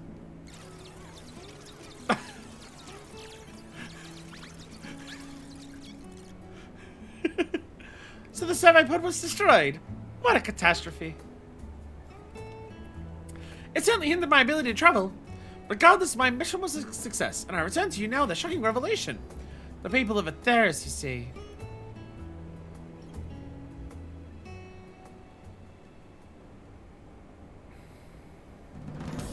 A tiny! Every last one!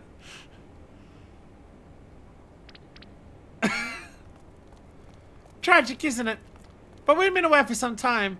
What with our regular encounters with Manifest and her fellows, all the others just left.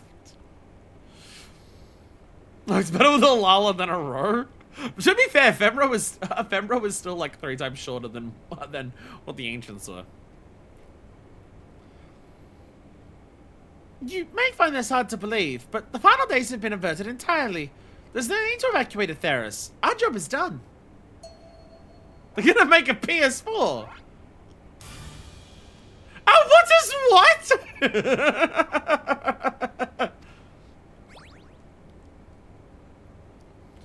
You mean to tell me an entire century of hard work has come to naught?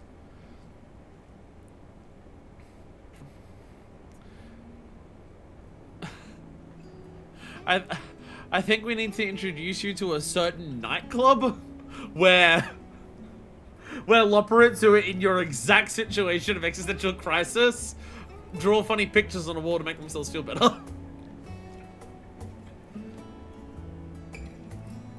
Let's get him up to the radio station.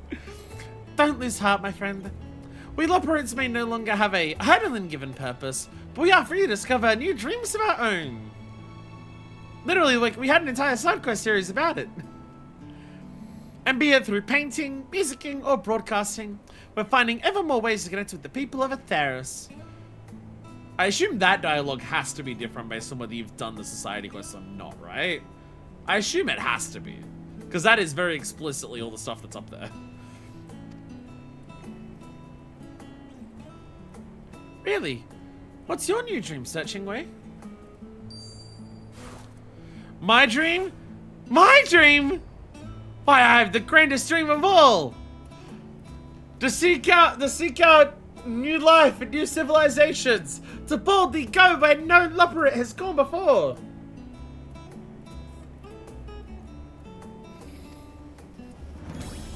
The Cosmic Exploration Initiative!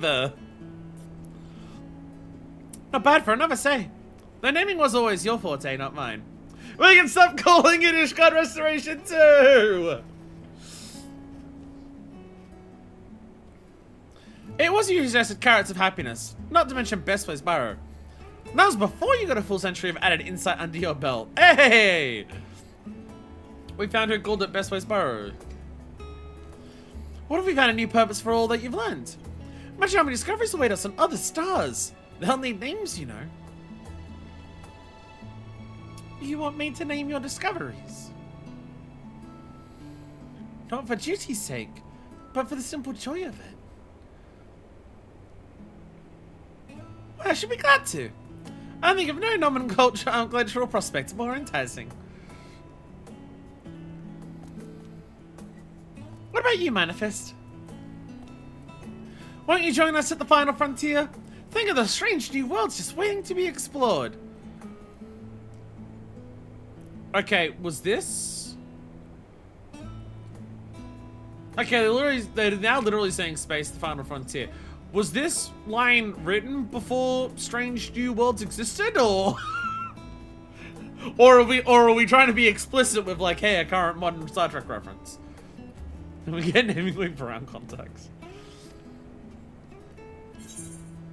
We shall go and go boldly. I'm not the one in a red shirt.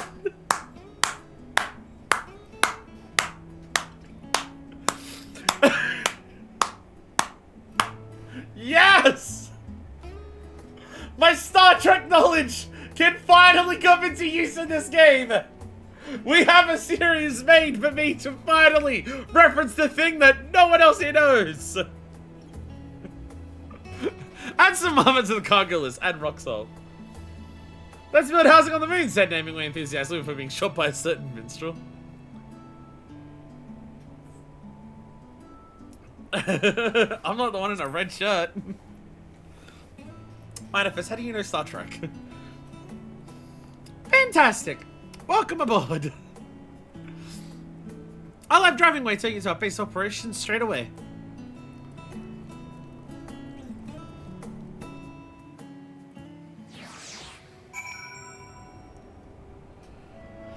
What if you do this quest with a red shirt as a glam? Blubber's haven't started filming yet.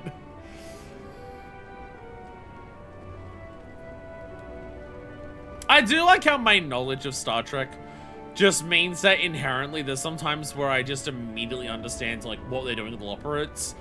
Like me going, yo, that's just, I tried to talk to your minion twice.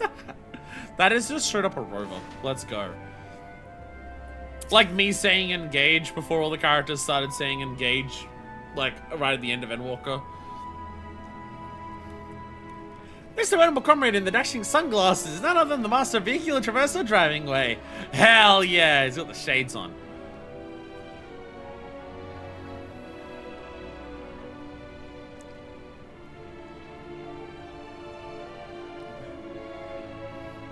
Farimbe, why does your Dharmal have jetpacks? What kind of Horizon Zero Dawn bullshit is that?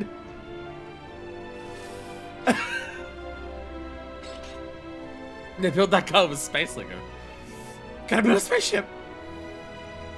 Space shouldn't have to worry about it. After more than 100 years on Atheros, it's hard to believe I'll be exploring the stars next. What could be out there? Possibilities are infinite. I must pack my dictionaries. Yo, driving way. That's a bulldozer. I don't want to be bulldozed. Looking for a ride in the borough's best rover? My name is anyway, I've joined the project. I'll need to take them to the hub. You got it, boss. We'll be cruising across the craters in no time. Listen here, the base is a long way out. No, they're out on account of magnetic interference. So it's my way or the highway, got it? Safety first. We don't want anyone to go flying off into the cosmos just yet. I'll take my own vehicle and meet you there. That's those weird construction mounts from Frontliner from, huh? Keep your tails in your seats and all of your paws inside the rover, cause it's gonna be a bumper ride. Hop in. I wanna make Beastway Burrows a favorite teleport spot. Ooh! Yo! It's way better than Thancred's minivan. I'm so excited.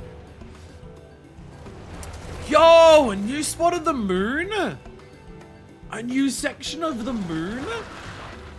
Yo! Welcome to the Moongate Hub, home of Cosmic Exploration Initiative. Whoa! Whoa! It's like a massive Andromeda was cool.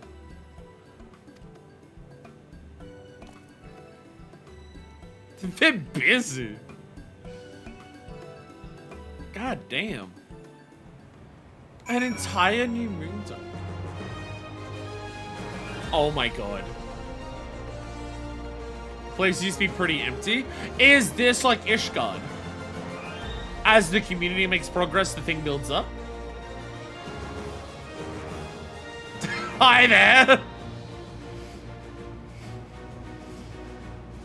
You look like you're about to throw an alien outside of a fucking airlock. It really improved over time. Okay, yeah. I also thought this thing was supposed to be individual. Ion Sanctuary was. So much to see, so much to name. Homeworld only? Yeah, I think Yeshkot's the same. Now that you're here, let me explain the course I've charted for this project.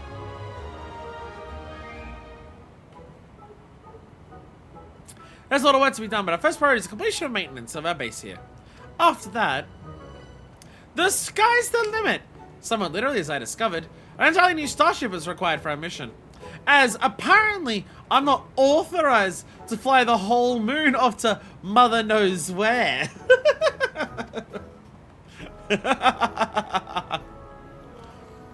Our plan for Avengers would be only moderately death-defying, so it's vital that we have a dock for landing our crafts and facilities for its maintenance as well. We also require specialized machinery for surveying and recovering materials, but you needn't worry, they'll be divided among all of us. Well, indeed. I wager it would take an army to handle all of that. Oh, we have plenty of volunteers. Lopere, studium, faculty, gleaners. None can resist the siren song of the unknown. And many ports truly do make light work. Our starship and facilities are already operational, though we are continuing to test our fail-safes. For your part, you can begin with having a look around and familiar yourselves with the Sinus Ardorum. Naming way, if you see anything you don't recognize, you're tasked to think of a fitting name and report back. I'll ensure it's made official. Invigorating assignment if there was one. I just want to enjoy my carefully considered monikers entering the common parlance. Ranking stuff across what? And so yeah, no crossword. Manifest, I make full use of your artisanal skills. Naturally, for an operation of this scale, communication is paramount. Take this extra tablet. Standard issue for members of our initiative. Yo, I got an iPad. Can I get YouTube on this thing? It displays our team's progress and requisitions, updated in real time. We're also designing proprietary tools for crafting and gathering across the cosmos. There'll be relics, I assume. I'll provide you with a prototype, but you'll need to stick with the researching way for the details. And with that, I think I've gone on long enough. Assisting with missions around the base will help you understand the initiative better than any explanation from me. So I bid you, go forth. Rest assured, I'll do my part. No novelty shall go unnamed on my watch. Yo! Cosmic prototype coffer! There we go.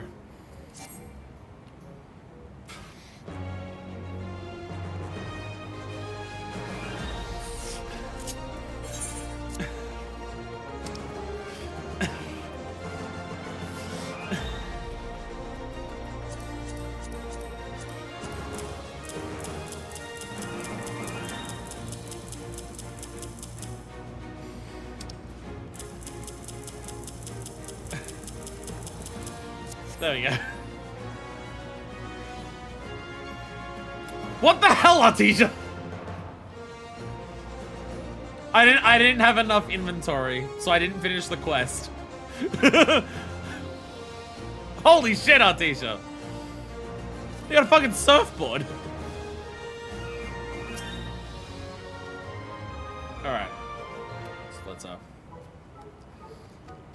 let's give this another go, shall we?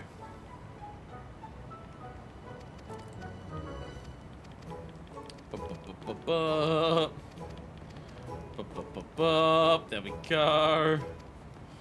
Can I skip the cutscene? I don't want to risk it. Because I heard there's tutorials. I know it should be fine. But just in case. Some inventory innovative system like Island Sanctuary. Really neat. Yeah, you reckon on Bosnia I've got that too. Nice to see that go into like non-combat stuff.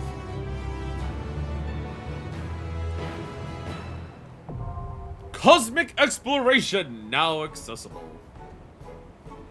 You've been issued an Exo tablet. You may review the latest project developments at any time within cosmic exploration areas.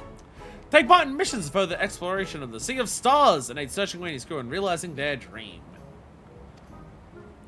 Furthermore, the Loporits have developed the means of mitigating magnetic interference, traveling one-way teleportation from Besoy Burrow Aetherite to Sinus Ardorum. They finally got there. That is a pretty picture. That is a pretty picture. There's artwork like that for Island Sanctuary, and I found it, and I never got to use it for a thumbnail, because every time we did anything for Island Sanctuary, there was like a more important piece of content we were doing that required the thumbnail instead. Like, oh, I can't use this because it's got like the fucking Myths of the Realm or Pandemonium or MSQ on it. Our passion leaders are about to go and talk to the driver anymore. Poor driving way.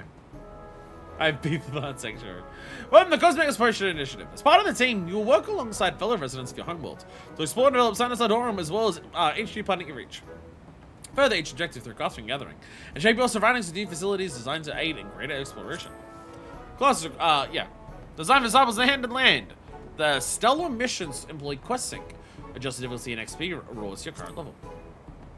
Smooth the driving way most of burrows to reach Sinus Ardorum and subsequent stars. Once your initiative is ready to make the hop. Terminally control the latest accessible planet by the best ways burrow Aetheroid. Teleport to your later zone unlocks when you get to later patches. So does it already do that now? Within combat exploration zones, Rainbow Crystal converts a craftable gatherer's sprint action to stellar sprints, moving movement, speed, and effectuation. Hey! So for a variety of other activities, look at your tablet to do that when you unlock them. So they're not immediately unlocked now. I still need to, like, do stuff to unlock other things. Okay. A message from Culture Exploration Initiative. Owing to a myriad contributions by artisans like you, we have achieved every last objective outline for Sinus Ardorum. Go well and rest and stay alert for future updates. Oh, okay, so searching ways the next planet. Okay. I kind of wish they wouldn't, like, remove the solo progression aspect of this. I still wish I had to do something on my end to progress this and see it advance and then unlock the next thing. I get the team stuff. I agree that it should exist, that all of the community should build up stuff together.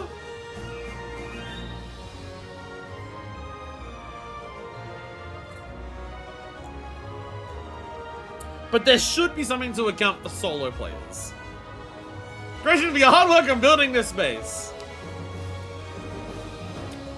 I'm sure there's a method of combining community activities come together to build the entire thing together, and people who aren't there on day one can still experience the progress of feeling like they've put effort into it and seeing it evolve over time. I'm sure we can manage both.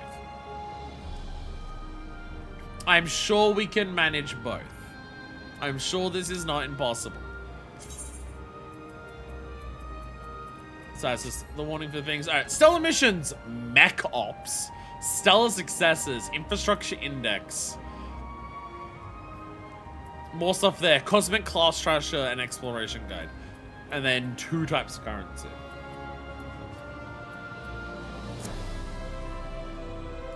This fella getting slapped in the face. Ah, you were that, you fucking idiot, piece of shit, you twat. I got in during like 1 base upgrade step during the most recent one. Actually, do searching waits the quest after this one we don't do. Oh. Passion, thy name is Ardorum. Searching waits pleased with the initiative Stellar Progress. There's got to be some method of doing this that doesn't feel so stupid, right?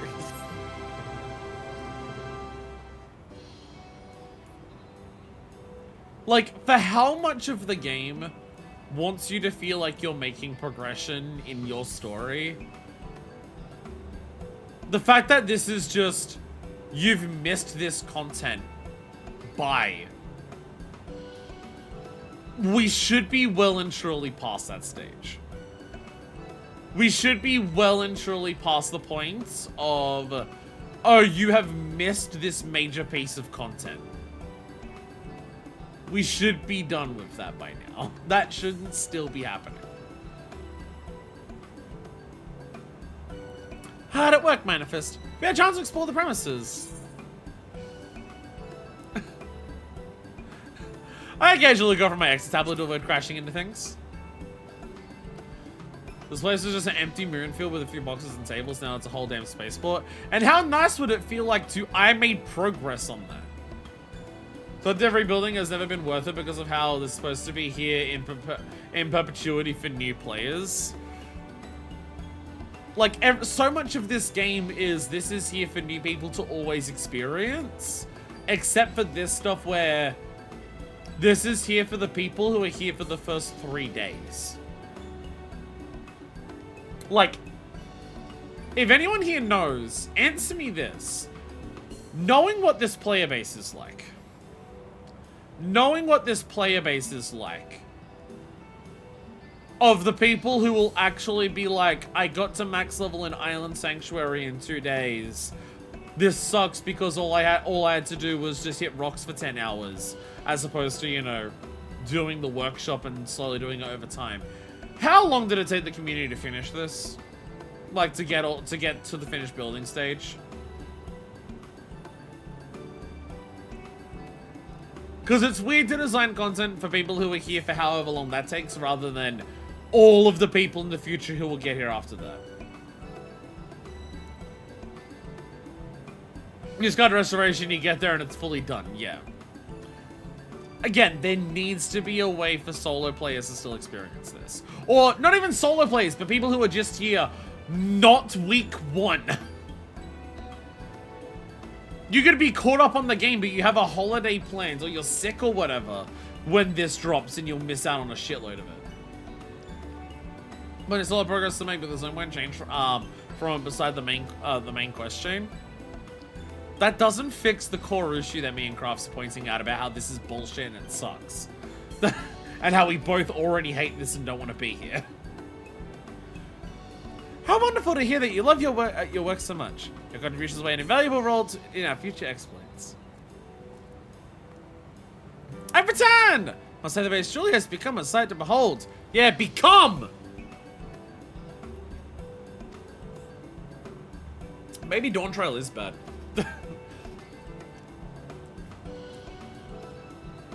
Took like 3 months on the website. I don't know if I believe that.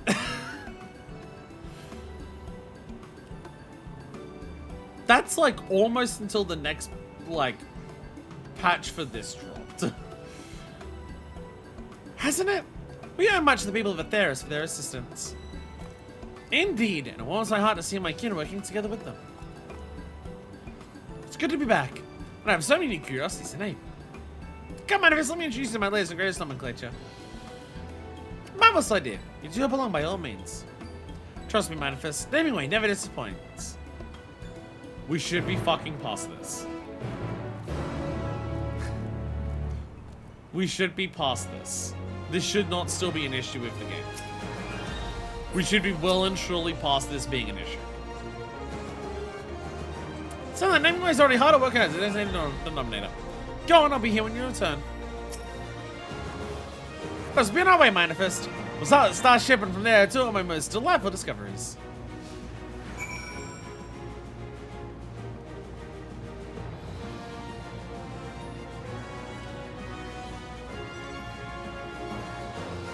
Jesus Christ.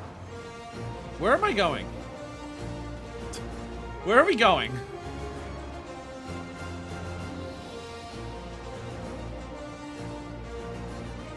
Kato did a first June 14 most took a week later or so. Oh, there's a repair.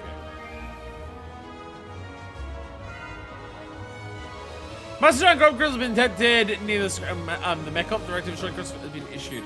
Pilot candidates, please apply for deployment by what? Okay, that's different to anything I've seen before.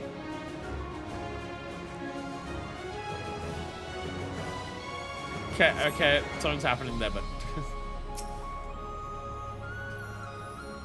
squares unlocked after the entire zone progress. Zone progress is zone. Maybe we should have waited to this quest then for when I actually do anything here. Witness our starship, the very manifestation of our collective aspirations. 30 meters of inside propulsion capacity compared to the Ragnarok. It is nevertheless heir to its legacy. But data collected during the journey Ultimate Fool was the basis for our craft's ability to ride stellar currents at the speed of light. The destination of the future voyages across the cosmos shall be known as the Galactic Way. It would be nice to have a bit more onboarding before this, but you know. Almost like maybe there should have been a quest line for us to follow as we establish things here and build things here and have some way for this to, you know, be content that everyone who plays the game gets to actually experience. May it carry us into the unknown and beyond our wildest dreams. And now I say that we venture further afield, praying company through the Gleam Slope. The outer edge by Gleam Rifts will do. So why am I doing this quest now? So why am I doing this quest now? It's the tablet.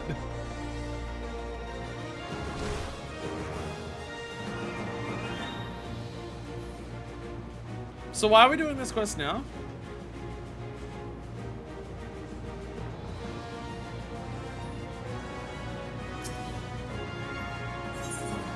Discuss the Rainbow Crystal.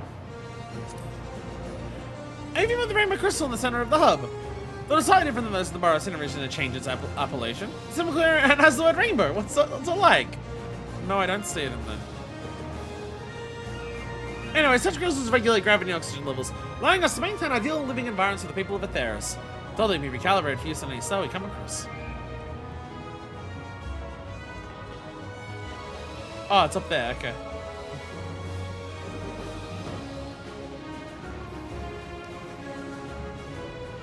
Mechs aren't toys, you know.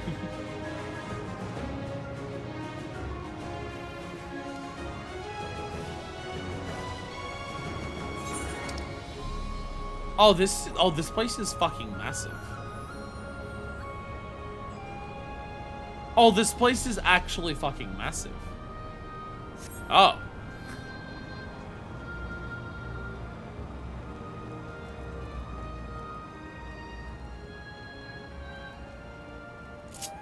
Okay, I will get my Firebird.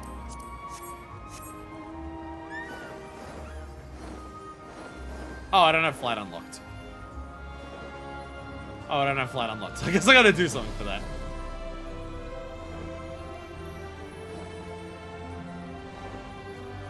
No flying. Can't fly here.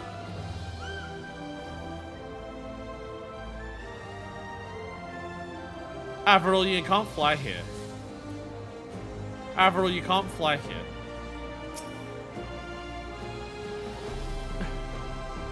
Have you heard about a tunnel they carved through this mountain? There's an untapped machinery, no magics at all. A valuable experiment in anticipation of stars where aether is scarce. And look at that luster. Tajima Rose for Gleam Slope, naturally. This one here? Would have been nice to carve it! A little more than a twinkle ball when we're out there traversing the cosmos. I do it, we'll see it shining back at us. I don't know reaching the stars beyond what inspired this project to begin with. And the name, Sinus Adorum. Say the testament's that longing. Rather, resent that Garlean has become the standard for names of lunar features in my absence. But inconsistency would be even worse. There's so much more I could show you. But I'll settle for one last jaunt. To Wedding Ways Bower.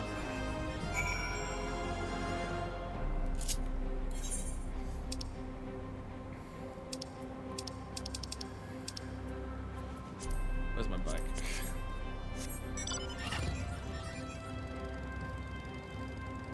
Chad, I resent everything this represents, and I don't want to be here. I actively don't want to do anything to do with this content. I actively resent this, and I fucking hate it.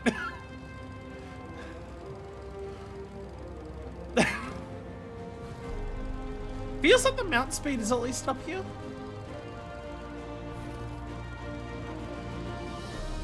I'm exploring the moon and this should be a cool moment, but instead it's just, fuck this game, why does it have to be such fucking bullshit?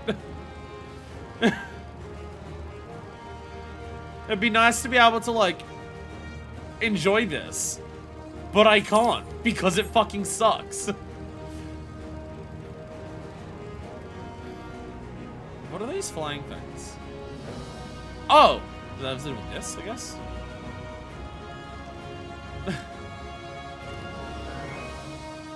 Whoa, okay. It's like some of the other parts that we saw in Mare Lamentorum, where like actual life does grow on the moon, on this moon. There's aether here, so shit actually grows here.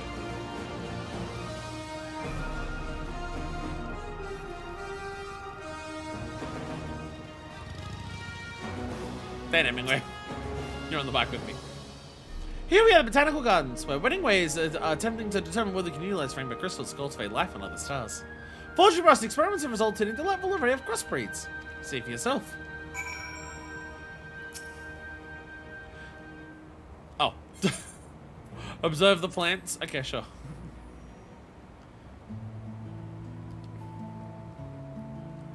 I wish there could have been a botanist here to help.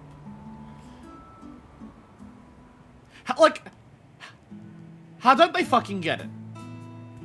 How do they not fucking understand? How are we this many years into the game with prior examples of this, and they've just completely and utterly fucked up the entire thing? How are we this far into the game, and like we're at a point where they're actively going out of their way to accommodate people who are late to the game even more. Think about all of the work they do for duty support to make sure that at least for dungeons, if you're on your own, you don't have to have like queue times for every dungeon that exists. It's only like when you get to the trials or Mentor Crystal Tower and everything like that. Like, they go so out of their way to make sure that people can still experience everything in this game, even if they're behind by all of this.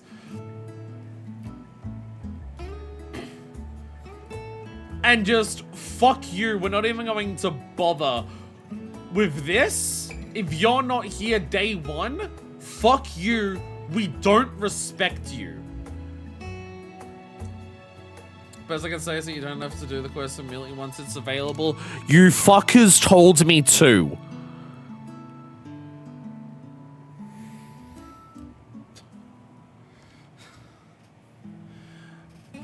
Looking at it now, I can scarcely believe this area was once a barren waste. Neither can I, because I didn't see it when it was like that. But I digress. Point out anything that catches your eye, and I should be happy to expand on the particulars. Like, I'll be honest, I want to end the stream and just never return to this content again. I'll be honest, I want to end the stream and just never come back here. Because I don't like what is happening here. And I'm having people in chat giving me fucking sass. Because, oh, it's like that because of the way that you've done it. When I'm doing it the way that I've been told to fucking do it.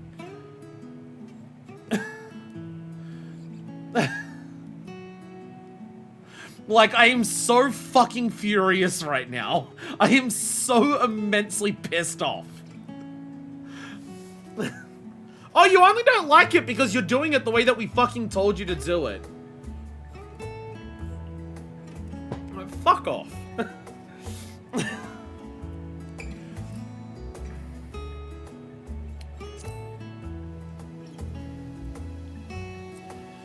Long and blue with a flower on top.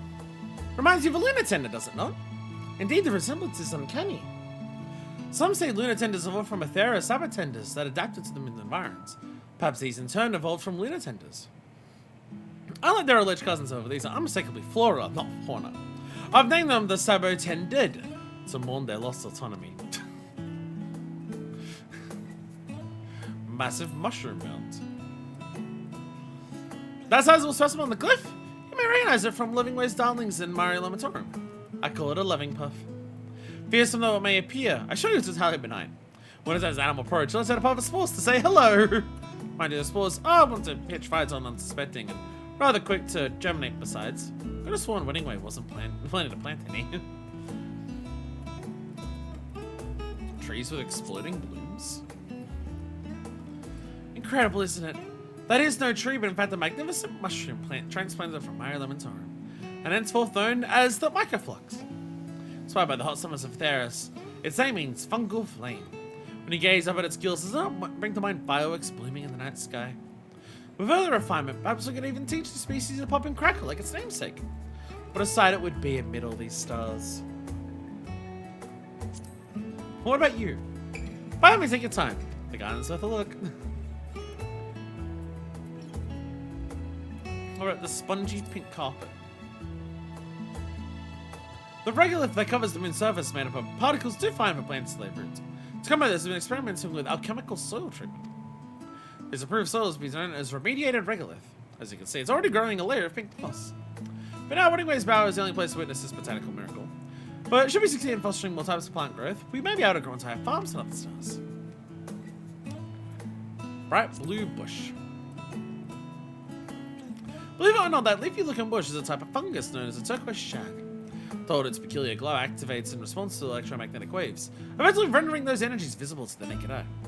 Charlie and researchers have even begun to debate the possibility of an information wavelength that exists beyond our ken. All because of this fungus. Fascinating. If you had a good look, Manifest, or would you like more time? I've seen it all. Wonderful. It's been a delight to show you my new varietals. When it comes to my process, observation is of vital importance, of course. But what a designed appellation can offer and often establish cognitive links where physical appearance alone could not. Given a proper name, what was once nebulous moves into the light for all to see. The discovery named is a discovery shared. Great awareness in turn invites research, prompting further discoveries. In other words, my nomenclature may one day change the world. And with each time I craft, I feel a spark of joy that reignites my passion all over again. Truly, I've never been gladder to call myself Namingway. You know, when Searchingway first arrived, this region was merely an expanse of unknowns. It would have been nice to see that! Then you and I turned up, and now look at it. Every last elm identified. It's far from the final frontier. As we continue the initiative, that we might one day put a name to each and every star in the sky. How invigorating! Searching will surely want to share our enthusiasm. Let's return to the hub.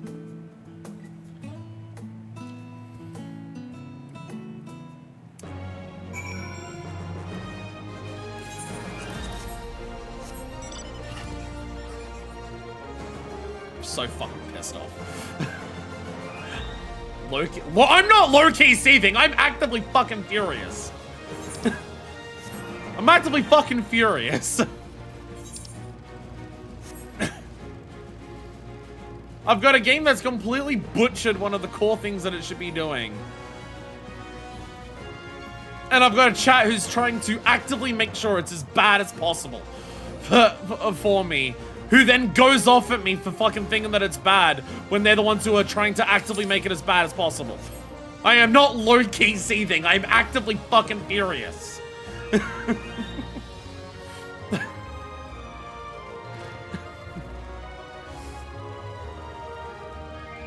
I don't know, maybe if that quest was the end of the storyline for this section of it, maybe I could have, I don't know, engaged with the gameplay mechanics and learned what literally anything here was first. I don't know. Wild concept maybe, but fuck me, here we are, I guess. Never listening to any of you fuckers again. Thank you ever so much for your company. Certain Searching will be interested to hear your observations. Had a nice look around, I hope. Isn't it all just fantastic? But you joined us Searching Way. We toured the places I named and waxed philosophical about the virtues of sharing knowledge. All in all, a lovely time. I was speaking my language. And I think there's one more place you could visit, if you're so inclined. You have my intention. Shall we manifest?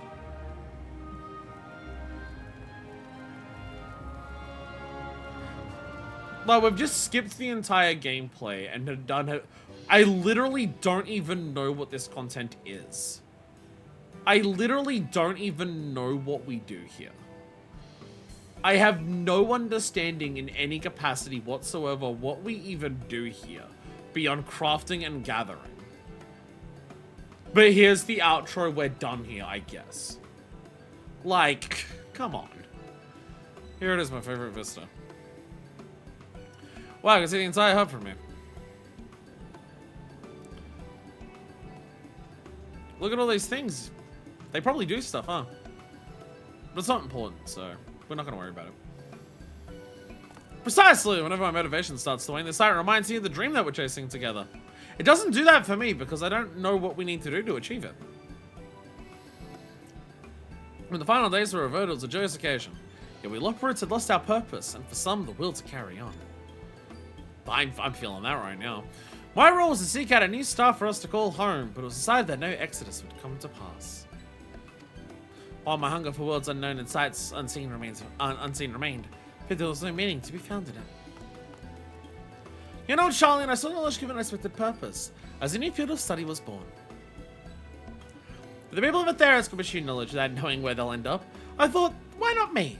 Curiosity needs no justification. My heart yearns for the great expanse, and so be it. To the stars I'll go. Remarkable how far that epiphany has taken you searching way. Look at all that your initiative has built.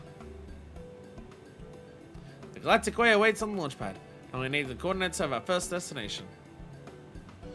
When we're ready for liftoff, will you follow me to the stars?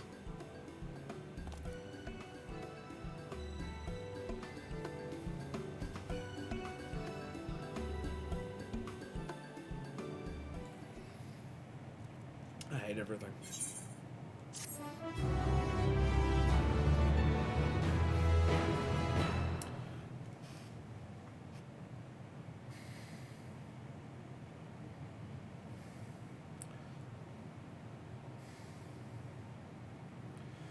So you are willing to lock progression behind doing stuff here?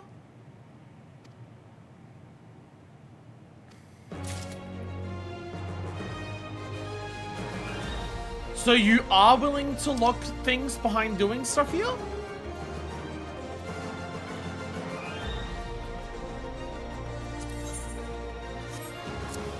You do want me to do a bunch of stuff here before I can experience certain things here?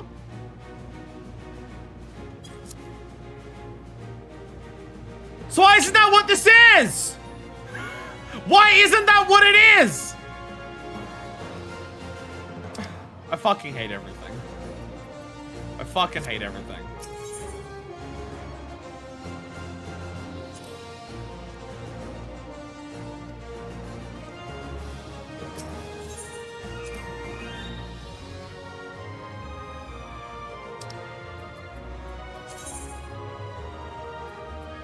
I can't say. Solo missions refer to crafting and gathering what is special by initiative, but that's the exploration guide. Okay, so that's okay. Let's see what this content is. Now that the storyline has finished for it, let's see what the content is. Cosmic Explorer. Or do we not care? Or do we just, or do we end the episode? If the gameplay is not important, do we end the episode?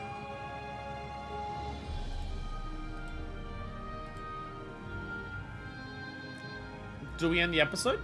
Gameplay is apparently not important, so do we end the episode, or do we do this?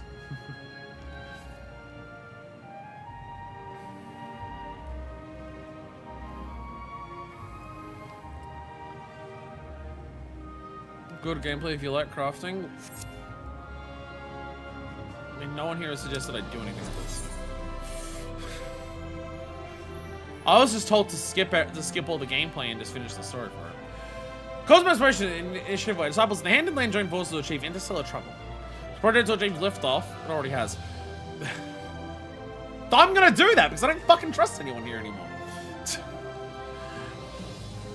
Searching ways into your artisanal skills. Objectives can be completed solo and groups. As you progress, your surrounds will be expanded with new facilities to explore. Watch your efforts pay off in real time. I'll never get to do that! I fucking hate this content already. I don't want to do it. I don't want to do it. I fucking hate this. I hate this so fucking much. I'm so fucking pissed off. Can't read. I can't read! To ensure the success of the Cosmic Exploration Initiative, contributors are asked to undertake a variety of different activities. Stellar missions! Stellar missions enlist disciples of the Hand and Land to leverage their specialist skills and provide materials and crafted items for the initiative. You can find rewards and requirements of currently available missions via the Stellar Missions section of the Exo tablet. Currently available. Currently available. That sounds different to Ishgard. Mech Ops and Red Alerts. Mech Ops... Jesus, that's a lazy name. The fucking, Aether thing. Spec. Mech Ops directives and Red Alerts issued without warning to contributors in the field. The former sees participants pilot mechanized walkers in his vacuum suits and take a variety of missions. Due to the technical nature of this work, these missions offer special rewards unobtainable through other activities. When a red alert is issued, players are called upon to participate in critical missions, which should be completed within the specified time. For those who join forces and resolve these crises, generous rewards awaits. So they've added fates, basically. So there's fates in the crafting gathering world. Okay.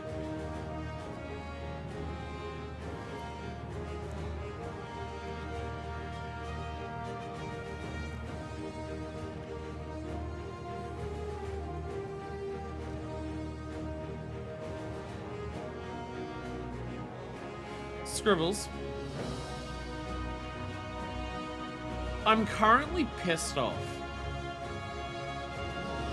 that I've been told to skip the gameplay and just finish the story for this zone instead of looking at any of the gameplay first. Does this make you think that the solution is to skip the gameplay and just do the story immediately? Even more.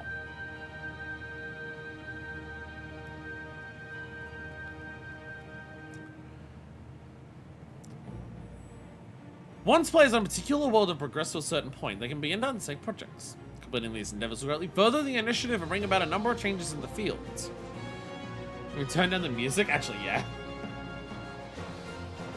This is very intense music, yeah. Once players in a particular world progress to a certain point, they begin to undertake projects. Completing the endeavors will greatly further the initiative and bring about a number of changes in the field. Given their importance to initiatives and enduring success, projects offer lucrative rewards those who learn their expertise. Would have been nice if I had the chance to do that. As tablet is a HUD feature, cosmic exploration, you view things, main window, cosmic credits, you have money. And sector credits. Ah, so there's a credit that's for everything, and then there's currency unique to everywhere you go. Okay, okay.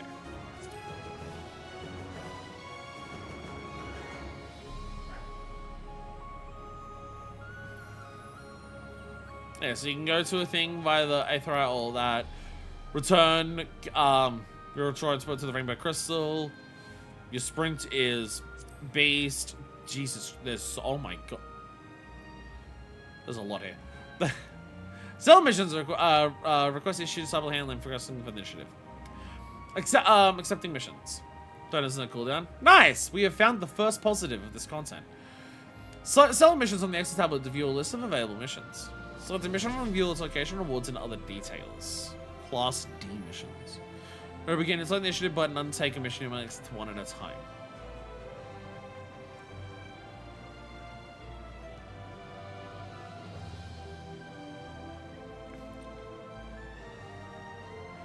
So this isn't... Okay. So this isn't Ishgard Diadem of just... Here's a bunch of shit you can make. Make your crafting log, make a bunch of shit. Turn it in and you get scripts and points and stuff.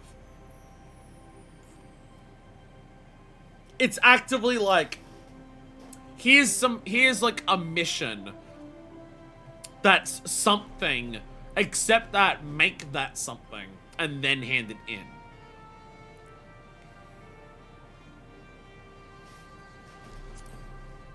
Which provides detailed information on the seller missions available to you. And they give you all the materials. So if you choose a crafting mission, instead of just being like, oh, get a bunch of crafting materials and make it, it's gonna be like, here's the materials. Put your actual crafting skills to use. Make it good. So it actually tests your crafting. As opposed to just, it tests your ability to get a bunch of shit and then press the easy buttons. Mission list provides detailed information on the seller missions available to you. The distance, with further things away. Certain missions do not have a designated location. Near, far, wherever you are. Mission types, basic missions, generally available missions, provisional missions, Restricted availability such as during certain times of weather phenomena. Oh, okay. And critical missions only available during red alerts. Okay. So you also have certain like limited ones that you'll want to accept if they appear. There's your mission in progress.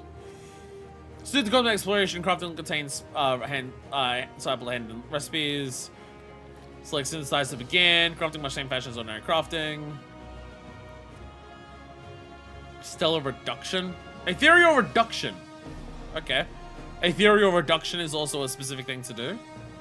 Okay. 4 times and 5 times bonus for gold and for silver and gold. Any mission completed with a bronze silver ranking will answer the check mark besides. Oh no. Oh. Oh, it does actually keep track of what missions you've done and the ranking you got from it. Also, if you want to complete this, you'll actually want to complete every different type of mission with a gold, and there's an achievement for that. Okay. Okay, so at least the gameplay still has some level of progress and purpose in single player of active things to aim for. Again, like, Ishgard sucks really hard when you miss it, because you just turn in, like, the same material, like, the same crafting thing over and over and over again, and you'll get points, which don't do anything other than there's an achievement eventually for it, I guess, or, like, you get script for, like, the things you want to get. Like, there's no reason to do it, unless you're, like, actively, like, achievement farming. But at least here I can feel like I'm working towards a progress thing by doing all different things. The objectives, ranking milestones, and other details may vary. They fall into one of the following categories. Selecting specified items. Utilize your abilities to go to a specific item. Sample hand may earn a greater compensation by submitting high quality items. So those fishes will be richly rewarded for large size fish. Yep. Utilize your ability to collect items of specified types. Some more types of items, higher rating. Each type of item increases your ratings by 1,000 points. Race against time. Better time for every 10 seconds you finish by. Collect items with high collectability. High collectability, okay, yeah.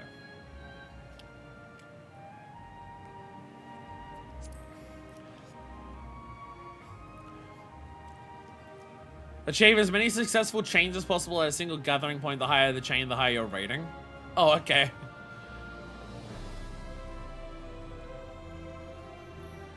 Okay, get Gatherer's Boon, you get even more. Big fish, for catching big fish. Oh, Isle inventory, but Cosmo inventory, yep. Any materials or bait required for still missions will be placed in your Cosmo voucher free of charge upon commencement. Oh, the drawing delivery, thank you. Only permitted to undertake class D still missions, gradually unlock more difficult tasks upon researching the conditions. Can be found in the section.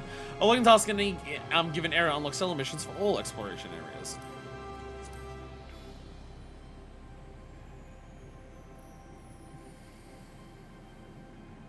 Unlocking tasks in any given area will unlock stellar missions for all exploration areas. So when I get to the next thing, I can just immediately do the higher stellar missions. Questing, GP recovery. Oh my god, it resets all your GP stuff and cordials and everything immediately. So you don't have to worry around rating. Okay.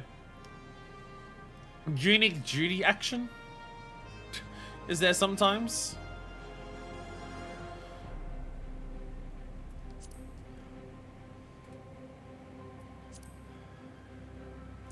Gold count, okay. Gold count, consecutively attain gold stars in class 8 basic missions.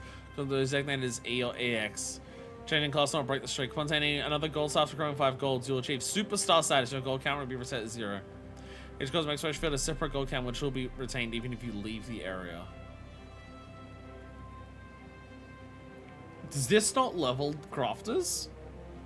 Can't you start it from like a super low level? Wasn't like the quest for this like a level 10 quest?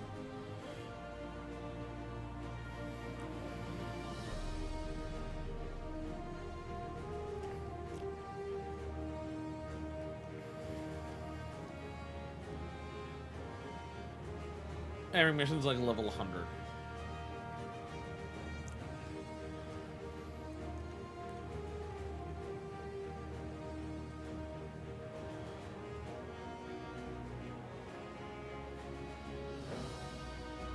Says here during a solo mission, crafting and gathering will not a work experience. Do you get the experience for turning in the mission, but not like actively during the mission? Maybe?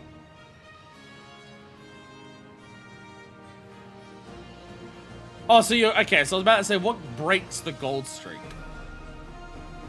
Not getting a gold or doing a lower mission.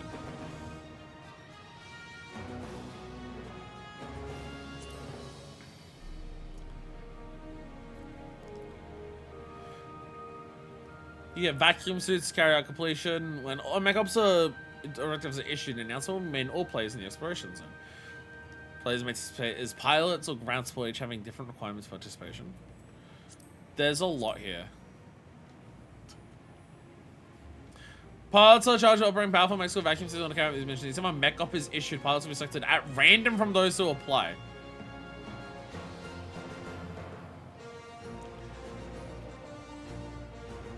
Oh, okay. This is like the bossier shit where you need items to get the to do the cool thing, or like guaranteed to be put into a thing. Okay.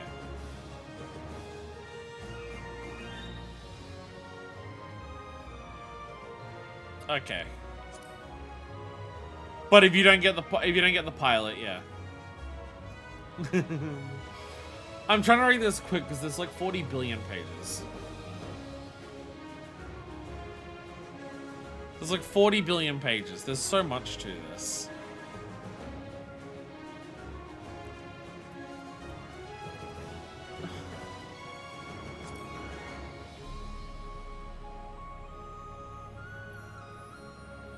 Record and tally over intervals. We rank players. Ranking periods last 24 hours. So the following day, once star contributors have been selected, 24-hour instant will follow before the next ranking period begins. Okay.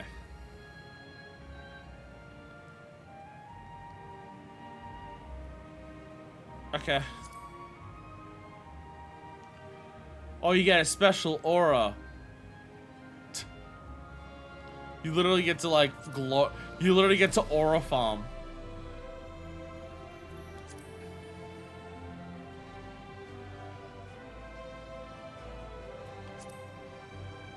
Here, comrade with a hologram. Monitor the overall progress of the cosmic explosion. Well, it's, okay, but I can't do that because it's done.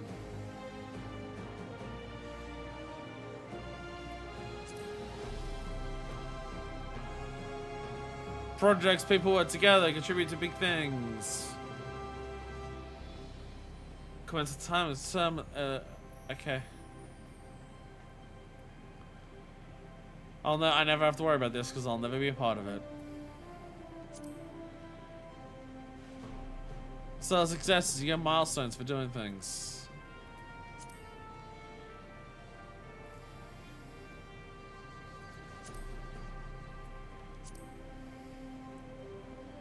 That's the thing that you were writing.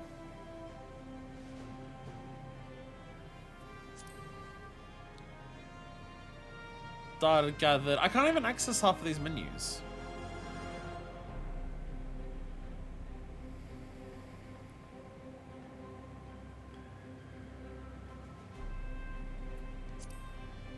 Cosmic tools. I need to do a thing. Okay. Cosmic fortunes. Several reward systems. Credits to okay. Rewards different from star to star. You receive lunar credits for doing things here. Spend 1,000 credits and you can draw a cosmic fortune. This is the this is Kupo of fortune. Oh, but it's a roulette wheel. Okay.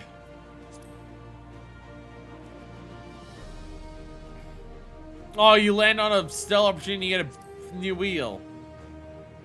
I mean, substantial contributions to mech ops may be rewarded with a big bang fortune. Okay, so you do a big thing. Okay, you do good at mech ops and you get like a unique thing. Okay.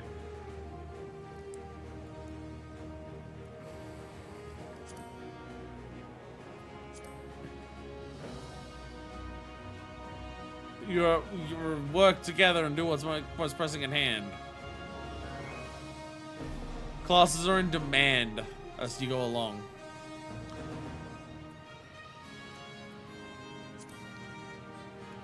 Doing a mech gives a free roulette pass, so usually better buy a mech pass when you can than the roulette spin.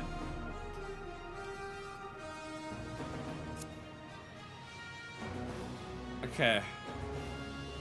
So can we leave? Are we done here? Can I leave and never come back?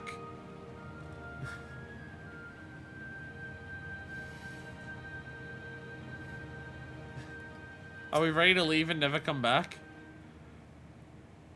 This is the most I've not wanted to do a piece of content in this game so far. Ale rod. Pirate joke there somewhere. We've got a spot application. 1,000. Aww.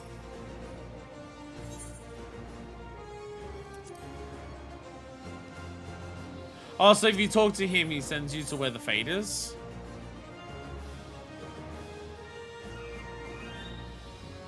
Moon is huge. Moon is huge. Moon is huge.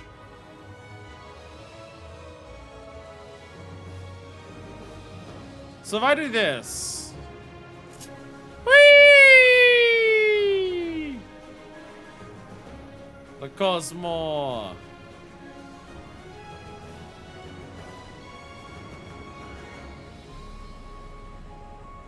Work on the moon, they said. Around unlock the Ethernet for a bit. I'm gonna go back here.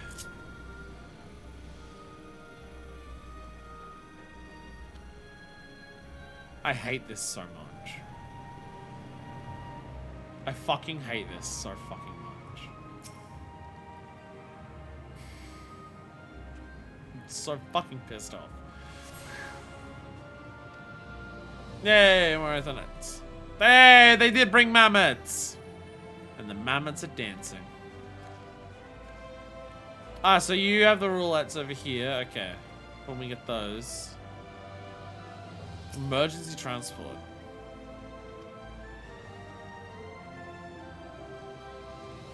So when things happen. Okay, so you go to. Okay, so I speak to you specifically for the red alerts. Not the mech ops.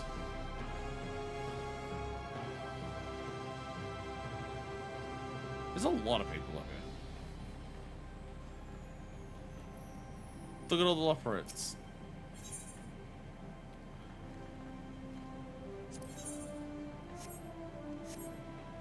Look at all the operates. They're standing here. They built it. They did everything. Femras. We have Femras also. Cosmic Research, hello. You have a thing above your head. From the Interplanetary Research Station, we analyze exploration data and develop new tools for the betterment of the initiative. The Interplanetary Research symbol. Complete cell missions, fill up your data set, then report back.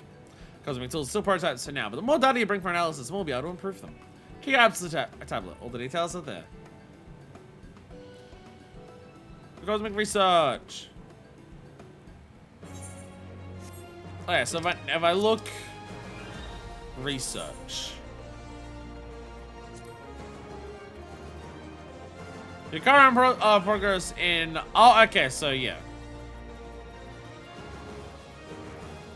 So yeah, none of them are like worked on because I haven't like gotten even the basic things. Mech up! Mech up is happening. Let me join the mech up.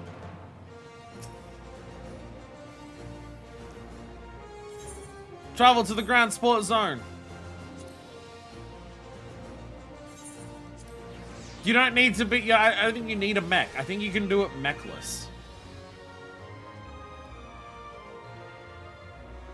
I think you can do something mechless. Does anyone have mechs?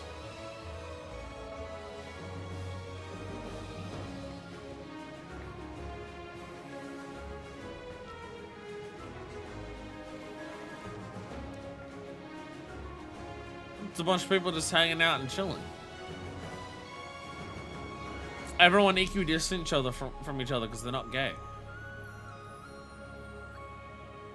Get a 20 mission reward bonus for helping too. Oh, these aren't actually playable characters. These aren't actually other people. They're just NPCs. Literally neurodivergent netminder.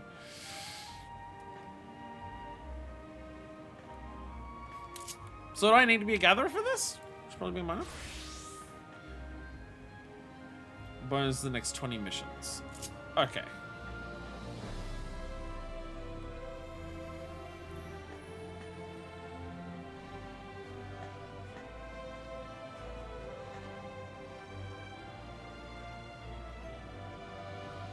I mean, they make them not just like instantly fail when it's just one person around.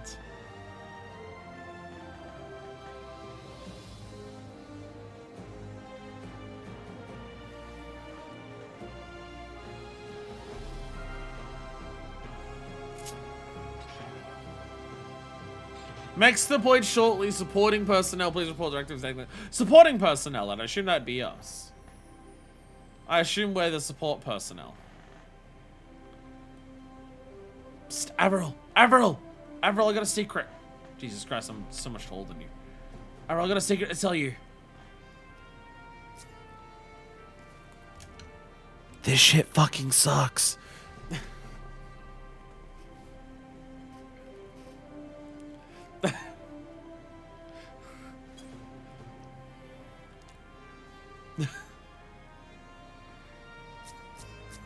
There is a mech. I also don't think the mech's a real person. I feel like a lot of work has been done to make this a much more interesting gameplay thing. It feels like so much work has been done to make this a more interesting gameplay thing than what the diadem was, which was just run around and gather a bunch.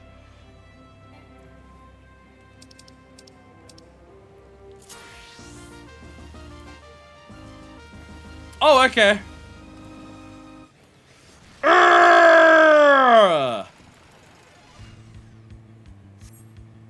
Did that didn't work?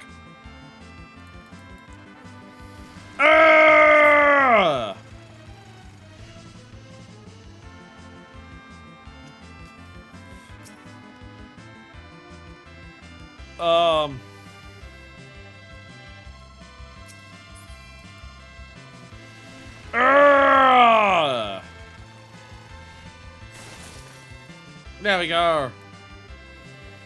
Oh, there's another one. Giant drills.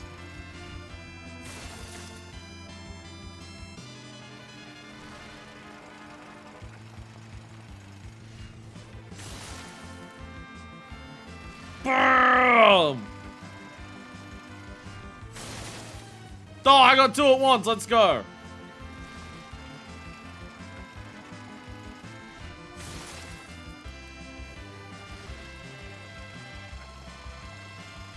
Bang.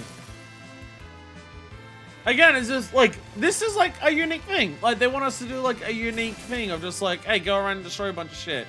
You're like, unique actions, go around and do that. Oh, but like, you can also like get a mech and do a big thing with it. Like, it feels like they've like all of like the little mission things that we've got up there. We've got like an actual checklist of like different missions to work towards and do a bunch of different things. It feels like they've put a lot of effort into making this a lot bigger thing than what like these types of things have been in the past. But also, if you're not here like the moment that it starts, fuck you, you don't get to participate. And why?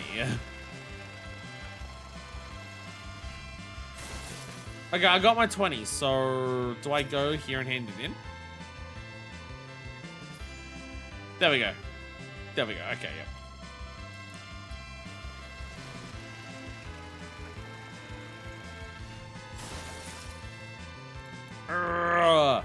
Drill.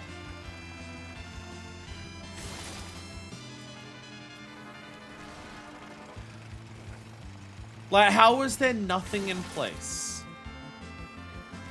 to be able to like see this grow if you're not here day one? I understand it's an MMO, and this is meant to be like a group project of people working together. And I don't want to take away that part. But, like, is it not possible to have that combined with, well, individual players need to do at least something to see it progress? Instead of just you get here and it feels like you missed out on everything?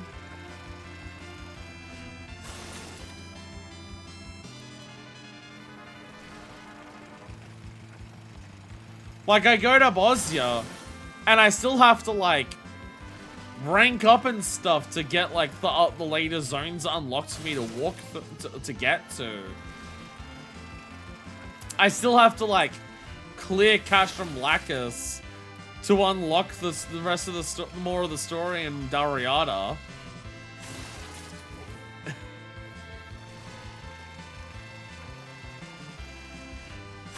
So why is it for this if I'm not there?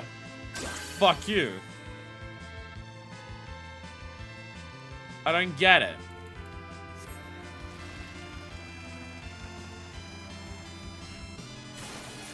I don't understand.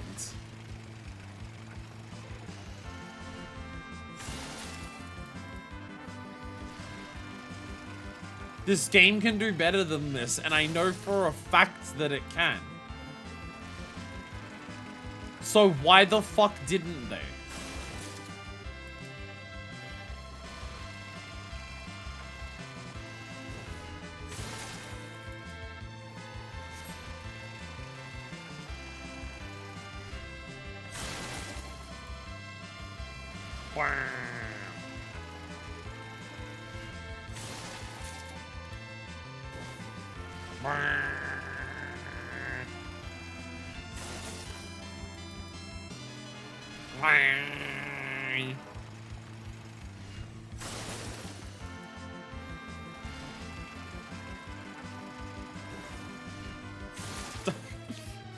They just keep spawning next to me. I don't even need to move. So yes, I go to this. Oh, big cluster over there.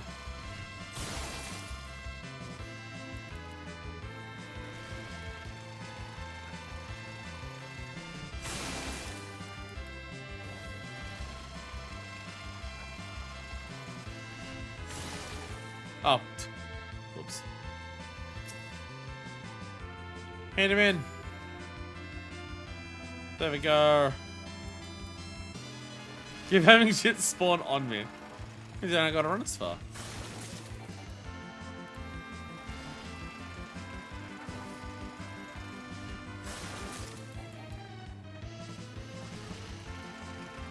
I do think the space colonization aspect's a bit dissonant. I mean, that's very much not what we're doing here.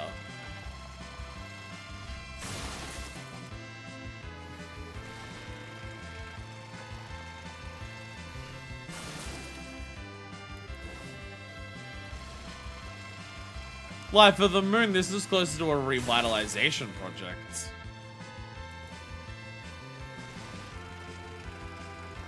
Like, the moon literally has more natural resources than when we got here. With, like, the growing of fields and stuff.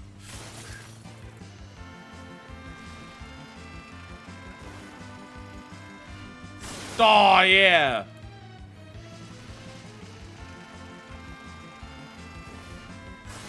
Survival of adventure on other planets? Well, I guess it depends on what the other planets are.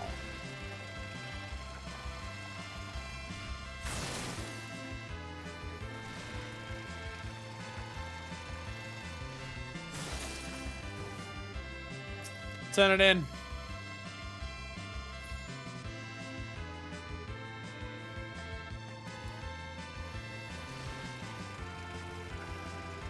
It's been very explicitly said that we are uniquely alive in the galaxy. Well, a lot of stuff has died everywhere else because of the final days.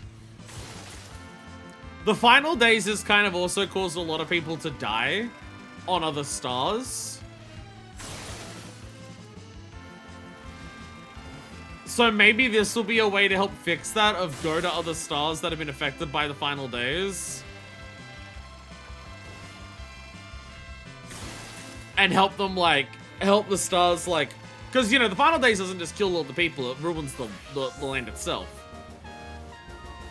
I got 40. Four.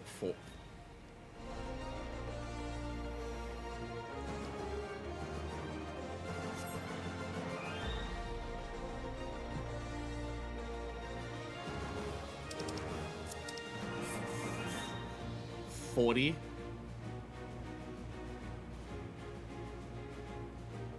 $40.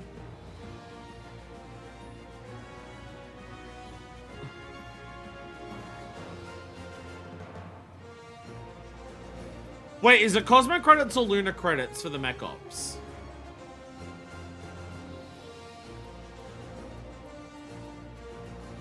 Wait, is Cosmo or Luna credits for mech ops?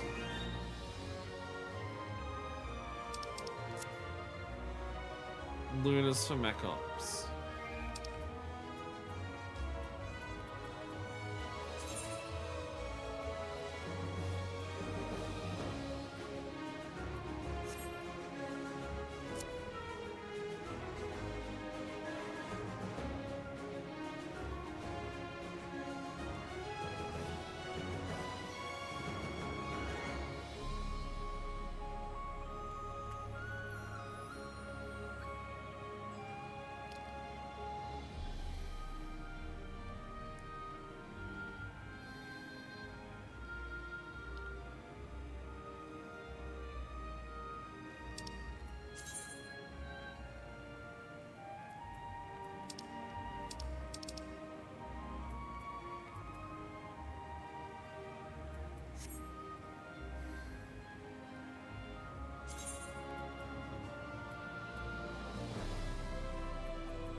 So thank you all so much for watching.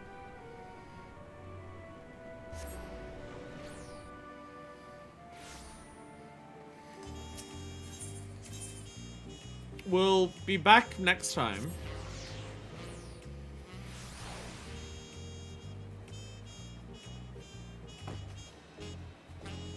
And maybe the game won't make me want to kill myself.